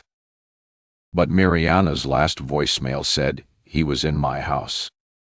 So, why is he texting me? Either someone's mistaken, or I'm being gaslighted. I glance at the message. Something about him having spoken to Adam.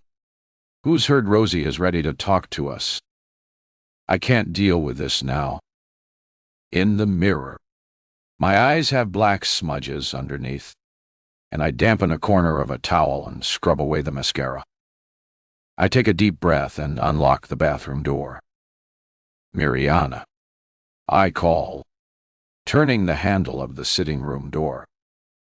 From the direction of the kitchen, I hear a clunk, as if the door to the garden has blown shut. Is she outside? I'm sure that door wasn't open when I dropped my keys on the counter. I hear a footstep behind me, and as I turn round, something heavy strikes the back of my head. There's a searing pain. I cry out and collapse forward. Everything goes dark. 47 Laura rough fabric is scratching my cheek. I shift my head fractionally, and pain burns my skull. When I open my eyes, everything looks foggy, and I'm lying face down on my sitting room carpet with a heavy weight pressing on my calves. My legs feel as if something's grinding them into the floor. In panic, I slide my right hand to touch the base of my skull. My hair feels stiff and sticky. Laura. A muffled female voice speaks from somewhere above me. I try to lift my head, but my neck feels ready to snap.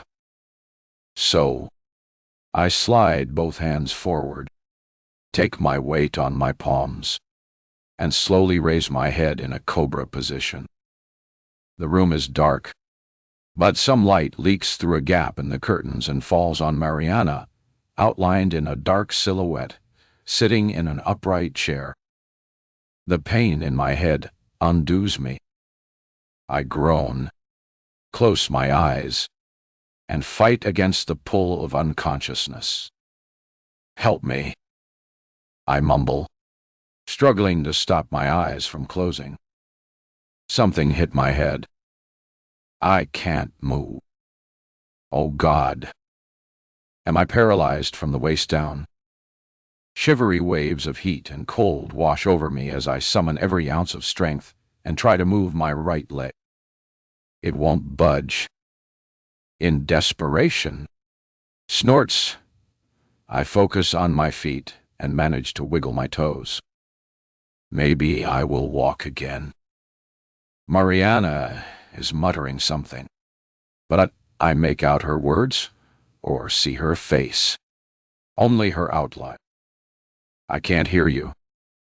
Come here. Help me get up. More light bleeds in from outside.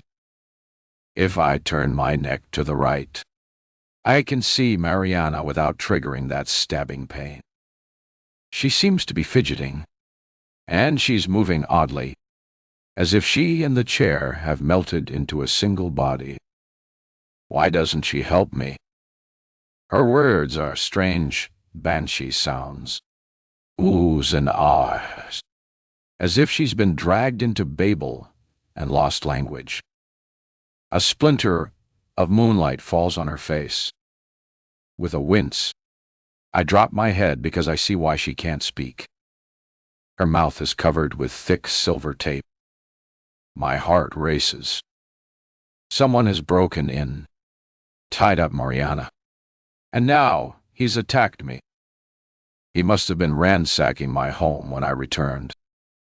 Not that there's much to steal. I keep a small amount of hidden cash as a kind of running away fund. Not that I expect to use it. I'd only be running away from myself. If I offer cash to the intruder, will he leave without harming us? With a massive effort, I kick my feet back and upwards. It hurts like hell, but the weight pressing down on my legs lessens, and I hear a thud, like boots hitting the floor. Both my legs feel numb, and my feet tingle with pins and needles, so I brace my arms to push up onto my elbows. Every slight movement takes seconds. I'm resting to gather strength when someone steps over me, missing my fingers by inches. A man, tall and bulky, wearing dark clothes, but I can only see his back view as he steps towards Miriana and rips the tape off her mouth. Before I catch a glimpse of his face, he strides across to the door and says, in a voice that scrapes my memory, "I'll leave you ladies to have a little chat." The door slams. A key turns in the lock. What? What? Who? I splutter, rolling onto my side so I can struggle to a sitting position, drag oxygen into my lungs, and wait for Miriana to explain. She stays mute. If I try to stand, I'll keel over. So I slide towards her on my bottom, propelling myself with my arms. That's when I see why she can't move. Miriana's hands are pulled behind the chair and taped at the wrists. Her ankles are bound to the legs of the chair. What's going on? With my fingernails, I pick at the tough tape around her ankles, feeling for an end I can work with. This product is strong and designed for mending leaking pipes.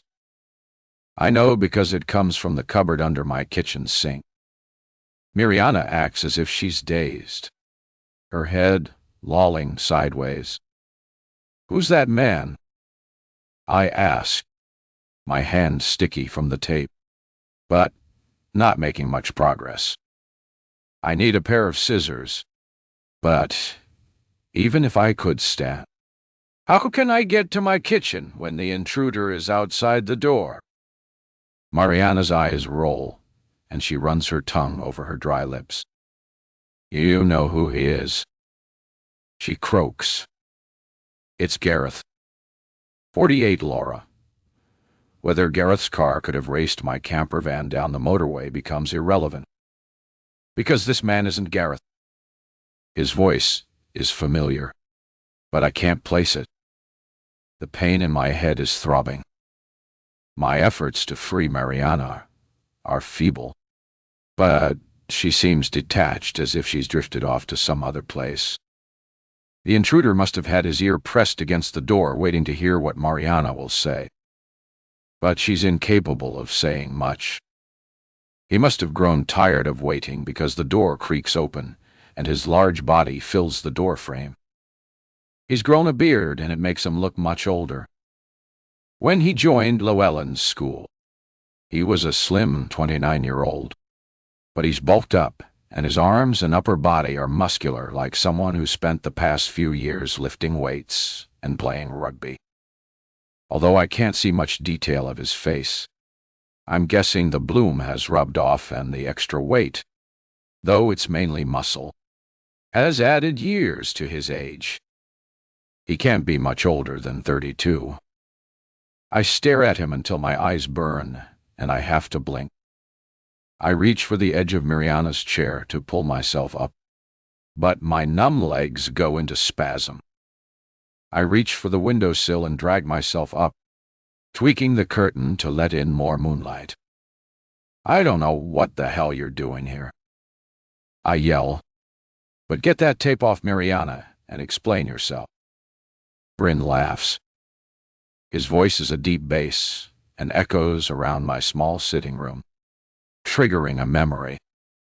Soon after Bryn arrived at Llewellyn School, The music master went off on sick leave for cancer surgery, and Bryn took over rehearsing the school choir for the Christmas concert. I remember he sang a solo. I think it was Myfanwy, usually a choral piece from the songbook of Welsh male voice choirs, and stunned the audience with the purity and resonance of his voice. Congratulations followed his performance of the sentimental ballad that tugs my nation's heartstrings. Now that same voice, rumbling around my sitting room, seems to come from somewhere deep in the earth, like Hades. And why would I do that? Bryn walks behind Miriana's chair and taps his fingers on the binding around her wrists. When I took the trouble to make it nice and tight. For sake. Bryn, she. Pins and needles shoot along my right leg and I clutch the windowsill for support. Some feeling is returning to my legs, and I realize that while I was briefly concussed and lying on the floor, Bryn must have been sitting on the sofa with his feet pressing down hard on my calves. Haven't you two had a catch-up yet? He asks with a sneer. Better hurry up. We don't have much time. What the hell's that supposed to mean? He plumps down into an armchair and examines Clear's throatius as if we're laboratory specimens. He's enjoying watching us sweat. He's flipped. He's not going to tell me anything. Is this the man you were lodging with in Wales? I ask Miriana. She nods and mumbles. Yes. He told you his name was Gareth. It's not. It's Bryn. Wrong. He cuts in before she can speak. Bryn Moore, Gareth Jones. That's me. What Welshman of my age doesn't have Gareth in his name somewhere? Miriana clears her throat and coughs. What have I done? Clears throaty wrong. Gareth? She asks in a wheedling tone. Don't call him Gareth. I want to shout. I did what you asked. Find Laura, you said. I went to the campsite, met some teenagers, blended in, and I found her. You wanted her London address. As soon as I knew it, I gave it to you. I remember that call now. Miriana's voice mechanically reciting my address and me thinking she was ringing her drug dealer associates. I should have forced her out of my campervan and left her behind in that picnic lay-by. She knew exactly how to manipulate my vulnerability. Was it Bryn who trained her in that? And why is Bryn masquerading as Gareth? Where does he even fit into all of this? You weren't very clever, were you? Oh, Bryn says with a sneer. Is he talking to me? But no, his target is Miriana. You had one job. He laughs briefly. To gain Laura's confidence. Be subtle. I told you. What did you do? Opened your mouth and told her all about me. Who did you think you were? Her reincarnated daughter? Bryn prowls across the room and switches on a table lamp set on a low cabinet, so it illuminates our faces from beneath. Miriana's and Bryn's faces look eerie. All head, no body. Bryn's eyes narrow and he glares at Miriana. You never intended to come back to me, did you? After all I've done for you. You decided to hitch your future to Laura. You'll suffer for that. Stop it. Bryn, Dutch. I yell. Now there's some light in the room. I feel less threatened. If I can force him to look at me, perhaps I can talk him down. Whatever's between you and Miriana has nothing to do with me. You've already got my job. Head of Modern Languages. What else can you possibly want from me? Now, there's a question. He gives an ugly laugh. What could I want indeed? Miriana remains silent, staring at the floor. But now she raises her head and says, "It's about," but before she can finish her sentence, Bryn's on his feet, his back to me, and blocking my view of her. Horrified, I watch as he raises his arm and strikes Miriana across the face. She and I cry out in unison. "Shut it," he says, glaring at each of us in turn. "Stop this madness," I yell. "Leave Miriana alone and get thee out of my house. You've got 2 minutes, or I might cast around for ideas. Can I move fast enough to unlock the catch and open the window? I could shout up to Callum, tell him to call the police." Bryn notices the direction of my gaze. Not so fast. His hand drops on top and traps it flat on the sill. Him upstairs is away. Shame. Didn't you know? My shoulders droop. I did. Miriana snorts told me this morning. Stay quiet. Both of you. Bryn grips my upper arm, forces me to pivot, and marches me the few paces to my sofa. Then shoves me with such force that my feet fly from under me. My knees buckle, and I thump down on the seat. If I'd hit the floor, my lower back would have taken the full force. And it strikes me, we're in big trouble here. Miriana and me. Thinkin'. Laura, think. With her ankles bound to the chair and her hands stretched behind her back, it's a struggle for Miriana to stay upright. The weight of her head drags to one side, and that blow must have sent her head spinning. Fear for Miriana's safety pulses inside me. But I stay silent and think, because talking isn't getting through. Bryn locks my sitting room door from the inside and pockets the key. He picks up the roll of duct tape and waves it in my face. And I flinch as he takes out a pair of thin blue surgical gloves. Surely he's already left forensic traces all around the flat from his clothing and his shoes. So, why is he going to such lengths? There's only one answer to that. And fear creeps up my spine. Help! I yell, followed by the loudest scream I can muster. But my windows are double-glazed units designed to block traffic noise. No one will hear. Bryn grabs a cushion and presses it over my face.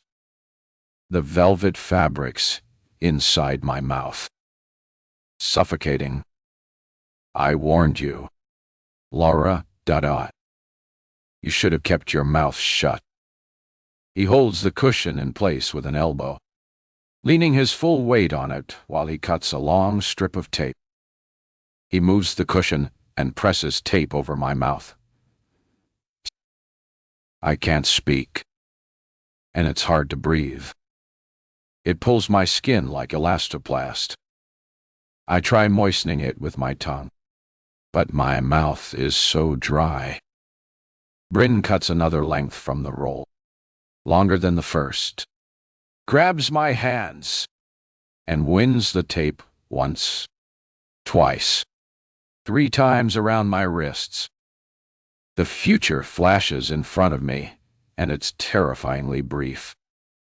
Bryn's not worrying about DNA because there's nothing that links me to him. And the reason he isn't hiding his identity from us is clear. We'll never be able to turn him in. For Miriana and me, it ends here. 49, Laura, now we're all sitting comfortably, says Bryn, settling himself in the junk shop armchair. I reupholstered it in red and black tartan. His face looks sallow in the dim light from the table lamp. I slide along my leather sofa so I can see past him to Miriana. I think you'll like this story. Laura. Once upon a time, there was a beautiful young girl called Ellie. At the mention of my daughter's name, I leap to my feet, raise my bound hands, and shake them helplessly in front of me. I splutter inaudible sounds from behind my gag. How dare he defile my daughter's memory by mentioning her name? Ellie was just 16 years old when she went on a school exchange to Nantes and stayed with the family of a handsome young man called Hubert. Ellie's school friends guessed she was besotted with this French lad and secretly cheered her on. Ellie was having the time of her life because, you see, she wasn't a good little girl at all. She was wicked and wild. Pain stabs my heart worse than the ache in my head. The cushion he used to cover my mouth is on my lap. Duh. What if I rushed at him, pressed it over his nose and mouth? But my bound hands are useless.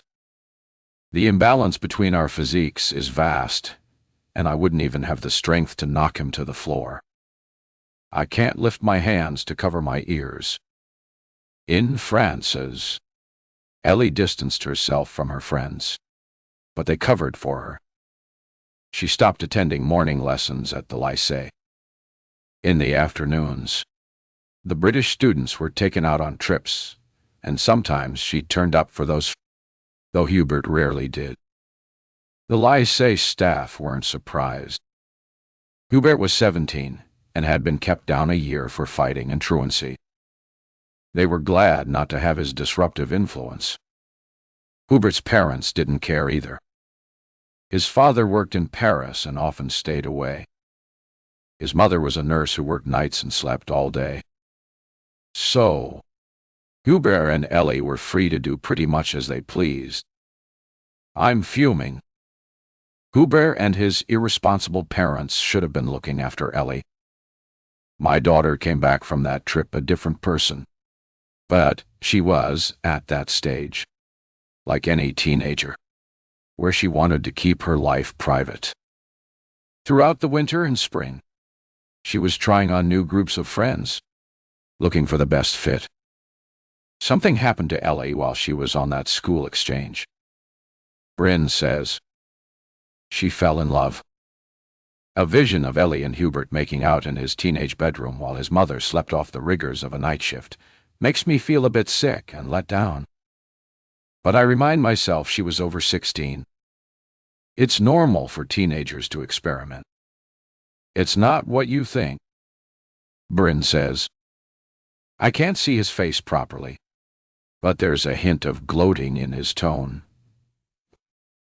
It wasn't the handsome Hubert who won Ellie's heart, though he was willing to participate in her subterfuge.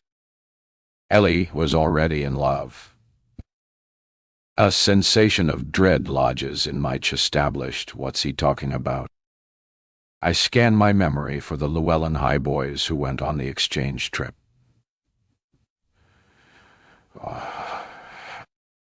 There weren't many because fewer boys than girls took French. Adam was one of them. I'd always thought he had a thing for Ellie, but she never seemed interested in him. Can't you guess? Bryn is practically bouncing on the seat of my armchair. How much more humiliation does he plan to inflict on me? Marianne's eyes are closed, and I hope she's drifted off to sleep. She doesn't need to hear this. Bryn turns his head, and a shaft of moonlight illuminates a gleam in his eyes. He forces me to look at him, and the truth hits me with a sickening realization. At some visceral level, I must have known all along. 50, why, on Laura, You were all so naive, Bryn says. Ellie was already clear-throaty in love with her French teacher. Why do you think she didn't want you on the trip spying on her? She wanted to be with me. I bow my head as a single tear rolls down my cheek. This teacher, he continues, leaning forward in the armchair and manspreading.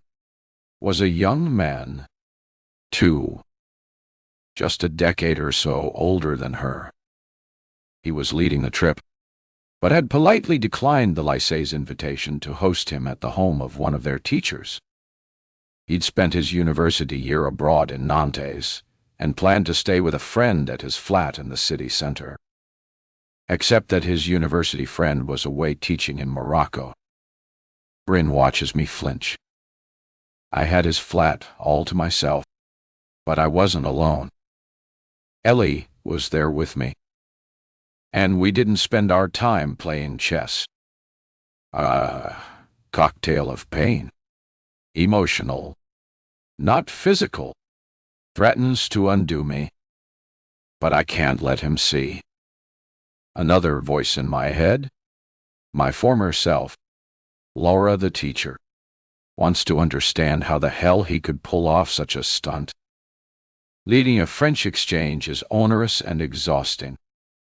What quirk of fate led to Ellie being hosted by a lad who was a serial truant with absent parents?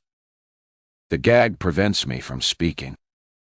So, Bryn seems to guess what my questions would be. Nothing was random, if that's what you were thinking. Another university friend of mine teaches at the lycée and told me about Hubert's family. Hubert hadn't planned to take part in the exchange, but my friend told him it would be a week of few lessons and afternoons out. And there was a rather lovely girl needing a host family. My expectations were low. An occasional tryst with my virgin girlfriend. But fate was kind. I glare at him. Don't look at me like that. You must have known I wasn't the first. Tears roll down my face and settle on top of the tape covering my mouth. It was too easy. In the mornings, the students worked on projects supervised by local teachers and didn't need me. But with Ellie being a no-show in the mornings, my colleagues were worried. So, I invented a role for myself to go out and visit not only Ellie, but all of the host families and do random checks. The others couldn't do it, could they? Because they were the games teachers with limited French. I reported back that Ellie was unwell and resting. I didn't make any visits. Ellie and I stayed together at my friend's flat. Each poisonous twist reveals my former colleague is a monster. Perhaps he always was. While he's looking at Miriana, I maneuver my knee in between my bound wrists and work it around, trying to loosen the tape. If I could make the gap big enough to free my hands. Bryn's voice drags me back to his hideous story. It was serious between me and Ellie, and our affair continued when we got home. Hubert's throat.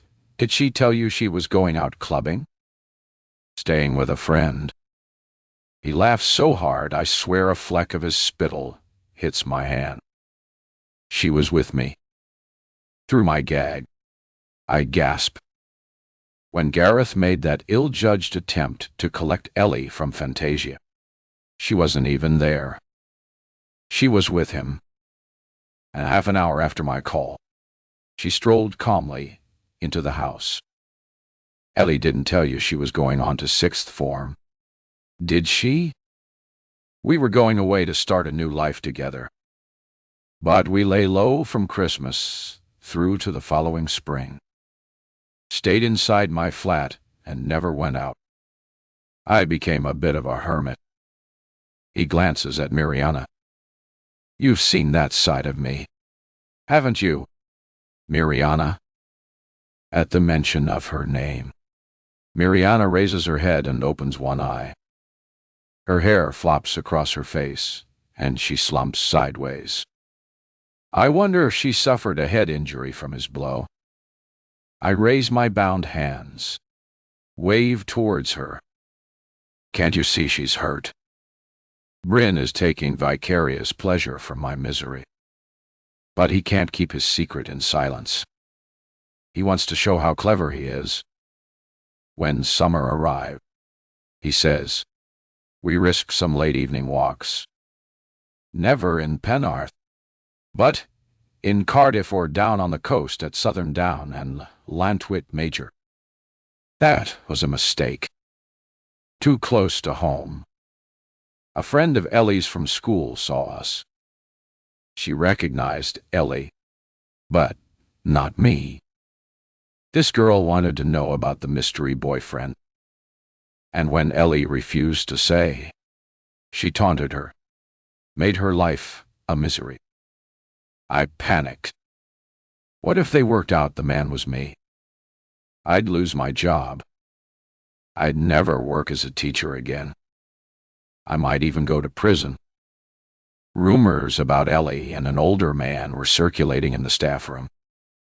I'm surprised no one told you. I hang my head. Indignity upon indignity. After her idiot father pulled that stunt at Fantasia nightclub, Ellie became a subject of gossip. Teachers took an interest in the love life of a 16-year-old student. She was furious after we were seen together. Pressure on Ellie ramped up, and she came to me in tears. I knew she was in love with me, but worried she'd crack under the stress. That's when I knew we couldn't wait for the summer holidays. We had to run. First to London, and then on to France, where we planned to start our new life. But Ellie didn't take her passport. I remind myself. But even for that, he has an answer. You're probably wondering how Ellie could leave the country. He continues. She wasn't going to be traveling on her passport. That's for sure. Have you ever watched the vehicle checks on outgoing ferries? Of course you haven't. Because back then, all the detailed checks happened on the French side. Asylum seekers stowing away to get into the UK. Have you ever heard of anyone trying to smuggle themselves out of this country into France? He narrows his eyes and watches my despair. The odds of a customs or immigration check were so low. I was confident I could hide Ellie in the back of my vehicle, and no one would discover her. He stands up and stomps across to the sofa to gloat. Romantic. Don't you agree? Ellie thought so. That day, everything slotted into place. A parents' evening. Clear's through. Ellie planned to visit her grandma, and Hubert's arrival in London. The perfect smoke screen. You and the police were supposed to be searching for a French student. He grabs me by the shoulders and shakes me roughly. Except you and that dozy Gareth were slow telling the police about Hubert. That was most unhelpful of you. Ellie had a phone I had given her way back to ring or message me. I told her to leave her own phone behind, so she couldn't be tracked. Plus, it contained clues the police would need to discover.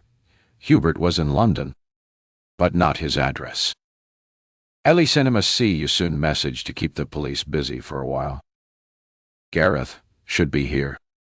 I think. Not me. He's the one who wants every detail of Ellie's disappearance. Brain has laid it out on a plate and is force-feeding it to me. And I can't bear it. I'd rented a bedsit in Stockwell and told Ellie she'd have to stay there for a week until summer term ended. But I'd join her at the weekend. It was vital no one made a connection between us. All Ellie had to do was lie low until I got there. Under his breath, he mutters angry words and turns his furious eyes on me. Her mother. She left on Thursday. On Friday after work, I told colleagues I was going to Kent to visit my mother and headed for London. Ellie and I hadn't been apart 2 days, but already she was getting cold feet. She knew the search for her was ramping up and was feeling remorse and guilt, especially for you, her neglectful, blinkered mother. When I arrived in London, I could see she'd changed. She wanted to go back home. I adored her and warned her I'd be in trouble if our relationship was discovered. We argued. I'd left her alone with too much time to think. That was all the time it took for her to fall out of love with me. 51. Laura, 3 years earlier. One midweek evening, when Gareth was out, Ellie and I each had a sneaky glass of Prosecco. And afterwards, Ellie painted my nails before remembering she had homework. I had a stack of marking to get through, but my concentration was shot. I ran my hands through my hair, yawned, and slumped back against the sofa cushions, watching her turn the pages of a Shakespeare play. Her lips were moving silently, so I guess she was memorizing quotes for her exam. Her blonde hair, which was naturally dark underneath, was pulled off her face with a clip, and her expression slid between fierce concentration and boredom. She drummed her fingers on the book cover, put it down, and reached for her phone, checking apps and screens and tapping out messages lightning fast. How could she take in so much information without making her head spin? "Fancy a hot drink?" I asked, yawning as I wrapped up my marking for the night and set the pile of books aside. Ellie flinched as if my voice had pulled her back from some secret place. "Sure." She stretched out her legs so the skin of her knees was visible through the factory-ripped holes in her jeans, and asked, "Have we got chocolate sprinkles?" "I'll find some." "Then I'll have a cappuccino." I rummaged in the kitchen drawer and found a stainless steel stencil shaped like a heart. I remembered how she and Gareth bought and surprised me with coffee in bed one Valentine's Day. Ellie could only have been around 7 at the time, but Gareth trusted her to carry the mug while he followed with an orchid in a pot, chocolates, and a card. As I shook chocolate on top of her drink, I took extra care so my heart-shaped artwork didn't blur. "Thanks, Mom, Dad." Ellie seemed touched and gave me a quick hug. It was good to feel close to my daughter again. Since she'd returned from the school trip to France, she'd been secretive and oddly prickly if Gareth or I asked about her plans for the weekend. It was 10:30 and still no sign of Gareth. But that wasn't unusual. So we sipped our drinks in companionable silence. I was thinking of heading up to bed when Ellie put down her mug and turned towards me, a faint froth stain on her upper lip. "Mom." "Huh?" "I'll clear throaty if I met someone and knew it was serious. What would you say?" Her confessional tone took me off guard. I grinned so my reply must have sounded glib or clumsy. "I remember when you were young, you used to ask me how you'd know when you'd found the one. You used to say, 'What if there isn't a one? Or what if there are 3? How do you whittle them down?'" She gave me a blank look and I blundered on. "Do you mean a boyfriend, Ellie? Have you met someone special?" She'd had boyfriends before, gangly lads from school who called at the house and sat tongue-tied if we tried to make conversation while they waited for Ellie to finish doing her makeup and come downstairs. Usually, they all went out together in a group. But Ellie had broken away from those friends in recent months. Something in her expression warned me she was disappointed in my response, that I didn't get it. Was she trying to share something deeper? Could she mean a girlfriend? What if it was someone older than me? She continued, "But we were so sure we wanted to be together. We decided to make a commitment and get engaged or married. What would you say? Married?" I felt a spurt of unease. "Ellie, you're only 16. She glared at me. "You and Dad were really young when you got together. You can't have been more than 23 when I was born. Your dad and I met at Union. Ellie dot. When you were born, we'd finished our education and were both working. Ellie wouldn't meet my eyes. Somehow, I'd blown it. But I didn't understand how. So I took a breath and asked, "Is it Hubert?" With a sigh, she clambered to her feet, leaving her coffee half drunk. "Forget it. Mom bite you. I'm off to bed now." She bent down and treated me to a rare and rapid kiss, then made her way upstairs. 52 Laura, whatever feelings of anger, regret, or love Brendan claims to have had for Ellie, nothing will stop him talking. Our love affair unraveled in that seedy Stockwell bedsit.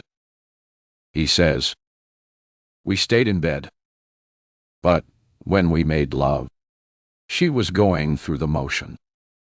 Shut up. Shut up. I want to scream at him.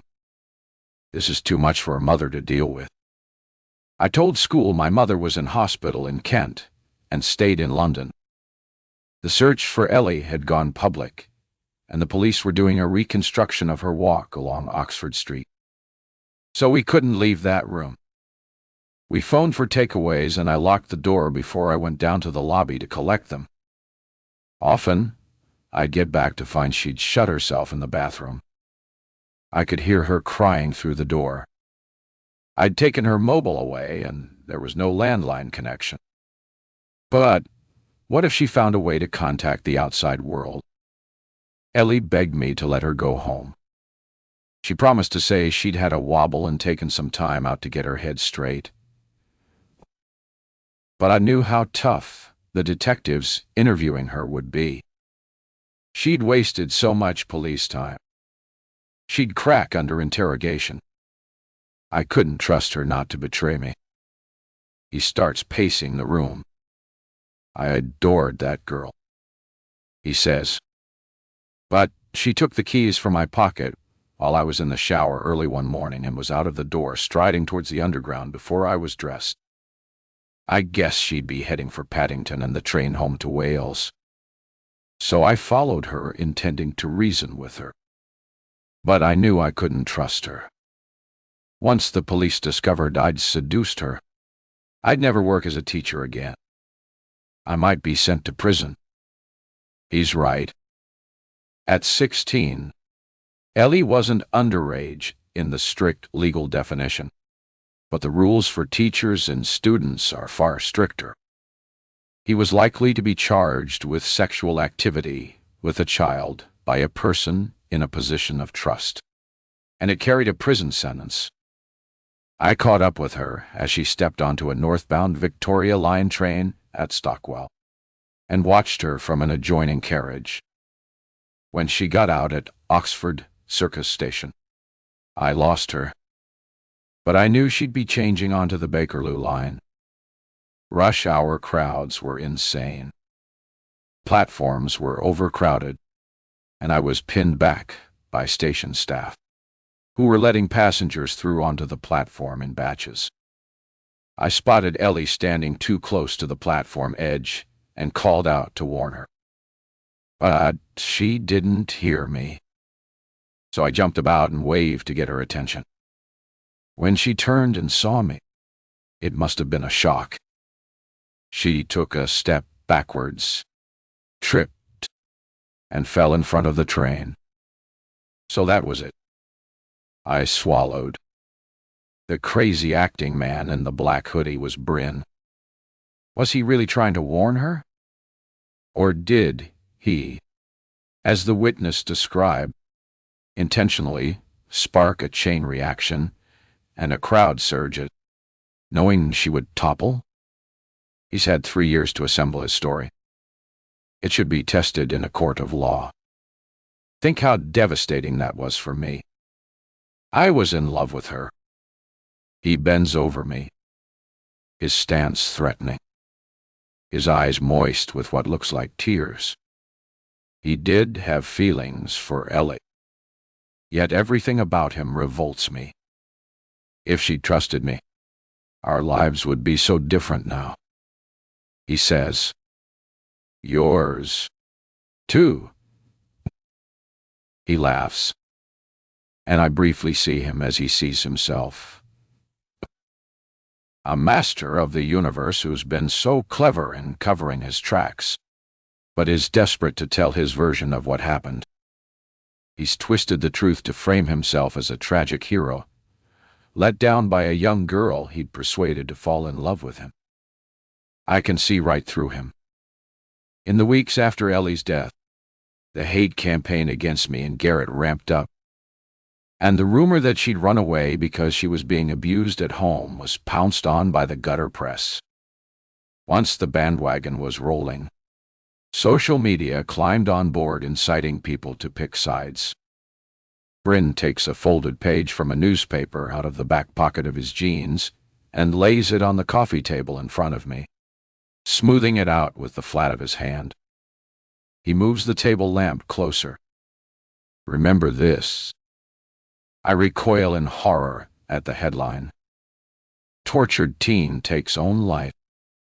How did they get away with publishing that? A solicitor told me they were relying on the question mark. The article implied that tragic, gifted Ellie had fled an unhappy home life and run away to London in despair, where she threw herself in front of a rush-hour train. The journalist gave unattributed quotes from a friend of the family who described how Ellie's father was involved in a punch-up at a Cardiff nightclub. The paper later printed an apology, but it was too late because many people believed the storyline they'd been fed. "Perhaps these news reports weren't wrong," says Bryn. "We must stick to this story and quash any new rumors about why Ellie ran away before they gain traction." My stomach churns. What does he mean about stopping new rumors? And then it comes to me. Why have I been so blind? Bryn was the person who supposedly stuck by Gareth through those terrible years. He was the friend Gareth confided in when he learned that Rosie suspected she knew the identity of the man Ellie was seeing. He'd have known Gareth was reaching out to me so we could talk to Rosie together. I splutter a muffled version of "you knew." Did Rosie always suspect Bryn?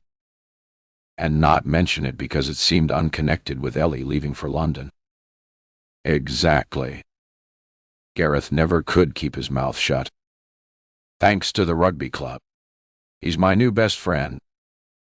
I tried to warn him that following new leads would mean more disappointment, but he wouldn't listen. I shoot him a defiant look. One way or another, the truth will finally be told. "You're going to stop the rumors for me," he says.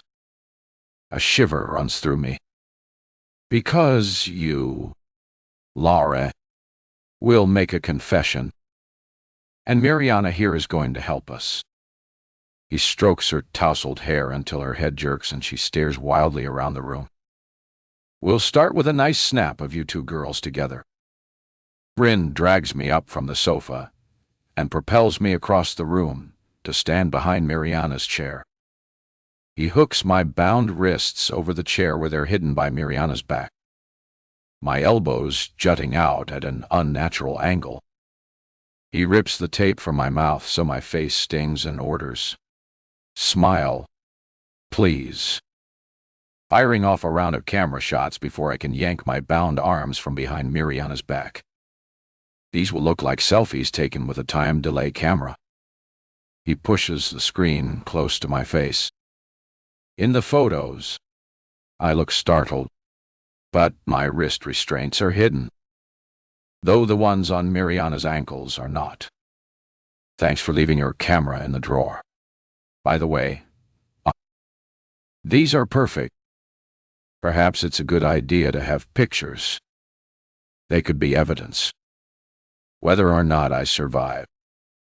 I move my lips, and my voice chooses the wrong time to return. I look like a predator. Exactly. Miriana tilts her head and looks up at me. Her eyes are glazed and rolling, the pupils dilated. I'm sure she's concussed. Now I have my voice. I must use it. I speak calmly, pretending this sick scenario is normal. Miriana's not okay. She needs medical attention. Please, let me call an ambulance. You're joking. He steers me back to the sofa. Sit. Orndintier. Wow, what doing, sir? I summon my breath and shout. Help! Ow! Fire! And wait for repercussions. But it's Miriana who gets them, not me. Bryn pushes her chair. I watch her topple backwards and wait for the sickening crack of her head on the floor. But inches before it hits the floor, he catches it and lowers it to the ground. Miriana groans. Her legs flop outwards at the knees, but her arms and hands are trapped under the chair and crushed by her body weight. Sullenly I pray she's unconscious and can't feel pain. I thought you cared about her. Why are you treating her like this? Bryn's eyes are hard as granite. Miriana's useful. She's been keeping a blog, but she doesn't know it.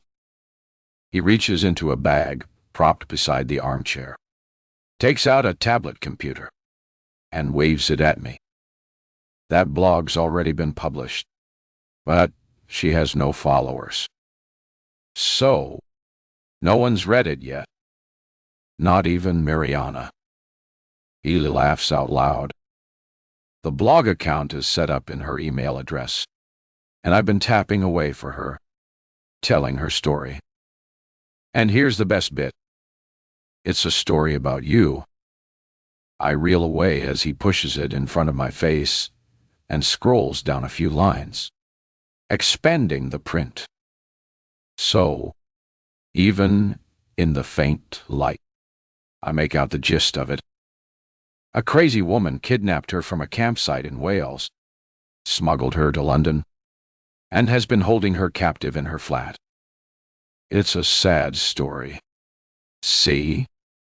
People will love it because it's about a desperate, grief-stricken mother approaching the 3rd anniversary of her daughter's death, who snatches a vulnerable young woman. Why would she do that? To replace her daughter? For comfort? For company? As a do-gooder? Stop it. Stop it. I shove the tablet away. His face is menacing as he bends close and hisses into my ear. Or is it because she's a sick abuser like her former partner? Gareth? He settles back into the armchair with the tablet on his lap. I'll add some more text from Miriana at the top. Why, if you are reading this, I'm dead. I'm sick and faint and scared, but I almost laugh. This is beyond ridiculous. A schoolboy could make up a better story. Who's going to believe that? Everyone. Because you are going to corroborate it. My chest constricts. My heart hammers. You think I'm going to write a diary? No, these two.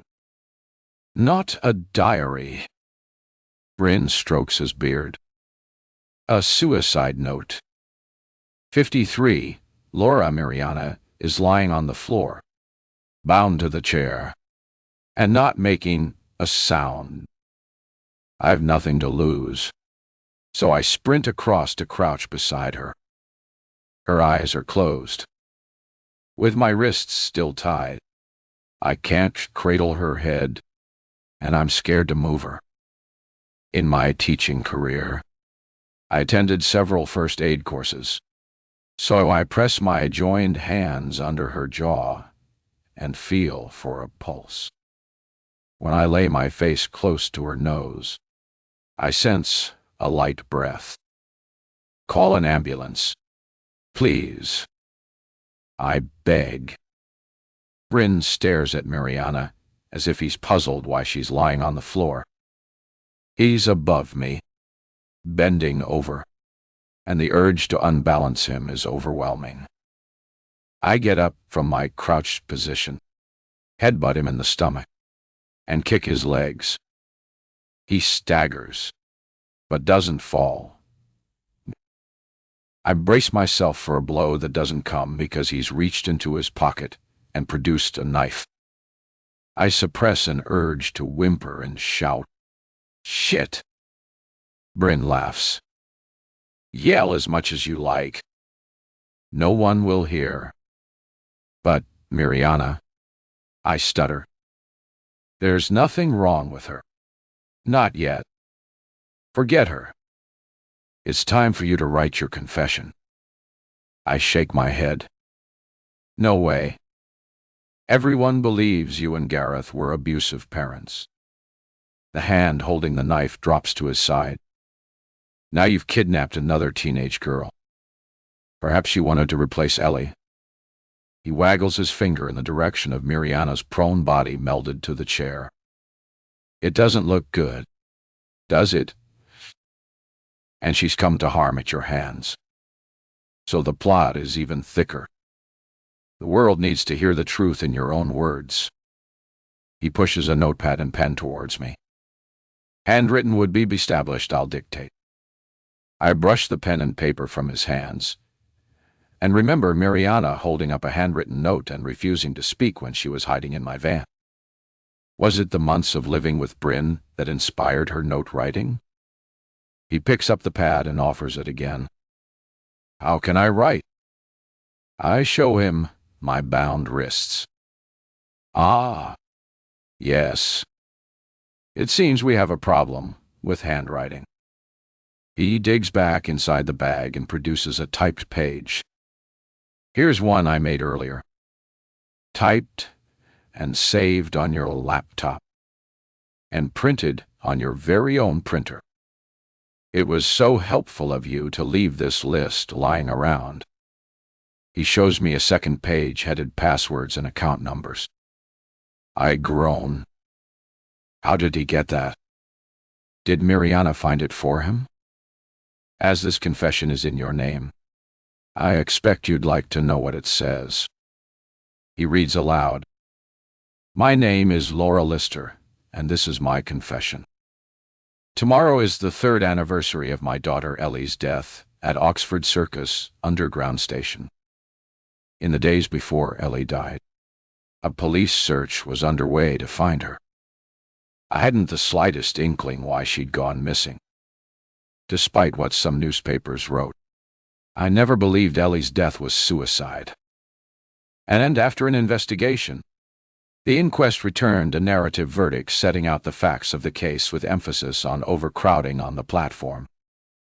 In the months of grieving that followed, my partner, Gareth Barton, and I were unable to comfort each other. I was signed off from my work as a teacher, but Gareth became obsessed with investigating Ellie's death. He searched for clues to see if she had shared a reason for going missing. At home, he became violent. Bryn fixes his eyes on me and I drop my gaze. I'm right, aren't I? He did become violent towards you. I hunch my shoulders and shake my, you're lying. You told me over a pint that he hit you.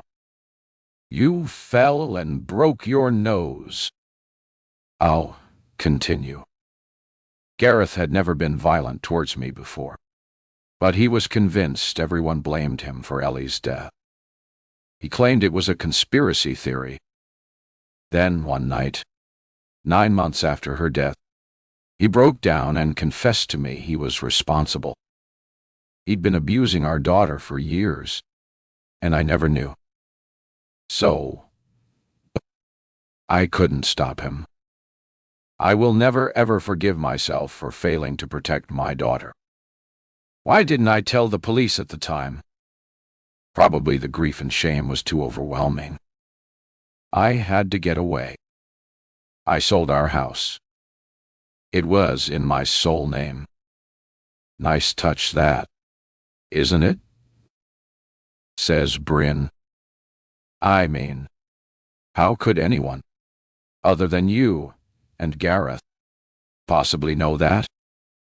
You sure knew how to emasculate a bloke. You left him and moved to London. I've written that in a letter. To. He waves it in the air again, but I don't look. I'm too devastated. I can't be bothered reading out any more of this tosh. Let me just tell you how it ends. I couldn't put it behind me. Now, I'm telling the truth because I can't live with the guilt anymore. My daughter was being abused by her own father. I never knew, and I did nothing to stop him. Here's another good bit. I tried to make up for it by helping a young woman called Miriana, who I met at a campsite. I realized she was in trouble. I thought I could help her and look after her as if she was my own daughter. But she didn't seem to want my support, and that made me angry. It also made me realize nothing would help.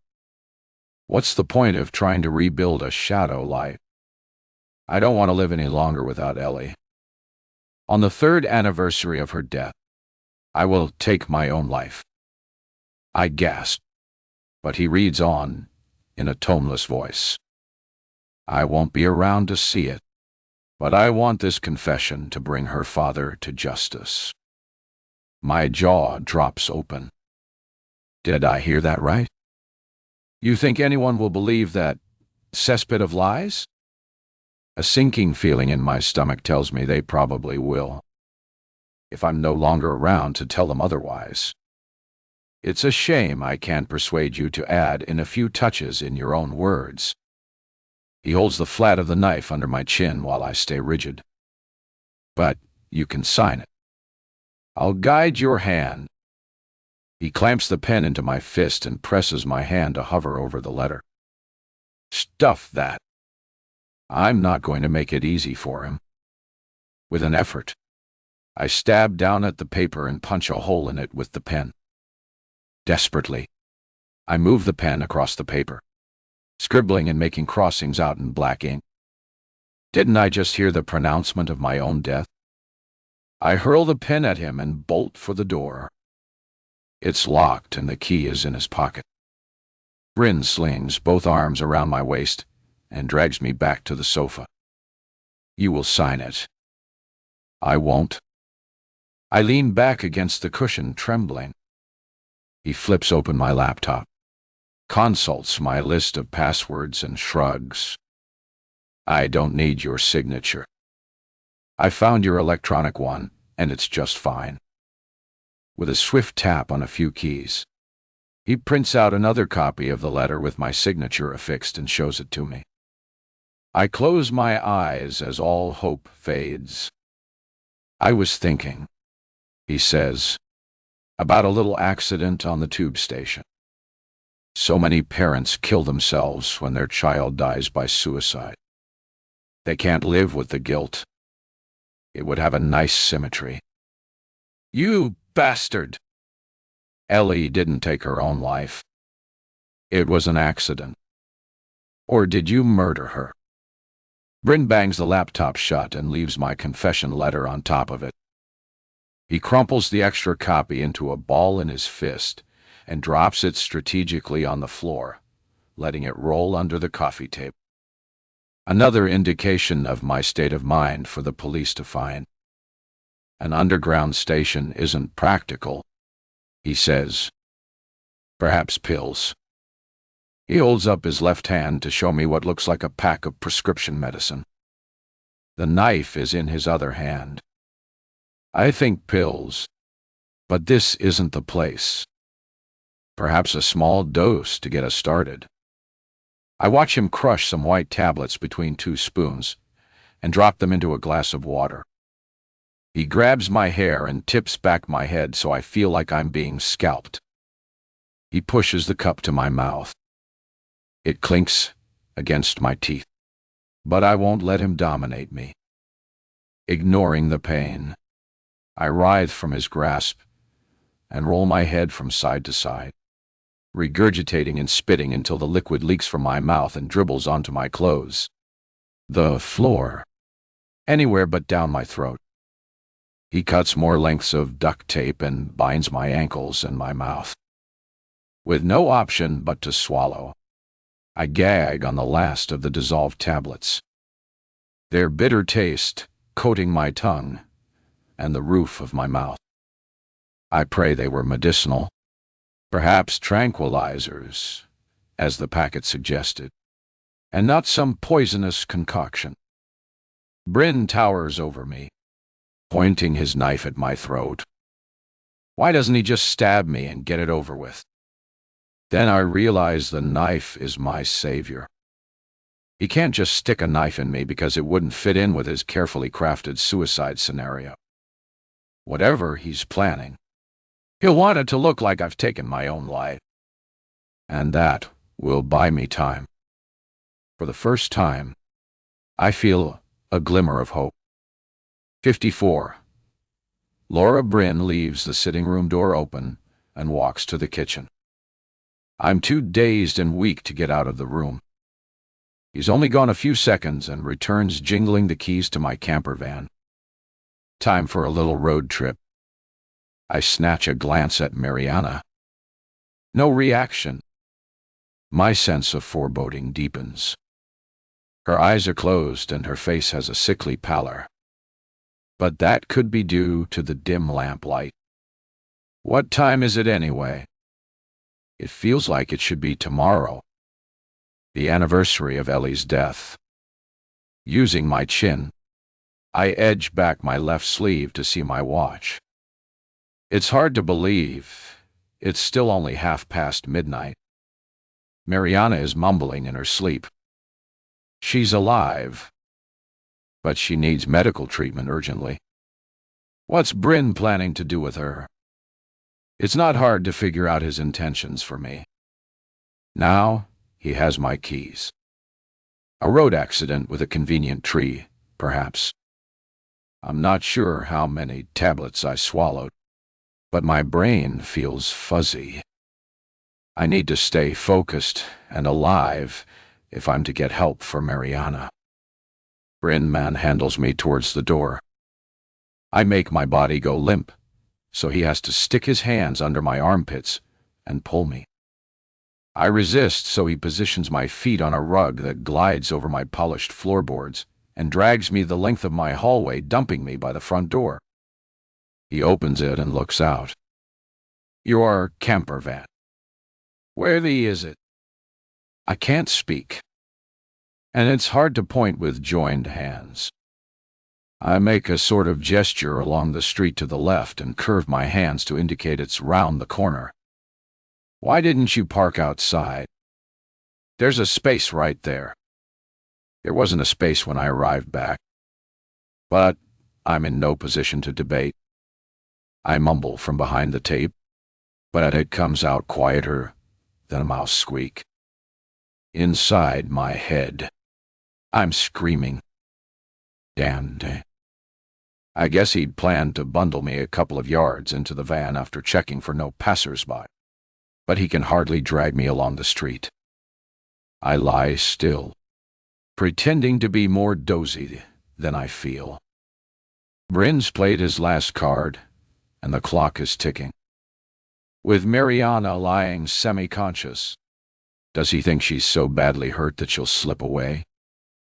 My mission is to stay alive until I can get help to her. Make a single sound, and I'll kill you here, he says, as if it made any odds to me whether I die in my own hallway or dumped in dense woodland. No one would ever make a connection between me and Bryn, so he'll get off scot-free. I picture him back in Wales offering condolences to Gareth when my body is discovered. Soon after that, I'm guessing the police will go to my flat and discover Miriana's body, along with my supposed suicide note accusing Gareth. Gareth will turn back into a social pariah and face investigation. Adam and Rosie will suppress their suspicions about the mystery boyfriend. Boy, I'll be dead and buried. And my mother. But I can't bear to think of her. Bryn strides back down the hall. I drag myself closer to the front door, praying someone will walk past. I'm practically on the threshold when his footsteps return. I look up. He's holding my kitchen scissors. What now? He snips through the duct tape. He's only just wrapped around my ankles and frees my legs. You're going to have to walk, he says, but no messing about. He screws up the used tape in his hand. It sticks to the blue surgical gloves, and he needs 2 hands to pick it off. The scissors are lying next to me on the floor. While he's distracted, I shuffle my bound hands inch by inch, grab the scissors, and tuck them into my sleeve. I stand up and lean against the wall to steady myself. From his pocket, Bryn takes a scarf, one of mine from my bedroom drawer. He's obviously ransacked every room in my home. He winds the scarf around my neck, covering my mouth to conceal the gagging tape, pulls it tight, and ties it behind my head. As we step outside, he props me against the porch like a department store mannequin and pulls the door closed behind us. Then drapes his arm around my shoulders and inserts his hand underneath the folds of the scarf, so I feel the sharp point of a blade pressing into my throat. We walk. He leans into me, propelling me like a puppet.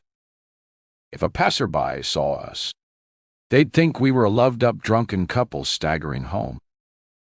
There are no passers-by. I act compliant on this walk because attempting to break away from him would be futile unless there's someone to help me. When I see the friendly metallic red of my van gleaming under the street lamp, I start to hyperventilate. But my mind is calm. Will my campervan become my coffin? Bryn opens the rear door and pushes me inside, his muscles straining to lift the dead weight of my body. The mattress breaks my fall, and Bryn clambers in after me.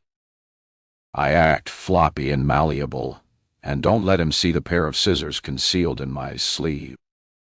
With my hands still bound, I can't risk a feeble stabbing motion. I'll need to bide my time and wait. From a nearby road, a police siren wails, growing louder as it heads towards us. I attempt to scream. It sounds like the urban foxes that inhabit our gardens and nearby railway embankments. But it seems to spook Bryn. Shut up. He checks the rear doors are secure, scrambles through to the driver's seat, and starts the engine. He's forgotten to bind my legs. Soon we're pelting along at a speed higher than I'd ever attempt on an urban street, and I'm bouncing on the mattress, battling with drowsiness to stay alert and conscious. I can't see out, but pulses of street lights flicker around the edges of the drawn curtains of the van. I must have dozed. When I come round, I recognize the sound the engine makes when it goes above 60, and I guess we're on a motorway. But which one? We could be heading south towards Dover, or north on the M1. A melodious sound reaches me, and my eyes fill with hot tears. Amid all this loss and horror, Bryn is singing to himself in a rich, pure baritone. And the song he's chosen, Arhaidinos, is the lullaby I used to sing to Ellie in its English translation, all through the night. The grief I've kept bottled inside for 3 long years overflows, and I weep for my lost daughter until the mattress is sodden. The tears are more than a release. They're a small triumph because Bryn has given me my daughter back. I know now she didn't hate or reject us. When she died, she was full of regrets for her actions and the pain she'd caused. She was on her way home to us. Lying on my side protects me from the buffeting, but my shoulders ache, my headache roars, and my heart is pounding. I urge myself to focus on Miriana. If she dies in my London flat, it will give credence to Bryn's story. What if she survives? Does he have such a hold over her, she'll say whatever he tells her to? If so, I can't blame her. Bryn controlled her in a pernicious form of grooming, far more subtle than the violent control she suffered from Jamie and Liam. If Bryn had come for me 1 year ago, I'd have been neutral about dying. I was weary with the effort of living. But something has changed, and I sense there could be a future. I want to survive. 55. Laura Sunday, summer nights, rarely darken to inky black, and I see flecks of orange through the campervan's windows. It can't yet be dawn, but today is the 3rd anniversary of Ellie's death. On that day, it rained. Fat gray drops beating against the window of our pebble-dashed semi as I howled out my grief and agony. Gareth was still in London. Mom was with me and tried to hold and comfort me, but she couldn't comfort herself. Bryn's attempt to fill my mind with ugly memories of Ellie hasn't worked. My beautiful daughter, her image, untarnished, is sharply back in focus. The smiling baby, happy child, the mercurial teenager, of the years before she turned 16, went to Nantes, and came back changed. Ellie wasn't bad or cruel. She didn't mean to break our hearts. And when she died, she was heading home to us. She did love us. I know it now. And I long to tell Gareth like Miriana Bryn had bewitched her. But she had woken up and seen through him, to the darkness of his soul. Bryn admitted stalking her on that final journey and claimed her fall was an accident. But I don't believe him. If there was a crowd surge on that platform, he created it intentionally. It's up to me to get justice for Ellie and honor her memory. Bryn must pay for what he did to her and to Miriana. The van is traveling more slowly. I can tell we've left the motorway because there's no longer the whoosh of passing traffic. The road is winding, and Bryn brakes often and sharply. The road's surface sounds harsh. My sense of time is muddied, but I'm winning the fight against the tranquilizers. Such sounds as there are don't have a city feel to them. And I urge my adult brain to think. If Bryn is stage managing my suicide and wants people to believe it's linked to the anniversary of Ellie's death, it will need a symmetry to it. Where would he head for? It has to be Wales. He turns sharp left, and the hum of wheels on tarmac gives way to a grinding sound as we bump across rough terrain. He mustn't know I'm awake and conscious. So, I raise my head cautiously to sneak a glance at him. I notice he's reaching for a pack of cigarettes.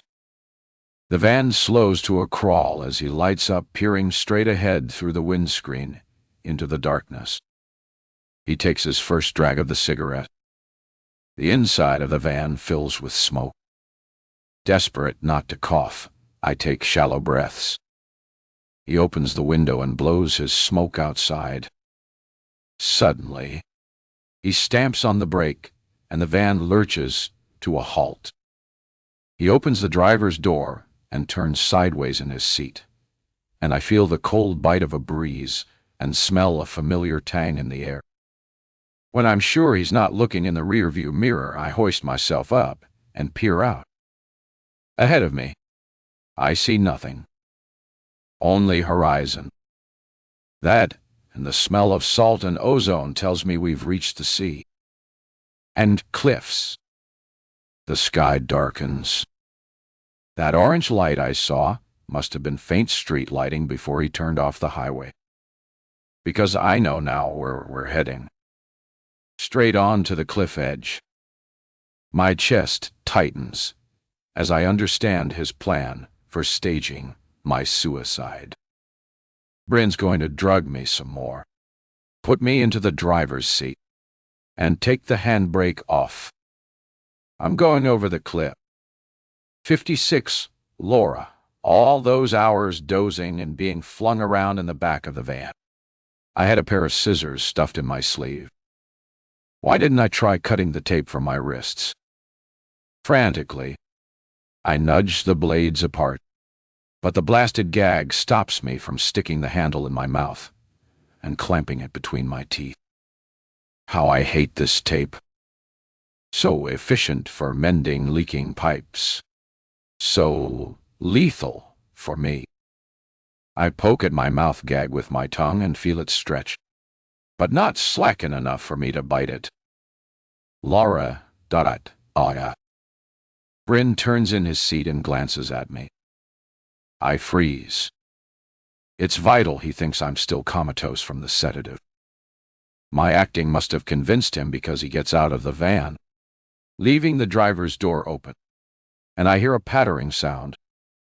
He's urinating against the side of my van. He'll have chosen an isolated spot. Who would be on a cliff top at around 4 a.m? I'm no longer woozy, though my head is pounding. I make a mental checklist of my resources. My legs aren't tied, though my wrists are. I have the pair of scissors, but even if I could surprise him, I wouldn't have strength to stab him before he overpowered me. Bryn's stream of piss has stopped, but he doesn't get back into the van. Keeping my head low, I scramble onto my knees to peer through the windscreen, and my hammering heart skips a beat. The van is less than 2 m from the cliff edge, pointing forward on a downward slope. When I move, it bounces. Only the handbrake is holding it. I glance through the window to my left. Bryn is 20 m away, standing on a rocky promontory, staring down at the pounding sea.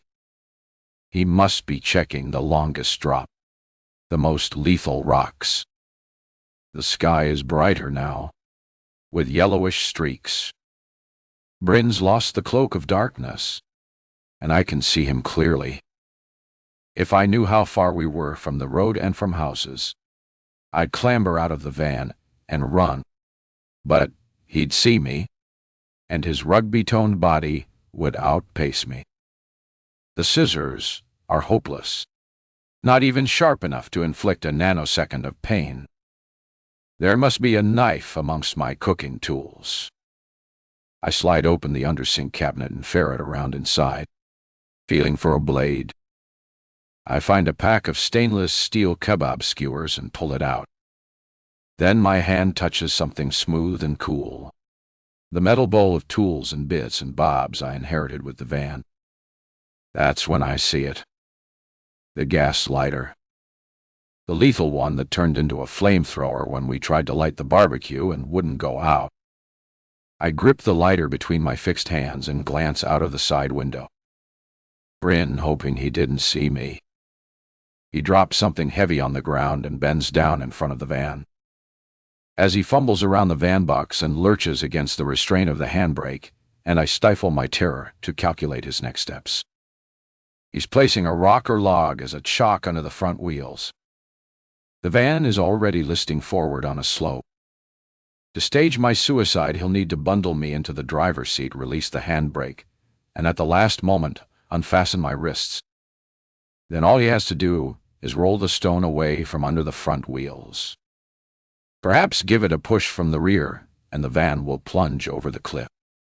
Bryn will want me sitting behind the wheel to make it look like suicide.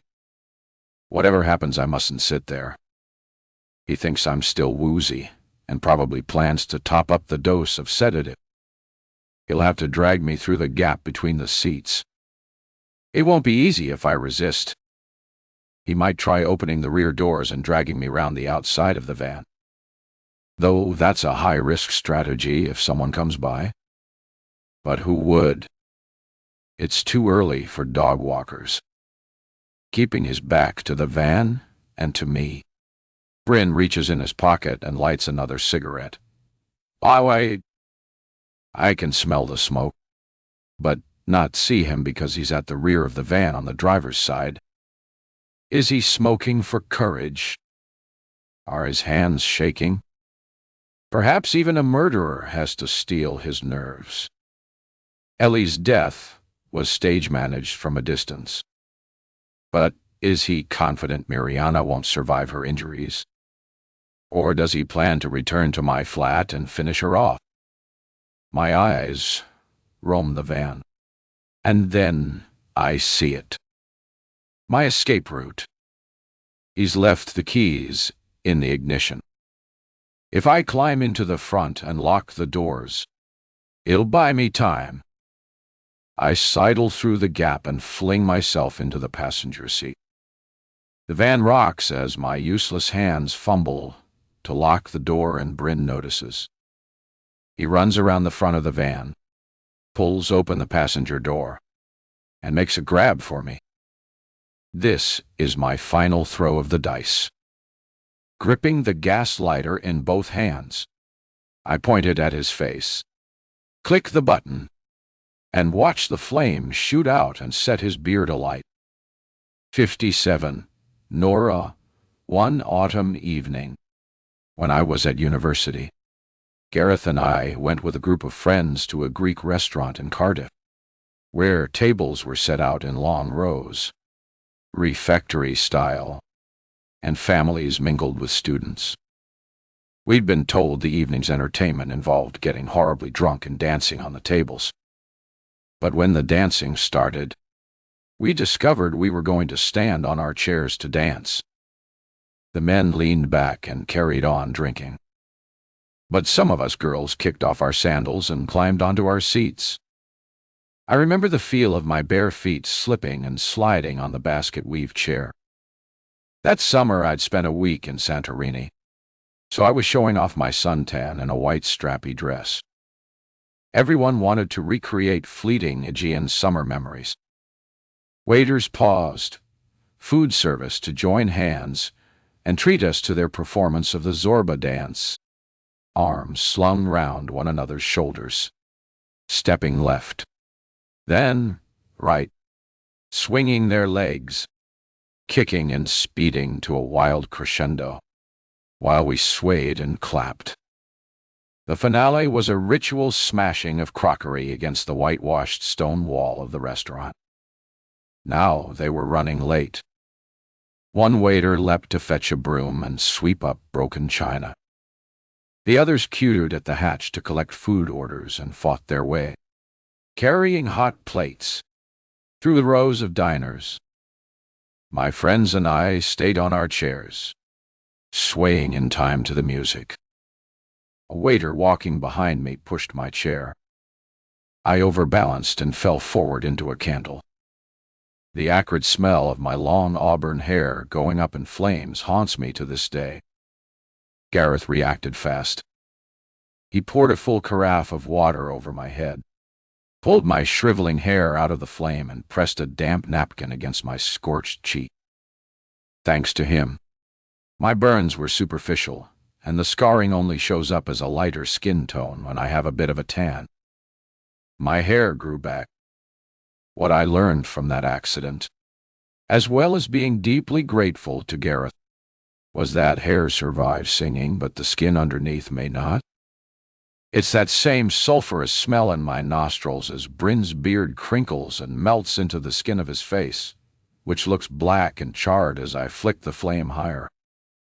Pressing his hands over his eyes, he cries out, curses, and scrabbles to beat out the flames. I aim the lighter at the crown of his head, his neck, and chest. The flame has a long reach, and the fuel makes a satisfying roar. I'm surprised he doesn't run away out of range, but I guess he's in shock. He flings himself down beside the van and rolls his face in the grit, sand, and grass while flames dance along his right sleeve. I notice he's still gripping his cigarette lighter, and its fuel is feeding the fire. I mustn't weaken, and it's easy to fan the flames with my rage because Bryn stole my daughter from me. He showed me no mercy. So I lean down and point the still raging flame at the place on his back where his sweatshirt has rolled up to expose bare flesh. I run the flame across his naked skin as if searing a steak. His screams pierce my ears. I flinch. That's enough. I lean out of the van door and grind the gas lighter into the sand and earth until the flame goes out. Slamming the door, I slide across into the driver's seat, fumbling to start the ignition with trembling fingers. Bryn's lying prone on the path, groaning, his arms covering his face. The flames that lapped his hair and beard have gone out, but his sweatshirt is charred and glowing. His body twitches. So he's alive. I'm not sure how much damage I've done, but I secretly hope those good looks that enticed young girls to fall for him won't serve him so well in future. 58. Laura, driving with hands tied, is close to impossible, but my instinct to survive is stronger. Sick with terror, I reverse the heavy camper van away from the cliff edge. Bryn's preparations have worked in my favor because he's already taken the handbrake off, and that would have been impossible for me to do with my bound wrists. I press my foot on the clutch, but need both hands on the gear stick to ram it into reverse while I hold the steering wheel in position with my right stalling the engine or pressing too hard on the accelerator. The van could shoot forward and plunge over the edge. Somehow I manage to reverse 5M. I turn the wheel until the van is pointing away from the cliff, drag air into my lungs, and weave across grass, through a car park, and onto a gravel track. As I pull off onto the road and turn right, my feeble grip on the steering wheel falters. The tires spin. I swerve, and the van shoots across the carriageway. Luckily, the road's deserted. Has Bryn recovered? Is he chasing me? But soon, I gather speed and leave him far behind. The coast road is narrow with a series of bends. I limp along in second gear, not daring to take my hands off the wheel. My mouth gag is still tight, and my nose is running, but I can't wipe it. I've no phone, no money, no voice, and I'm unfit to drive, with only the vaguest idea of where I am.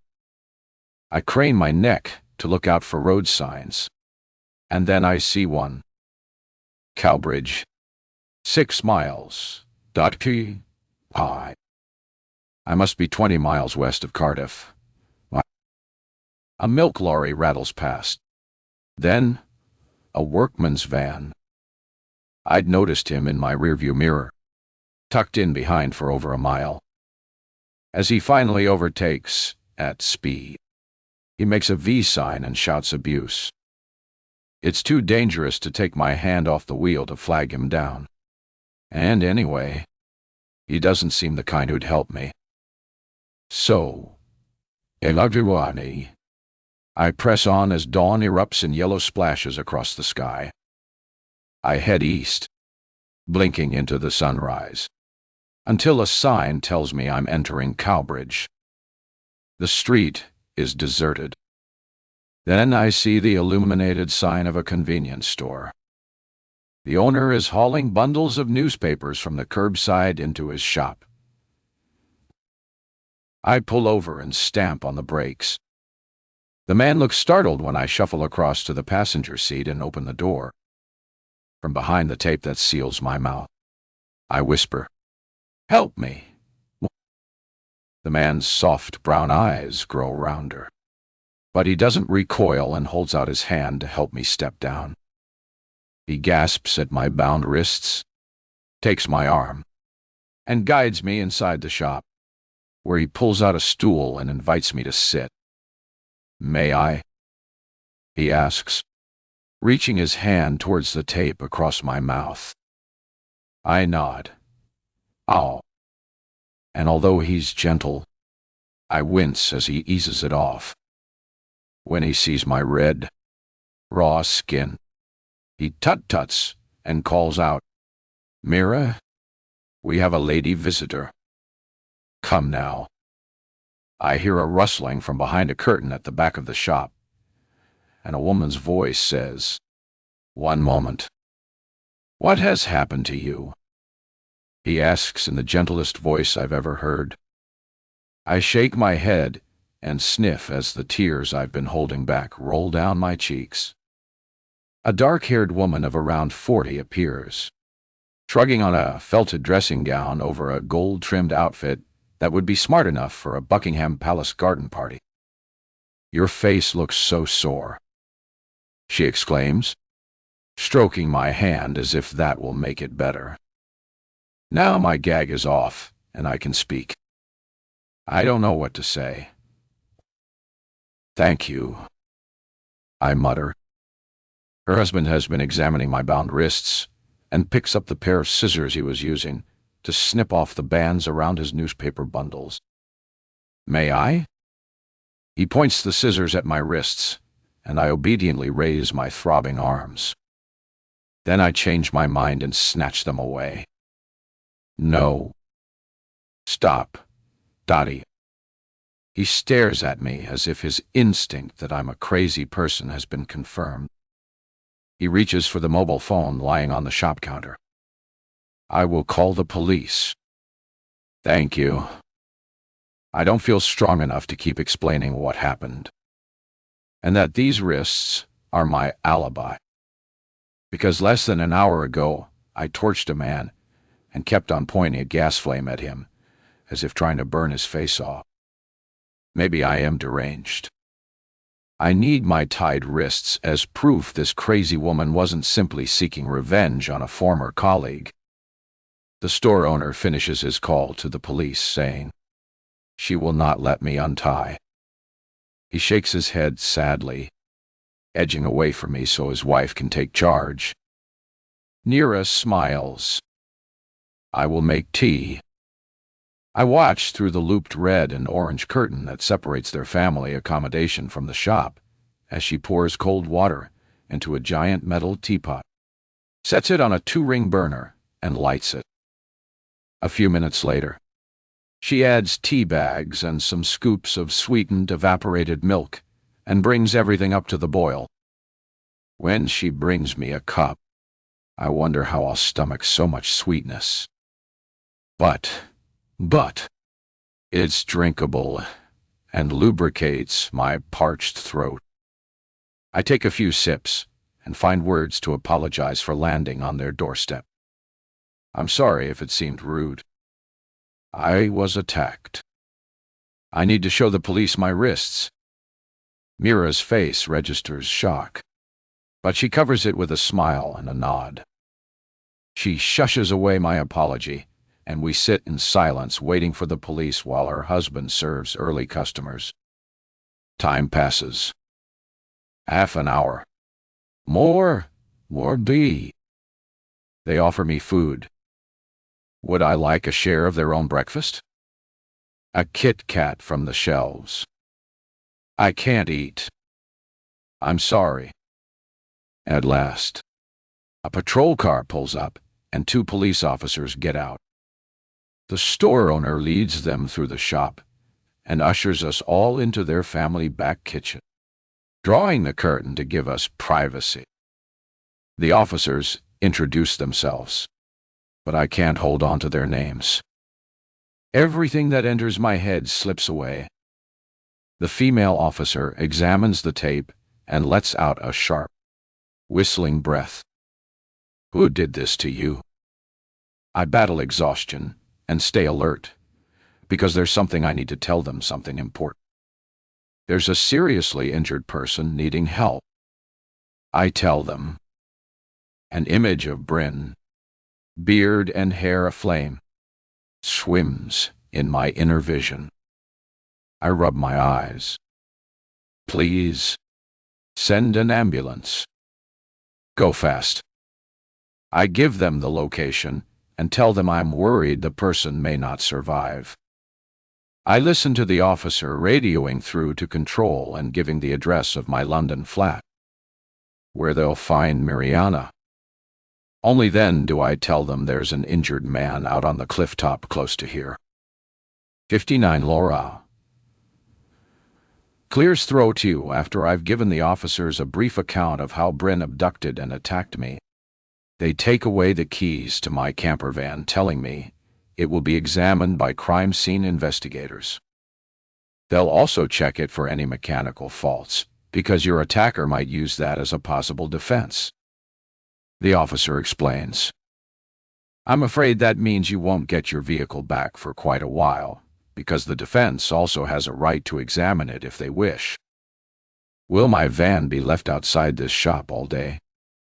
No. They'll check the basics here, then move it to a secure covered compound. Where will you be staying? I give them Mum's address in Cardiff. Amanda, the female officer, drives me to the hospital and stays with me while my head injury is scanned. How long were you concussed? The clinician asks me. I can't be sure.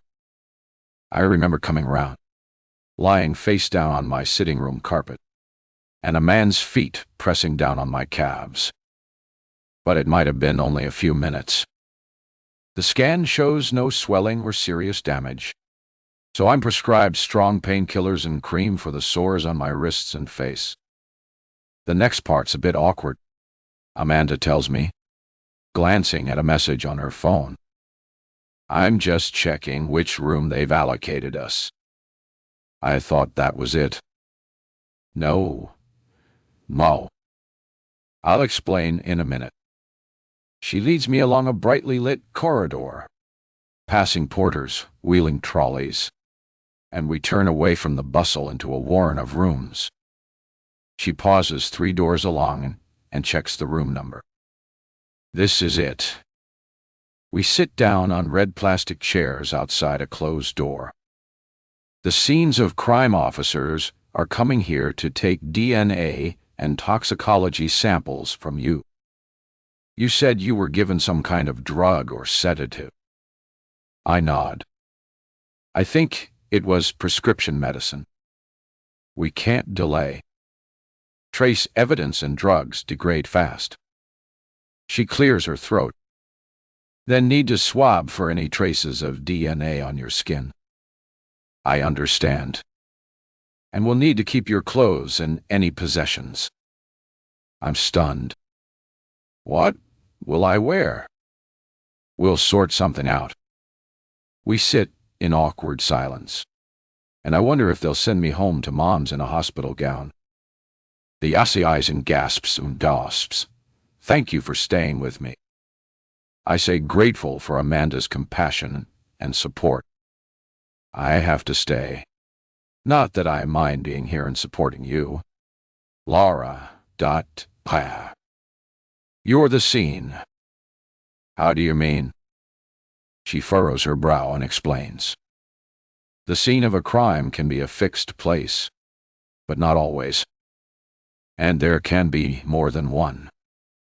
If there are multiple victims and someone is hospitalized, we accompany them to hospital and stay with them until they can be interviewed. I'm the victim. I remind her. I need to press this point home before they discover the state Bryn's in. He tied me up, kidnapped me, and drove me to a place where he planned to murder me and make it look like suicide. Stop. Please. Amanda holds up her hand, but I press on, desperate for reassurance and professional advice on my predicament. You could say I'm an aggressor because I fought back. But it was in self-defense, and there wasn't much I could do with my wrists tied. I don't know how severely injured Bryn was after I fought him off with the gaslighter, but he didn't look a pretty sight. Do you think I'll be prosecuted? You mustn't say any more. Laura. Dan. I don't know. You need to speak to the investigators and maybe get a solicitor. Please.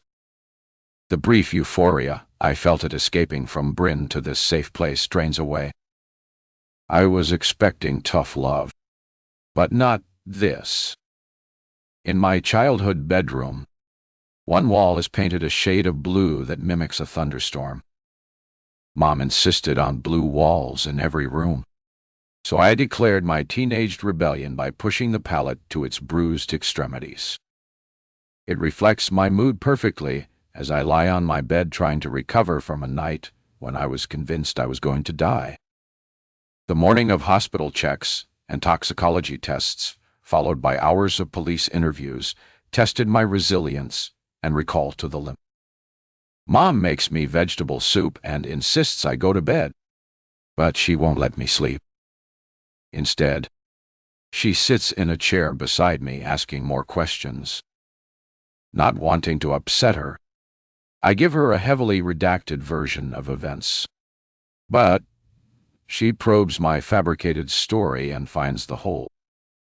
I have to tell her Bryn drove me to Wales aiming to stage my death. He kidnapped me. Mom, Daddy. Her face freezes as if she's been caught unawares by a flash photo. I've told her a bit about Miriana, but haven't mentioned a connection between Bryn and Ellie, because, well, I just can't. Not yet. I described the cliff-top showdown and how I torched Bryn with the faulty gas lighter and engineered my escape. Good, Dee. She doesn't even flinch.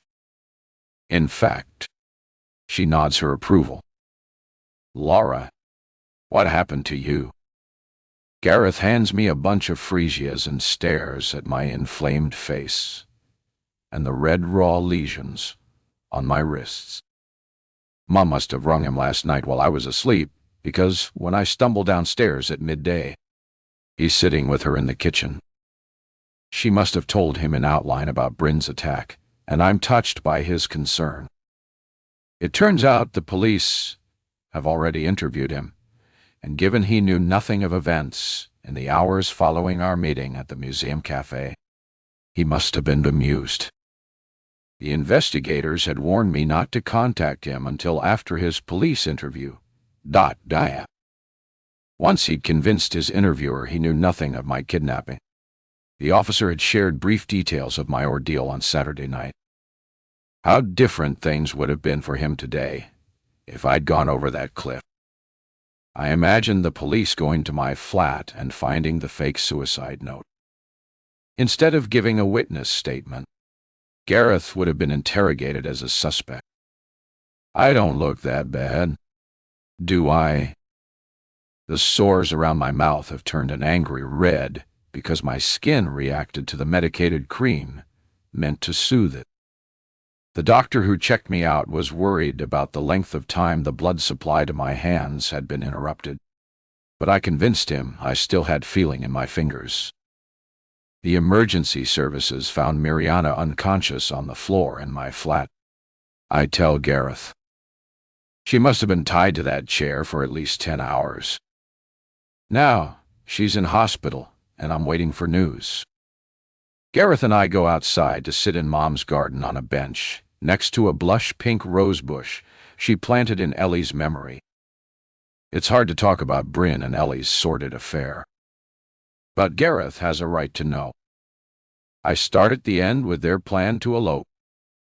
It sounds quaint and old-fashioned, and work my way backwards to the French exchange trip, and explain how he preyed on her. Over the past couple of days, I've remembered several girls at school were infatuated with the young French teacher when he first arrived. They used to mooch around outside whatever classroom he was teaching in, and blush and giggle How lucky those girls and their parents were that his gaze settled elsewhere. You are telling me Bryn was Ellie's lover? That she ran away to London to be with him? Gareth's eyes widened until his eyelids seemed to disappear inside their sockets. I'll kill him. Bryn wasn't your friend, Gareth. He stayed close to you to make sure you didn't uncover his grubby secret. I guess you could say he was grooming you just as he groomed Ellie and Miriana. It's clear to me now that seemingly chance events came about because Bryn cultivated a friendship with Gareth. When Gareth confided that Rosie might know the identity of the mystery man seen with Ellie, it spurred Bryn to act. It was Bryn, playing for time, who persuaded Gareth to talk to me before approaching Rosie. Mom must have told Gareth which campsite I was heading for. Why did he tell Bryn? I picture the scene in the rugby club bar, probably on that same evening when I'd called in on Mum. Gareth mentioning my plans. Bryn feigning interest because he and I were former colleagues. She's going to Tenby. Is she? I've stayed at a few campsites there. Which one? And she has a campervan. What make? Even if Bryn didn't get my registration number from Gareth, a metallic red Volkswagen couldn't have been too hard for Miriana to find. Mom brings us a tray of tea and a plate of scones. She's desperate to fatten me up, I say, and Mom laughs. Well, you do look a bit skinny, if you don't mind me saying. Gareth knows that will please Mom. I don't mind. I'm happy there's a rapport between them. I'm glad they were able to support each other in the years I was hiding away from life. Mom goes back indoors so we can talk freely. 1:30 is an odd time for a cream tea. I'm not sure I can eat this, I say, but I do fancy a drink. Could you fetch me a beer? While he's gone, my thoughts turn to Miriana. Though I'm not religious, I offer up a silent prayer of thanks that she's now recovering in hospital. Ever since Bryn bundled me out of my flat and into the van, my anxiety for her drove me to fight to stay alive. I'll probably never see her again, but I'm glad she's safe. It would have been beyond terrible for Miriana to die on the 3rd anniversary of Ellie's death. Gareth strolls back with the beers and a bowl of crisps. Your mom insisted. He grins, setting the crisps down on the bench between us. Eat up. I take a handful and stuff them into my mouth, enjoying the saltiness. The police officer who interviewed me told me self-defense is a complete defense, as long as I grabbed the first thing to hand and didn't tamper with the lighter to make it into a weapon. I say, the police have told me Bryn's alive, but haven't revealed the extent of his injuries. And I haven't inquired. Do you think I'll go to prison for GBH or attempted murder? I don't. Gareth puts his arms around me. And I'm glad we've forgiven each other because that's a start. Our healing won't begin until we can forgive ourselves. 60 Laura, the police found my handbag in the van under the front passenger. Clear's throaty seat. Bryn must have taken it from the kitchen. When tell me he probably put it there as evidence to speed up identification of my body. I almost laugh. What self-respecting woman would set off to kill herself and not take her handbag with her? My laughter turns to irritation when the officer tells me I can't have it back. We need to swab it for DNA and fingerprints. If there are traces of Bryn on its contents, it will become a court exhibit. But I need my house keys and my phone. Panic grips me. I haven't had a chance to let Bill know what's happened and explain why I haven't returned his call. He doesn't do social media. So, if I can't get my phone back, how will I find him? Sorry. Your phone will be examined for messages or data that might become evidence, so we have to retain it. Your house key. 2. Kamsun key. You'll have to use a spare or get a locksmith to let you in. Listen. I try to stay polite. If you won't give me back my phone, there are 2 numbers from my contacts I urgently need. Can you get them for me? I suppose so, he says reluctantly. The first number is for Callum upstairs because he has a spare set of keys to my flat. When I ring him, he seems happy to hear from me. How are you, Laura? I've been so worried. His tone belies his words because it sounds to me as if he's buzzing with voyeuristic excitement. Your flat was a crime scene. An officer was posted outside your front door for 2 days. When I got back from Brighton on Sunday afternoon, he pounced and whipped me into a patrol car for a chat. I was myself. They were asking questions like, when did I last see you? Did I know Miriana? And had I heard any disturbance? That sort of thing. Clear's throat to you, and it's irrational of me to feel annoyed. What sure could you downside to and fears? But Callum rarely goes away. So how come he chose that weekend to go to Brighton? If he'd been home, he might have heard me shouting and fetched help. Did they kick my front door in? I don't think so. There's incident tape stuck on it. But they broke in the back way. Hang on a minute. I'll go and check. I listened to his feet thudding down the stairs. Imagine him going around the side of the house and into my patio garden. Despite what happened there, I'm nostalgic for my flat, and I want to go home. When he returns, he's breathless from running. So good. Laura, out. They broke in through your kitchen door, but they've repaired it. Your front lock hasn't been tampered with. I'm coming home on Friday evening. I tell him. The police have given me clearance to return to my flat, but they've kept my key, so I'll need to collect my spare set from you.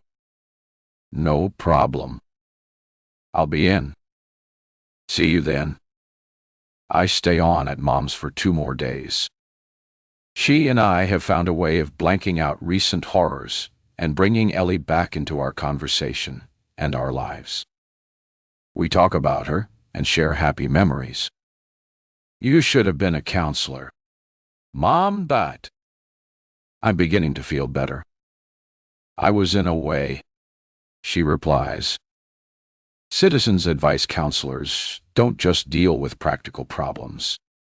You know, if someone's struggling with debt or marriage problems, the box of tissues comes out at the meeting. Spending time with Mom is a small repayment for the years when I left her to cope alone with grief. And I'm grateful to Gareth for helping her through. As my physical wounds scab over and turn a healthy shade of pink, I know I'm healing from the inside. Mom's not happy when I tell her I'm going home. It's too soon. Laura, toll. Stay a bit longer. No. Mom, I'll visit again soon, but routine will help me now. I don't feel like taking the train to London, so I hire a car and arrange for it to be delivered to the house. I've no packing to do because I landed on Mom's doorstep empty-handed. Even the clothes I'd been wearing had been taken from me for forensic examination and kept as evidence. I've been borrowing her clothes and toiletries, and she's made a supermarket trip to buy me underwear and a few essentials. Gareth has visited us a couple of times, but I haven't felt like going out. My hire car will arrive at 2, and I've no reason to delay setting out for London. I stand in the hall, grasping a piece of paper with a phone number written on it, and turn it over in my hands. Have I left it too late? It's days since I promised Bill I'd ring him. My phone, like my campervan, is still with the forensics team. He must have decided I'm ghosting him. What else could he think? Around midday, I dial Bill's mobile, reasoning that as I'm calling from Mom's landline, he won't recognize it and might pick up. He doesn't. I'm ridiculously disappointed. What did I expect? It's late July. So he's probably left the country to take that trip to Scandinavia he was enthusing about. Have some lunch before you go. Mom calls. I'm about to say I'm not hungry, but she set up a picnic table in the garden next to Ellie's rose bush, so I can't disappoint her. I'm biting into my sandwich when I hear the phone ringing. I stumble to my feet and run indoors, grabbing it from its cradle on the hall table. Who is this? Asks a voice on the line. Unmistakably Bill's. I've missed a call from your number. My chest feels tight, and it's a struggle to speak. It's Laura. No, how? Laura? It's been ages. I didn't expect to hear from you again. There's a slight catch in his voice, but his tone isn't particularly warm. I'm sorry. I want to explain, but it's complicated. What's the point? I've left it too long. It's a sunny day, but I've come inside from the garden to the cool, dark hall, and I start to shiver. After you told me to leave, I thought we were over, but I couldn't stop thinking of you. I got your messages saying you'd call, but then you didn't. There's a reason. Don't mess me about Laura. I tell him the truth. I was attacked. For 5 seconds, the line goes silent. Then he gives an audible gasp. Are you all right? I am now. The man's been arrested. I've been staying with my mom while I recovered, but I'm going back to London this afternoon. There's so much to tell you, but I can't explain it on the phone. I cross my fingers, hoping he'll suggest meeting soon. I'll be there, he says. On Saturday? No, not Saturday. Tonight. I can't risk you changing your mind again. We both laugh, and it breaks the tension. I'm working on a photo shoot in Stratford-upon-Avon, but it's wrapping up soon. I'll head home and collect the van. I should be with you between 7 and 8. My heart lifts. This is what I hoped he'd say. I can't wait to see you. I'm setting off soon, and I'll pick up something for supper on the way. Great. Your phone seems to be disconnected. Do you have a new number? No, Toy. The police are keeping my mobile as evidence. I had to beg them to give me your number. I think of all the other numbers in my contacts that I've lost. Most will be easy to find again. Except one. Damn. I forgot to ask the police officer to give me Miriana's number. I doubt I'll ever see or hear from her again. Make sure you listen out for your doorbell, says Bill. I don't want any more missed communication. Okay? We both laugh. I was a little bit spooked about returning to my flat, but knowing Bill will be there later this evening eases some of my apprehension. Will it look like a war zone? Or trigger terrifying memories of the night Miriana and I were held hostage? Will my flat ever feel like a safe haven again? 61. Laura Callum greets me with a friendly hug and seems genuinely happy to see me. "Do you want me to come in with you?" he asks, handing over my keys. "No, thanks. I'll be fine. And a friend's coming over later." "What happened to your lodger?" "Lodger?" My head is brimming with thoughts of Bill. Then I remember. "You mean Miriana?" "It's a long story. I'll tell you another day." Shreds of blue and white incident tape are still stuck to my front door. When I pull them off, blue gloss paint flakes away. I insert my key, and it's no surprise to find it single-locked, and the burglar alarm's not activated. I can hardly blame the police because they wouldn't have known the code to set it after they'd finished examining the crime scene. My shopping bags are clinking with bottles because the supermarket's alcohol aisle signaled to me, time to celebrate. I hurry to the kitchen to put everything in the fridge. Sunshine filters in through the honeysuckle and stencils, a pattern of light and shade on the worktop.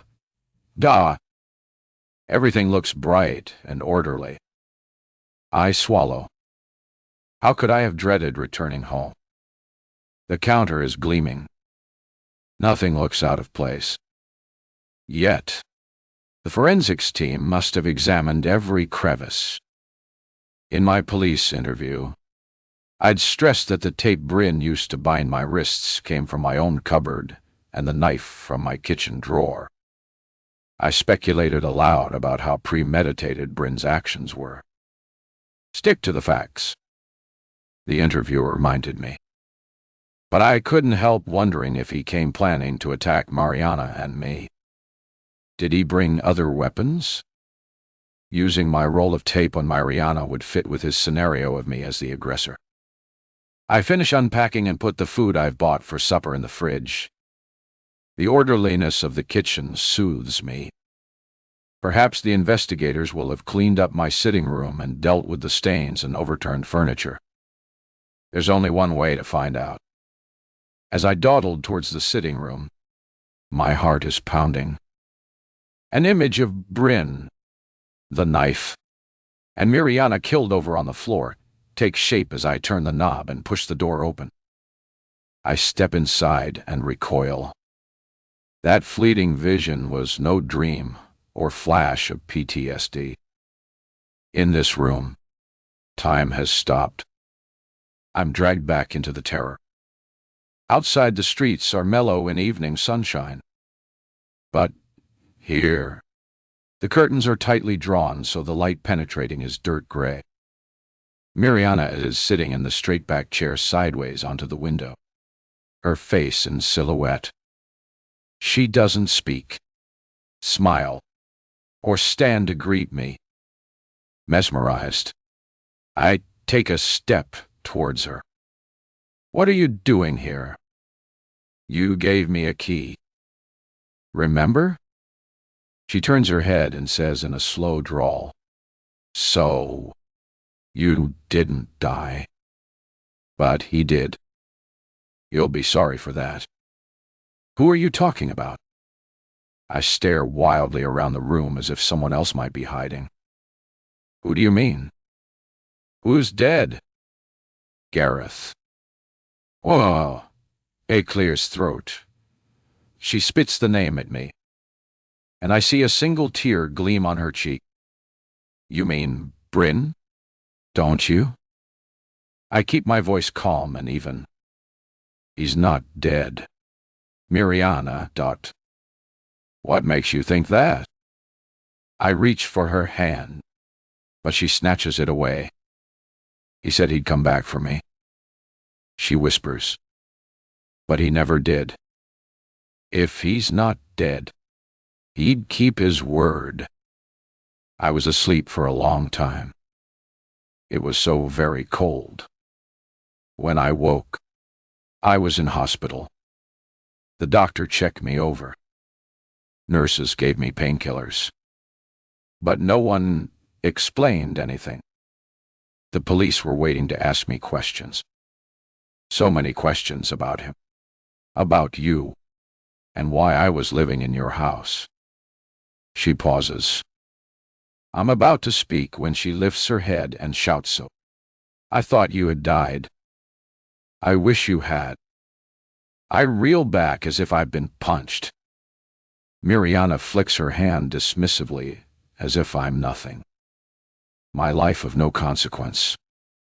Gareth, the man you call Bryn, warned me about your fragile mental health. What? Why do you think he sent me to find you at that campsite? It was because the 3rd anniversary of Ellie's death was coming up, and he wanted to protect you. I hang my head and stay silent. He knew you didn't want to go on living. He told me he was going to take you away from London and keep you safe until the anniversary had passed. Miriana's eyes search for mine and lock on. He said he couldn't be sure he'd be able to stop you if you were, determined to kill yourself. My jaw drops. Is that what you told the police? Sure. He was your man. Ellie's father. I didn't believe you when you said he was called Bryn. And I told that to the police officers who interviewed me. Miriana shrugs. When I asked about him, they said there'd been an accident. Then they clammed up. I begged and begged, but no one would say anything. And his phone was disconnected. Her tears flow freely now, and she doesn't try to stem them. I thought you must be dead. What else could I think? It dawns on me with a sickening realization. Miriana was part of this charade from the outset. Bryn was a monster of manipulation. If he could groom Ellie, who had a strong family, confidence, and self-worth, how much easier must it have been to coerce Miriana, who had no one in her corner. But, Miriana, he hurt you. Don't you remember? He tied you to this chair and struck you so hard you lost consciousness. I dredged through memories of our ordeal in this room. Throughout it, Miriana didn't seem lucid. I assumed she was woozy because he'd hit her, but perhaps he'd given her a sedative, too. Perhaps she was never aware of what was going on, or of the things he said. She shrugs. That was nothing. He didn't hurt me. I was acting. He explained everything. Gave me pills so I wouldn't feel pain. He told me you and he might argue. He didn't want me remembering any quarrel.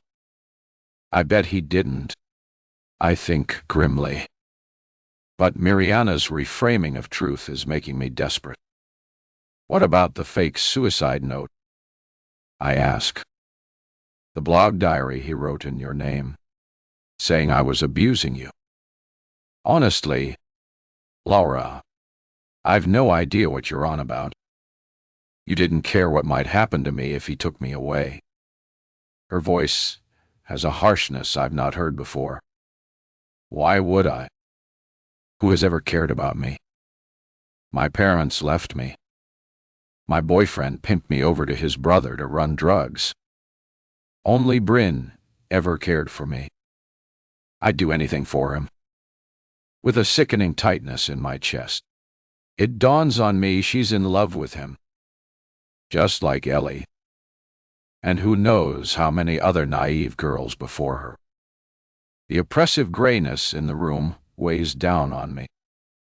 I've spent too long in the shadows not wanting to know the truth. It has to end. I lash out at her. Bryn might not be dead, but he won't be around to harm me.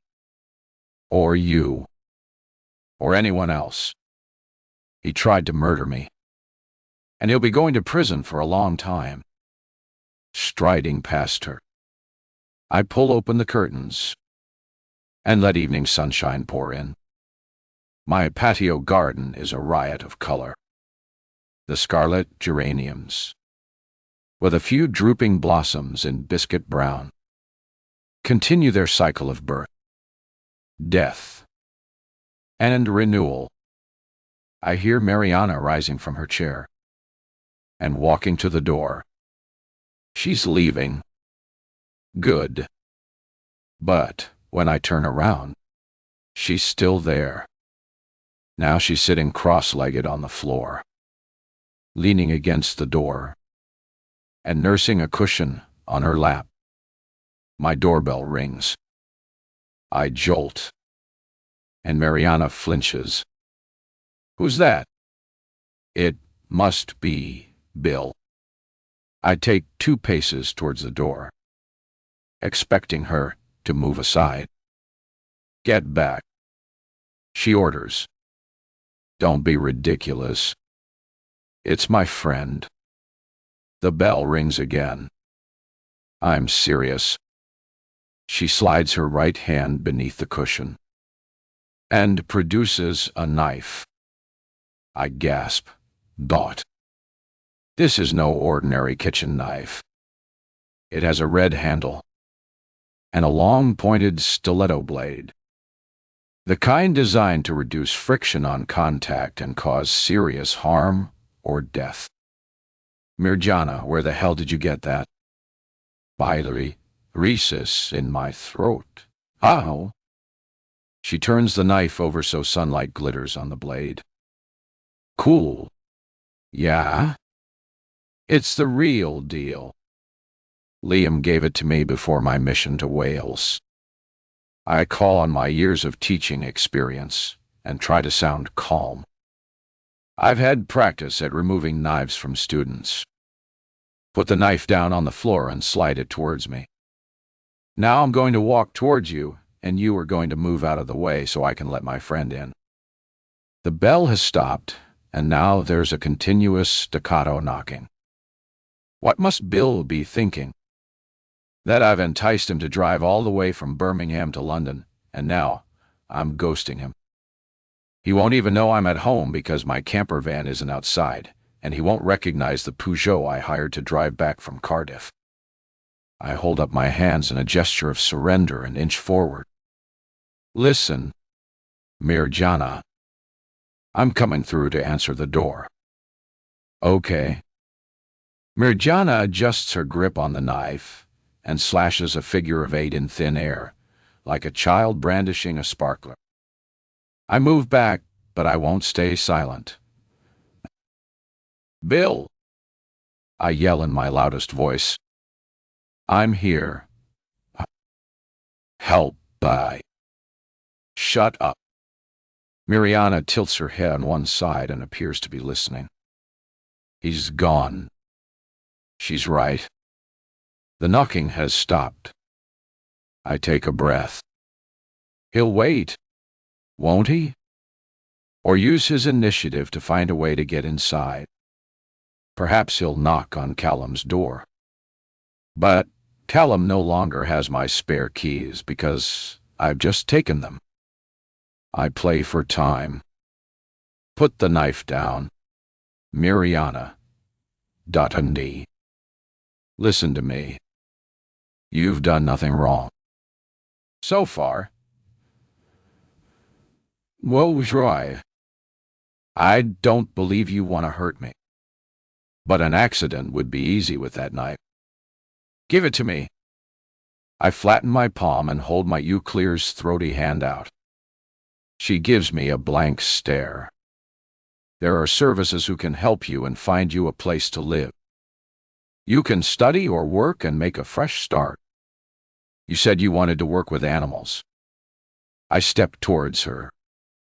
Could I use my greater strength to shunt her sideways away from the door? But the slightest nick of that knife and I could bleed to death. I don't care. She retorts. If he's going to prison, it's your fault. And if he's not here, I don't want to live. Her voice quivers, but her hand is steady. With a deft wrist movement, she turns the knife away from me and points it at her own throat. It's your fault if I kill myself. They'll know what you said about him is a massive lie. How will you get out of that one? With a sick, sinking feeling, I retreat towards the window, not taking my eyes off her. I'm not going to hurt you. Miriana, I want to help you. I run my hand along the sill, feeling for the key to the window lock. She can't guard the door and window at the same time. If she runs at me with the knife, can I pick up a chair and fend her off while I open the window and climb into the garden? I hear snuffling like a distressed animal. Miriana is weeping. What brought that on? Her hand, holding the blade, is shaking. Her knees are bent up. Her head is bowed. She isn't watching me. As my fingers make contact with the key, I glance out into my garden and gasp. Dangling over the flat roof of my kitchen are a pair of sun-tanned legs and khaki shorts. Bill, Dot, Debbie, well, my amnesia. He kicks the air, his feet scrambling around for the window ledge, then grips the drain pipe and lowers himself onto my patio. 62.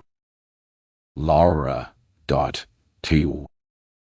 From her seated position by the door, Miriana can't see the drama unfolding in my garden. I don't believe she wants to die. She's overwrought with emotion, even if she still has murderous intent towards me. I don't want her plunged into the lottery of the youth justice system. I used to be so persuasive and rational, but with all that's happened, I've turned inwards. For this to end well, I need to find my voice. Miriana, I know you hate me, and I'm sorry. I say, but I've only ever wanted to help you. I didn't understand your feelings for Bryn. But there are other people who care about you. Think of your mom. She loved you so much. She left you behind. Though it broke her heart, she wanted you to have a chance of a better life, where you wouldn't have to obey your father or answer to any man. Her expression sullen, but she seems to be listening. You can reach out to your mom without going to Albania. You can stay here and make a fresh start. Miriana sobs harder. Her nose is running, and she wipes it on her sleeve. She puts the knife down on the floor in front of her. I take a half pace towards her, then another, keeping my eyes locked onto her face. I was a mother, too. Miriana, ... I always will be, even though Ellie's no longer here. There's nothing worse on this earth than losing a child. I promise you, your mom will be thinking about you every day. I make the final step and cover the knife with my foot. I bend down to pick it up and carry it across to my desk, where I lock it in a drawer. Now, I'm going to open the window. My friends arrive, and I need to let them in. But I'm here for you. Think of your mom, and imagine it's her standing beside you in my place. My mom? Miriana takes hold of the door handle and pulls herself up to standing. I'd love to see her. Outside the window, Bill crosses the garden, followed by Callum. Who's that? It's Bill, the friend I told you about. She narrows her eyes and glares. But as they approach the window, she notices Callum behind Bill's right shoulder. His familiarity seems to reassure her, and a smile tugs at the corners of her mouth. Callum, she calls out, and he gives his gap-toothed grin in a hand gesture somewhere between a wave and a salute. In that moment, I forgive him anything. He can use my Rufus's sun terrace in perpetuity. I unlock the security bolts, and the sash creaks as I slide it up. But after a few inches, it gets stuck. Laura! What's going on? Bill has to bend to speak through the gap. Are you all right? We're fine now, I say. This is Miriana. I smile and put my arm around her shoulders, and we stand side by side facing the men in awkward solidarity. Miriana glances across at my locked desk drawer and whispers to me, "Will you tell them?" I shake my head. Come on. Help me get this window properly open. We each take hold of opposite sides of the frame and push, our 4 hands working in unison. It judders, then slides up till it's wide enough for Bill to clamber over the sill into my home and perhaps into my life. 63. Laura, my relationship with Miriana was complicated from the start. I'm not best placed to support her through rehabilitation and signpost her to an independent life away from men who want to exploit her. I've blurred too many boundaries because of Ellie. In the turmoil of that evening, I phone round social services and other agencies seeking help for Miriana. Bill and Callum retreat to the kitchen. Miriana sits with me while I make the calls and relay everything to her exactly as it's explained. It turns out that because of the way she was exploited by Liam, she might qualify for support as a potential victim of human trafficking. Are you happy with that? I ask her. They'll keep you safe and help plan your future. I don't mention anything that sounds intrusive like counseling. She shrugs. I guess so if they'll find me somewhere safe to live. While we wait for a worker from an anti-slavery charity to come and take Miriana to a safe house, we join Bill and Callum in my kitchen and I fend off their questions while making tea and snacks. Callum offers Miriana a cigarette and they stroll outside into the garden to smoke. When the support worker from the hostel arrives, Miriana goes with her willingly. She says a brief goodbye to me, but it's Callum who walks with her to the woman's car. I close my front door on this girl who has stirred up such emotion in me. I've been protective, angry, and sorrowful for her and for myself.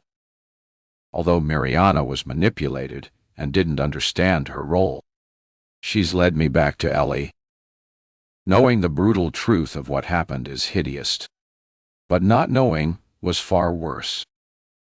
Callum lingers on in my kitchen drinking beer as the sun sets. I don't have the energy to cook the supper I'd planned for Bill and me, so I open a bottle of Merlot. Where did you meet that girl? Callum asks. Sorry. I can't deal with any more questions today. Fair enough. She's given me her number. I'll ask her myself. By the time Callum stands up to leave, the bottle is half empty. I switch to water, but Bill carries on drinking, sipping his wine slowly. Now he's gone. Are you going to tell me? He asks. I nod and explain about the relationship between Ellie and Bryn, and how that led him to attack me. Bill's eyes fill with anger as I describe what happened on the clifftop. Bah! That bastard. I'll kill him. He reaches for my hand. No need. You won't be hurting me, or anyone, for a long time. Do you mind if I don't talk about that? It's lodged inside my head and won't go away. Tell me about Miriana. Her boyfriend's brother, Liam, sent her from London to South Wales to deliver drugs. Is that like county lines where criminal drug dealers exploit young people? Yes. Often they use children even younger than Miriana. It was already happening when I was still in teaching. Criminals use children because it's easier for them to stay under the radar. Miriana was ordered to move into Tinker's home, and that's called cuckooing, where dealers take over the property of a vulnerable person as a base in a new area. You can guess what happens next. Bill grimaces. Some kind of violent takeover of territory. But it sounds like Liam underestimated Miriana. You told me she walked away. She did. But straight into the clutches of Bryn, whose expertise in grooming teenage girls was right off the scale. When I'm too exhausted to talk anymore, we go to my bedroom and Bill holds me until I fall asleep. He dozes while I drift in and out of consciousness and wake screaming from a nightmare where I'm bound and helpless in my campervan minutes from plunging over the cliff. Over the next few weeks, I succumb to the grief that's been building inside me for 3 years, like a debt earning interest that needs to be paid back. I keep reminding myself that Bryn's hold over Ellie had snapped, that she was leaving him to come home to us, and was sorry for the pain she'd caused. I need to believe this. My boss signs me off on sick leave. Some days I can't get out of bed. I curl up into a tight ball, staring at the wall. Anguish comes in waves, but mostly I'm silent. No thrashing limbs or weeping or moaning. My chest feels tight, and I'm drenched in sweat. Yet my face, hands, and feet feel frozen. I feel as if I'm lost in a mist searching for Ellie while Bill stays on in my flat, taking care of me. He brings tea and makes simple meals of soup or a cheese omelet. I thank him and force the food down. But later, when he's left the room, I tiptoe down the hall and throw up in the toilet, hoping he doesn't hear. There's a letter for you, Bill says one morning, bringing it to me on a tray, with coffee and toast cut into fingers. It's 10:30, but I'm still in bed, woozy from pills prescribed by my doctor, and meditating as I prepare to face the day. I recognize the postmark and rip the envelope open with my forefinger. It's from the police. I tell him, reading rapidly. It says I won't face charges for assaulting Bryn. It's over. The tension briefly leaves Bill's face. Both of us have been feeling the strain. But, for me, it isn't over. Because the investigation into Bryn's abduction and attempted murder of me ticks on. I wonder if he'll face charges over his relationship with Ellie and abuse of his position of trust. I want justice for her. But reopening it all would break me. Gareth keeps me updated. He's been told it would be tricky to prove sexual activity. Ellie can't give evidence.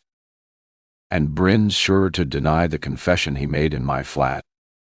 Gareth also told me Rosie had identified Bryn as the man she saw with Ellie on the coastal path at Southern Down. I still don't understand why she kept quiet until now. I suppose she didn't connect Bryn with Ellie leaving home. Or perhaps she wanted to punish me for storming into her room when I was wild with fear for my missing daughter. I know Ellie would never have been so petty if it had been the other way around. But who knows how some teenage girls think. August passes by without me. But one sultry morning in early September, I wake and the mist in my head has cleared. I potter in the garden, reviving neglected plants. And over supper I say to Bill, I'm ready to see Miriana. But I don't have her number. It's on my mobile that the police are keeping for evidence. I think I know a man who does. He replies, Who? Callum. Hey. Leaving half his tagliatelle uneaten on his plate, Bill springs to his feet and heads for the door. As if having a mission gives him purpose. How tough it's been for him, stuck in one place inhabiting the darkness of my despair, when he could have been touring Scandinavia in his campervan. When I ring Miriana, she sounds surprised to hear from me but agrees to meet and says she'll bring her support worker. Perhaps she feels as awkward as I do about our connection. We agree to meet at a cafe near to Clapham Junction Station. I'm not allowed to tell you the address of the safe house, she explains, but I'm still in London. They told me some slavery survivors are sent hundreds of miles away for their own protection. 64. Laura, the air is chilly with a faint aroma of autumn when I set off to meet Miriana. Bill wanted to drive me. His camper van's been parked outside my flat for weeks, going nowhere more exciting than the supermarket. But this is something I need to do on my own. I catch the bus, but it hits a traffic jam alongside Tooting Beck Common, and I arrive hot, bothered, and 20 minutes late. The cafe windows are steamed up so I can't peek inside. But when I push open the door and glance around, I don't recognize anyone. How old is Miriana's support worker? There are mother and daughter combinations, but none of the girls looks like her. As I sweep my eyes round the room again, a young woman with spiky black hair waves to me from a table by the wall. I was looking for a girl with fair hair, but of course, Miriana's natural hair color is dark. She's no longer bleaching it and has returned to her original self. The key worker, a woman in her 30s, introduces herself as Agnes. She offers her hand. But, before I can take it, Miriana barges between us and hugs me. Laura saved my life. She tells Agnes. I blush. But the compliment sets a positive tone. The counseling she's had must have helped her sort out her feelings. At least she no longer hates me. They finish their drinks. So I ask the waiter to bring a fresh pot of tea and coffee for Miriana. You started college. I'm so pleased, I say as we wait for our drinks. Yes. I'm studying animal care. A smile breaks through her usual guarded expression, and I see a young woman with a passion for life. I'll have to resit maths and English, but I'm sure I'll get the grades now. I have less to worry about. Thanks, Laura. If you hadn't as Nort's driven me to London that day, I'd still be in that flat in Penarth with Garrett. Sorry. I mean Bryn. My pulse slows.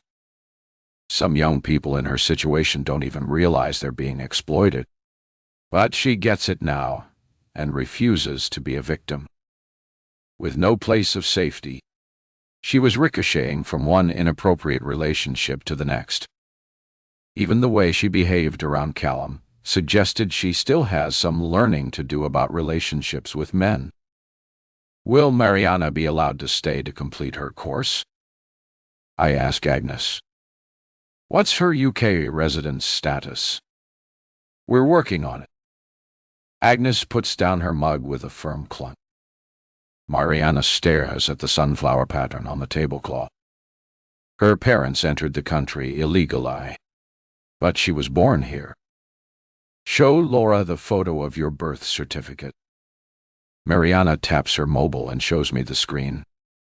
I remember her telling me she took this photo while her father was sorting through family documents. It shows her place of birth as Croydon. It also solves the question of her age, which bothered me when she was staying at my flat. So, you've just turned 18. She meets my eyes with a steady gaze. You see? Laura, I told you the truth. Our immigration lawyer thinks she'll qualify because her parents' status when she was born gave them indefinite right to remain, says Agnes. We'll get a certified copy of her birth certificate, and she can apply for a passport. But if there's a query, it might be hard to get other documents. And if that doesn't work, She lived in the UK for the first 10 years of her life, so she can register for citizenship if she didn't leave the country for more than 90 days. I've never been abroad. Miriana cuts in, her eyes flitting from Agnes to me. There you go. Then it'll work out. Miriana rests her head on her forearms on the cafe table, and her narrow shoulders shake. I lay an arm across her back to comfort her until her crying stops. She's not as skinny as she was. The spiky black hairstyle suits her. She no longer bears even a passing resemblance to Ellie, and I'm glad. Miriana now looks like the girl she was meant to be. She takes a paper napkin from the holder on the table and dries her eyes. I rang my mom. She tells me, like you suggested. She was so snorts happy to hear from me. She said she loves me and we'll meet again soon. It's hard to take in so much good news. After everything she's been through in her short life, Miriana can look forward to a safe future. Once you have citizenship and a passport, you can go to Albania and see your mom. And it'll be up a clear's throaty to you whether to stay or leave. I'd like that. Miriana props her chin on one hand. To see Mom and meet my grandma. Knowing I can still come back for my studies. Who knows? Maybe Dad will forgive me. My eyes well with tears. And as I return her smile, a feeling of calm washes over me. For the first time in 3 years, my shoulders relax, knowing that sometime in the not-too-distant future, another mother will have her lost daughter restored to her. The end.